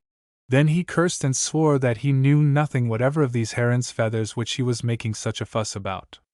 Meanwhile the band stood round with cocked muskets, and as the burghers now pressed forward, to save their leader, if any violence were offered, Conman called out, "Give the word, master, shall I shoot down the churl?" Here Johann's conscience was moved a little, and he shouted, "Back! Back! He is my father!" But the old gypsy mother sprang forward with a knife, crying, "Thy father, fool, what care we for thy father? Let me at him, and I'll soon settle thy father with my knife." When the unfortunate son heard and saw this, he seized a heavy stick that lay near him, and gave the gypsy such a blow on the crown, that she rolled, screaming, on the ground. Whereupon the whole band raised a wild yell, and rushed upon the burgomaster. Then Johann cried, almost with anguish, "Back! Back! He is my father! Do ye not remember your oaths to me? Spare my father! Wait, at least, he has something of importance to tell me." And at last, though with difficulty, he succeeded in calming these children of Belial. Then drawing his father aside, under the shade of a great oak, he began, "Dearest father mine, it was fear of you, and despair of the future, that drove me to this work. But if you will now give me 300 florins, I will go forth into the wide world, and take honorable service, wherever it is to be had, during the wars." I'll dot. Had he yet married that unfortunate Sidonia, who he observed, to his surprise, was still with him? Hic dot. No, he could never marry the harlot now, for she had run away from old Duke Barnum, and followed him here to the forest. I'll dot. What would become of her, then, when he joined the army? Hic dot. That was her lookout. Let her go to her farm at Sachow. Hereupon the old man held his peace, and rested his arm against the oak, and his grey head upon his arm, and looked down long upon the grass without uttering a word. Then he sighed deeply, and looking up, thus addressed Johann. "My son, I will trust thee yet again, but it shall be the last time, therefore take heed to what I say. Between Stargard and Pegalo there stands an old thorn upon the highway. There, tomorrow evening, by 7 of the clock, my servant Casper, whom thou knowest, shall bring thee 300 florins. But on this one condition, that thou dost now swear solemnly to abandon this villainous robber band, and seek an honorable living far away, in some other country, where thou must pray daily to God the Lord to turn thee from thy evil ways, and help thee by his grace. So the knave knelt down before his father, wept, and prayed for his father's forgiveness, then swore solemnly to abandon his sinful life, and with God's help to perform all that his father had enjoined. And would he not give his last farewell to his dear, darling mother? Thy mother, ah, thy mother! Sighed the old man. But rise, now, and let me and mine homewards. God grant that my eyes have beheld thee for the last time. Come, I will take this Sidonia back with me. So they forthwith joined the robber crew again, who were still making a great uproar, which, however, Johann appeased, and after some time obtained a free passage for his father and the burghers. But Sidonia would not accompany them. The upright old burgomaster admonished first, then he promised to drive her with his own horses to her farm at Zachau. But his words were all in vain, for the knave privately gave her a look, and whispered something in her ear, but no one knew what it was. Nor did the old man omit to admonish the whole band likewise, telling them that if they did not now look up to the high God, they would one day look down from the high gallows, for all thieves and robbers came to dance in the wind at last. 10 hung in Stargard, and he had seen 20 at Stettin, and not even the smallest town had its gallows empty. Hurried Common cried out, Ho! Ho! Who will hang us now? We know well the courts of justice are closed in all places. And as the old man sighed, and prepared to answer him, the whole band set up such a shout of laughter that he stood silent a space, then turning round, trod slowly out of the thick wood with all his burghers, and was soon lost to view. The next evening Johann received the 300 florins at the thornbush, along with a letter from his father, admonishing him yet again, and conjuring him to fulfill his promise speedily of abandoning his wicked life. Upon which, my knave gave some of the money to a peasant that he met on the highway, and bid him go into the town, purchase some wine and all sorts of eatables, and fetch them to the band in the wood, that they might have a merry carouse that same night. This very peasant had been one of their accomplices, and great was his joy when he beheld them all again, and, in particular, the gypsy mother. He told her that all her prophecy had come out true, for his daughter had been deserted, and her lover had taken Stina Krugers to wife. Could she not, therefore, give him something that would make Stina childless, and cause her husband to hate her? Aye, if he crossed her hand with silver. This the peasant did. Whereupon she gave him a padlock, and whispered some words in his ear. When Sidonia heard that the man could be brought to hate his wife by some means, her eyes flashed wildly, and she called the horrible old gypsy mother aside, and asked her to tell her the charm. Yes, but what would she give her? She had 2 pretty golden rings on her finger. Let her give them, and she should have the secret. She would give 1 ring now, and the other if the charm succeeded. The peasant had only given her a few groschen. Yes, but she had only given him half the charm. Was it anything to eat or drink? No, there was no eating or drinking, the charm did it all. Then let her teach it to her, and if it succeeded by the young lord of Wolgast, she would have both rings, if not, but one. It would succeed without doubt. If his young wife had no promise of offspring as yet, she would remain childless forever. The old gypsy taught her the charm, the same with which she afterward bewitched the whole princely Pomeranian race, so that they perished childless from off the face of the earth. Marginal note of Duke Bogislav 14. O turque Turk detestabilum! Et ego testis if we temetsi and actus de industria hand notatus. O thrice accursed!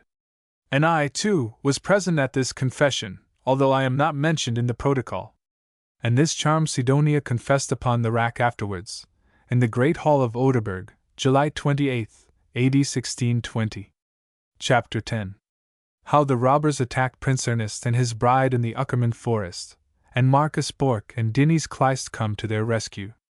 The young Lord of Wolgast and his young bride, the Princess Sophia Hedwig, arrived in due time at the court of Stettin, on a visit to their illustrious brother, Duke Johann Frederick.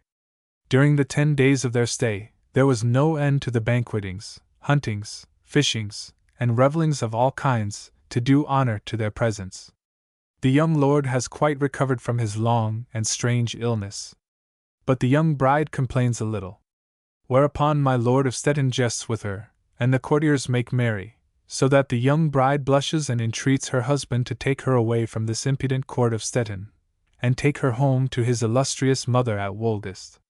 Prince Ernest consents, but as the wind is contrary, he arranges to make the journey with a couple of carriages through the Uckermund forest, not waiting for the grand escort of cavaliers and citizens which his lady mother had promised to send to Stettin, to convey the bride with all becoming honor to her own future residence at Wolgast.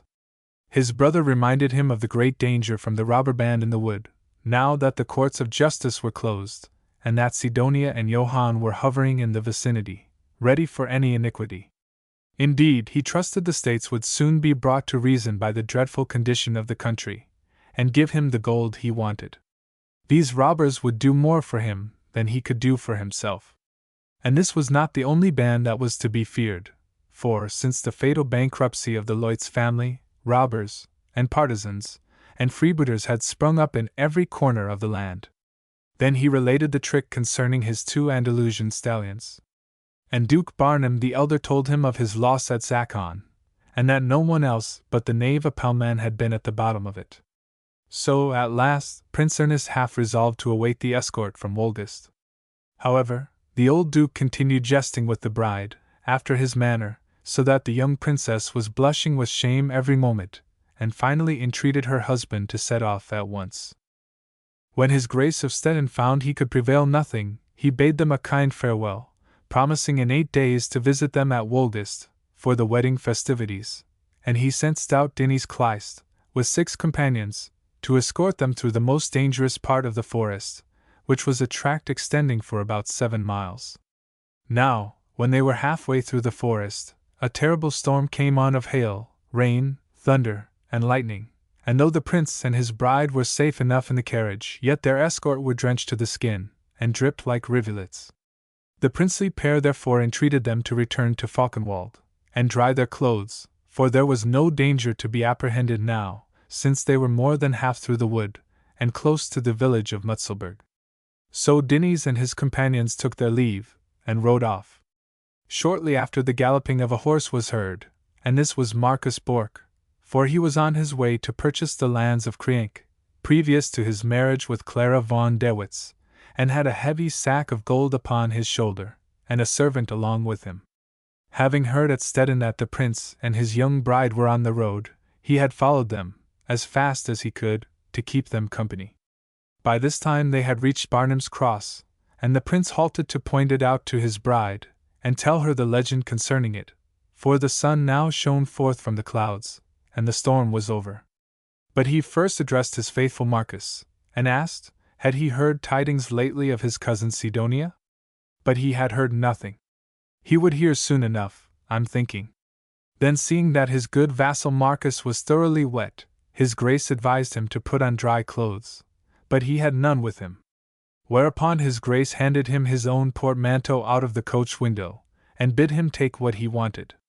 Marcus then lifted the money bag from his shoulder, which his grace drew into the coach through the window, and sprang into the wood with the portmanteau, to change his clothes.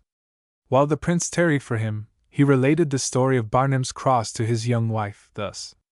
You must know, dearest, that my ancestor, Barnum, the second of the name, was murdered out of revenge, in this very spot by one of his vassals, named Vidante von Muckerwitz.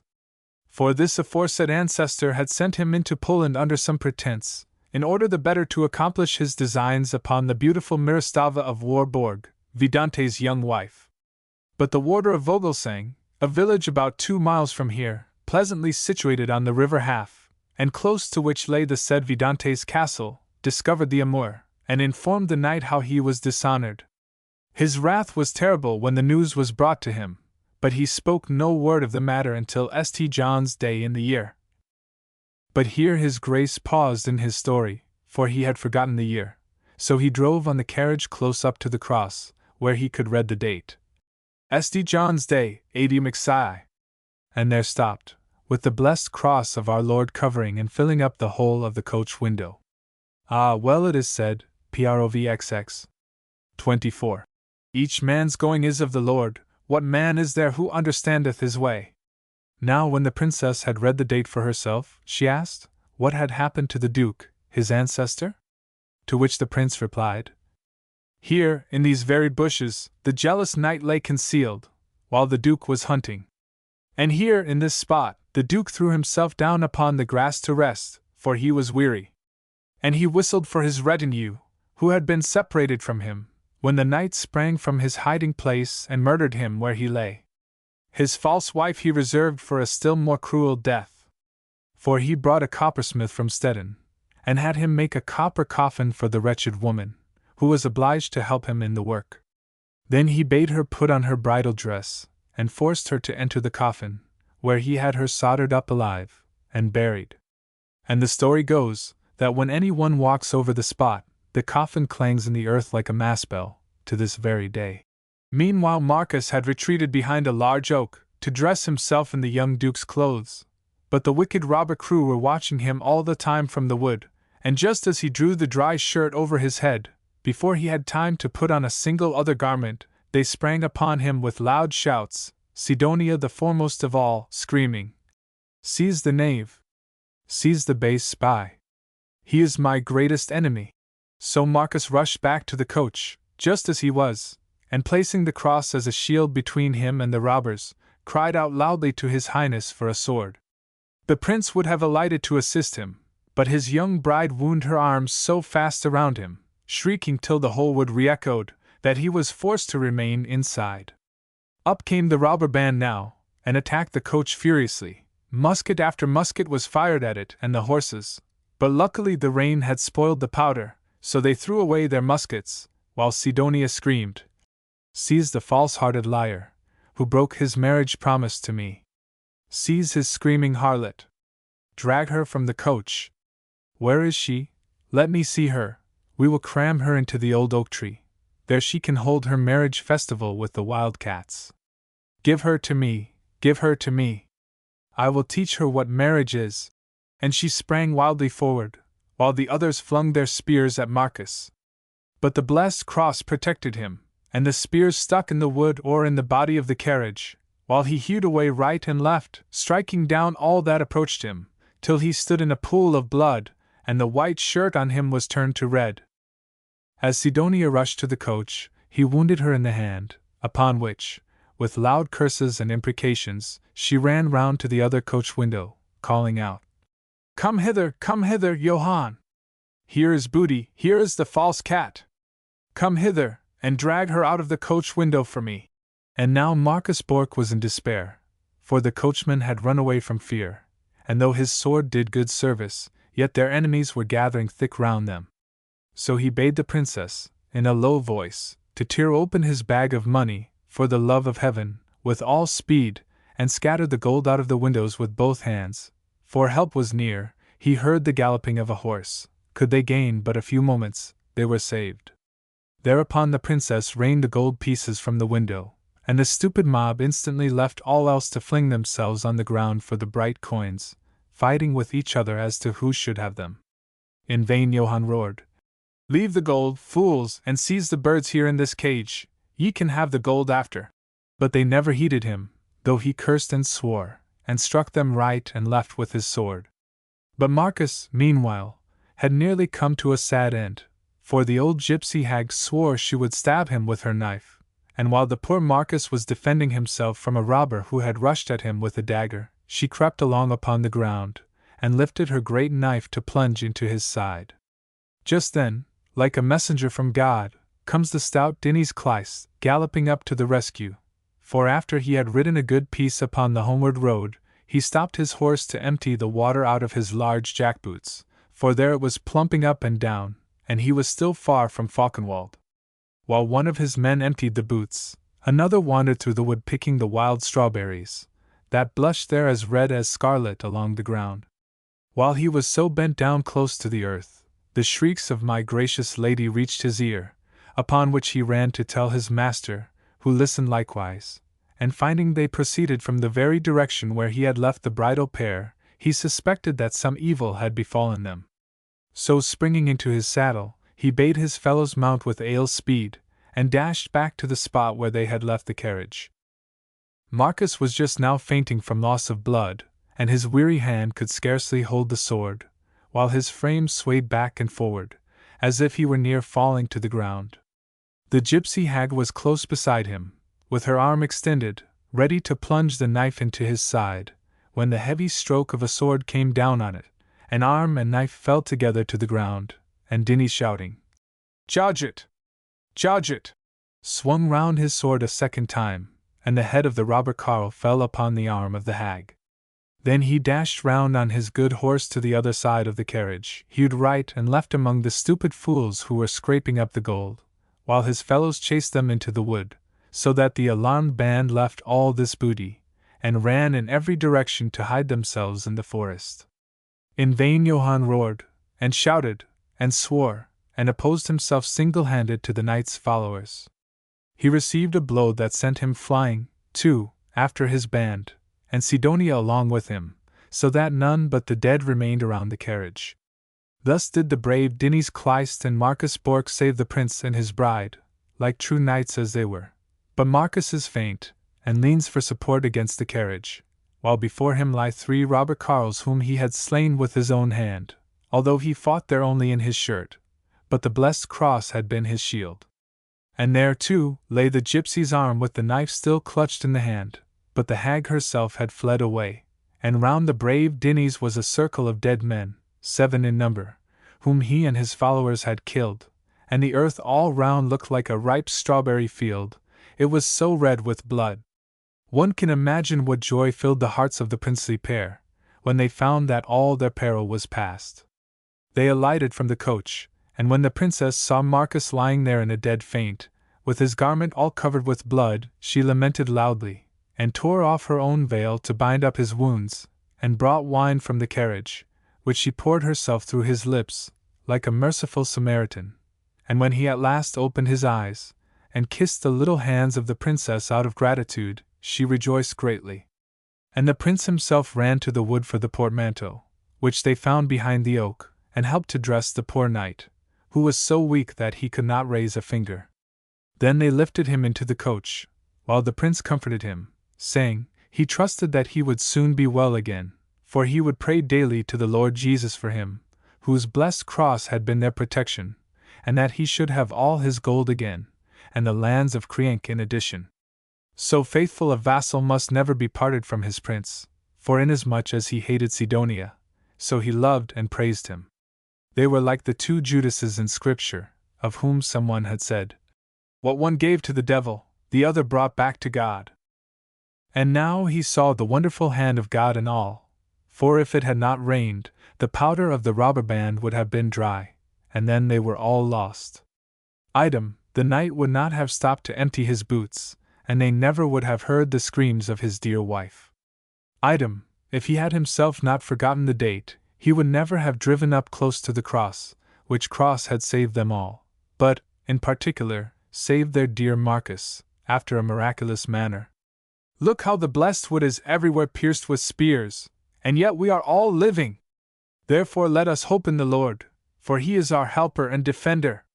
Then the Duke turned to the stout Dinny's, and prayed him to enter his service, but in vain, for he was sworn vassal to his Highness of Stettin. So his grace took off his golden collar, and put it on his neck, and the princess drew off her diamond ring to give him, whereupon her spouse laughed heartily, and asked, did she think the good knight had a finger for her little ring? To which she replied, but the brave knight may have a dear wife who could wear it for her sake, for he must not go without some token of her gratitude. However, the knight put back the ring himself, saying that he had no spouse, and would never have one, therefore the ring was useless. So the princess wonders, and asks why he will have no spouse, to which he replied, that he feared the fate of Samson, for had not love robbed him of his strength? He, too, might meet a Delilah, who would cut off his long hair. Then riding up close to the carriage, he removed his plumed hat from his head, and down fell his long black hair, that was gathered up under it, over his shoulders like a veil, even till it swept the flanks of his horse. Would not her Grace think it a grief and sorrow if a woman sheared those locks? In such pleasant discourse they reached Mutzelberg, where, as the good Marquis was so weak, they resolved to put up for the night, and send for a chirurgeon instantly to Uckermund. And so it was done. Chapter 11. Of the ambassadors in the tavern of Mutzelberg. Item, how the miller, Common, is discovered, and made by Dinny's Kleist to act as guide to the robber cave, where they find all the women folk lying apparently dead, through some devil's magic of the gypsy mother. When their highnesses entered the inn at Mutzelberg, they found it filled with burghers and peasants out of Uckermund, Payswalk, and other adjacent places, on their way to Stettin, to petition his Grace the Duke to open the courts of justice, for thieves and robbers had so multiplied throughout the land, that no road was safe, and all kinds of witchcraft, and imposture, and devil's work were so rife, that the poor people were plagued out of their lives, and no redress was to be had, seeing his Grace had closed all the courts of justice. 40 burghers had been selected to present the petition, and great was the joy to meet now with his Grace Prince Ernest, for assuredly he would give them a letter to his illustrious brother, and strengthen the prayer of their petition. The prince readily promised to do this, particularly as his own life and that of his bride had just been in such sore peril, all owing to the obstinacy of his Grace of Stettin in not opening the courts. Meanwhile the leech had visited good Marcus Bork, who was much easier after his wounds were dressed, and promised to do well, to the great joy of their graces, and Dinny's Kleist went to the stable to see after his horse, there being so many there, in consequence of this gathering of envoys, that he feared they might fight. Now, as he passed through the kitchen, the knight observed a man bargaining with the innkeeper, and he had a kettle before him, into which he was cramming sausages, bread, ham, and all sorts of eatables. But he would have taken no further heed, only that the carle had but one tail to his coat, which made the knight at once recognize him as the very fellow whose coat-tail he had hewed off in the forest. He sprang on him, therefore, and as the man drew his knife, Dinny seized hold of him and plumped him down, head foremost, into a hogshead of water, holding him straight up by the feet till he had drunk his fill. So the poor wretch began to quiver at last in his death agonies, whereupon the knight called out, "Wilt thou confess? Or hast thou not drunk enough yet?" He would confess, if the knight promised him life. His name was Conman. He had lost his mill and all he was worth, by the Lloyd's bankruptcy, therefore had joined the robber band, who held their meeting in an old cave in the forest, where also they kept their booty. On further question, he said it was an old, ruined place, with the walls all tumbling down. A man named Muckerwitz had lived there once, who buried his wife alive in this cave, therefore it had been deserted ever since. Then the knight asked the innkeeper if he knew of such a place in the forest, who said, "Yes." Then he asked if he knew this fellow, Common, but the host denied all knowledge of him, though he knew him well enough, I think. Upon which Common said, that he merely came to buy provisions for the band, who were hungry, and had dispatched him to see what he could get, while they remained hiding in the cave. The knight having laid these facts before their graces and the envoys, it was agreed that they should steal a march upon the robbers next morning, and meanwhile keep Common safe under lock and key. Next morning they set off by break of day, taking Common as guide, and surrounded the old ruin, which lay upon a hill buried in oak trees, but not a sound was heard inside. They approached nearer, listened at the cave, nothing was to be heard. This angered Dinny's Kleist, for he thought the miller had played a trick on them, who, however, swore he was innocent, and as the knight threatened to give him something fresh to drink in the castle well, he offered to light a pine torch and descend into the cave. Hardly was he down, however, when they heard him screaming, "The robbers have murdered the women, they are all lying here stone dead, but not a man is to be seen." The knight then went down with his good sword drawn. True enough, there lay the old hag, her daughter, and Sidonia, all stained with blood, and stiff and cold, upon the damp ground. And when the knight asked, "Which is Sidonia?" the fellow put the pine torch close to her face, which was blue and cold. Then the knight took up her little hand, and dropped it again, and shook his head, for the said little hand was stiff and cold as that of a corpse. Sumadat, as there was nothing further to be done here, the knight left the corpses to moulder away in the old cellar, and returned with the burghers to Mutzelberg, when his Highness wondered much over the strange event. But Marcus rejoiced that his wicked cousin was now dead, and could bring no further disgrace upon his ancient name. But was the wicked cousin dead? She had heard every word that had been said in the cave, for they had all drunk some broth made by the gypsy mother, which can make men seem dead, though they hear and see everything around them. Such devil's work is used by robbers sometimes in extremity, as some toads have the power of seeming dead when people attempt to seize them. It will soon be seen what a horrible use Sidonia made of this devil's potion. Wherefore she tried its effect upon herself now, I know not. I have my own thoughts upon the subject, but it is certain that the innkeeper, who was a secret friend of the robbers, as most innkeepers were in those evil times, had sent a messenger by night to warn them of their danger. So, while the band saved themselves by hiding in the forest, perhaps the old hag recommended this plan for the women, as they had got enough of cold steel the day before, or perhaps the robbers wished to have a proof of the power of this draught, in case they might want to save themselves, some time or other, by appearing dead. Still I cannot, with any certainty, assert why they should all three choose to simulate death. Further, just to show the daring of these robber bands, now that His Highness had closed the courts, I shall end this chapter by relating what happened at Monkbude, a town through which their Highnesses passed that same day, and which, although close to the Stettin border, belongs to Wolgast.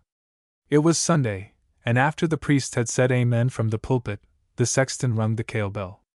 This bell was a sign throughout all Pomerania land, to the women folk who were left at home in the houses, to prepare dinner, for then, in all the churches, the closing hymn began. Give us, Lord, our daily bread. So the maid, at the first stroke of the bell, lifted off the kale pot from the fire, and had the kale dished, with the sausages, and whatever else was wanting, by the time that the hymn was over, and father and mother had come out of church. Then, whatever poor wretch had fasted all the week, and never tasted a morsel of blessed bread, if he passed on a Sunday through the town, might get his fill, for when the hymn is sung, Give us, Lord, our daily bread, the doors lie open, and no stranger or wayfarer is turned away empty. Just before their Highnesses had entered the town, this kale bell had been rung, and each maid in the houses had laid the kale and meat upon the table, ready for the family, when, behold, in rush a troop of robbers from the forest, a pellman at their head, seize every dish with the kale and meat that had been laid on the tables, stick the loaves into their pockets, and gallop away as hard as they can across into the Stettin border. How the maid screamed and lamented I leave unsaid, but if any one of them followed and seized a robber by the hair, he drew his knife, so she was glad enough to run back again, while the impudent troop laughed and jeered. Thus was it then in dear Pomerania land.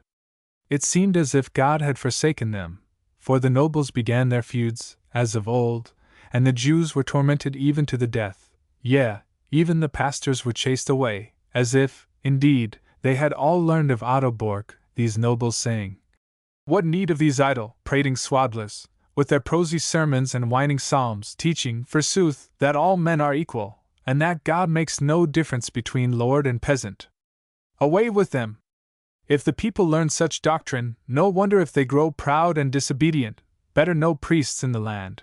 And such like ungodly talk was heard everywhere. Chapter 12. How the peasants in Marienflies want to burn a witch, but are hindered by Johanna Pellman and Sidonia, who discover an old acquaintance in the witch, the girl Wolda Albrechts. At this time, one David Groskopf was pastor of Marienflies. He was a learned and pious man, and like other pious priests, was in the habit of gathering all the women folk of the parish in his study of a winter's evening, particularly the young maidens, with their spinning wheels. And there they all sat spinning round the comfortable fire, while he read out to them from God's word, and questioned them on it, and exhorted them to their duties. Thus was it done every evening during the winter, the maidens spinning diligently till midnight without even growing weary, or if one of them nodded, she was given a cup of cold water to drink, to make her fresh again. So there was plenty of fine linen by each New Year's Day, and their masters were well pleased. No peasant kept his daughter at home, but sent her to the priest, where she learned her duties, and was kept safe from the young men. Even old mothers went there, among whom Trina Bergen always gave the best answers, and was much commended by the priest in consequence. This pleased her mightily, so that she boasted everywhere of it, but withal she was an excellent old woman, only the neighbors looked rather jealously on her. This same priest, with all his goodness and learning, was yet a bad logician, for by his careless speaking in one of his sermons, much commotion was raised in the village. In this sermon he asserted that anything out of the usual course of nature must be devil's work, and ought to be held in abhorrence by all good Christians. He suffered for this afterwards, as we shall see. On the Monday after this discourse, he journeyed into Poland, to visit a brother who dwelt in some town there, I know not which. Then arose a great talking amongst the villagers concerning the said Trina Bergen, for the cocks began to sit upon the eggs in place of the hens, in her poultry yard, and all the people came together to see the miracle, and as it was against the course of nature, it must be devil's work, and Trina Bergen was a witch. In vain the old mother protested she knew nothing of it, then runs to the priest's house, but he is away, from that to the mayor of the village, but he is going out to shoot, and bid her and the villagers pack off with their silly stories. So the poor old mother gets no help, and meanwhile the peasants storm her house, and search and ransack every corner for proofs of her witchcraft, but nothing can be found. Stay! There in the cellar sits a woman, who will not tell her name. They drag her out, bring her up to the parlor, while the old mother sits wringing her hands. Who was this woman? And how did she come into the cellar? Iladat. She had hired her to spin, because her daughter was out at service till autumn, and she could not do all the work herself. Why then did she sit in the cellar, as if she shunned the light? Iladat. The girl had prayed for leave to sit there, because the screaming of the young geese in the yard disturbed her. Besides, she had been only 2 days with her. But who in the devil's name was the girl? It was easy to see she had bewitched the hens, for everything against the course of nature must be devil's work. Iladat. Ah, yes! This must be the truth. Let them chase the devil away. Now she saw why the girl would not sit in the light, and had refused to enter the blessed church with her the day before. What was her name? They should both be sent to the devil, if she did not tell the girl's name. Iladat. Alas! She had forgotten it, but ask herself. Her story was, that she had been married to a peasant in Ustum, who died lately, and his relations then turned her out, that she was now going to Dabur, where she had a brother, a fisher in the service of the Dewitz family, and wanted to earn a traveling penny by spinning, to convey her there. Now as the rumor of witchcraft spread through the village, all the people ran together, from every part, to Trina's house. And a pale young man pressed forward from amongst the crowd, to look at the supposed witch. When he stood before her, the girl cast down her eyes gloomily, and he cried out, "It is she! It is the very accursed witch who robbed me of my strength by her sorceries, and barely escaped from the faggot. Seize her, that is Anna Wolde." Now he knew what the elder sticks meant, which he found set up as a gallows before his door this morning. The witch wanted to steal away his manhood from him again. Burn her! Burn her! Come and see the elder sticks, if they did not believe him. So the whole village ran to his cottage, where he had just brought home a widow, whom he was going to marry, and there indeed stood the elder sticks right before his door in the form of a gallows, upon which the sheriff was wroth, and commanded the girl to be brought before him with her hands bound. But as she denied everything, Zabel Bucher, the sheriff, ordered the hangman to be sent for, to see what the rack might do in eliciting the truth. Further, he bade the people make a fire in the street, and burn the elder sticks therein. So the fire is lit, but no one will touch the sticks. Then the sheriff called his hound and bade him fetch them, but Fixline, who was acute enough at other times, pretended not to know what his master wanted. In vain the sheriff bent down on the ground, pointing with his finger, and crying, "Here, Fixline! Fetch, Fixline!"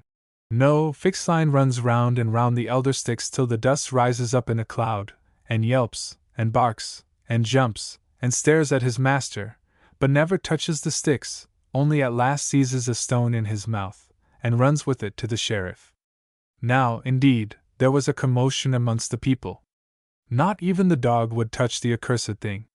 So at last the sheriff called for a pair of tongs, to seize the sticks himself and fling them into the fire. Whereupon his wife screamed to prevent him, but the brave sheriff, strengthening his heart, advanced and touched them, whereupon Fixline, as if he had never known until now what his master wanted, made a grab at them, but the sheriff gave him a blow on the nose with the tongs which sent him away howling, and then, with desperate courage and a stout heart, seizing the elder twigs and the tongs, flung them boldly into the fire. Meanwhile Peter Bowler John, the hangman, has arrived, and when he hears of the devilry he shakes his head, but thinks he could make the girls speak, if they only let him try his way a little. But they must first get authority from the mayor. Now the mayor had not gone to the hunt, for some friends arrived to visit him, whom he was obliged to stay at home and entertain, so the whole crowd, with the sheriff, Zabel Booker, at the head, set off to the mayoralty, bringing the witch with them, and prayed his lordship to make a terrible example of her, for that witchcraft was spreading fearfully in the land, and they would have no peace else. Whereupon he came out with his guests to look at the miserable criminal, who, conscious of her guilt, stood there silent and glowering. But he could do nothing for them. Did they not know that His Highness had closed all the courts of justice? Therefore he could not help them, nor be troubled about their affairs. Upon which the sheriff cried out, "Then we shall help ourselves. Let us burn the witch who bewitches our hens, and sticks up elder sticks before people's doors. Come, let us right ourselves." So the mayor said they might do as they pleased, he had no power to hinder them. Only let them remember that when the courts reopened, they would be called to a strict account for all this. And he went into his house, but the people shouted and dragged away the witch, with loud yells, to the hangman, bidding him stretch her on the rack before all their eyes. When the girl saw and heard all this, and remembered how the old Lord Chamberlain at Wolgast had stretched her till her hip was broken, she cried out, "I will confess all, only spare me the torture, for I dread it more than death." Upon this, the sheriff said, he would ask her 3 questions, and pronounce judgment accordingly. Oh, what evil times for dear Pomerania land, when the people could thus take the law into their own hands, and pronounce judgment, though no judges were there. Had the bailiff given her a little twist of the rack, just to get at the truth, it would at least have been more in accordance with the usages, although I say not he would have been justified in so doing, but without using the rack at all, to believe what this devil's wretch uttered, and judge her thereupon, was grossly improper and absurd. Summa, here are the 3 questions. First, whether she had bewitched the hens, and for what? Respond. Simply to amuse herself, for the time hung heavy in the cellar, and she could see them through the chinks in the wall. Let her wait. Master Peter will soon give her something to amuse her. Second, why and wherefore had she stuck up the elder twigs? Respond. Because she had been told that Albert was going to marry a widow, for he had promised her marriage, as all the world knew, and even called her by his name, Wolde Albrechts, and therefore she had put a spell upon him of elder twigs, that he might turn away the widow and marry her. Let her wait. Master Peter will soon stick up elder twigs for her. Third, whether she had a devil, and how was he named? Here she remained silent, then began to deny it, but was reminded of the rack, and Master Peter got ready his instruments as if for instant use, so she sighed heavily, and answered, "Yes, she had a familiar called George, and he appeared always in the form of a man." Upon this confession the sheriff roared, "Burn the witch!" and all the people shouted after him, "Burn the witch! The accursed witch!" and she was delivered over to Master Peter. But he made answer that he had never burned a witch. He would, however, go over to Moscow in the morning, to his brother-in-law, who had burned many, and learn the mode from him. Meanwhile the peasants might collect 10 or 12 clumps of wood upon the Koppenberg, and so would they frighten all women from practicing this devil's magic. Would they not burn Trina Bergen likewise, the old hag who had the witch in her cellar? It would be a right pleasant spectacle to the whole town. This, however, the peasants did not wish. Upon which the carle asked what he was to be paid for his trouble. Formerly the state paid for the criminal, but the courts now would have nothing to do with the business. What was he to get? So the peasants consulted together, and at last offered him a sack of oats at Michaelmas, just that they might have peace in the village. Whereupon he consented to burn her, only in addition they must give him a free journey to Mosso on the morrow. Sumadat, when the third morning dawned, all the village came together to accompany the witch up the Koppenberg, the schoolmaster, with all his school going before, singing, "Now pray we to the Holy Ghost." Then came Master Peter with the witch, he bearing a pan of lighted coal in his hand. But, lo! When they reached the pile on the Koppenberg, behold, it was wet wood which the stupid peasants had gathered. Now the hangman fell into a great rage. Who the devil could burn a witch with wet wood? She must have bewitched it. This was as bad as the hen business. Some of the people then offered to run for some dry wood and hay, but my knave saw that he might turn the matter to profit, so he proposed to sack the witch in place of burning her. "For," said he, "it will be a far more edifying spectacle, an example to your children, this sacking in place of burning." There was a lake quite close to the town, and, indeed, he had forgotten yesterday to propose it to them. The plan was this. They were to tie her up in a leathern sack, with a dog, a cock, and a cat. Ah, what a pity he had killed the wild cat which he had caught some weeks before in the fox trap. Then they would throw all into the lake, where the cat and dog, and cock and witch, would scream and fight, and bite and scratch, until they sank, but after a little while up would come the sack again, and the screaming, biting, and fighting would be renewed until they all sank down again and forever. Sometimes, indeed, they would tear a hole in the sack, which filled with water, and so they were all drowned. In any case, it was a fine improving lesson to their children. Let them ask the schoolmaster if the sacking was not a far better spectacle for the dear children than the burning. "Aye, 'tis true," cried the schoolmaster. "Sacking is better." Upon which all the people shouted after him, "Aye, sack her! Sack her!" When the knave heard this, he continued, "Now, they heard what the schoolmaster said, but he could not do all this for a sack of oats, for, indeed, leather sacks were very dear just now, but if each one added a sack of meal and a goose at Michaelmas, why, he would try and manage the sacking. The lake was broad and deep, and it lay right beneath them, so that all the dear children could see the sight from the hill. However, the peasants would by no means agree to the sack of meal, whereupon a great dispute arose around the pile, and a bargaining about the price with great tumult and uproar. Now the robber band were in the vicinity, and Sidonia, hearing the noise, peeped out through the bushes and recognized Anna Wolde. Then, guessing from the pile what they were going to do to her, she begged of Johann to save the poor girl, if possible, for Sidonia and the knave were now on the best of terms, since he had chased away the gypsy hag and her daughter for robbing him. So Johann gives the word, and the band, which now numbered 100 strong, burst forth from the wood with wild shouts and cries. Ho! How the people fled on all sides, like chaff before the wind. The executioner is the first off, throws away his pan of coals, and takes to his heels. Item, the schoolmaster, with all his school, take to their heels. The sheriff, the women, peasants, spectators all, with one accord, take to their heels, screaming and roaring. The witch alone remains, for she is lame and cannot run, but she screams, too, and wrings her hands, crying, "Take me with you, oh, take me with you, for the love of God take me with you. I am lame and cannot run." Sumadat, one can easily imagine how it all ended.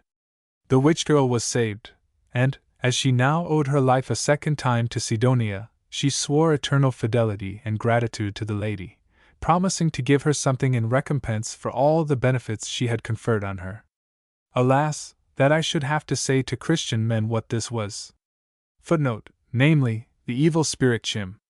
See Sidonia's Confession upon the Rack, Volume 4. Donnert's Pomeranian Library, page 244.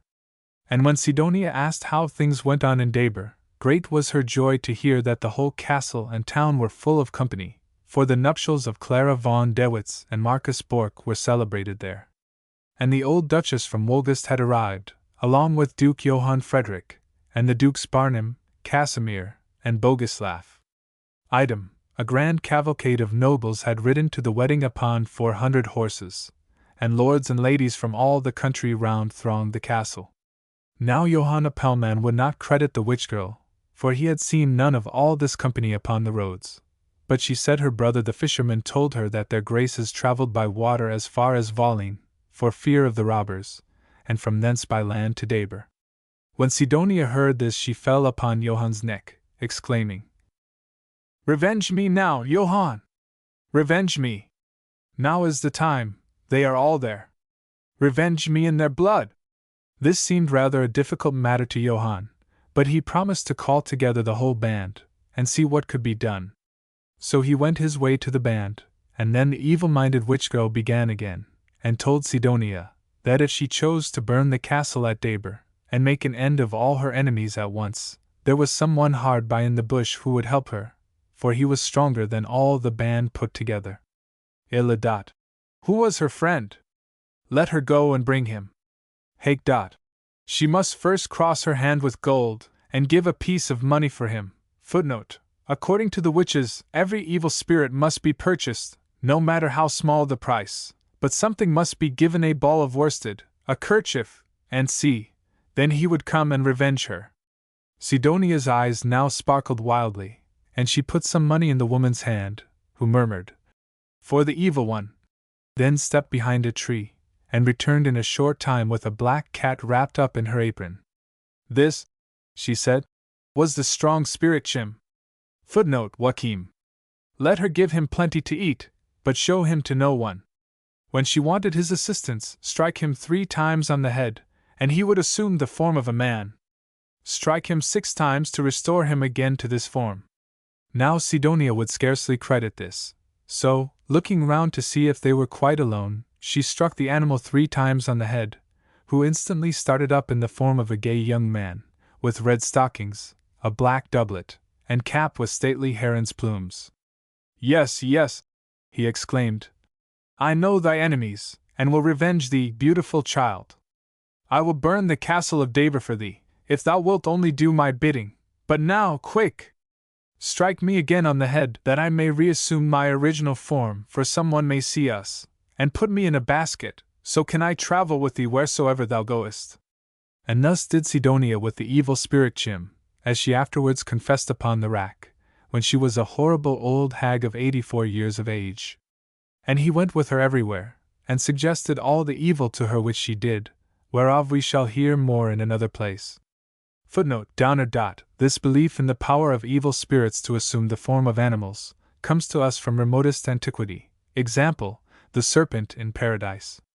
In all religions, and amongst all nations, this belief seems firmly rooted.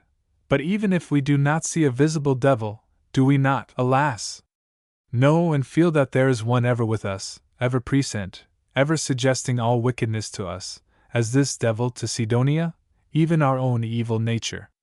For what else is the Christian life but a warfare between the divine within us and this ever-present Satan, and through God's grace alone can we resist this devil. Chapter 13. Of the adventure with the Boundary Lads, and how one of them promises to admit Johanna Pellman into the castle of Daber that same night. Item, of what befell amongst the guests at the castle. When Johann and Sidonia proposed to the band that they should pillage the castle of Daber, they all shouted with delight, and swore that life and limb might be perilled, but the castle should be theirs that night. Nevertheless my knave Johann thought it a dangerous undertaking, for they knew no one inside the walls, and Anna Wolde, the witch, could not come with them, seeing that she was lame. So at last he thought of sending Common disguised as a beggar, to examine the courtyard and all the out offices.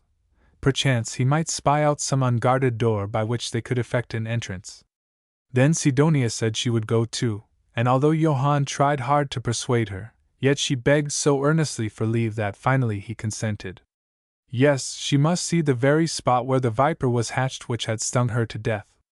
Ah, she would brew something for her in return.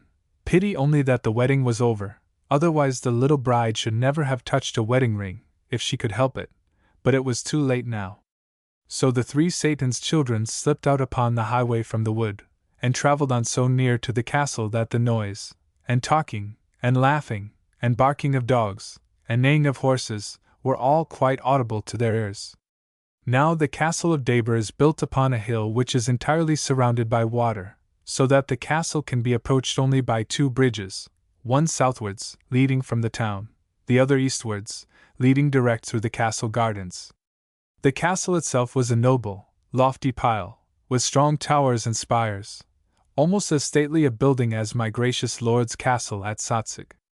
When Johann observed all this, his heart failed him, and as he and his 2 companions peeped out at it from behind a thorn bush, they agreed that it would be hard work to take such a castle, garrisoned, as it was now, by 400 men or more, with their mere handful of partisans.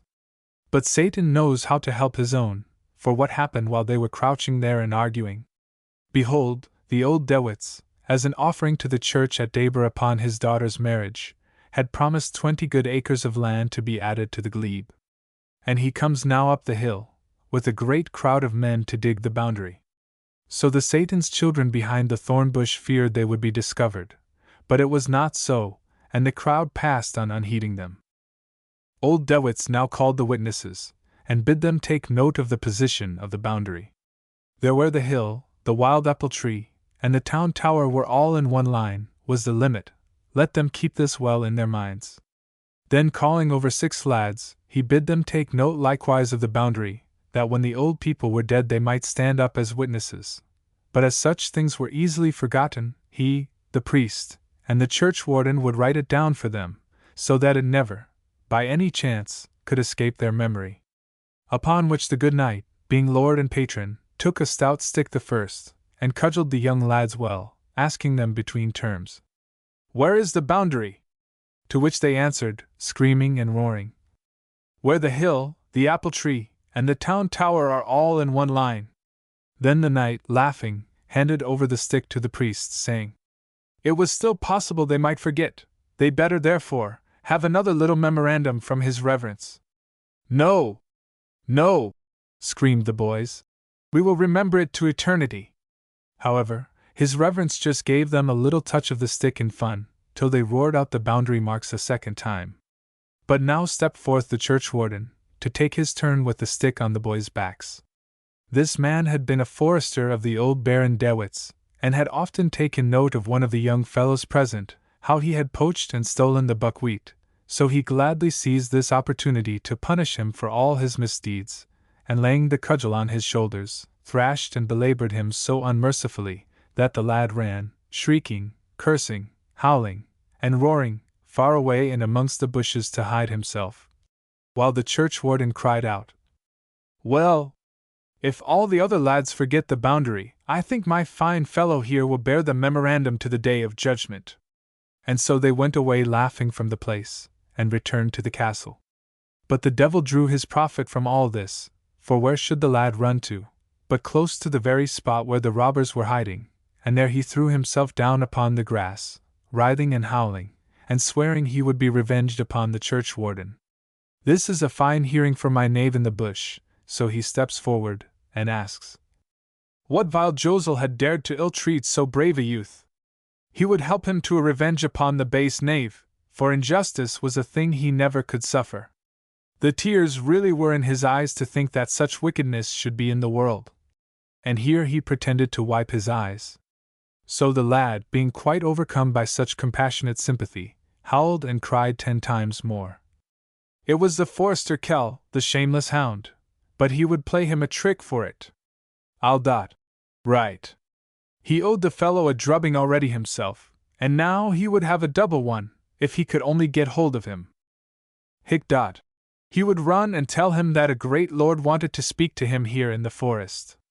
I'll dash. No, that would scarcely answer. But where did the fellow live? Hic dash. In the castle, where his father lived likewise. I'll dash. Who was his father? Hic dot. His father was the steward. I'll dot. Ah, then he kept the keys of the castle? Hic dot. Oh yes, and the key of the back entrance also, which led through the gardens. His father kept one key, and the gardener the other. I'll dot. Well, he would tell him a secret. This very Kell had deceived him once, like a knave as he was, and he was watching to punish him, but he daren't go up to the castle in the broad daylight, particularly now while the wedding was going on. How long would it last? Hic dot. For 3 days more. It had lasted 3 days already, and the castle was full of company, and great lords from all the country round, a great deal grander even than old Dewitts, were there. Well, then, it would be quite impossible to go up to the castle and flog the churchwarden before all the company. He could see that himself. But supposing he let him in at night through the garden door, couldn't they get the knave out on some pretense, and then drub him to their heart's content? So the lad was delighted with the plan, particularly on hearing that he was to help in the drubbing. But then if the forester recognized him, what was to be done? He would be ruined.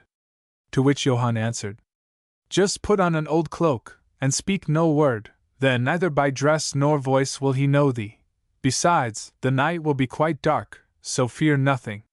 We'll teach him, I engage, how to beat a fine young fellow again, or to rob me of my gold, as he did the base, unworthy knave." Here the lad laughed outright with joy. Yes, that would just do, and he could put on his father's old mantle, and bring a stout crab stick along with him. All right, young friend, but how was he to get into the castle garden? Was there not a drawbridge which was lifted every night? Oh yes, but his father very often sent him to draw it up, and he could leave it down for tonight. Then he would get the forester, by some means, into the shrubbery, where it was dark as pitch, and they could thrash the dog there without any one knowing a word about it. Good! Then when the tower clock struck 9, let him come himself and admit him into the garden, time enough after to run for the forester, while he was hiding himself in the shrubbery, for no one must know a word about his being there. Then he gave the lad a knife, and told him if all turned out well he should have a piece of gold in addition. They would give him a warm greeting, this dog of a forester! But after he had called him out, the lad must pretend as if he had nothing to do with the matter, and go back to the house, or slip down some bypath. So the lad jumped with joy when he got hold of the knife, and skipped off to the castle, promising to be at the drawbridge when 9 o'clock struck from the tower, to admit his good friend into the garden. Meanwhile my gracious Lady of Wolgast was making preparations for her departure on the morrow from the castle, for she had been attending the wedding festivities with her 4 sons, and Ulrich, the Grand Chamberlain. But previous to taking leave of her dear son, Duke Johann Frederick, she wished to make one more attempt to induce him to take off the interdict from the country, and allow the courts of justice to be reopened. For thus would the land be freed from these wild hordes who haunted every road, and filled all hearts with fear. For this purpose she went up to his own private chamber in the castle, bringing old Ulrich along with her, and when they entered, old Ulrich, having closed the door, began, "Now, gracious lady, speak to your son as befits a mother and your princely grace to do." Upon which he took his seat at the table, looking around him as sour as a vinegar cruet. So the Duchess lifted up her voice with many tears, and prayed His Highness of Stettin to stem all this violence that raged in the land, as a loving prince and father towards his subjects. He had resisted all her entreaties until now, with those of his dear brothers and old Ulrich, and had not even his host and the whole nobility tried to soften his heart towards his people, who were suffering by his hard resolve. But surely he would not refuse her now, for she had come to take her leave of him, and had brought his old guardian and his brothers to plead along with her. Besides, who knew what might happen next? For she heard, to her astonishment, that Sidonia was not dead at all, as they supposed, but roaming through the country with her accursed paramour. Had she known this, never would she have permitted this long journey, dear even as the bride was to her heart, but would have stayed at Wolgast to watch over her heart's dear son, Ernest, and his young spouse, who rightly feared to put themselves in danger again, after the sore peril they had encountered in the Stettin forest, and who knew what might happen to her on the journey homeward. For if she encountered Sidonia, what could she expect from her but the bitterest death? Weeping.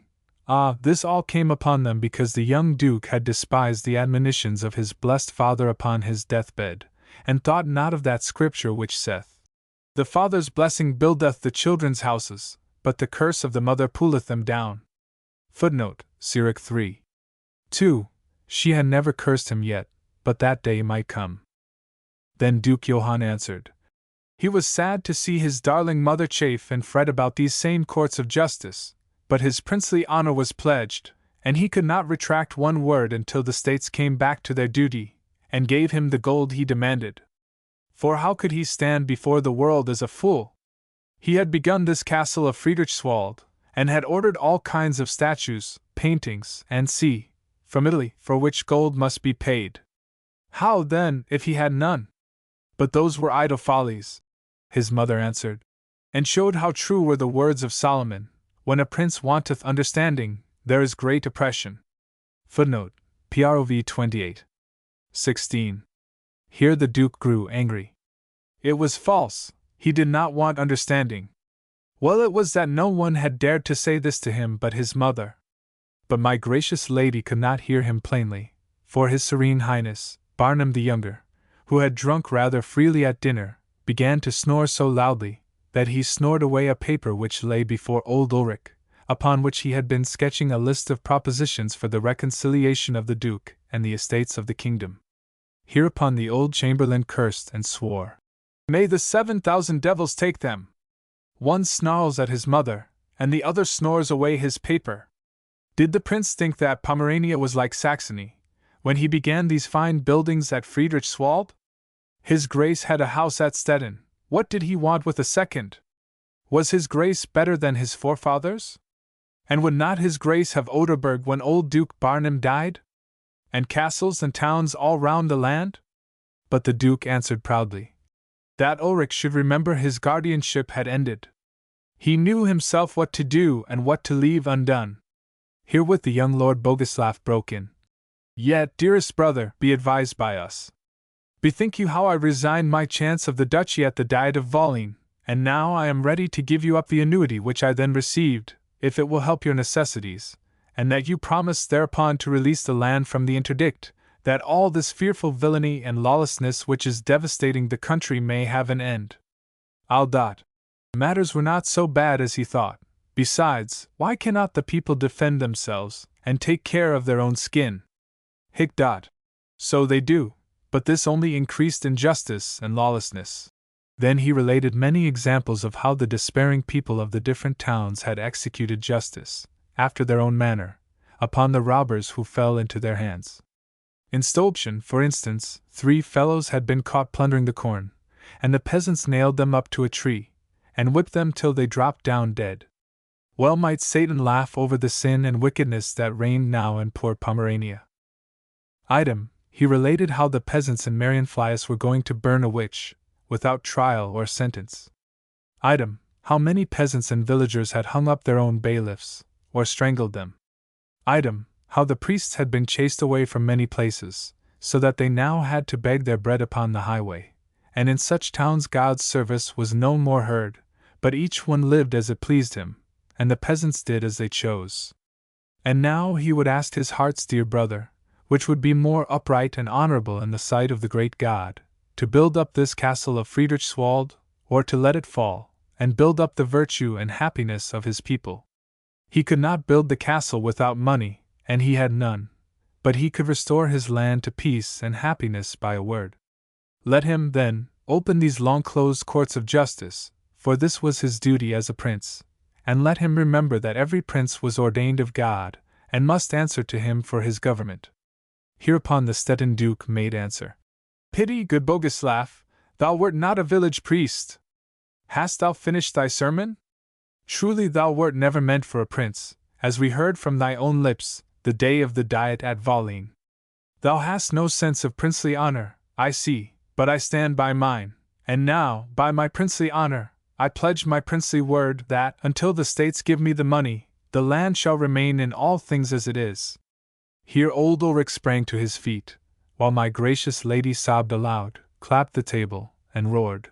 7,000 devils, my lord! Are we to be robbed and murdered by those vile cutthroats that infest the land, and your grace will fold your hands and do nothing, till they drive your grace yourself out of the land, or run a spear through your body, as they would have done to your princely brother of Wolgast, only he had faithful vassals to defend him? If it is so to be, then must the nobles make their petition to the emperor, and we shall see if his imperial majesty cannot bring your grace to reason, though your mother, and we all have failed to move you." Here the little Casimir, who was playing with the paper which his brother had snored away, ran up to his mother, and pulling her by the gown said, "Gracious Lady Mamma, what ails my brother, the Stettin Duke? Is he drunk too?"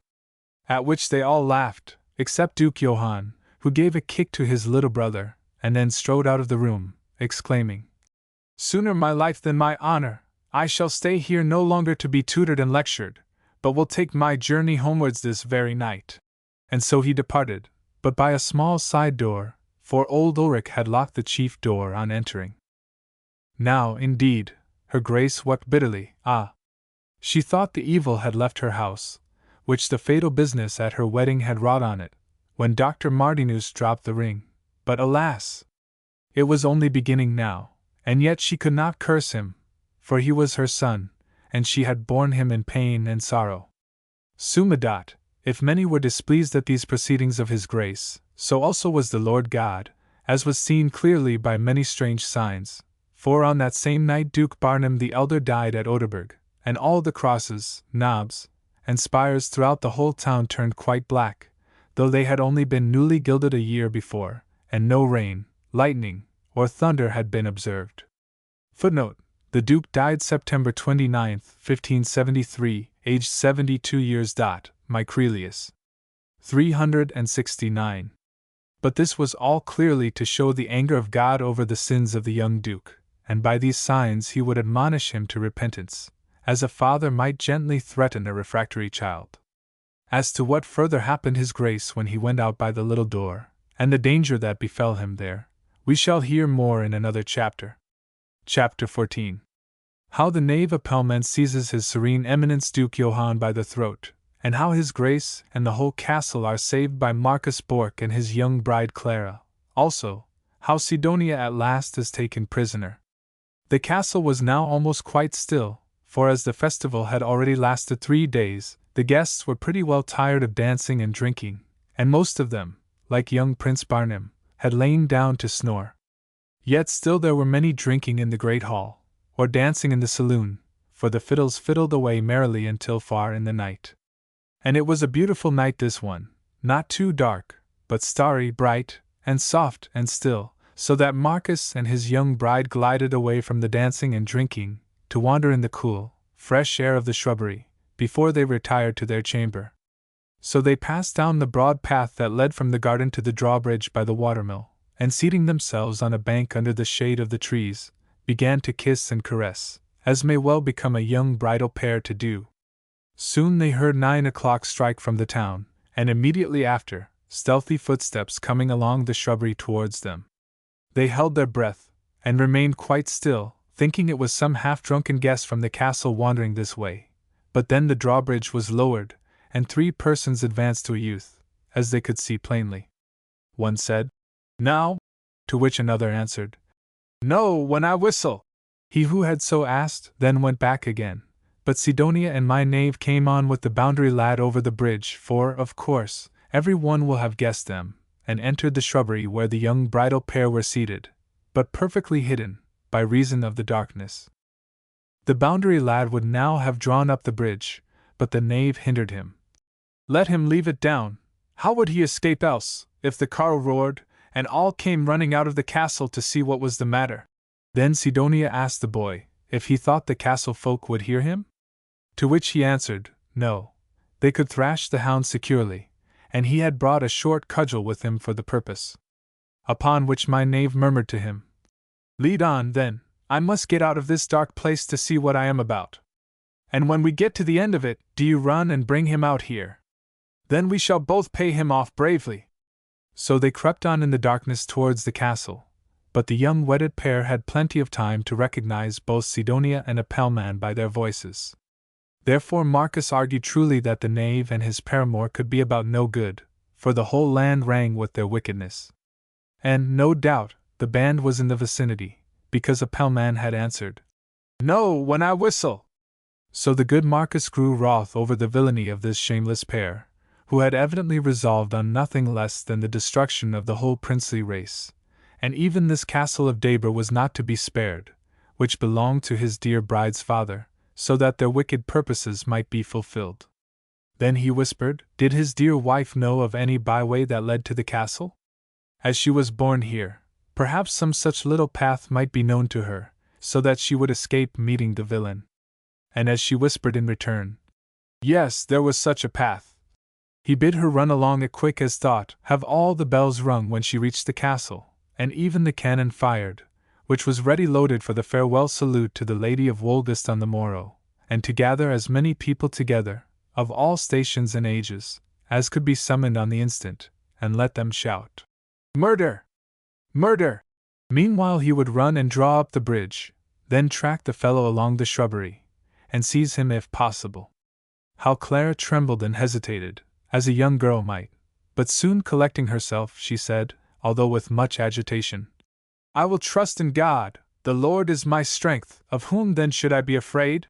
and plunged alone into the darkest part of the shrubbery. Marcus instantly ran down to the garden door, and began to draw up the bridge with as little noise as possible. "What are you doing?" called out a voice to him from the other side. "I hear steps," he answered, "and perchance it is the castellan on his rounds. He would discover all. So he draws up the bridge, and then glided along the shrubbery after my knave." Meanwhile a ploughman in Sidonia, with the boundary lad, had reached the door of the castle, through which he was determined to make good his entrance after the lad by any means. But at that very instant it opened, and my gracious Lord Duke Johann Frederick stood before them. For it has been already mentioned, that he left the chamber in which the family council was held, by a small private door which led down to this portion of the castle. Here he was looking about for his court jester, Claes Hinze, to bid him order the carriages to convey him and his suite that very night to Fryenwald, and by chance opened this very door which led out to the shrubbery. Seeing no one from the darkness, the Duke called out, "Is Claes there?" To which a ploughman answered, "Yes, my lord," for he had recognized the Duke by his voice, and at the same time he retreated a few steps into the shrubbery, hoping the Duke would follow him. But the Duke called out again, "Where art thou, Claes?" "Here," responded a ploughman, retreating still further.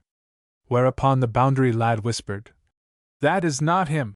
His Grace, however, heard the whisper, and called out angrily, while he advanced from the door, "What meanest thou, knave?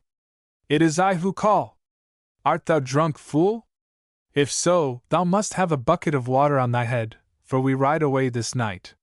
So speaking, his Highness went on still further into the shrubbery, upon which my knave makes a spring at his throat and hurls him to the ground, while he gives a loud, shrill whistle through the fingers of his other hand.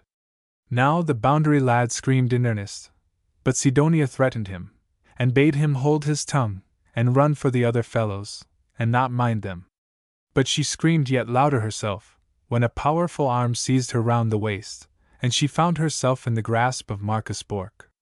A ploughman, who had stuffed his kerchief into the Duke's mouth to stifle his cries, and placed one knee upon his breast, now sprang up in terror at her scream, while at the same instant the bells rang, the cannon was fired, and all the court was filled with people shouting, "Murder! Murder!" So he let go his hold of the Duke, and without waiting to release Sidonia, darted down the shrubbery, reached the bridge, and finding it raised, plunged into the water, and swam to the other side. And here we see the hand of the all-merciful God, for had the bridge been down, the band would have rushed over at their captain's whistle, and then, methinks, there would have been a sad end to the whole princely race, for, as I have said, half the guests were drunk and half were snoring, so that but for Marcus this evil and accursed woman would have destroyed them all, as she had sworn. True, they were destroyed by her at last, but not until God gave them over to destruction, in consequence of their sins, no doubt, and of the wickedness of the land. Sumadat, when my gracious lord felt himself free, he sprang up, crying, "Help! Help!" and ran as quick as he could back into the castle. Marcus Bork followed with Sidonia, who drew a knife to stab him, but he saw the glitter of the blade by the light of the lanterns, for one can easily imagine that the bells and the cannon had brought all the snorers to their legs, and giving her a blow upon the arm that made her drop the knife, dragged her through the little door, after the Duke, as fast as he was able. So the whole princely party stood there, and great and small shouted when the upright Marcus appeared, holding Sidonia firmly by the back, while she writhed and twisted, and kicked him with her heels till the sweat poured down his face. But when old Ulrich beheld her, he exclaimed, 7,000 devils! Do my eyes deceive me, or is this Sidonia again? Her grace, too, turned pale, and all were horrified at seeing the evil one, for they knew her wickedness. Then Marcus must relate the whole story, and how he came to bring to naught the counsel of the devil. And when Duke Johann heard the whole extent of the danger from which he had been saved, he fell upon the neck of the loyal Marcus, and pressing him to his heart, exclaimed, Well-beloved Marcus, and dear friend, thou hast saved my brother of Woldest in the Stettin forest, so hast thou saved me this night, therefore accept knighthood from my hands, and I make thee governor of my fortress of Salzig. To which the other answered, he thanked his grace heartily for the honors, but he had already promised to remain in the service of his princely brother of Woldest, and for that object had made purchase of the lands of Krienk. But his highness would hear of no refusal. Only let him look at Salzig. It was the finest fortress in the land. What would he do in a miserable fishing village? The castle was almost grander than his own ducal house at Stettin, and the Knight's Hall, with its stone pillars and carved capitals, was the most stately work of architecture in the kingdom. Where would he find such a dwelling in his village nest? Old Kleist, the governor, had just died, and to whom could he give the castle sooner than to his right worthy and loyal Marcus? When old Dewitz heard this, he was a little, dry old man, with long grey hair. He pressed forward to his son-in-law, and bade him by no means refuse a prince's offer. Besides, Salzig was but 2 miles off, and they could see each other every Sunday. Also, if they had a hunt, a standard erected on the tower of one castle could be seen plainly from the tower of the other, and so they could lead a right pleasant, neighborly life, almost as if they all lived together. Still Marcus will not consent. Upon which his mother-in-law can no longer suppress her feelings, and comes forward to entreat him. She was a good, pious matron, and as fat as her husband was thin, so she stroked his cheeks. And where in the land, as far as Ustum, could he find such fine murons and moraines? Footnote: the great murana weighs from 10 to 12 pounds, and is a species of salmon trout. The murana is of the same race, but not larger than the herring. It must not be confounded with the murana of which the Romans were so fond, which was a species of eel. This fish he loved so much, and where was such fine flax to be had, for his young wife to spin? No flax in the land equaled that of Salzig. Since ever she was a little girl, people talked of the fine Salzig flax. Let her dear daughter Clara come over, and see could she prevail aught with her stern husband. Why, they could send pudding hot to each other, the castles were so near. And now the mild young bride approached her husband, and taking his hand gently, looked up into his eyes with soft, beseeching glances, but spake no word, so that the princely widow of Woldest was moved, and said, Good Marcus, if you only fear to offend my son of Woldest by taking service at Salzig, be composed on that head, for I myself will make your peace. Great, indeed, would be my joy to have you and your young spouse settled at Krienk, which, you know, is but half a mile from Pudgla, my dower castle, where I mean to reside. Yet these beseeching glances of my little Clara fill my heart with compassion, for do I not read in her clear eyes that she would love to stay near her dear parents, as indeed is natural? Therefore, in God's name accept the offer of your prince. I myself command you. Hereupon Marcus inclined himself gracefully to the Duchess and Duke Johann, and pressed his little wife to his heart. But what need, gracious prince, of a governor at Salzig, when all the courts are closed and no justice can be done? I shall eat my bread in idleness, like a worn-out hound. But, Mary, if your grace consents to open the courts, I will accept your offer with thanks, and do my duty as governor with all justice and fidelity. Then his grace answered, What? Good Marcus, dost thou begin again on that old theme which roused my wrath so lately, and made me fall into that peril? But I bethink me of thy bravery, and will say no bitter word. Only, thou mayest hold thy peace, for I have sworn by my princely honor, and from that there is no retreating. However, thou hast leave to hold jurisdiction in thy own government, and execute justice according to thy own upright judgment. So Marcus was silent, but the Duchess and the other princes took up the subject, and assailed his Highness with earnest petitions. Had he not himself felt and seen the danger of permitting these freebooters to get such ahead in the land? Had not the finger of God warned him this very night, in hopes of turning him back to the right path?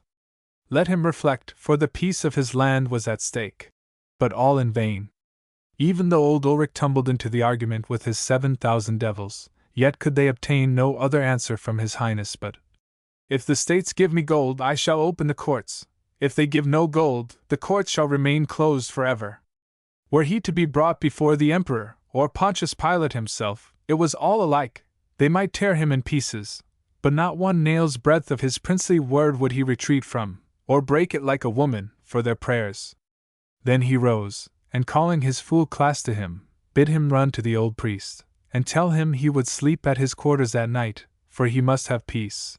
But the merry class, as he was running out, got behind his Highness, and stuck his fool's cap upon the head of his Grace, crying out, "Here, keep my cap for me." However, his Highness did not relish the joke, for every one laughed, and he ran after the fool, trying to catch him, and threatening to have his head cut off. But Class got behind the others, and clapping his hands, cried out, "You can't, for the courts are closed." "Huzzah! The courts are closed!" Whereupon he runs out at the door, and my gracious lord after him, with the fool's cap upon his head.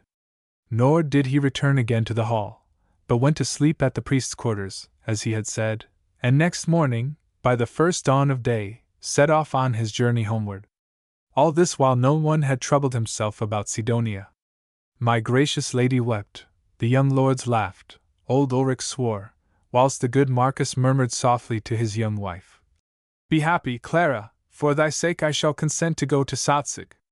I have decided." This filled her with such joy that she danced, and smiled, and flung herself into her mother's arms. Nothing was wanting now to her happiness. Just then her eyes rested upon Sidonia, who was leaning against the wall, as pale as a corpse. Clara grew quite calm in a moment, and asked, compassionately, "What aileth thee, poor Sidonia?" "I am hungry," was the answer. At this the gentle bride was so shocked that the tears filled her eyes, and she exclaimed, "Wait, thou shalt partake of my wedding feast." And away went she. The attention of the others was, by this time, also directed to Sidonia. And old Ulrich said, "Compose yourself, gracious lady. I trust your son, the prince, will not be so hard and stern as he promises. Now that the water has touched his own neck, methinks he will soon come to reason. But what shall we do now with Sidonia?" Upon which my lady of Woldus turned to her, and asked if she were yet wedded to her gallows bird. "Not yet," was the answer, "but she would soon be." Then my gracious lady spat out at her, and addressing Ulrich, asked what he would advise.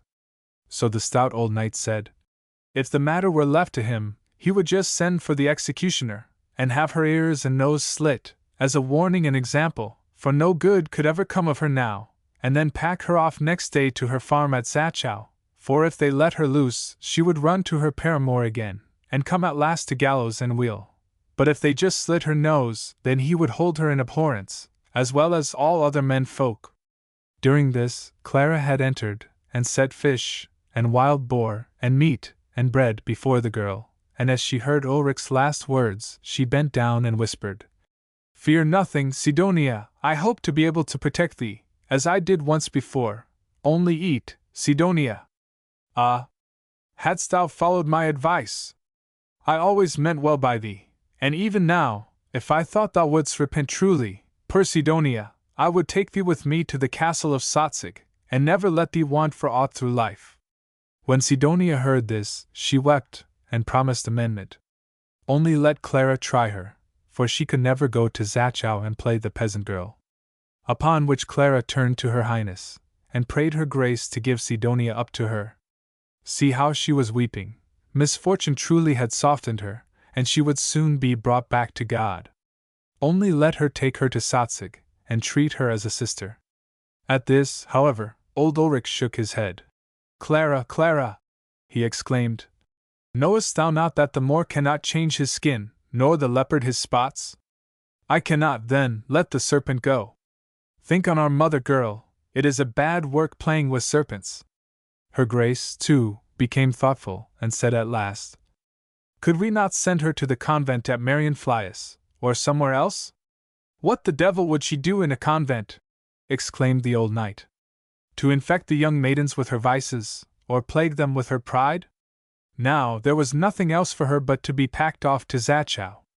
Now Clara looked up once again at her husband with her soft, tearful eyes, for he had said no word all this time, but remained quite mute, and he drew her to him, and said, "I understand thy wish, dear Clara, but the old knight is right. It is a dangerous business, dear Clara. Let Sidonia go." At this Sidonia crawled forth like a serpent from her corner, and howled. Clara had pity on her, but he would turn her out to starve, he, who bore her own name, and was of her own blood. Alas! The good knight was ashamed to refuse any longer, and finally promised the evil one that she should go with them to Salzig. So her Grace at last consented, but old Ulrich shook his grey head 10 times more. He had lived many years in the world, but never had it come to his knowledge that a godless man was tamed by love. Fear was the only teacher for them. All their love would be thrown away on this harlot, for even if the stout Marcus kept her tight with bit and rein, and tried to bring her back by fear, yet the moment his back was turned, Clara would spoil all again by love and kindness. However, nobody minded the good knight, though it all came to pass just as he had prophesied. Chapter 15. How Sidonia demeans herself at the castle of Salzig, and how Clara forgets the injunctions of her beloved husband, when he leaves her to attend the diet at Volin, on the subject of the courts. Item, how the serene Prince Duke Johann Frederick beheads his court fool with a sausage. Summa dot, Sidonia went to the castle of Salzig, and her worthy cousin Marcus gave her a little chamber to herself, in the 3rd story, close to the tower. It was the same room in which she afterwards sat as a witch, for some days ere she was taken to Oderberg. There was a right cheerful view from the windows down upon the lake, which was close to the castle, and over the little town of Jakobshagen, as far even as the meadows beyond. Here, too, was left a Bible for her, and the opera lutherie in addition, with plenty of materials for spinning and embroidery, for she had refused to weave. Item, a serving wench was appointed to attend on her, and she had permission to walk where she pleased within the castle walls. But if ever seen beyond the domain, the keepers had orders to bring her back by force, if she would not return willingly. In fine, the careful knight took every precaution possible to render her presence as little baneful as could be, for, truth to say, he had no faith whatever in her tears and seeming repentance. First, he strictly forbade all his secretaries to interchange a word with her, or even look at her. They need not know his reason, but any one who transgressed his slightest command in this particular should be chased away instantly from the castle. Secondly, he prayed his dear wife to let Sidonia eat her meals alone, in her own little room, and never to see her but in the presence of a third person. Also, never to accept the slightest gift from her hand, fruit, flour, or any kind of food whatsoever. These injunctions were the more necessary, as the young bride had already given hopes of an heir. Sidonia's rage and jealousy at this prospect of complete happiness for Clara may be divined from her words to her maid, Lena Penkin, a short time after she reached the castle. "Ha! They are talking of the baptism already, forsooth, but it might have been otherwise if I had come across her a little sooner."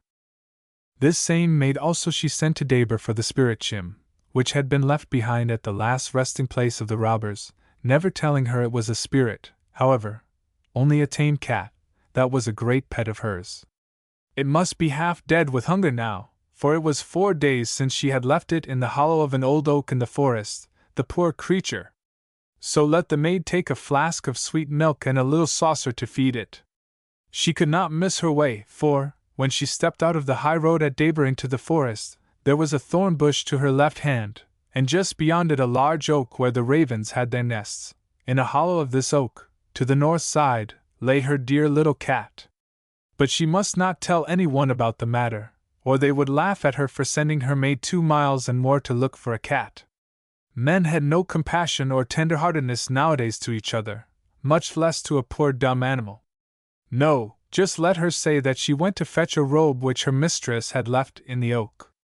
Here was an old gown, take this with her, and it would do to wrap up the poor little pussy in it after she had fed it and warmed it, so that no one might see it, for what a mock would all these pitiless men make of her, if they heard the object of her message, but she was not cruel like them.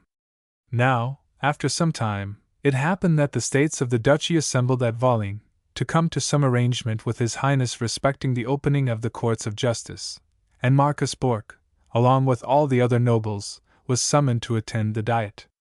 So, with great grief, he had to leave his dear wife, but promised, if possible, to return before she was taken with her illness. Then he bid her be of good courage, and above all things, to guard herself against Sidonia, and mind strictly all his injunctions concerning her. Alas! She too soon flung them all to the winds.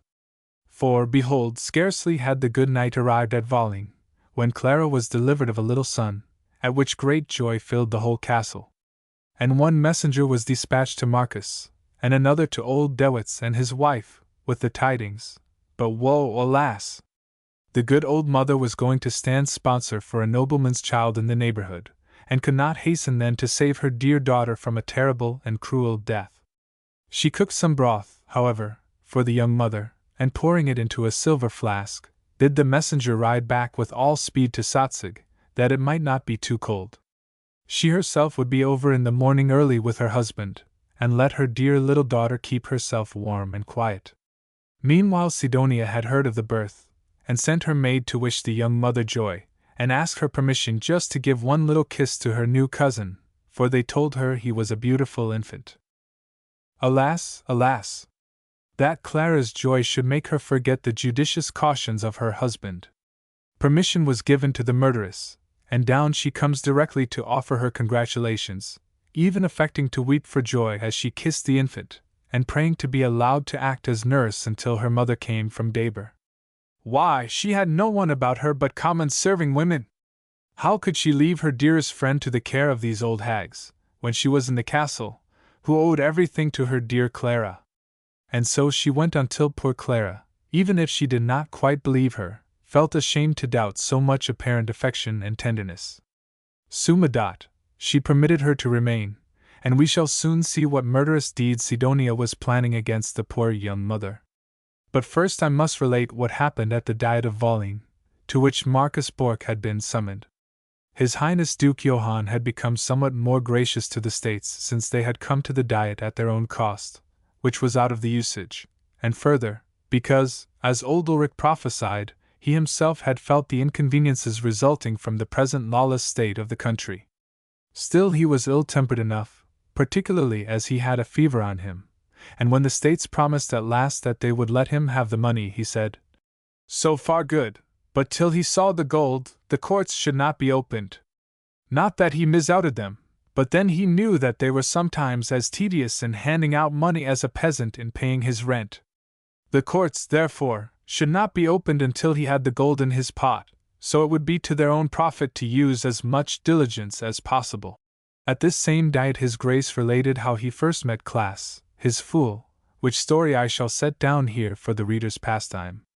This same fool had been nothing but a poor gooseherd, and one day as he was on the road to Friedrichswald with his flock, my gracious lord rode up, and growing impatient at the geese running hither and thither in his path, bid the boy collect them together, or he would strike them all dead. Upon which the knave took up goose after goose by the throat, and stuck them by their long necks into his girdle, till a circle of geese hung entirely round his body, all dangling by the head from his waist. This merry device pleased my lord so much, that he made the lad court jester from that day, and many a droll trick he had played from that to this, particularly when his Highness was gloomy, so as to make him laugh again. Once, for instance, when the Duke was sore pressed for money, by reason of the opposition of the states, he became very sad, and all the doctors were consulted, but could do nothing. For unless his Grace could be brought to laugh, they said to the Lady Erdmouth, it was all over with him. Then my gracious lady had the fool whipped for a stupid jester, who could not drive his trade, for if he did not make the Duke laugh, why should he stay at all in the castle? What did my fool? He collected all the princely soldatesca, and got leave from their graces to review them, and surely never were seen such strange evolutions as he put them through, for they must do everything he bid them. And when his Highness came forth to look, he laughed so loud as never had fool made him laugh before, and calling the Duchess, bid him repeat his experimentum many times for her. In fine, the fool got the good town of Butterdorf for his fee, which changed its name in honor of him, and is called Hinzendorf to this day, for his name was Hinzi.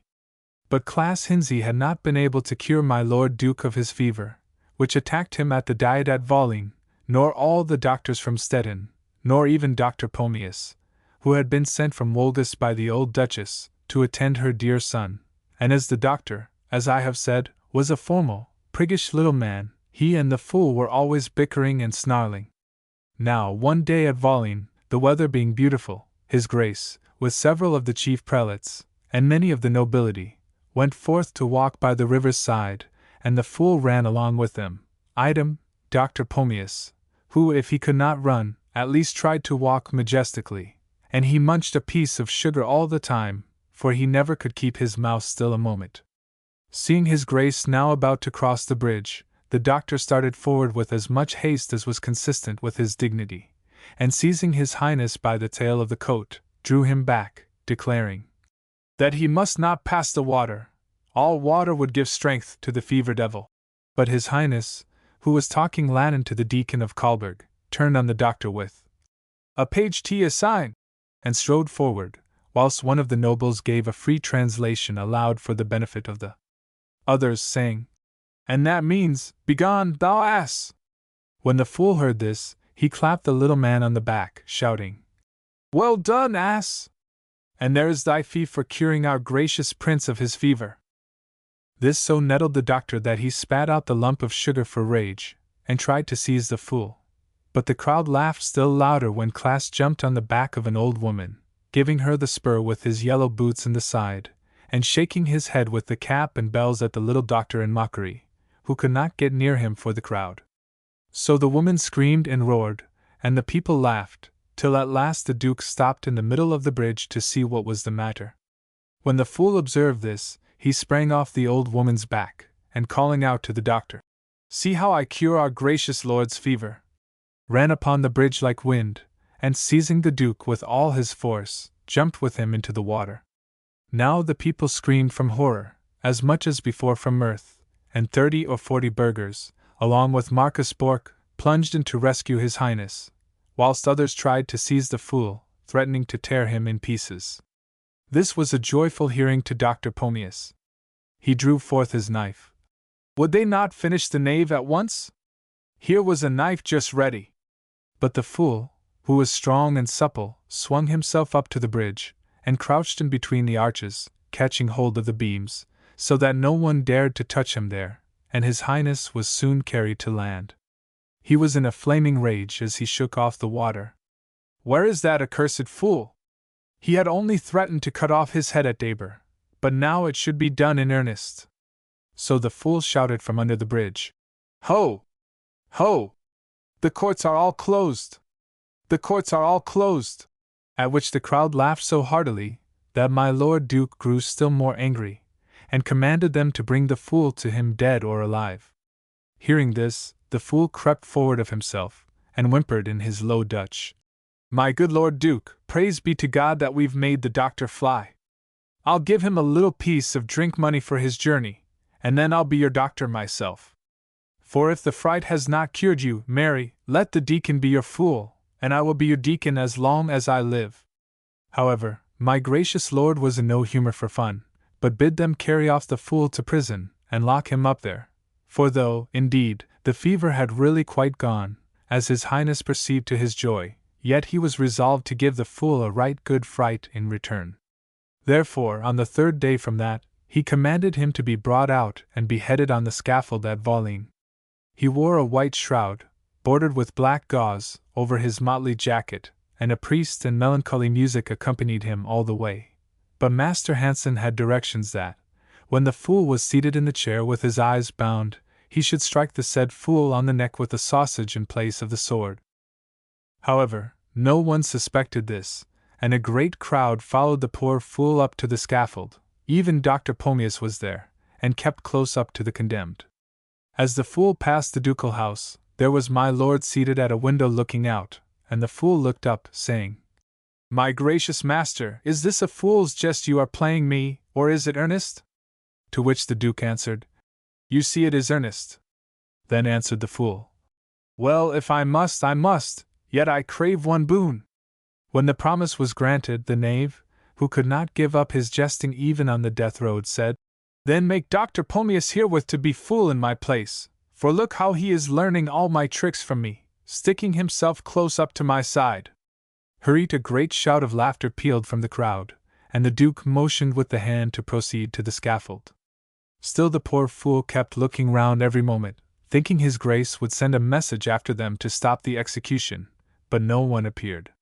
Then his teeth chattered, and he trembled like an aspen leaf, for Master Hansen seized hold of him now, and put him down upon the chair, and bound his eyes. Still he asked, with his eyes bound, "Master, is any one coming?" "No," replied the executioner, and throwing back his red cloak, drew forth a large sausage in place of a sword, to the great amusement of the people. With this he strikes my fool on the neck, who thereupon tumbles down from the stool, as stone dead from the mere fright, as if his head and body had parted company. Yea, more dead, for never a finger or a muscle did the poor fool move more. This sad ending moved his Grace even to tears, and he fell into a yet greater melancholy than before, crying, "Woe! Alas! He gave me my life through fright, and through fright I have taken away his poor life. Ah, never shall I meet with so good and merry a fool again." Then he gave command to all the physicians to try and restore him, and he himself stood by while they bled him and felt his pulse, but all was in vain. Even Dr. Pomius tried his skill, but nothing would help, so that my lord cried out angrily, "Mary, the fool was right. The fools should be doctors, for the doctors are all fools. Away with ye all, and your gibberish, to the devil."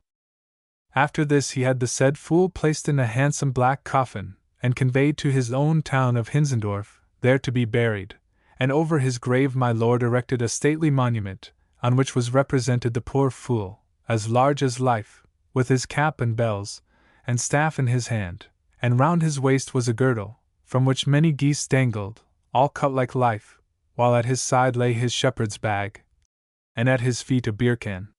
The figure is 5 feet 2 inches long, and bears a Latin inscription above it, which I forget, but the initials G. H. are carved upon each cheek.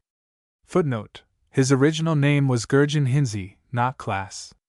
The Latin inscription is nearly effaced, but the beginning is still visible, and runs thus: Caput Ecumenis Gestus K, from which Ulrichs concludes that the whole was written in hexameters. See his estimable work, Memoirs of the Pomeranian Dukes, page 41. Shortly after the death of the fool a messenger arrived from Salzig to Marcus Bork, bringing him the joyful tidings that the Lord God had granted him the blessing of a little son. So he is away to my Lord Duke, to solicit permission to leave the Diet and return to his castle. This the Duke readily granted, seeing that he himself was going away to attend the funeral of the poor fool at Hinzendorf. Then he wished Marcus joy with all his heart, which so emboldened the knight that he ventured to make one more effort about the opening of the courts, praying his Grace to put faith in the word of his faithful states, and open the courts and the treasury without further delay. But his Grace is wroth. What should he be troubled for? The states could give the money when they chose, and then all would be right. Let the nobles do their duty. He never saw a penny come out of their pockets for their prince. But his Highness knew the poor peasants were all beggared, and where could the nobles get the money? Let them go to their saving pots, then, where the money was turning green from age, better for them if they had less avarice. Why did not he himself bring him some gold, in place of dressing up his wife in silks and jewels, finer than the Princess Erdmouth herself, his own princely spouse? Then, indeed, the courts might be soon opened. And see. So the sorrowing knight took his leave, and each went his different way. Chapter 16. How Sidonia makes poor Clara appear quite dead, and of the great mourning at Salzig over her burial, while Sidonia dances on her coffin and sings the 109th Psalm, item, of the sermon and the anathema pronounced upon a wicked sinner from the altar of the church. I must first state that this horrible wickedness of Sidonia, which no eye had seen nor ear heard, either had it entered into the heart of man to conceive, for only in hell could such have been imagined, never would have come to light but that she herself made confession thereof to Dr. Cromero, thy well-beloved godfather, in her last trial. And he, to show how far Satan can lead a poor human creature who has once fallen from God, related the same to my worthy father-in-law, Master David Riazio, sometimes superintendent at the criminal court, from whose own lips I received the story. And this was her confession, that when the messenger returned from Debra with the broth, he had ridden so fast that it was still, in truth, quite hot, but she, the horrible Sidonia, who was standing at the bed of the young mother, along with the other women, pretended that it was too cold for a woman in her state, and must just get one little heating on the fire. The poor Clara, indeed, showed unwillingness to permit this, but she ran down with it, and secretly, without being seen by any of the other women, poured in a philtrum that had been given her by the gypsy hag, and then went back again for a moment. This philtrum was the one which produced all the appearance of death. It had no taste except, perhaps, that it was a little saltish. Therefore Clara perceived nothing wrong, only when she tasted it said, "My heart's dearest mother, in her joy, has put a little too much salt into her broth. Still, what a heart's dearest mother sends, must always taste good." However, in 1 hour after that, Clara lay as stiff and cold as a corpse, only her breath came a little. But even this ceased in a short time, and then a great cry and lamentation resounded through the whole castle. No one suspected Sidonia, for many said that young women died so often. But even the old mother, who arrived a few hours after, and hearing the cries from the castle while she was yet far off, began to weep likewise, for her mother's heart revealed the cause to her ere she had yet descended from the carriage. But it was a sadder sight next evening, when the husband arrived at the castle from Valling. He could not take his eyes from the corpse. One while he kissed the infant, then fixed his eyes again upon his dead wife, and sighed and groaned as if he lay upon the rack. He alone suspected Sidonia, but when she cried more than they all, and wrung her hands, exclaiming, who would have pity on her now, for her best friend lay there dead, and flung herself upon the seeming corpse, kissing it and bedewing it with her tears, and praying to have leave to watch all night beside it, for how could she sleep in her sore grief and sorrow? The knight was ashamed of his suspicions, and even tried to comfort her himself. Then came the physicians out of Stargard and other places, who had been summoned in all haste, and they gabbled away, saying, "It could not have been the broth, but puerperal fever." This at least was Dr. Hamster's opinion, who knew all along it would be a bad case. Indeed, the last time he was at the castle visiting the Moor's wife, he was frightened at the look of the poor lady. Still, if they had only sent for him in time, this great evil could not have happened, for his pulvis antispasmodicus was never known to fail. And so he went on chattering, by which one can see that doctors have always been the same from that time even till now. Summa dot, on the third day the poor Clara was laid in her coffin, and carried to her grave, with such weeping and lamentation of the mourners and bearers as never had been heard till then. And all the nobles of the vicinage, with the knights and gentlemen, came to attend her funeral at Salzig Cathedral, for she was to be buried in this new church just finished by His Grace Duke Johann, and but one corpse had been laid in the vaults before her. Footnote: the beautifully painted escutcheon of Duke Johann and his wife, Erdmouth of Brandenburg, is still to be seen on the chancel windows of this stately staircase. But what does the devil's sorceress do now? She knew that the poor Clara would awake the next day, which was Sunday, about noon, and if any should hear her cries, her plans would be detected. Therefore, about 10 of the clock she ran to Marcus, with her hair all flowing down her shoulders, saying that he must let her away that very day to Zachau, for what would the world say if she, a young unmarried thing, should remain here all alone with him in his castle? No, sooner would she swallow the bitter cup her father had left her than peril her name. But first, would he allow her to go and pray alone in the church? Surely he would not deny her this. Thereupon the simple knight gave her instant leave. Let her go and pray, in God's name. He himself would soon be there to hear the Reverend Dr. Woodargensis preach the funeral sermon over his heart's dear wife. and after service he would desire a carriage to be in readiness to convey her to Zachau. Then he called to the warder from the window, bidding him let Sidonia pass. So she went forth in deep mourning garments, glided through the castle gardens, and concealing herself by the trees, slipped into the church without any one having perceived her, for the sexton had left the door open to admit fresh air, on account of the corpse. Then she stepped over to the little grated door near the altar, which led down into the vault, and softly lifting it, stepped down, drawing the door down again close over her head. Clara's coffin was lying beneath, and first she laid her ear on it and listened, but all was quite still within. Then removing the pall, she sat herself down upon the lid. Time passed, and still no sound. The sexton began to ring the bell, and the people were assembling in the church above. Soon the hymn commenced. Now in peace the loved one sleepeth. And ere the first verse had ended, a knocking was heard in the coffin, then a cry. Where am I? What brought me here? Let me out, for God's sake let me out. I am not dead. Where is my child? Where is my good Marcus? Ah! There is someone near me. Who is it? Let me out! Let me out! Then, oh! Horror of horrors, the devil's harlot on her coffin answered. It is I, Sidonia!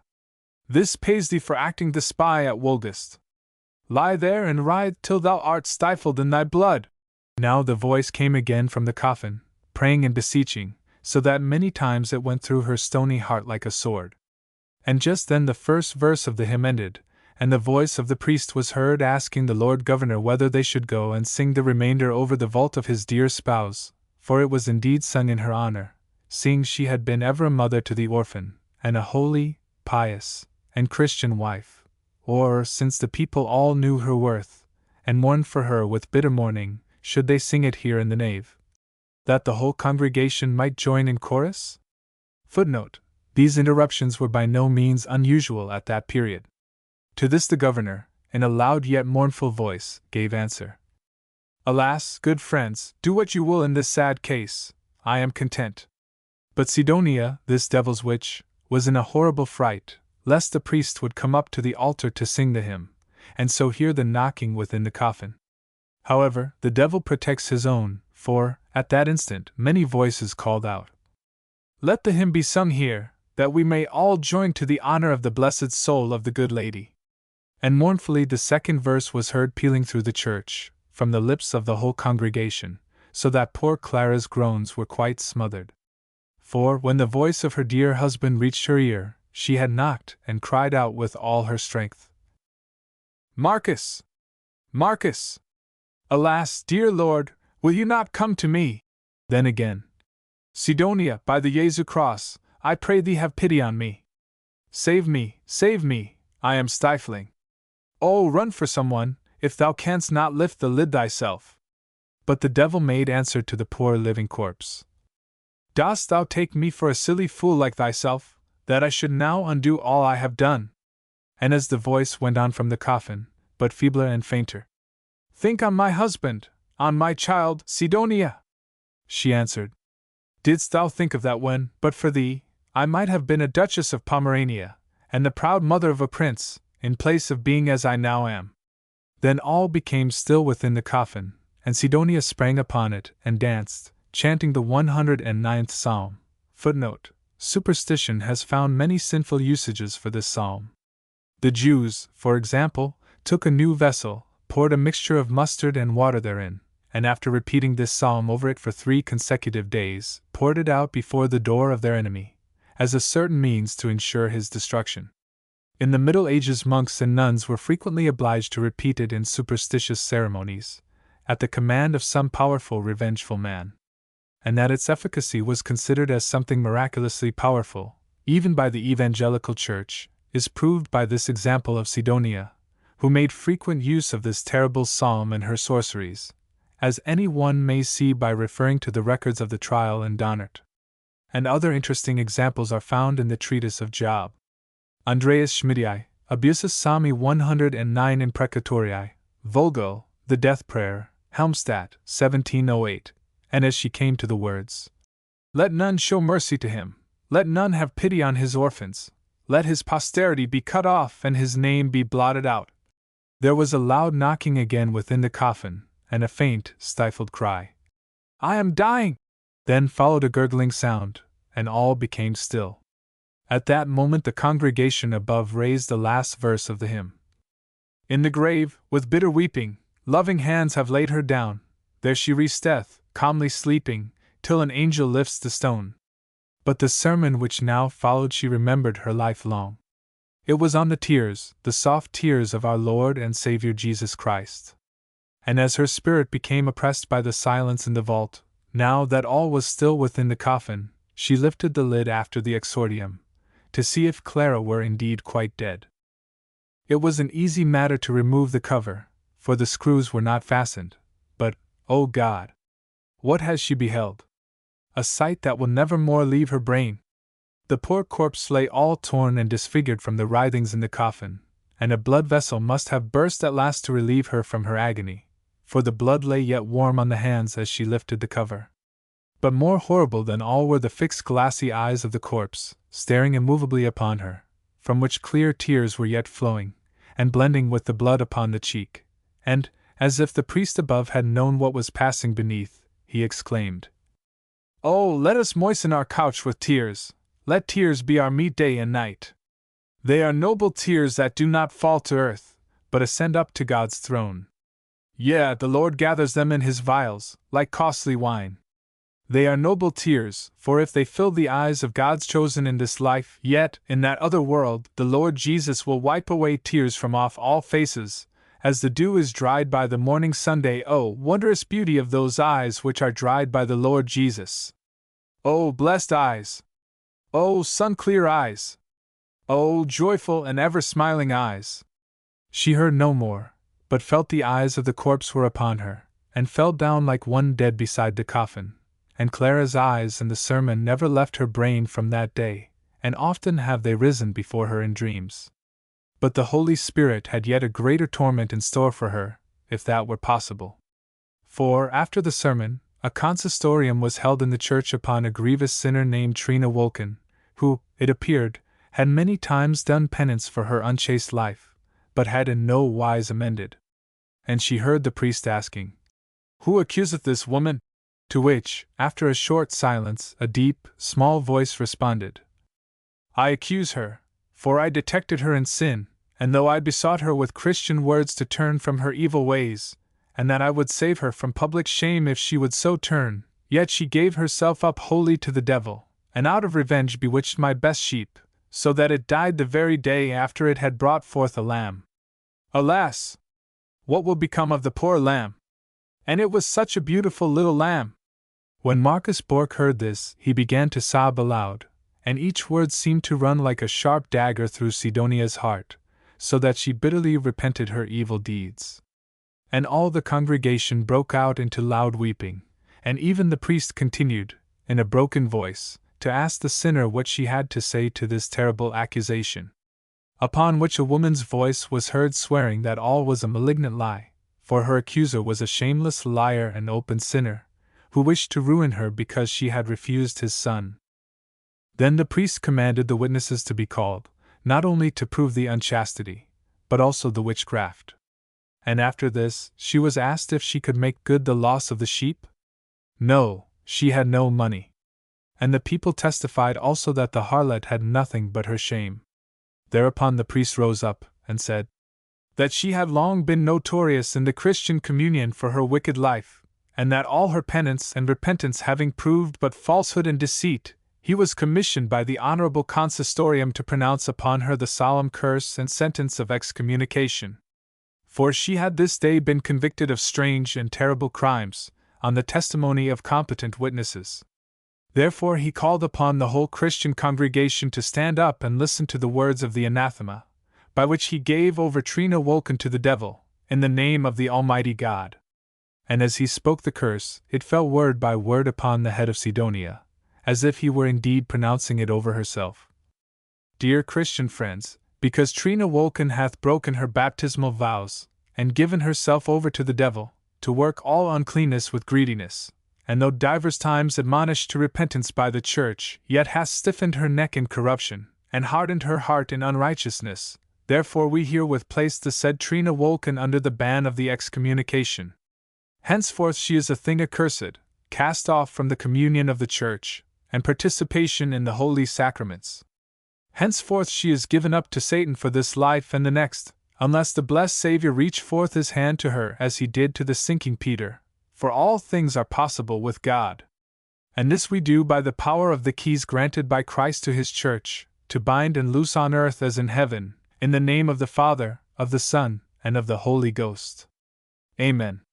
And now Sidonia heard distinctly the screams of the wretched sinner, as she was hunted out of the church, and all the congregation followed soon after, and then all was still above.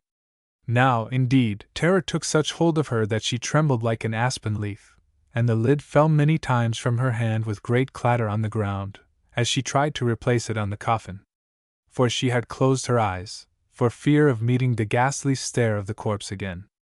At last she got it up, and the corpse was covered, but she would not stay to replace the screws, only hastened out of the vault, closing the little grated door after her, reached the church door, which had no lock, but only a latch, and plunged into the castle gardens to hide herself amongst the trees. Here she remained crouched for some hours, trying to recover her self-possession, and when she found that she could weep as well as ever when it pleased her, she set off for the castle, and met her cousin Marcus with loud weeping and lamentations, entreating him to let her go that instant to Zachau. Eat and drink could she not from grief, though she had eaten nothing the whole morning. So the mournful knight, who had himself risen from the table without eating, to hasten to his little motherless lamb, asked her where she had passed the morning, for he had not seen her in the church?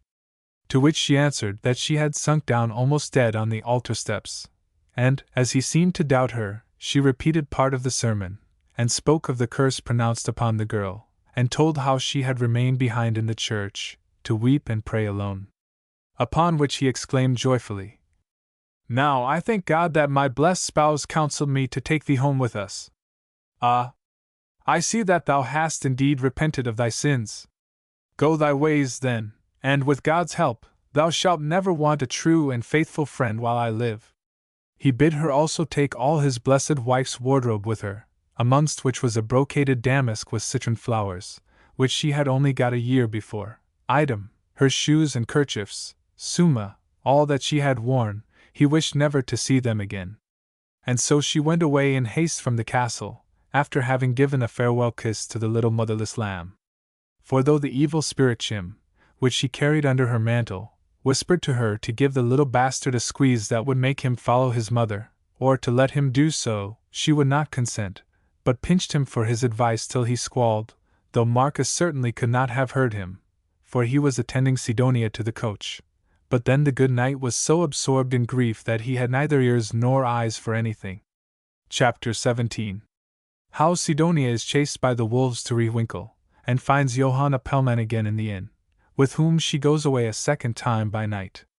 When Sidonia left Salzig, the day was far advanced, so that the good knight recommended her to stop at Debra that night with his blessed wife's mourning parents, and for this purpose sent a letter by her to them.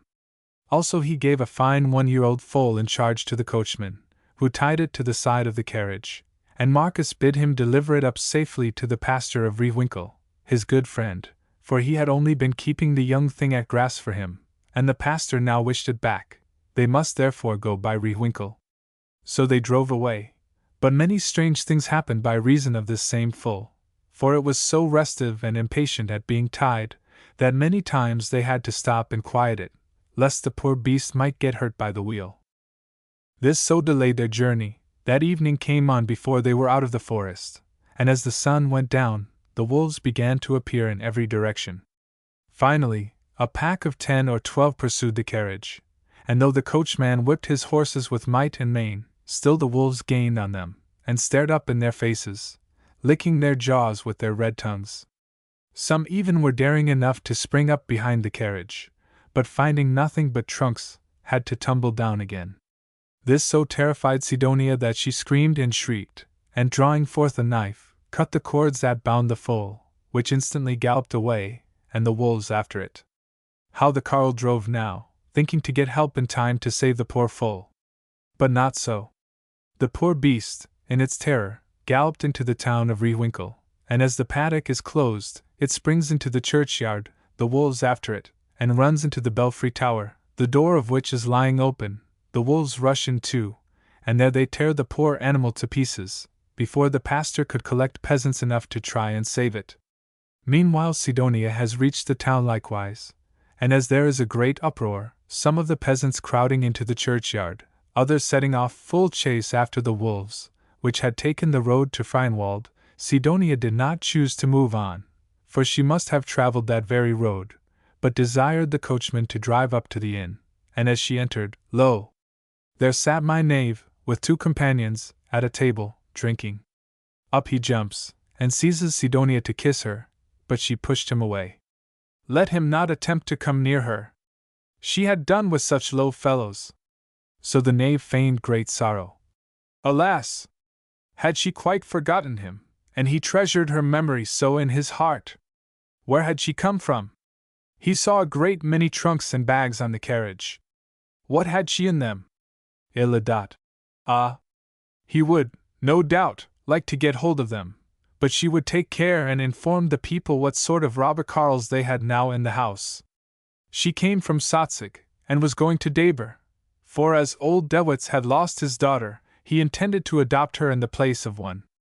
Therefore let him not attempt to approach her, for she was now, more than ever, a castle and land dowered maiden, and from such a low burgher carl as he was, would cross and bless herself.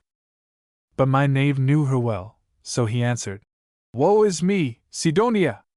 Do not grieve me by such words, for know that I have given up my old free courses of which you talk, and my father is so pleased with my present mode of life, that he has promised to give me my heritage, and even this very night I am to receive it at Bruckhausen, and am on my way there, as you see. Truly I meant to purchase some land in Poland with the money, and then search throughout all places for you, that we might be wedded like pious Christians. Alas! I thought to have sold your poor cabins at Zachau, and brought you home to my castle in Poland, but for all my love you only give me this proud answer.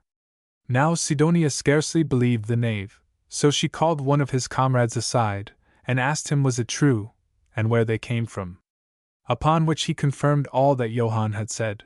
The devil had dispersed the whole band, so that only 2 were left with the captain, himself and Conman, and they came from Nuremberg, where the master had been striking a bargain with Elias von Waddell, for a town in Poland. The town was called Lembro, and there was a stately castle there, as grand almost as the castle of old Dewitz at Daber. They were going this very night to Bruckhausen, to get gold from the old stiff neck of Stargard, so that the bargain might be concluded next day. This was a pleasant hearing for Sidonia.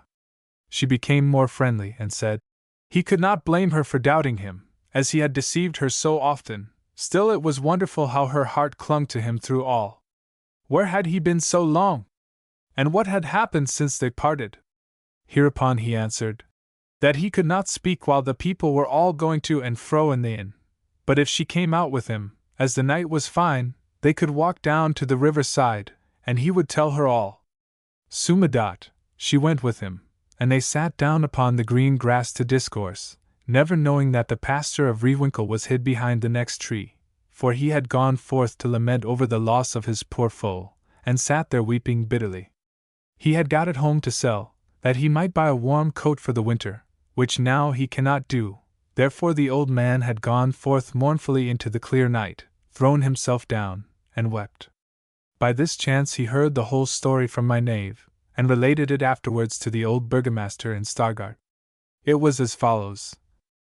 Some time after his flight from Daber, a friend from Stettin told him that Dinnies von Kleist, the same who had spoiled their work in the Uckermund forest, had got a great sum of gold in his knapsack, and was off to his castle at Dame, a town near Polzin, in Lower Pomerania, and an ancient feudal hold of the Kleists, while the rest were feasting at Daber.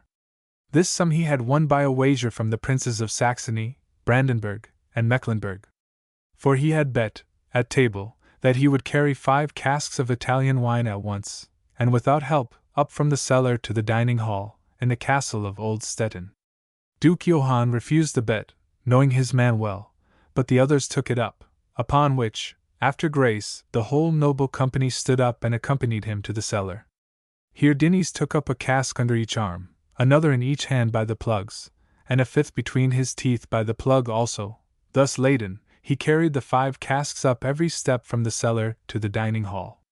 So the money was paid to him, as the lackeys witnessed, and having put the same in his knapsack, he set off for his castle at Dame, to give it to his father. And the knave went on. After I heard this news from my good friend, I resolved to set off for Dame and revenge myself on this strong ox, burn his castle, and take his gold. The band agreed, but woe, alas! There was one traitor amongst them. The fellow was called Calf, and I might well have suspected him, for latterly I observed that when we were about any business, particularly church robbing, he tried to be off, and asked to be left to keep the watch. Divers nights, too, as I passed him, there was the cow praying, and so I ought to have dismissed the coward knave at once, or he would have had half the band praying likewise before long. In short, this errant villain slips off at night from his post, just as we had all set ourselves down before the castle, waiting for the darkest hour of midnight to attack the foxes in their den, and betrays the whole business to Kleist himself, telling him the strength of the band, and how and when we were to attack him, with all other particulars. Whereupon a great lamentation was heard in the castle, and old Kleist, a little white-headed man, wrung his hands, and seemed ready to go mad with fear, for half the retainers were at the annual fair, others far away at the coal mines, and finally, they could scarcely muster in all 10 fighting men. Besides this, the castle fosse was filled with rubbish, though the old man had been bidding his sons, for the last year, to get it cleared, but they never minded him, the idle knaves. All this troubled stout Dinnies mightily, and as he walked up and down the hall, his eyes often rested on a painting which represented the devil cutting off the head of a gambler, and flying with it out of the window. Again and again he looked at the picture, then called out for a hound, stuck him under his arm, and cut off his head, as if it had been only a dove. Then he called for a calf from the stall, put it under his arm likewise, and cut off the head. Then he asked for the mask which represented the devil, and which he had got from Stettin to frighten his dissolute brothers, when they caroused too late over their cups. The young Johann, indeed, had sometimes dropped the wine-flask by reason of it, but Detloff still ran after the young maidens as much as ever, though even he had got such a fright that there was hope for his poor soul yet. So the mask was brought, and all the proper disguise to play the devil, namely, a yellow jerkin slashed with black, a red mantle, and a large wooden horse's foot. When Dinnies beheld all this, and the man who played the devil instructed him how to put them on, he rejoiced greatly, and declared that now he alone could save the castle. I knew nothing of all this at the time, said Johann, nor of the treason, either did the band. We were all seated under a shed in the wood, that had been built for the young deer in the winter time, and had stuck a lantern against the wall while we gamed and drank, and our provider poured us out large mugs of the best beer, when, just at midnight, we heard a report like a clap of thunder outside, so that the earth shook under us. It was no thunderclap, however, but an explosion of powder, which the traitor had laid down all round the shed, for we found the trace of it next day. And as we all sprang up, in strode the devil himself bodily, with his horse's foot and cock's feathers, and a long calf's tail, making the most horrible grimaces, and shaking his long hair at us.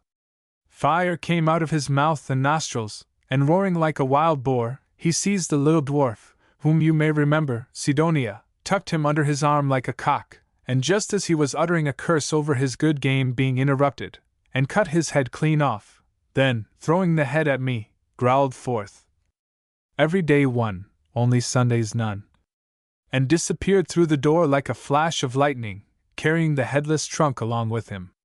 When my comrades heard that the devil was to carry off one of them every day but Sunday, they all set up a screaming, like so many rooks when a shot is fired in amongst them, and rushed out in the night, seizing hold of horses or wagons, or whatever they could lay their hands on, and rode away east and west and east, or north and south, as it may be. Summa dot, when I came to my senses, for I had sunk down insensible from horror, when the head of the dwarf was thrown at me, I found that the said head had bit me by the arm, so that I had to drag it away by force. Then I looked about me, and every knave had fled, even my wagon had been carried off, and not a soul was left in the place of all these fine fellows, who had sworn to be true to me till death. This base desertion nearly broke my heart, and I resolved to change my course of life and go to some pious priest for confession, telling him how the devil had first tempted me to sin, and then punished me in this terrible manner, as, indeed, I well deserved. So next morning I took my way to the town, after observing, to my great annoyance, that the castle could have been as easily taken as a bird's nest, and seeing a beer glass painted on a signboard, I guessed that here was the inn. Truth to say, my heart wanted strengthening sorely, and I entered. There was a pretty wench washing crabs in the kitchen, and as I made up to her, after my manner, to have a little pastime, she drew back and said, laughing, "May the devil take you, as he took the others last night in the barn," upon which she laughed again so loud and long, that I thought she would have fallen down, and could not utter a word more for laughing. This seemed a strange thing to me, for I had never heard a Christian man, much less a woman, laugh when the talk was of the bodily Satan himself. So I asked what there was so pleasant in the thought? Whereupon she related what the young knight Dinis Kleist had done to save his castle from the robbers. I would not believe her, but while I sat myself down on a bench to drink, the host comes in and confirmed her story. Summa, I let the conversion lie over for a time yet, and set about looking for my comrades, but not finding one, I fell into despair, and resolved to get into Poland, and take service in the army there, especially as all my money had vanished. Here the old parson said that Sidonia cried out, "How now, sir knave, you are going to buy castle and lands forsooth, and have no money! Truly the base villain is deceiving me yet again." But my knave answered, "Alas! Woe that thou shouldst think so hardly of me! Have I not told thee that my father is going to give me my heritage? So listen further what I tell thee. In Poland I met with Kamen and Stephen Pruski, who had one of my wagons with them, in which all my gold was hid, and when I threatened to complain to the authorities, the cowards let me have my own property again, on condition that I would take them into my service, when I went to live at my own castle. This I promised, therefore they are here with me, as you see. And Kamen went lately to my father at my request, and brought me back the joyful intelligence that he would assign me over my portion of his goods and property." So far the pastor Rewinkelensis heard. What follows concerning the wicked knave was related by his own sorrowing father to my worthy father-in-law, along with other pious priests, and from him I had the story when I visited him at Marienflies. For what was my knave's next act? When he returned to the town, and heard from his comrades that the coachman of Sotzig was snoring away there in the stable with open mouth, he stuffed in some hay to prevent him screaming, and tied him hands and feet, then drew his horses out of the stall, yoked them to the carriage, and drove it himself a little piece out of the town down into the hollow, then went back for Sidonia, telling her that her stupid coachman had made some mistake and driven off without her, but he had put all her baggage on his own carriage, which was now quite ready, if she would walk with him a little way just outside the town. Hereupon she paid the reckoning, mine host troubling himself little about the affair of the wagon, and they set off on foot. When they reached the carriage, Sidonia asked if all her baggage were really there, for she could not see in the darkness.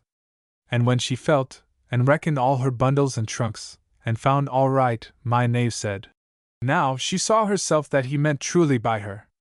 Here was even a nice place made in the straw sack for her, where he had sat down first himself, that she might have an easy seat.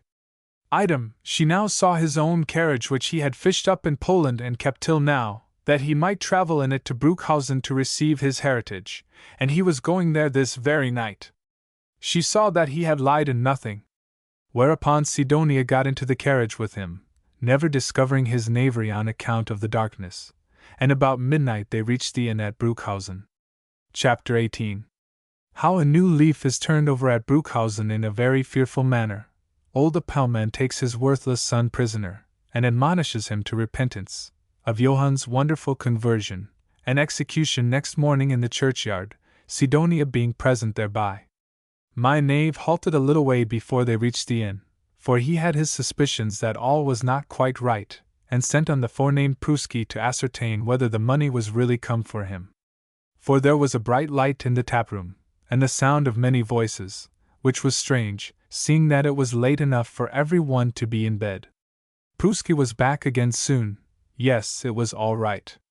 There were men in there from Stargard, who said they had brought gold for the young burgomaster. Mary! How my knave jumped down from the carriage, and brought Sidonia along with him, bidding Pruski to stay and watch the things. But, behold, as my knave entered, 6 men seized him, bound him firmly, and bid him sit down quietly on a bench by the table, till his father arrived.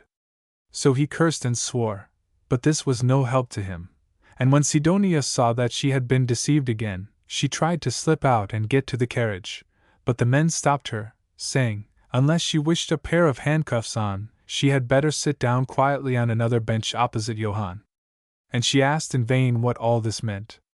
My knave asked in vain, but no one answered them. They had not long been waiting, when a carriage stopped before the door, more voices were heard, and alas! Who should enter but the old burgomaster himself, with Mag Vito, diaconus of St. John's. And after them came the executioner, with 6 assistants bearing a black coffin. My knave now turned as white as a corpse, and trembled like an aspen leaf. No word could he utter, but fell with his back against the wall. Then a dead silence reigned throughout the chamber, and Sidonia looked as white as her paramour. When the assistants had placed the coffin on the ground, the old father advanced to the table, and spake thus. O thou fallen and godless child! Thou thrice lost son! How often have I sought to turn thee from evil, and trusted in thy promises, but in place of better, thou hast grown worse, and wickedness has increased in thee day by day, as poison in the young viper. On thy infamous hands lie so many robberies, murders, and seductions, that they cannot be reckoned. I speak not of past years, for then truly the night would not be long enough to count them. I speak only of thy last deeds in Poland, as old Elias von Waddell related them to me yesterday in Stargard. Deny, if thou darest, here in the face of thy death and thy coffin, how thou didst join thyself to the lansquenets in Poland, and then along with 2 vile fellows got entrance into Lembrow, telling the old castellan, Elias von Waddell, that thou wast a laborer, upon which he took thee into his service. But at night thou, O wicked son, didst rise up and beat the old Elias almost unto death, demanding all his money, which, when he refused, thou and thy robber villains seized his cattle and his horses, and drove them away with thee. Canst thou deny that on meeting the same old Elias at Nuremberg by the hunt in the forest, thou didst mock him, and ask, would he sell his castle of Lembrow in Poland, for thou wouldst buy it of him, seeing thy father had promised thee plenty of gold? Canst thou deny having written me a threatening letter, declaring that if by this very night $100 were not sent to thee here at Bruckhausen, a red beacon should rise up from my sheepfolds and barns, which meant nothing else than that thou wouldst burn the whole good town of Stargard, for thou knowest well that all the sheepfolds and barns of the burghers adjoin one to the other? Canst thou deny this, O thou lost son? If so, deny it now. Here Johann began again with his old knavery. He wept, and threw himself on the ground, crawling under the table to get to his father's feet, then howled forth that he repented of his sins, and would lead a better life truly for the future, if his hard, stern father would only forgive him now. But Sidonia screamed aloud, and as the burgomaster in his sorrow had not observed her before, he turned his eyes now on her, and exclaimed, Woe, alas! Thou godless son, hast thou this noble maiden with thee yet? I thought she was at Satzig, or perchance thou hast made her thy wife. Alas, no, but he would marry her soon, to make amends for the wrong he had done her. This thou hast 10 times promised, but in vain, and thy sins have increased 100-fold, because, like all profligates, thou hast shunned the holy estate of matrimony, and preferred to wallow in the mire of unchastity, with any one who fell in the way of thy adulterous and licentious eyes. Alas! His heart's dearest father was right, but he would amend his evil life, and in proof of it, let the Reverend Deacon M. Vitus, here present, wed him now instantly to Sidonia. It is too late. I counsel thee rather to wed thy poor soul to the Holy Saviour, like the repentant thief on the cross. See, here is a priest, and there is a coffin." Here the executioner broke in upon the old, deeply afflicted father, telling him the coffin was too short, as, indeed, his worship had told him, but he would not believe the young man was so tall. Where could he put the head? It must be stuck between his feet, or under his arm, cried out another. So some proposed one thing and some another, till a great uproar arose. Upon which the old mourning father cried out, "Do you want to break my heart? Is there not time enough to talk of this after?" Then he turned again to his profligate son, and asked him, would he not repent, and take the holy body and blood of our Lord and Savior Jesus Christ, as a passport with him on this long journey? If so, let him go into the little room and pray with the priest, and repent of his sins. There was yet time. Alas, he had repented already. What had he ever done so wicked that his own bodily father should thirst after his blood? The courts were all closed, and law or justice could no man have in all Pomerania. What wonder then if club law and the right of the strongest should obtain in all places, as in the olden time? That law and justice had ceased in the land was, alas, but too true. However, he was not to answer for this, but his princely grace of Stettin. And because they had ceased in the land, was he, as an upright magistrate, called upon to do his duty yet more sternly, even though the criminal were his own born son. For the Lord, the just judge, the almighty and jealous God, called to him daily, from his holy word, "Ye shall not respect persons in judgment, nor be afraid of the face of man, for the judgment is God's." Footnote: Deuteronomy I. 17. Woe to the land's prince who had not considered this, but compelled him, the miserable judge, to steep his father's hands in the blood of his own son. But righteous Abraham conquered through faith, because he was obedient unto God, and bound his own innocent son upon the altar, and drew forth his knife to slay him. Therefore he, too, would conquer through faith, if he bound his guilty son, and drew out the sword against him, obedient to the words of the Lord. Therefore let him prepare himself for death, and follow the priest into the adjoining little chamber. When Johann found that his father could in no wise be softened, he began horribly to curse him and the hour of his birth, so that the hair of all who heard him stood on end. And he called the devil to help him, and adjured him to come and carry away this fierce and unnatural father, who was more bloodthirsty than the wild beasts of the forest, for who had ever heard that they murdered their own blood? "Come, devil!" he screamed. "Come, devil, and tear this bloodthirsty monster of a father to pieces before my eyes, so will I give myself to thee, body and soul. Hearest thou, Satan? Come and destroy my father, and all who have here come out to murder me. Only leave me a little while longer in this life to do thy service, and then I am thine for eternity."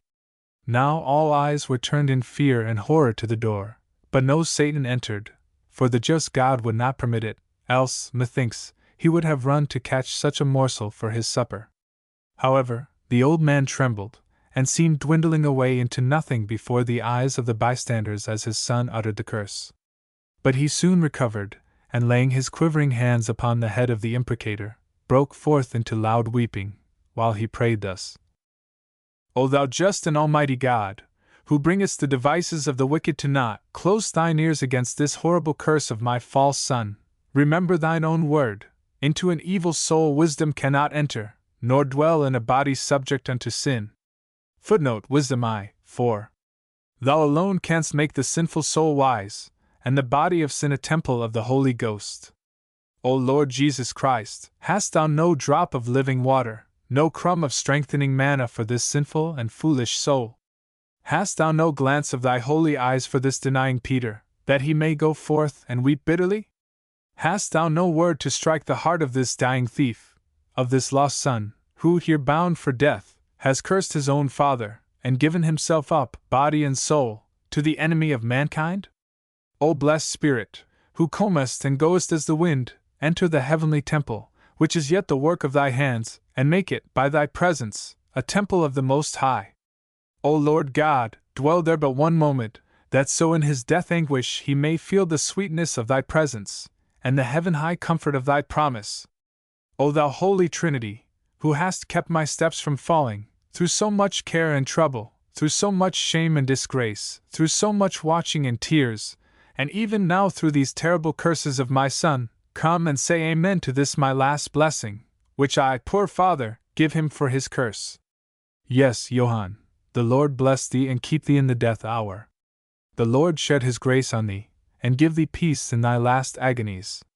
Yes, Johann, the Lord bless thee and keep thee, and give thee peace upon earth, and peace above the earth. Amen, amen, amen. When the trembling old man had so prayed, many wept aloud, and his son trembled likewise, and followed the priest, silently and humbly, into the neighboring chamber. Then the old man turned to Sidonia, and asked why she had left her worthy cousin Marcus of Salzig. Upon which she told him, weeping, how his son had deceived her, in order to get her once more into his power, in order that he might rob her, and all she wanted now was to be let go her way in peace to her farmhouses in Zachau. But this the old man refused. No, this must not be yet. She was as evil-minded as his own son, and needed an example to warn her from sin. Not a step should she move till his head was off. And for this purpose, he bid 2 burghers seize hold of her by the hands, and carry her to the scaffold when the execution was going to take place. The grave must be nearly ready now, which he bade them dig in a corner of the churchyard close by, and he had ordered a carload of sand likewise to be laid down there, for the execution should take place in the churchyard. Meanwhile the poor criminal has come out of the inner chamber with M. Vitus, and going up to the bench where the poor father had sunk down exhausted by emotion, he flings himself at his feet, exclaiming, with the prodigal son in the parable, Father, I have sinned before heaven and in thy sight, and am no more worthy to be called thy son. Then he kissed his feet, and bedewed them with his tears. Now the father thought this was all pretense, as formerly, so he gave no answer. Upon which the poor sinner rose up, and reached his hand to each one in the chamber, praying their forgiveness for all the evil he had done, but which he was now going to expiate in his blood. He advanced to Sidonia, sighing.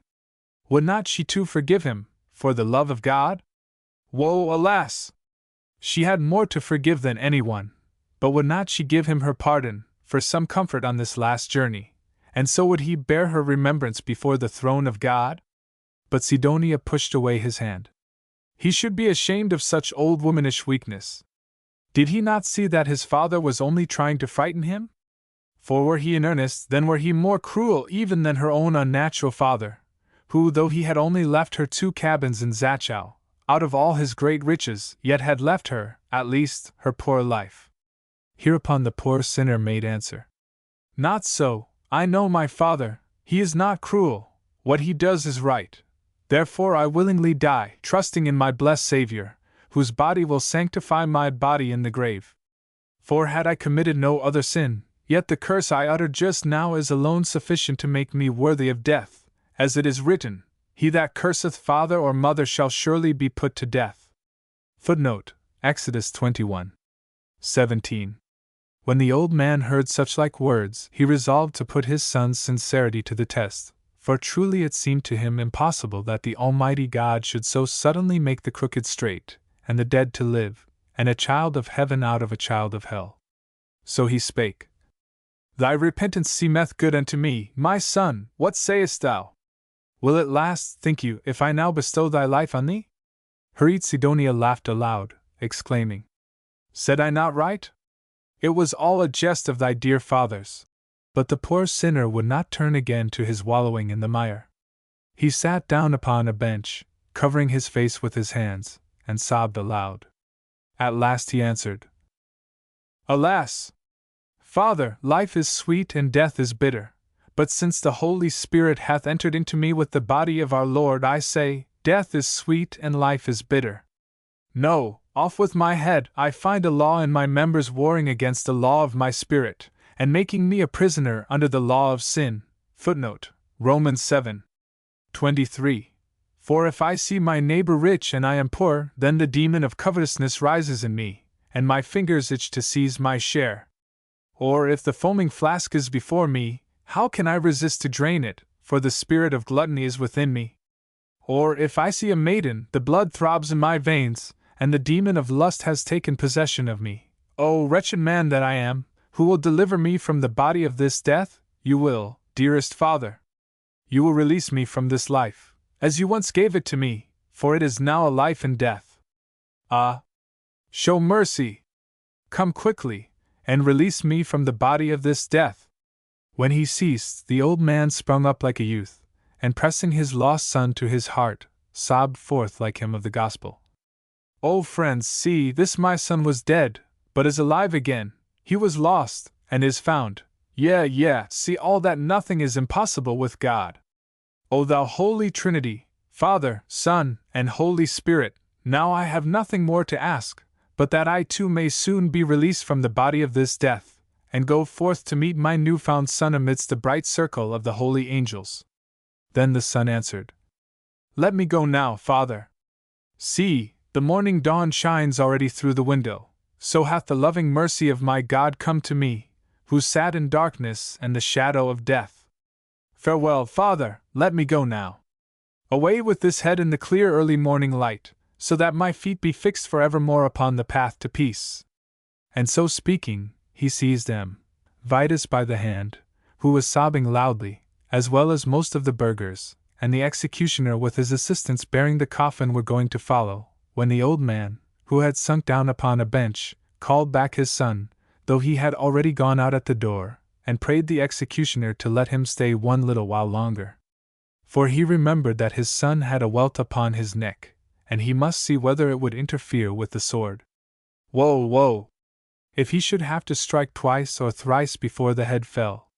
So the executioner removed the neckcloth from the poor sinner, who, by the great mercy of God, was stronger than any of them, and having felt the welt said, No, the welt was close up to the head, but he would take the neck in the middle, as indeed was his usual custom. His worship may make his mind quite easy. He would stake his life on it that the head would fall with the first blow. This was his 150th, and he never yet had failed. Then the unhappy criminal tied his cravat on again, took Vitus by the hand, and said, Farewell, my father, once more forgive me for all that I have done. After which he went out quickly, without waiting to hear a word more from his father, and the executioner followed him. Meanwhile the afflicted father was sore troubled in mind. 3 times he repeated the text, Ye shall not respect persons in judgment, nor be afraid of the face of man, for the judgment is God's.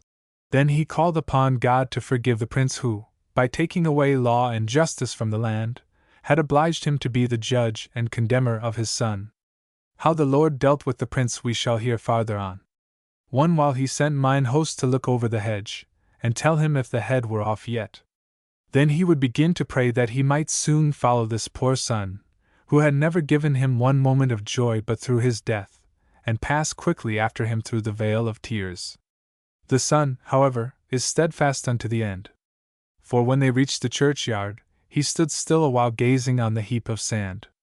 Then he desired to be led to the spot where his grave was dug, and near this same grave there being a tombstone, on which was figured a man kneeling before a crucifix, he asked, Who was to share his grave bed here? Whereupon Vitus replied, He was a rector scholi out of Stargard, a very learned man, who had retired from active life, and settled down here at Bruckhausen, where he died not long since. Whereat the poor sinner stood still a while, and then repeated this beautiful distich, no doubt by the inspiration of the Holy Ghost, to warn all learned sinners against that demon of pride and vainglory which too often takes possession of them. Quid juvat in numeros Syriac evolvere casus si faciuta fugis et fugienda facis. What is the use of knowledge and all our infinite learning, if we fly what is right and do what we ought to fly? Then he looked calmly at his grave, and only prayed the executioner not to put his head between his feet, after which he returned to the sand-heap and exclaimed, Now to God! Upon which Vitus blessed him yet again, and spake, O God, Father, who hast brought back this lost son, and filled this foolish soul with wisdom, Jesus, Saviour, who, in truth, hast turned thy holy eyes on him as on the denying Peter and on the dying thief. O Holy Spirit, who hast not scorned to make this poor vessel a temple for thyself to dwell in, that in the death anguish this sinner may find the sweetness of thy presence, and the heaven-high comfort of thy promises.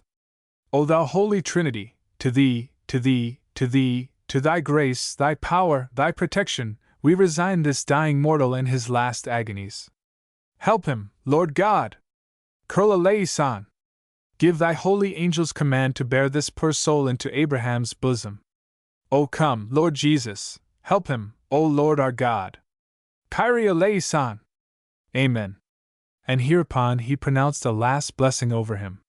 And when the executioner took off his upper garment, and bound the kerchief over his eyes, Vitus again spake. Think on the holy martyrs, of whom Basilius Magnus testifies that they exclaimed, when undressing for their death, non vest eximus, sed veterum hamum deponimus. Footnote: We lay not off our clothes, but the old man. Basil the Great, Archbishop of Caesarea, AD 379. Upon which he answered from under the kerchief something in Latin, but the executioner had laid the cloth so thickly even over his mouth and chin, that no one could catch the words. Then he kneeled down, and while the executioner drew his sword, Vitus chanted, When my lips no more can speak, may thy spirit in me cry. When my eyes are faint and weak, may my soul see heaven nigh. When my heart is sore dismayed, this dying frame has lost its strength, may my spirit, with thy aid, cry, Jesu, take me home at length. And all who stood round saw, as it were, a wonderful sign from God, for as the executioner let the sword fall, head and sun appeared at the same moment, the head upon the earth, the sun above the earth, and there was a deep silence. Sidonia alone laughed out loud, and cried, So ends the conversion! And while the psalm was singing, Now pray we to the Holy Ghost, the executioner acting as clerk, she disappeared, and for 30 years, as we shall hear presently, no one could ascertain where she went to or how she lived, though sometimes, like a horrible ghost, she was seen occasionally here and there.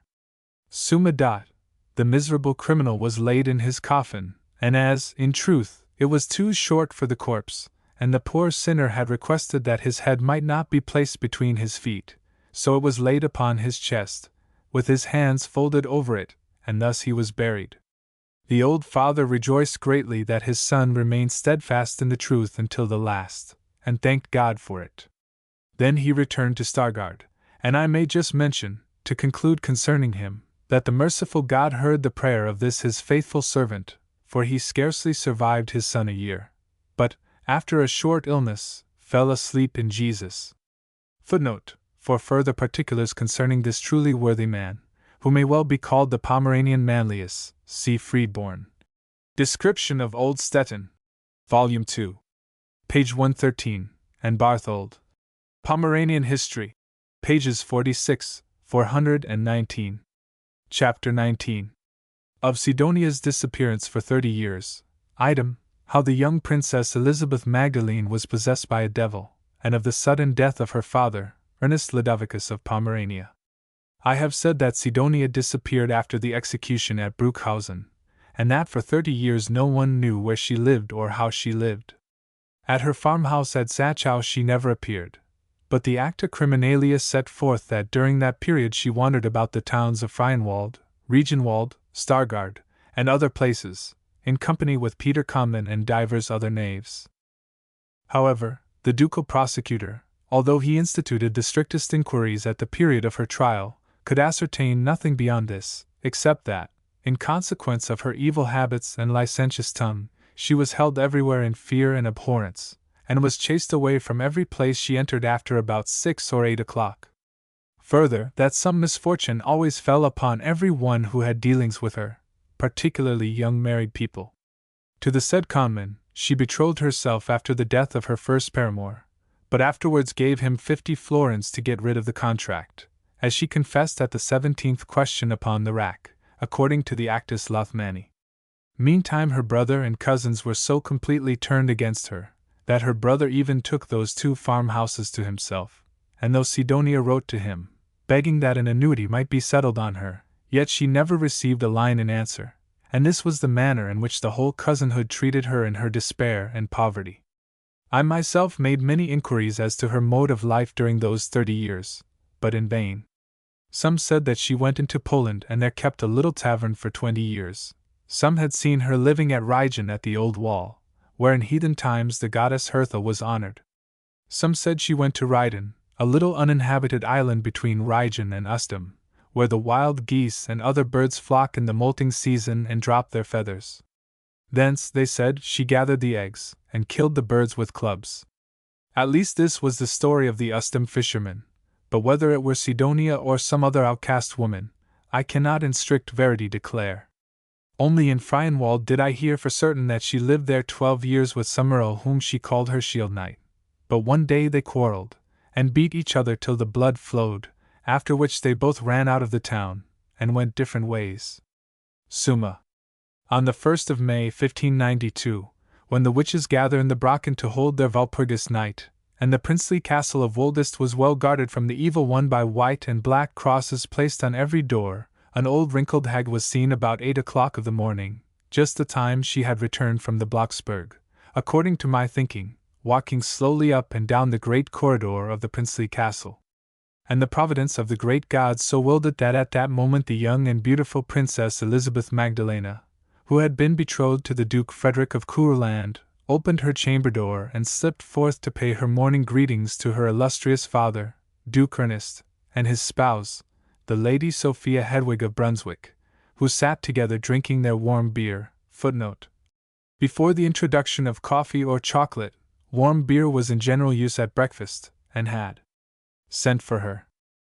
So the hag advanced with much friendliness and cried out, "Hey, what a beautiful young damsel!"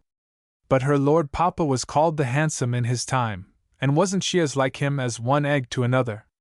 Might she take her ladyship's little hand and kiss it? Now, as the hag was bold in her bearing, and the young princess was a timid thing, she feared to refuse, so she reached forth her hand, alas! to the witch, who first 3 times blew on it, murmuring some words before she kissed it. Then, as the young princess asked her who she was and what she wanted, the evil hag answered, "I would speak with your gracious father, for I have known him well. Ask his princely grace to come to me, for I have somewhat to say to him." Now the princess, in her simplicity, omitted to ask the hag's name, whereby much evil came to pass, for had she told her gracious father that Sidonia wished to speak to him, assuredly he never would have come forth, and that fatal and malignant glance of the witch would not have fallen upon him. However, his serene grace, having a mild Christian nature, stepped out into the corridor at the request of his dear daughter, and asked the hag who she was and what she wanted. Upon this, she fixed her eyes on him in silence for a long while, so that he shuddered, and his blood seemed to turn to ice in his veins. Footnote. This belief in the witchcraft of a glance was very general during the witch period, and even the ancients notice it. Pliny hist. Nat. 7, 2, also Aul. Gel. Noct. Attic 9, 4, and Virgil, Eclog. In 103, the glance of a woman with double pupils was particularly feared. At last she spake. "It is a strange thing, truly, that your grace should no longer remember the maiden to whom you once promised marriage." At this his grace recoiled in horror, and exclaimed, "Ha, Sidonia! But how you are changed!" "Ah," she answered, with a scornful laugh, "you may well triumph, now that my cheek is hollow, and my beauty gone, and that I have come to you for justice against my own brother in Strammel, who denies me even the means of subsistence, you, who brought me to this pass." Upon which his grace answered that her brother was a subject of the Duke of Stettin. Let her go then to Stettin, and demand justice there. Illa. She had been there, but the Duke refused to see her, and to her request for a prohibenda in the convent of Marienflies had returned no answer.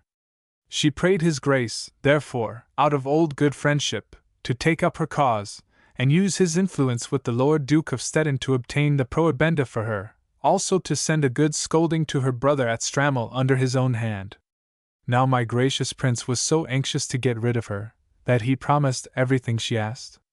Whereupon she would kiss his hand, but he drew it back shuddering, upon which she went down the great castle steps again, murmuring to herself.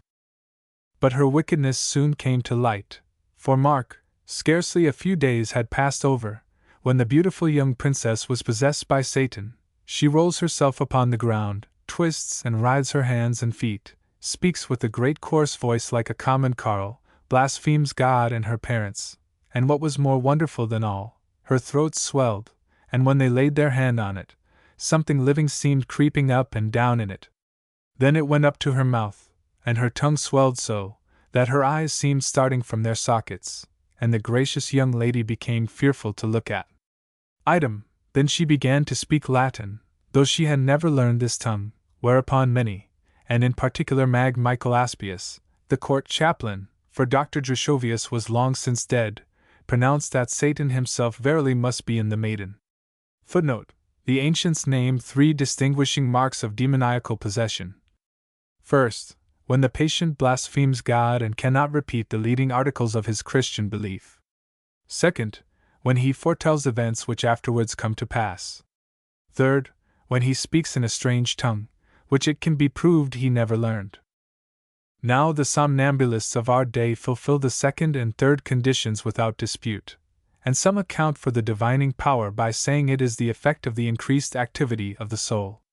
They also assert that the patient speaks in a strange tongue only when the magnetizer with whom he is en rapport understands the tongue himself, and the patient speaks it because all the thoughts, feelings, words, and of the operator become his. In short, their souls become one. This explanation, however, is very improbable, and has not been confirmed by facts, for the phenomenon of speaking in a strange tongue often appears before a perfect rapport has been obtained between the patient and the operator. Indeed, Psellus gives an instance to show that it is not even at all necessary. Psellus lived about the 11th century, and wrote De Operatione Dominum, also De Mysteriis Egyptiorum. His works are very remarkable, and well worth a perusal. He states that a sick woman all at once began to speak in a strange and barbarous tongue no one had ever heard before. At last some of the women about her brought an Armenian magician to see her, who instantly found that she spoke Armenian, though she had never in her life beheld one of that nation. Psellus describes him as an old, lean, wrinkled man. He acted quite differently from our modern magnetisers, for he never sought to place himself in sympathetic relation with her by passes or touches. On the contrary, he drew his sword, and placing himself beside the bed, began tittering the most harsh and cruel words he could think of in the Armenian tongue, acriter convitiatus est. The woman retorted in the Armenian tongue likewise, and tried to get out of bed to fight with him. Then the barbarian grew as if mad, and endeavored to stab her, upon which she shrunk back terrified and trembling, and soon fell into a deep sleep. Psellus seems to have witnessed this, for he says the woman was wife to his eldest brother. As further regards demoniacal possession, the New Testament is full of examples thereof, and though in the last century the reality of the fact was assailed, yet Franz Meyer has again defended it with arguments that cannot be overthrown. Remarkable examples of possession in modern times we find in the Didascalia, number 81, of the year 1833, and in Berner's History of Satanic Possession, page 20. This was fully proved on the following Sunday, for during divine service in the church of St. Peter, the young princess was carried in on a litter and laid down before the altar, whereupon she commenced uttering horrible blasphemies, and mocking the holy prayer in a coarse bass voice, while she foamed and raged so violently that 8 men could scarcely hold her in her bed. Whereat the whole Christian congregation were admonished to pray to the Lord for this poor maiden, that she might be freed from the devil within her, and during the week all priests throughout the land were commanded to offer up prayers day and night for her princely grace. But on Sundays all the people were to unite in one common supplication to the throne of grace for the like object. And it seemed, after some weeks, as if God had heard their prayers, and commanded Satan to leave the body of the young maiden, for she had now rest for 14 days, and was able to pray again. Also her rosy cheeks began to bloom once more, so that her parents were filled with joy, and resolved to hold a thank festival throughout the land, and receive the Holy Sacrament in St. Peter's Church with their beloved daughter. But what happened? For as the godly discourse had ended, and their graces stepped to the altar to make a rich offering on the plate which lay upon the little desk, free of approach from all sides, my knave Satan has again begun his work. Truly, he waited with cunning till her grace had swallowed the sacrament, that his blasphemies might seem more horrible. And this was the way he manifested himself. After the court-martial and the castellan had laid down a black velvet carpet, embroidered in gold with the Pomeranian and Brandenburg arms, for their graces to kneel upon, they took another black velvet cloth, on which the Holy Supper was represented embroidered in silver, to hold before their graces like a serviette, while they received the blessed elements. Then advanced the priest with the sacrament, but scarcely had the gracious young princess swallowed the same, when she uttered a loud cry and fell backwards with her head upon the ground, while Satan raged so in her that it might have melted the heart of a stone. So Aspius bade the organ cease, and then placed the young lady upon a seat, after which he called upon their graces and the whole congregation to join him in offering up a prayer.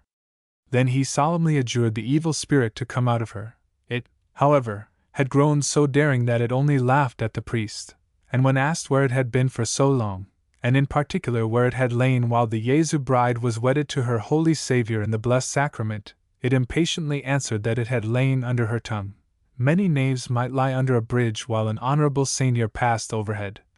And why should not it do the like? And here, to the unspeakable horror of the whole congregation, it seemed to move up and down in the chest and throat of the young princess, like some animal. But the long-suffering of God was now at an end, for while the Reverend Dr. Aspius was talking himself weary with adjurations, and gaining no good by it, for the evil spirit only mocked and jeered him, crying, "Look at the fat parson how he sweats, maybe it will help as much as his chattering over the wine." Who should enter the church, sent no doubt by the all-merciful God, but the Reverend Dr. Joel, professor at Gripswald, for he had heard how this lusty Satan had taken possession of the princely maiden. When the devil saw him, he began to tremble through all the limbs of the young princess, and exclaimed in Latin, "Consummatum est." Footnote: It is over. For this Dr. Joel was a powerful man, and learned in all the cunning shifts of the archenemy, having many times disputed de magis. Footnote: Of witchcraft, see Barthold 4. 412.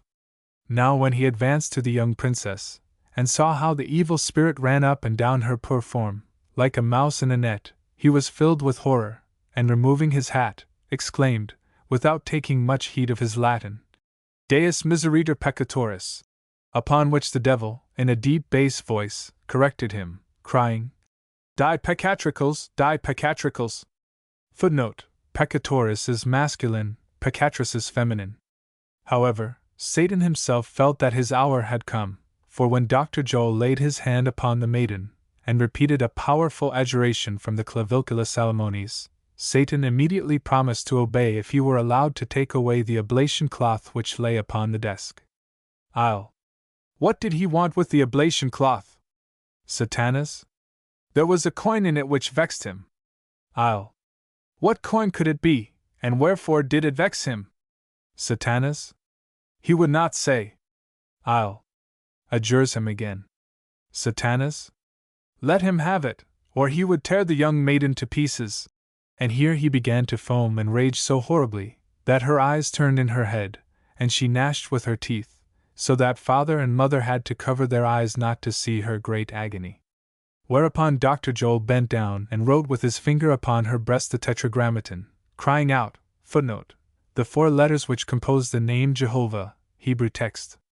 It was employed by the theurgists in all their most powerful conjurations. Away, thou unclean spirit, and give place to the Holy Ghost! Upon which the young maiden sank down as quiet as a corpse, and the oblation cloth, which lay upon the desk, whirled round of itself in the middle of the church with great noise and clatter, as if seized by a storm wind, and the money therein was all scattered about the church, so that the old wives who sat upon the benches fell down upon the floor, right and left, to try and catch it. Great horror and amazement now filled the whole congregation, yet as some had expressed an opinion that the young princess was only afflicted by a sickness, and not possessed at all, Dr. Joel thought it needful to admonish them in the following words. Those wise persons who, forsooth, would not credit such a thing as satanic possession, might see now of a truth, by the oblation cloth, that Satan bodily had been amongst them. He knew there were many such wise knaves in the church, therefore let them hold their tongue forevermore, And remember that such signs had been permitted before of God, to testify of the real bodily presence of the devil. Example Matt 8, where, on the command of Christ, a legion of devils went into the swine of the Gergesenes, so that these animals, contrary to their nature, ran down into the sea and were drowned. But the wise people of this day little heed these divine signs, so he will add two from historical records which he happened to remember.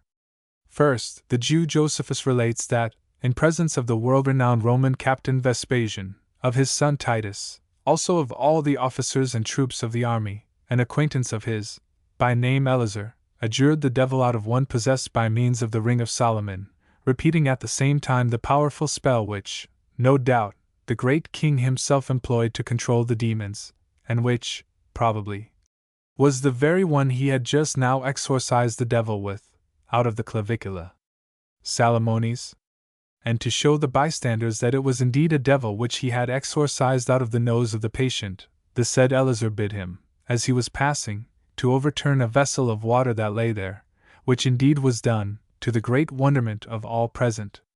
Thus even the blind heathen were convinced, though the would-be wise of the present day ignorantly doubted.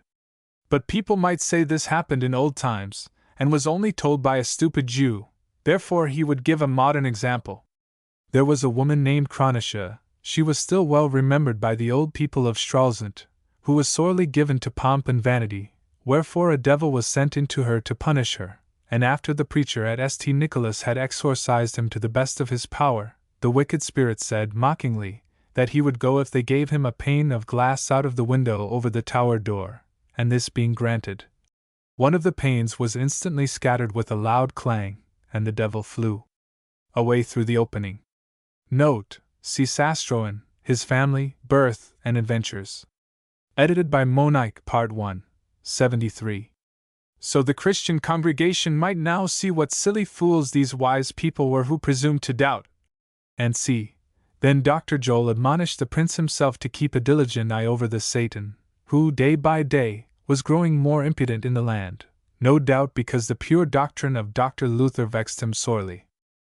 And indeed His Highness, to show his gratitude for the recovery of his dear daughter, did not cease in his endeavors to banish witches from the land, knowing that Sidonia had brought all the evil upon the young princess. 15 were seized and burned at this time, to the great joy of the country, but alas! These truly princely and Christian measures little helped among the godless race, for evil seemed still to strengthen in the land, and many wonderful signs appeared, one of which I would not set down here, as it was only seen by the court fool, but that events confirmed it. I mean that strange thing, along with a three-legged hare, which appeared 80 years before at the death of Duke Bogislaus the Great, and since at the death of each duke of his house. By a strange whim of Satan's, this apparition was only visible to fools, until indeed, as we shall hear anon, it appeared to the nuns at Marienflies, who bore witness of it. Summa. On the very day wherein the devil's brides were burned at Wolgast, the fool was walking at evening time up and down the great corridor, when a little mannikin, hardly 3 hands high, started out from behind a beer barrel, riding on a 3-legged hare.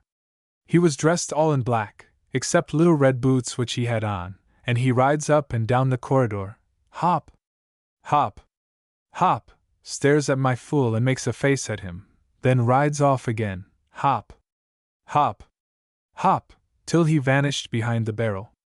No one would believe the fool's story, but woe, alas! It soon became clear what the little mannikin puck denoted.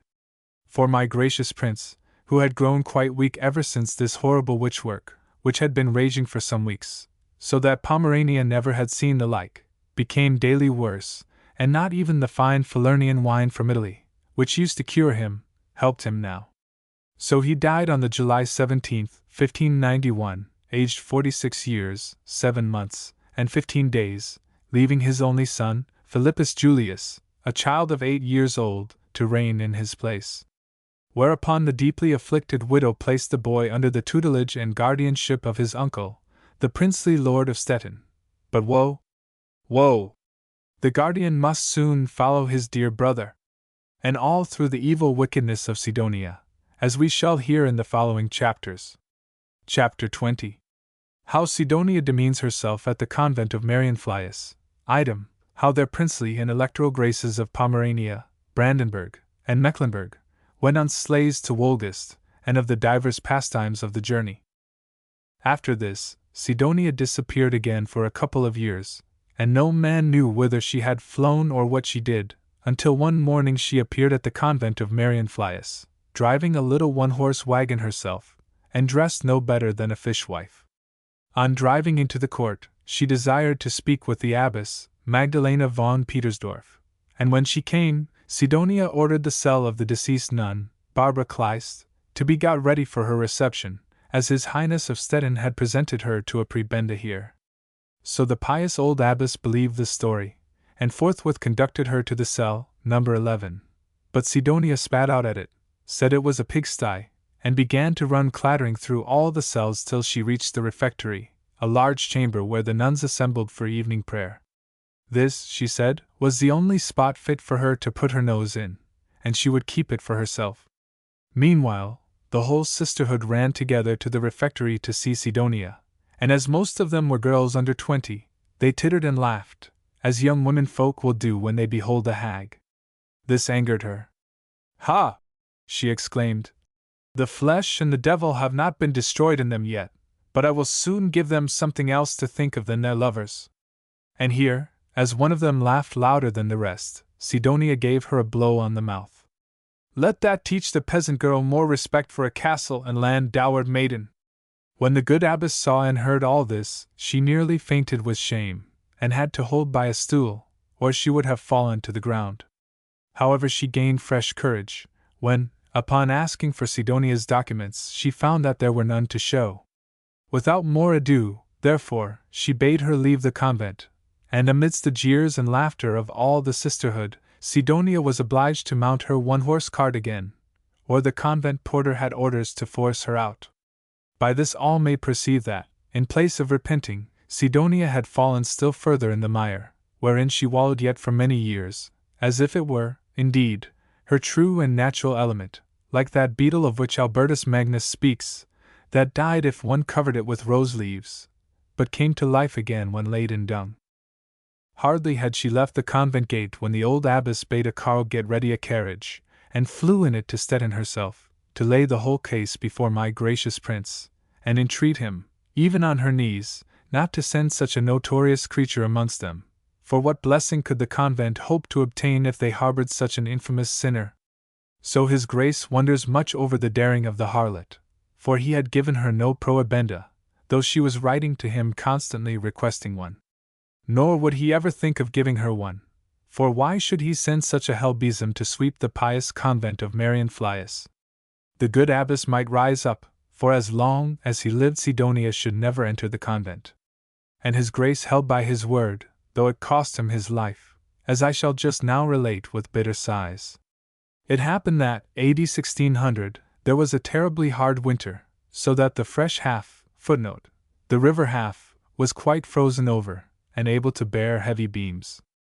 Now, as the ice was smooth and beautiful as a mirror, my lord of Stettin proposed to his guests, Joachim Friedrich, Elector of Brandenburg, his brother-in-law, and old Duke Ulrich of Mecklenburg, his uncle, to go over the half in sleighs, and pay a visit to the princely widow and her little son. Their graces were well pleased at the idea. Whereupon His Highness of Stettin gave orders to have such a procession formed as never had been seen in Pomerania before for magnificence and beauty, and therefore I shall note down some particulars here. There were 100 sleighs, some drawn by reindeer caparison-like horses, and all decorated gaily. The 3 ducal sleighs in particular were entirely girded and lined with sable skin. Each was drawn by 4 Andalusian horses, and my Lady Erdmouth, who was a great lover of show and pomp, had hers hung with little tinkling bells and chains of gold, so that no one to look at them could imagine how very little of the dear gold her gracious lord and husband had in his purse, by reason of the hardness of the times. The adornments of the other sleighs were less costly. Upon them came the ministers, the officials, and others pertaining to the retinue of the 3 princes, item, the ladies-in-waiting, and divers of the reverend clergy. Last of all came the duke's henchmen, with a pack of wolf-dogs in leash, item, several live hares and foxes, a live bear, which they purposed to let slip, for the pleasure and pastime of their graces. But the young men out of the town, 50 head strong, and many of the knights, ran along on skates, headed by Dinis Kleist, that mighty man, who bore in one hand the blood banner of Pomerania, and in the other that of Brandenburg. Barthold von Riemen ran by his side with the Mecklenburg standard. He was a strong knight too. But my God! How my Riemen, with his ox head, was distanced by the wild men of Pomerania, as they ran upon the ice over the half. Footnote: the blood standard was granted by the Emperor Maximilian II to Duke Johann Friedrich of Pomerania because he carried the imperial banner during the Turkish War of 1566. It only differed from the old banner by having a red ground, from thence its name. Both Pomerania and Brandenburg had wild men in their escutcheon, while Mecklenburg bore an ox's head. 2 reserve sleighs, drawn by 6 Frisian horses, finished the procession. They were laden with axes, planks, ropes, and dry garments, both for men and women. When their graces mounted the sleighs amidst the ringing of bells and roaring of cannon, great was their astonishment to see their own initials stamped into the hard ice by Dinis Kleist, as thus: F. U. J. E. J. F., which, however, afterwards caused much dismay to the honest burghers, for one of them, M. Faber, a preceptor, mistaking the J. for a G, read plainly upon the ice: Fugue J. F. That is, Fly, Johann Frederick! Ah! Truly has the gracious prince flown from thence, but it is to a bitter death.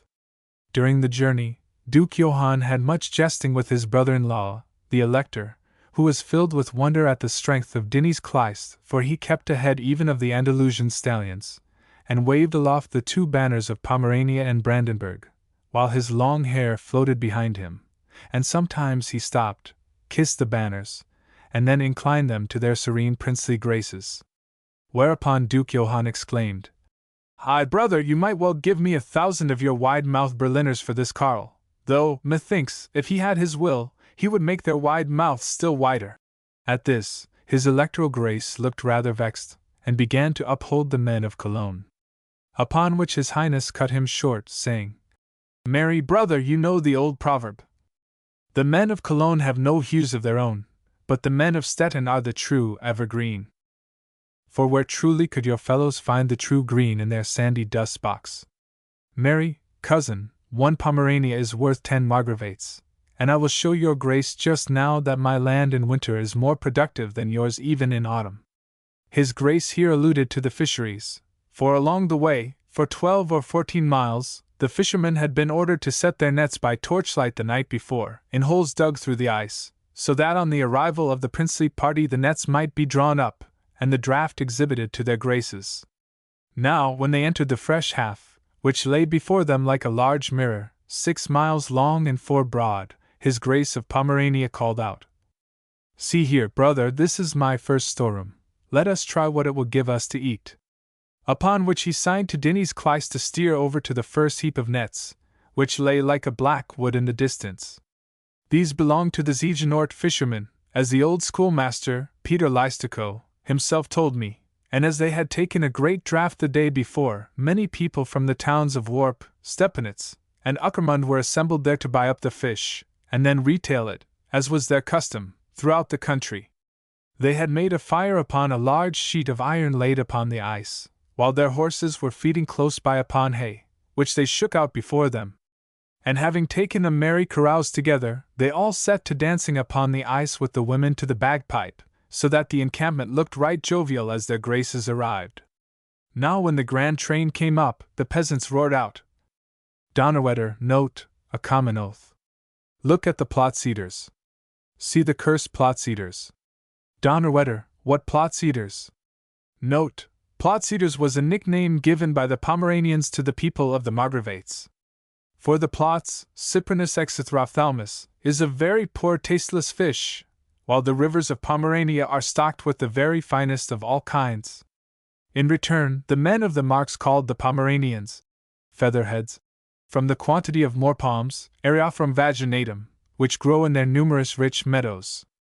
And now they observed, during their shouting, that the water had risen up to their knees, and when the ducal procession rushed up, the abyss re-echoed with a noise like thunder, so that the foreign princes were alarmed, but soon grew accustomed thereto. Then the pressure of such a crowd upon the ice caused the water to spout out of the holes to the height of a man, so that by the time they were 2 bowshots from the nets, all the folk, the women and children especially, were running, screaming, in every direction, trying to save themselves on the firm ice, to the great amusement of their graces, while a peasant cried out to the sleigh drivers, "Stop, stop! Or ye'll go into the cellar." Hereupon his Grace of Pomerania beckoned over the Zieggenort schoolmaster, and asked him what they had taken, to which he answered, "Gracious Prince, we have taken blay, the nets are all loaded, we've taken 70 schumers." Footnote: a schumer was a measure which contained 12 bushels. "And your Grace ought to take one with you for supper." Now His Highness the Elector wished to see the nets emptied, so they rested a space while the peasants shoveled out the fish, and pitched them into the aforesaid schumers. But woe to the fish thieves who had come over from Warp and other places, for the water having risen up and become all muddy with fish slime, they never saw the great holes, and tumbled in, to the great amusement of the peasants, and pastime of their graces. How their highnesses laughed when the poor carles in the water tried to get hold of a net, or a rope, or a firm piece of ice, while they floundered about in the water, and the peasants fished them up with their long hooks, at the same time giving many of them a sharp prod on the shoulder, crying out, "Ha! Will ye steal again? Take that for your pains, ye robbers!" Now when their graces were tired laughing and looking at the fish hauled, they prepared to depart. But the schoolmaster prayed His Highness of Stettin yet again to take a schumer of fish for their supper, as their graces were going to stop for the night in Uckermund. "But what could I do with all the fish?" quoth the Duke. To which the carle answered in his jargon, Gracious master, give them to the plots eaters, that will be something new for them. Never fear but they'll eat them all up."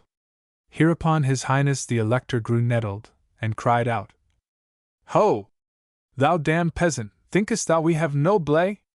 "Well, ye've none here," replied the man cunningly. So their graces laughed, and ordered a couple of bushels of the largest to be placed upon the safety sleigh. Now when they had gone a little farther and found the ice as smooth as glass, the henchman let loose the bear and the wolf dogs after it. My stout Bruin first growls and paws the ice, then sets himself in earnest for the race, and on account of his sharp claws, ran on straight for Uckermund without ever slipping, while the hounds fell down on all sides, or tumbled on their backs, howling with rage and disappointment. Yet more pleasant was the hare hunt, for hounds and hares both tumbled down together, and the hares squeaked and the hounds yelped. Some hares indeed were killed, but only after infinite trouble, while others ran away after the bear. After the hunt they came to another fishery, and so until they reached Uckermund, passing 6 fisheries in succession, whereof each draught was as large as the first, so that His Grace the Elector marveled much at the abundance, and seeing the nets full of zannets at the last halting place, cried out, "Merry brother, your storeroom is well furnished. I might grow dainty here myself. Let us take a bushel of these along with us for supper, for zannet is the fish for me." This greatly rejoiced His Grace of Stettin, who ordered the fish to be laid on the sumpter sleigh, and in good time they reached the ducal house at Uckermund, Dinny's Clyce still keeping foremost, and waving his 2 banners over his head, while Barthold Barnum and the other skaters hung weary and tired upon the backs of the sleighs. Chapter 21. How Sidonia meets their graces upon the ice. Item, how Dinny's Clyce beheads himself, and my gracious lord of Woldus perishes miserably. The next morning early the whole train set off from Uckermund in the highest spirits, passing net after net, till the Duke of Mecklenburg, as well as the Elector, lifted their hands in astonishment. From the Haff they entered the Peene, and from that the Achterwasser. Footnote: a large bay formed by the Peene. Here a great crowd of people stood upon the ice, for the town of Quillitz lay quite near. Besides, more fish had been taken here than had yet been seen upon the journey, so that people from Woldust, Ustum, Lassen, and all the neighboring towns had run together to bid for it. But what happened? Alas! That His Grace should have desired to halt, for scarcely had his sleigh stopped, when a little old woman, meanly clad, with fisher's boots, and a net filled with blayfish in her hand, stepped up to it, and said, "My good lord, I am Sidonia von Bork. Wherefore have you not replied to my demand for the prohibenda of Barbara von Kleist and Marion Flies?" How could he answer her? He knew nothing at all of her mode of living, or where she dwelt. Illa. She had bid him lay the answer upon the altar of St. Jacob's in Stettin. Why had he not done so? That was no place for such letters, only for the words of the Holy Spirit and the blessed sacrament of his Saviour. Therefore, let her say now where she dwelt. Illa. The richest maiden in Pomerania could ill say where the poorest now dwelt. Weeping. The richest maiden had only herself to blame if she were now the poorest. Better had she wept before. The prohibenda she could never have. Let her cease to think of it. But here was an alms, and she might now go her ways. Illa refuses to take it, and murmurs, "Your Grace will soon have bitter sorrow for this." As she so menaced and spat out 3 times, the thing angered Dinny's Kleist, who held her in abhorrence ever since the adventure in the Uckermund forest, and as he had lost none of his early strength, he hit her a blow with the blood standard over the shoulder, exclaiming, "Pack off to the devil, thou shameless hag! What does the witch mean by her spittings? The prohibenda of my sister Barbara shall thou never have." However, the hag stirred not from the spot, answered no word, but spat out again, and as the illustrious party drove off she still stood there, and spat out after them. What this devil's sorcery denoted we shall soon see, for as they approached Siamitz, and the ducal house of Wolgast appeared in sight, Dinny's Kleist started on before the safety sleigh, and as soon as the high towers of the castle rose above the trees, he waved the 2 banners above his head, and brought them together till they kissed. Having so held them for a space, he set forward again with giant strides, in order to be the first to arrive, although, indeed, the town was aware of the advance of the princely train, for the bells were ringing, and the blood standard waved from St. Peter's and the 3 other towers. But woe, alas! Dinny's, in his impatience, never observed a wind-wake direct in his path, and down he sank, while the sharp ice cut his head clean off, as if an executioner had done it, and the head, with the long hair, rolled hither and thither, while the body remained fast in the hole, only one arm stuck up above the ice. It was that which held the Brandenburg standard, but the blood banner of Pomerania had sunk forever in the abyss. Footnote: a wind-wake is a hole formed by the wind in the thawing season, and which afterwards becomes covered with a thin coating of ice by a subsequent frost. When his Grace of Stettin beheld this, he was filled with more sorrow than even at the death of his fool, and weeping bitterly, commanded 7 sleighs to return and seize the evil hag, then with all speed, and for a terrible example, to burn her upon the Quillitz mountain. But when many present assured his Grace that such like accidents were very common, and many skaters had perished thus, whereof even Duke Ulrich named several instances, so that his Grace of Stettin need not impute such natural accidents to witchcraft or the power of the hag, he was somewhat calmed. Still he commanded the 7 sleighs to return and bring the witch bound to Wolgast, that he might question her as to wherefore she had spat out. So the sleighs returned, but the vile sorceress was no longer on the ice, either did any one know whither she had gone, whereupon the sleighs hastened back again after the others. Now it was the Friday before Shrove Tuesday, about midday, when the princely party arrived at Wolgast, and Prince Bogislav of Barth was there to receive them, with his 5 sons, namely, Philip, Franz, George, Ulrich, and Bogislav. Footnote: marginal note of Duke Bogislav 14. This is not true, for I had a fever at the time, and remained at home. And there was a great uproar in the castle, some of the young lords playing ball in the castle court with the young prince, Philip Julius, others preparing for the carnival mummeries, which were to commence next evening by a great banquet and dance in the hall.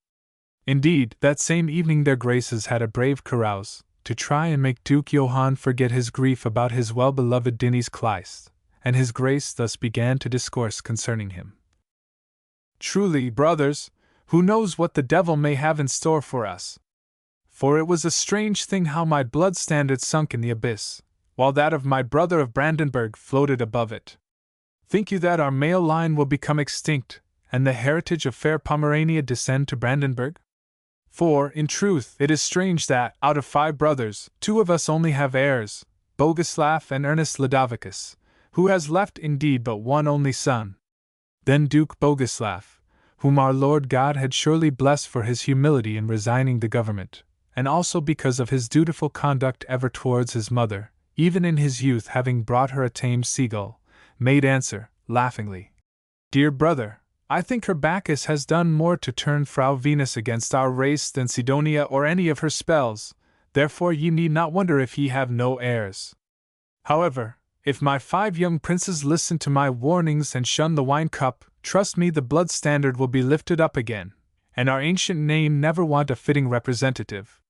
Meanwhile, as they so discoursed, and the gracious ladies looked down for shame upon the ground, young Lord Philip began a Latin argument with the Rev. Dr. Glambecken, court chaplain at Wolgus de Menitis, and pulled out of his pocket a large bag of old coins, which had been presented to him by Dr. Chytrius, professor of theology at Rostock, with whom his Grace interchanged Latin epistles.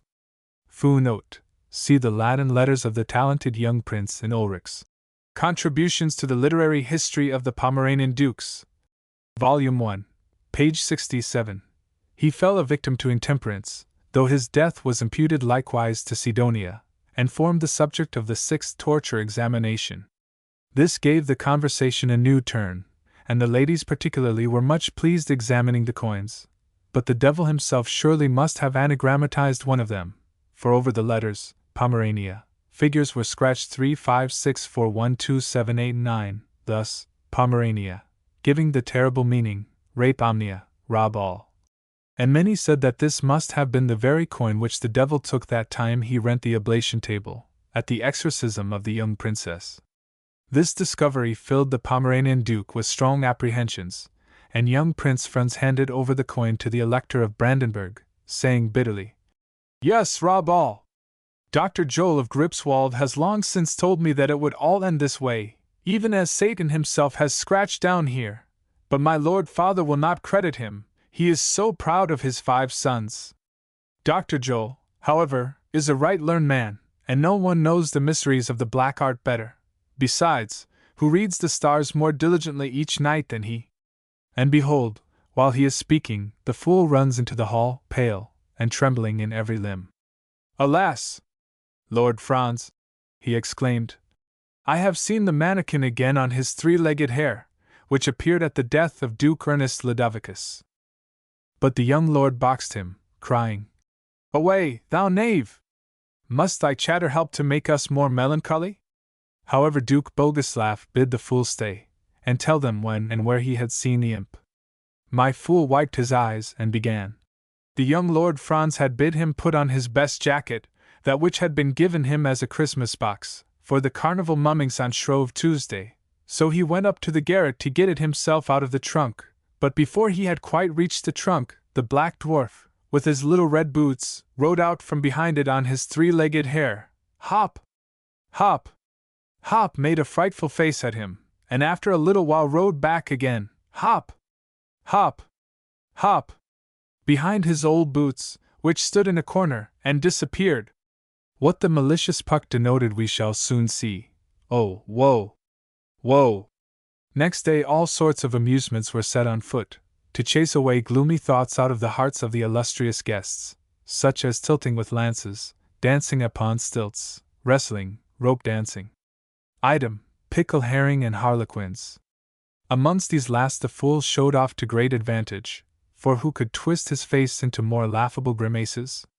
Item, in the evening there was a mask of mummers, in which one fellow played the angel, and another dressed as Satan, with a large horse's foot and cock's plume, spat red fire from his mouth, and roared horribly when the angel overcame him, but withal I think the gloomy thoughts stayed there yet.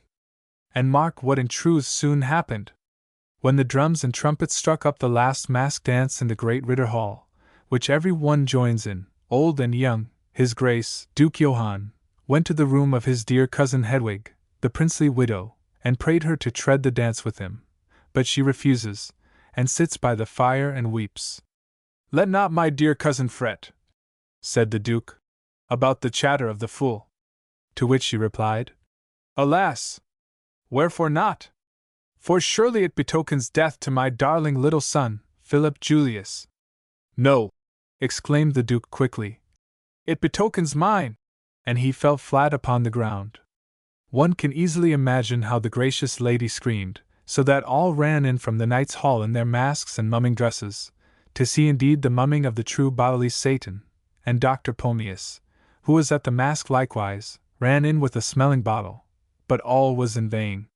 His Grace lingered for 3 days, and then having received the Holy Sacrament from Dr. Glambecken, died in the same chamber in which he was born, having lived 57 years, 5 months, 12 days, and 14 hours. How can I describe the lamentations of the princely company, yea, indeed, of the whole town? For every one saw now plainly that the anger of God rested upon this ancient and illustrious Pomeranian race, and that he had given it over helplessly to the power of the evil one. Summa. On the February 9th the princely corse was laid in the very sleigh which had brought it a living body, and followed by a grand train of princes, nobles, and knights, along with a strong guard of the ducal soldotesca, was conveyed back to Stettin, and there, with all due and befitting ceremonies, was buried on Palm Sunday in the vault of the castle church. Chapter 22. How Barnum the Tenth succeeds to the government, and how Sidonia meets him as she is gathering bilberries. Item, of the unnatural witch storm at his Grace's funeral, and how Duke Casimir refuses, in consequence, to succeed him. Now Barnum the Tenth succeeded to that very duchy about which he had been so wroth the day of the diet at Valling, but it brought him little good. He was, however, a pious prince, and much beloved at his dower of Rugenwald, where he spent his time in making a little library of all the Lutheran hymn books which he could collect, and these he carried with him in his carriage wherever he went, so that his subjects of Rugenwald shed many tears at losing so pious a ruler. Item, the moment his Grace succeeded to the government, he caused all the courts to be reopened, along with the treasury and the chancery, which his deceased Grace had kept closed to the last, and for this goodness towards his people, the states of the kingdom promised to pay all his debts, which was done, and thus lawlessness and robbery were crushed in the land. But woe, alas, Sidonia can no man crush. She wrote immediately to his Grace, soliciting the prohibenda, and even presented herself at the ducal house of Stettin, but his Grace positively refused to lay eyes on her, knowing how fatal a meeting with her had proved to each of his brothers, who no sooner met her evil glance than they sickened and died. Therefore his Highness held all old women in abhorrence. Indeed, such was his fear of them, that not one was allowed to approach the castle, and when he rode or drove out, lackeys and squires went before with great horsewhips, to chase away all the old women out of his Grace's path, for truly Sidonia might be amongst them. From this, it came to pass that as soon as it was rumored in the town, "His Grace is coming," all the old mothers seized up their pattens, and scampered off, helter-skelter, to get out of reach of the horsewhips. But who can provide against all the arts of the devil? For though it is true that Sidonia destroyed his 2 brothers, also his Grace himself, along with Philip too, by her breath and glance, yet she caused a great number of other unfortunate persons to perish, without using these means, as we shall hear further on, whereby many imagine that her familiar Chim could not have been so weak a spirit as she represented him, on the rack, in order to save her life, but a strong and terrible demon. These things, however, will come in their proper place.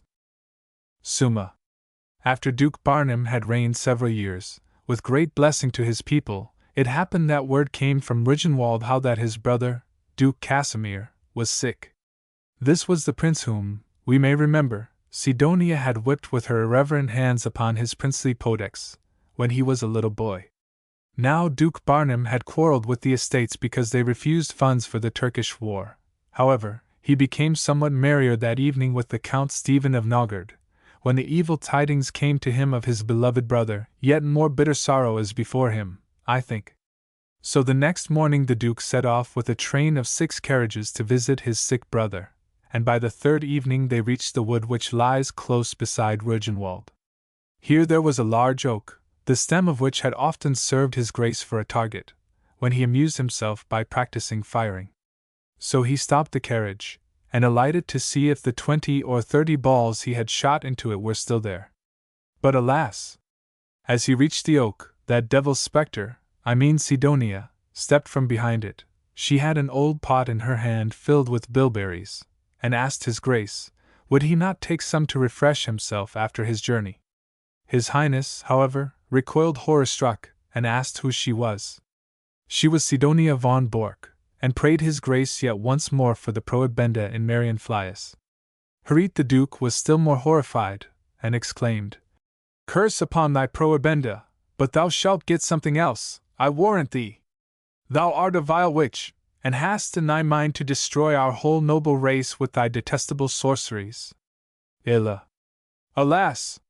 No one had called her a witch before. How could she bewitch them? It was a strange story to tell of her. The Duke. How did it happen, then, that he had no children by his beloved Amric? Footnote: Anna Maria, second daughter of John George, Elector of Brandenburg. Illa, laughing. He better ask his beloved Amric herself. How could she know? But here she began to contort her face horribly, and to spit out, whereupon the Duke called out to his retinue, Come here, and hang me this hag upon the oak tree, she is at her devil's sorceries again. And woe! Woe! Already I feel strange pains all through my body. Upon this, divers persons sprang forward to seize her, but the nimble night bird darted behind a clump of fir trees, and disappeared. Unluckily they had no bloodhounds along with them, otherwise I think the devil would have been easily seized, and hung up like an acorn on the oak tree. But God did not so will it, for though they sent a pack of hounds from Ridgenwald, the moment they arrived there, yet no trace of the hag could be found in the forest. And now mark the result. The Duke became worse hour by hour, and as Duke Casimir had grown much better by the time he arrived, and was in a fair way of recovery, his Grace resolved to take leave of him and return with all speed to his own house at Stettin. But on the second day, while they were still a mile from Stettin, Duke Barnum grew so much worse that they had to stop at Aldam for the night. And scarcely had he laid himself down in bed when he expired. This was on the 1st of September, 1603, when he was 54 years, 6 months, 16 days, and 16 hours old. But the old, unclean night bird would not let his blessed Highness go to his grave in peace, probably because he had called her an accursed witch.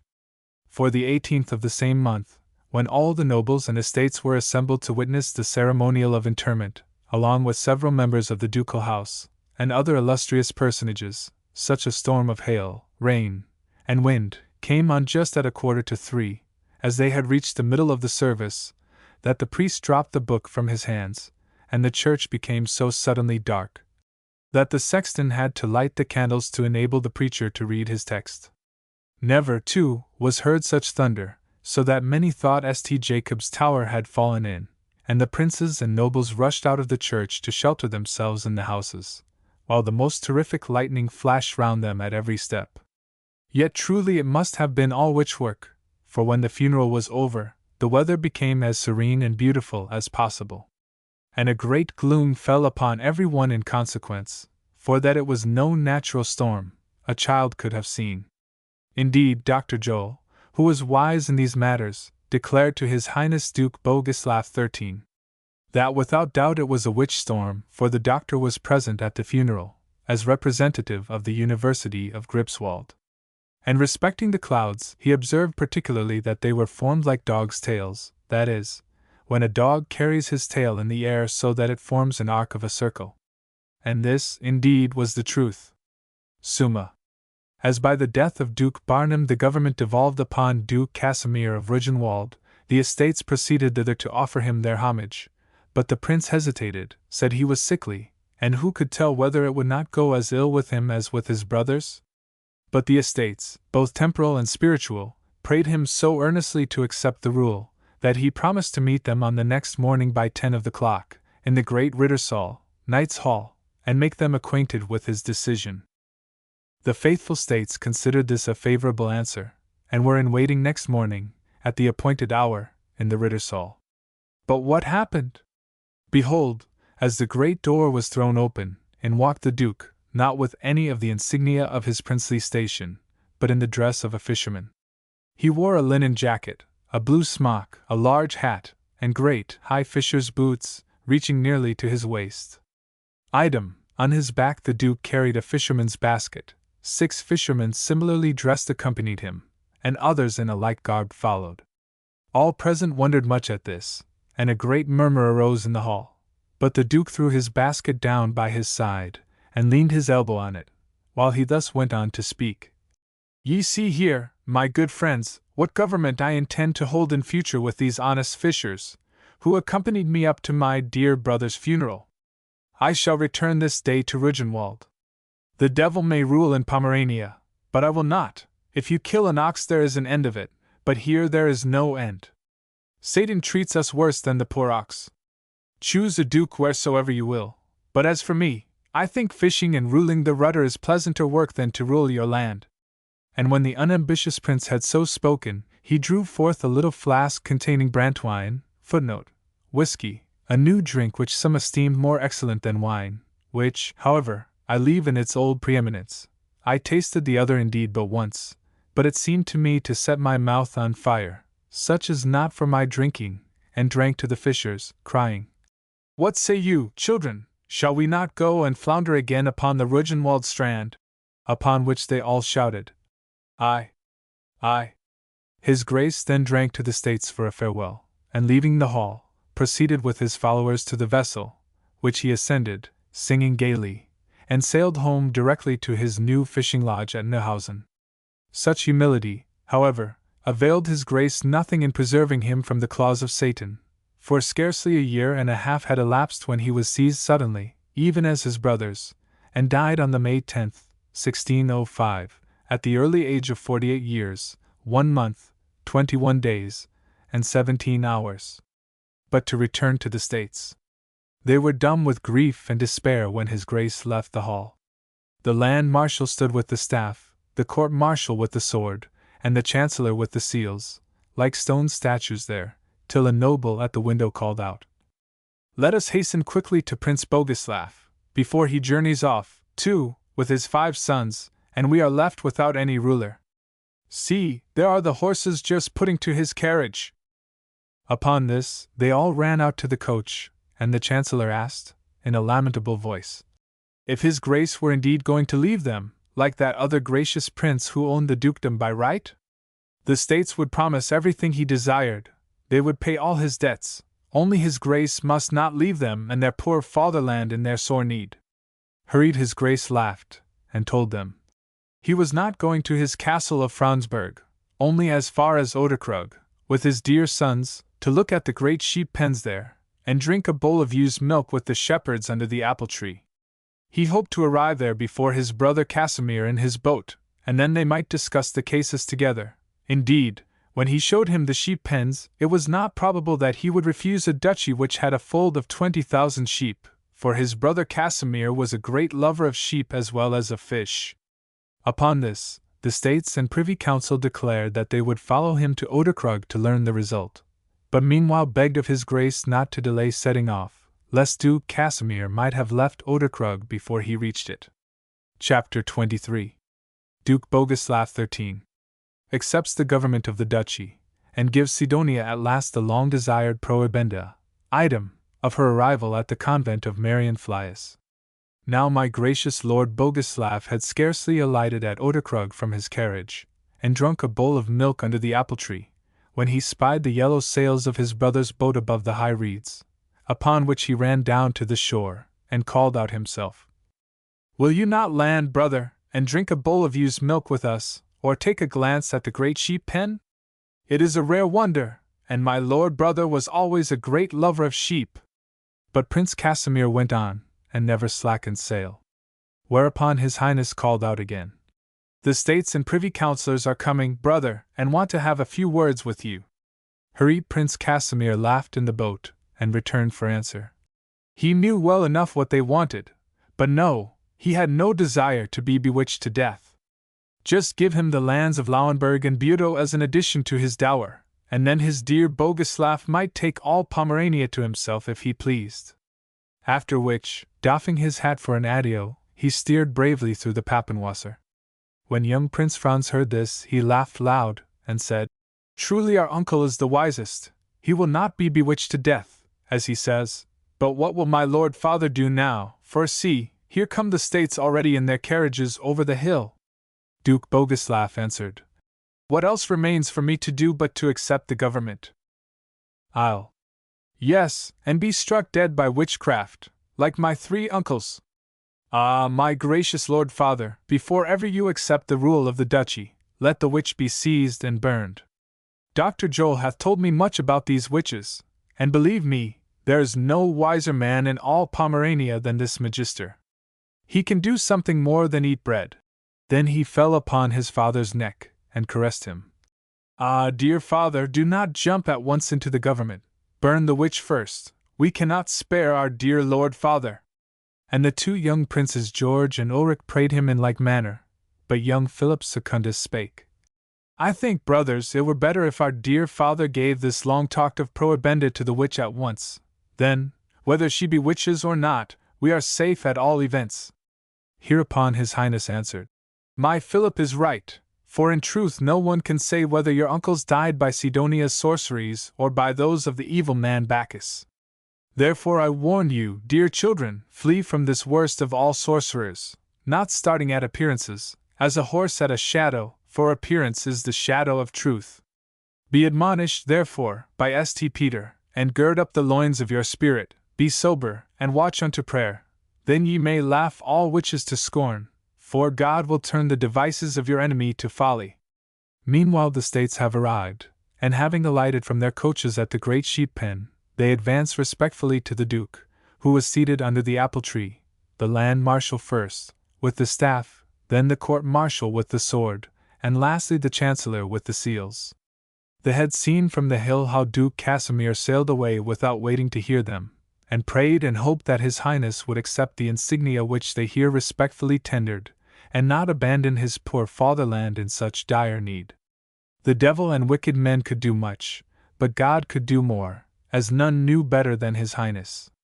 Herewith His Grace sighed deeply, and taking the insignia, laid staff and sword beside him. Then, taking up the sword hastily again, he held it in his hand while he thus spake.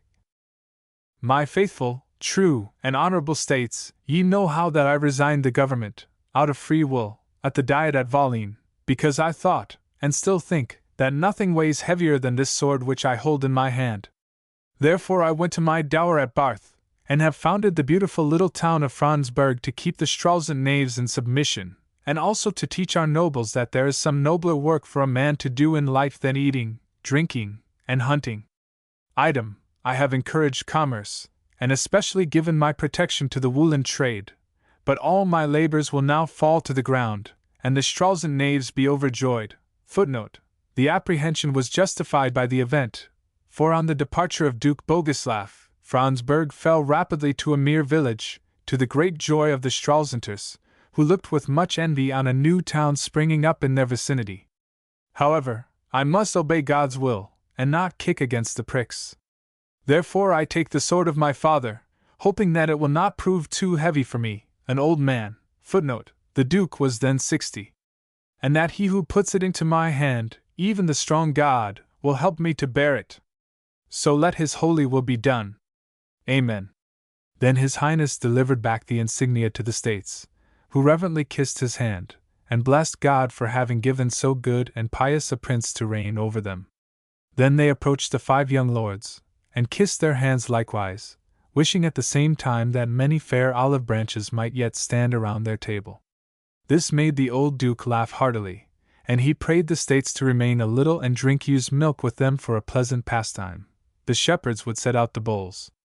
Duke Philip alone went away into the town to examine the library, and all the vases, pictures, statues, and other costly works of art, which his deceased uncle, Duke Johann Frederick, had collected, and these he delivered over to the marshal's care, with strict injunctions as to their preservation. But a strange thing happened next day, for as the Duke and his sons were sitting at breakfast, and the winekin had just been locked up, because each young lord had drunk his allotted portion, namely, 7 glasses, the Duke himself only drank 6, a lackey entered with a note from Sidonia, in which she again demanded the prohibenda, and hoped that His Highness would be more merciful than his dead brothers, now that he had succeeded to the duchy. Let him therefore send an order for her admission to the cloister of Marian Flias. The answer was to be laid upon St. Mary's altar. Here young Lord Francis grew quite pale, and dropped the fork from his hands, then spake. Now truly we see this hag learns of the devil, for how else could she have known that our gracious father had accepted the government, unless Satan had visited her in her den? But let his dearest father be careful. In his opinion, the Duke should promise her the prohibenda, but as soon as the accursed hag showed herself at the cloister, for the devil now kept her concealed, let her be seized and burned publicly, for a terrible warning and example. This advice did not please the old Duke. Franz, he said, thou art a fool, and God forbid that ever thou shouldst reign in the land, for know that the word of a prince is sacred.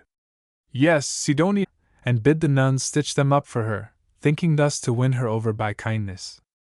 Also she desired tables, stools, and to be arranged in the refectory, since she so ardently desired to possess this room. But what fruit all this kindness brought forth we shall see in Liber Tertius. End of second book. Book 3. From the reception of Sidonia into the convent at Marian Flias up till her execution, August 19, 1620. Chapter 1. How the Sub-Prioress, Dorothea Stettin, visits Sidonia and extols her virtue. Item, of Sidonia's quarrel with the dairywoman, and how she beats the sheriff himself, Eggert Sparling, with a broomstick.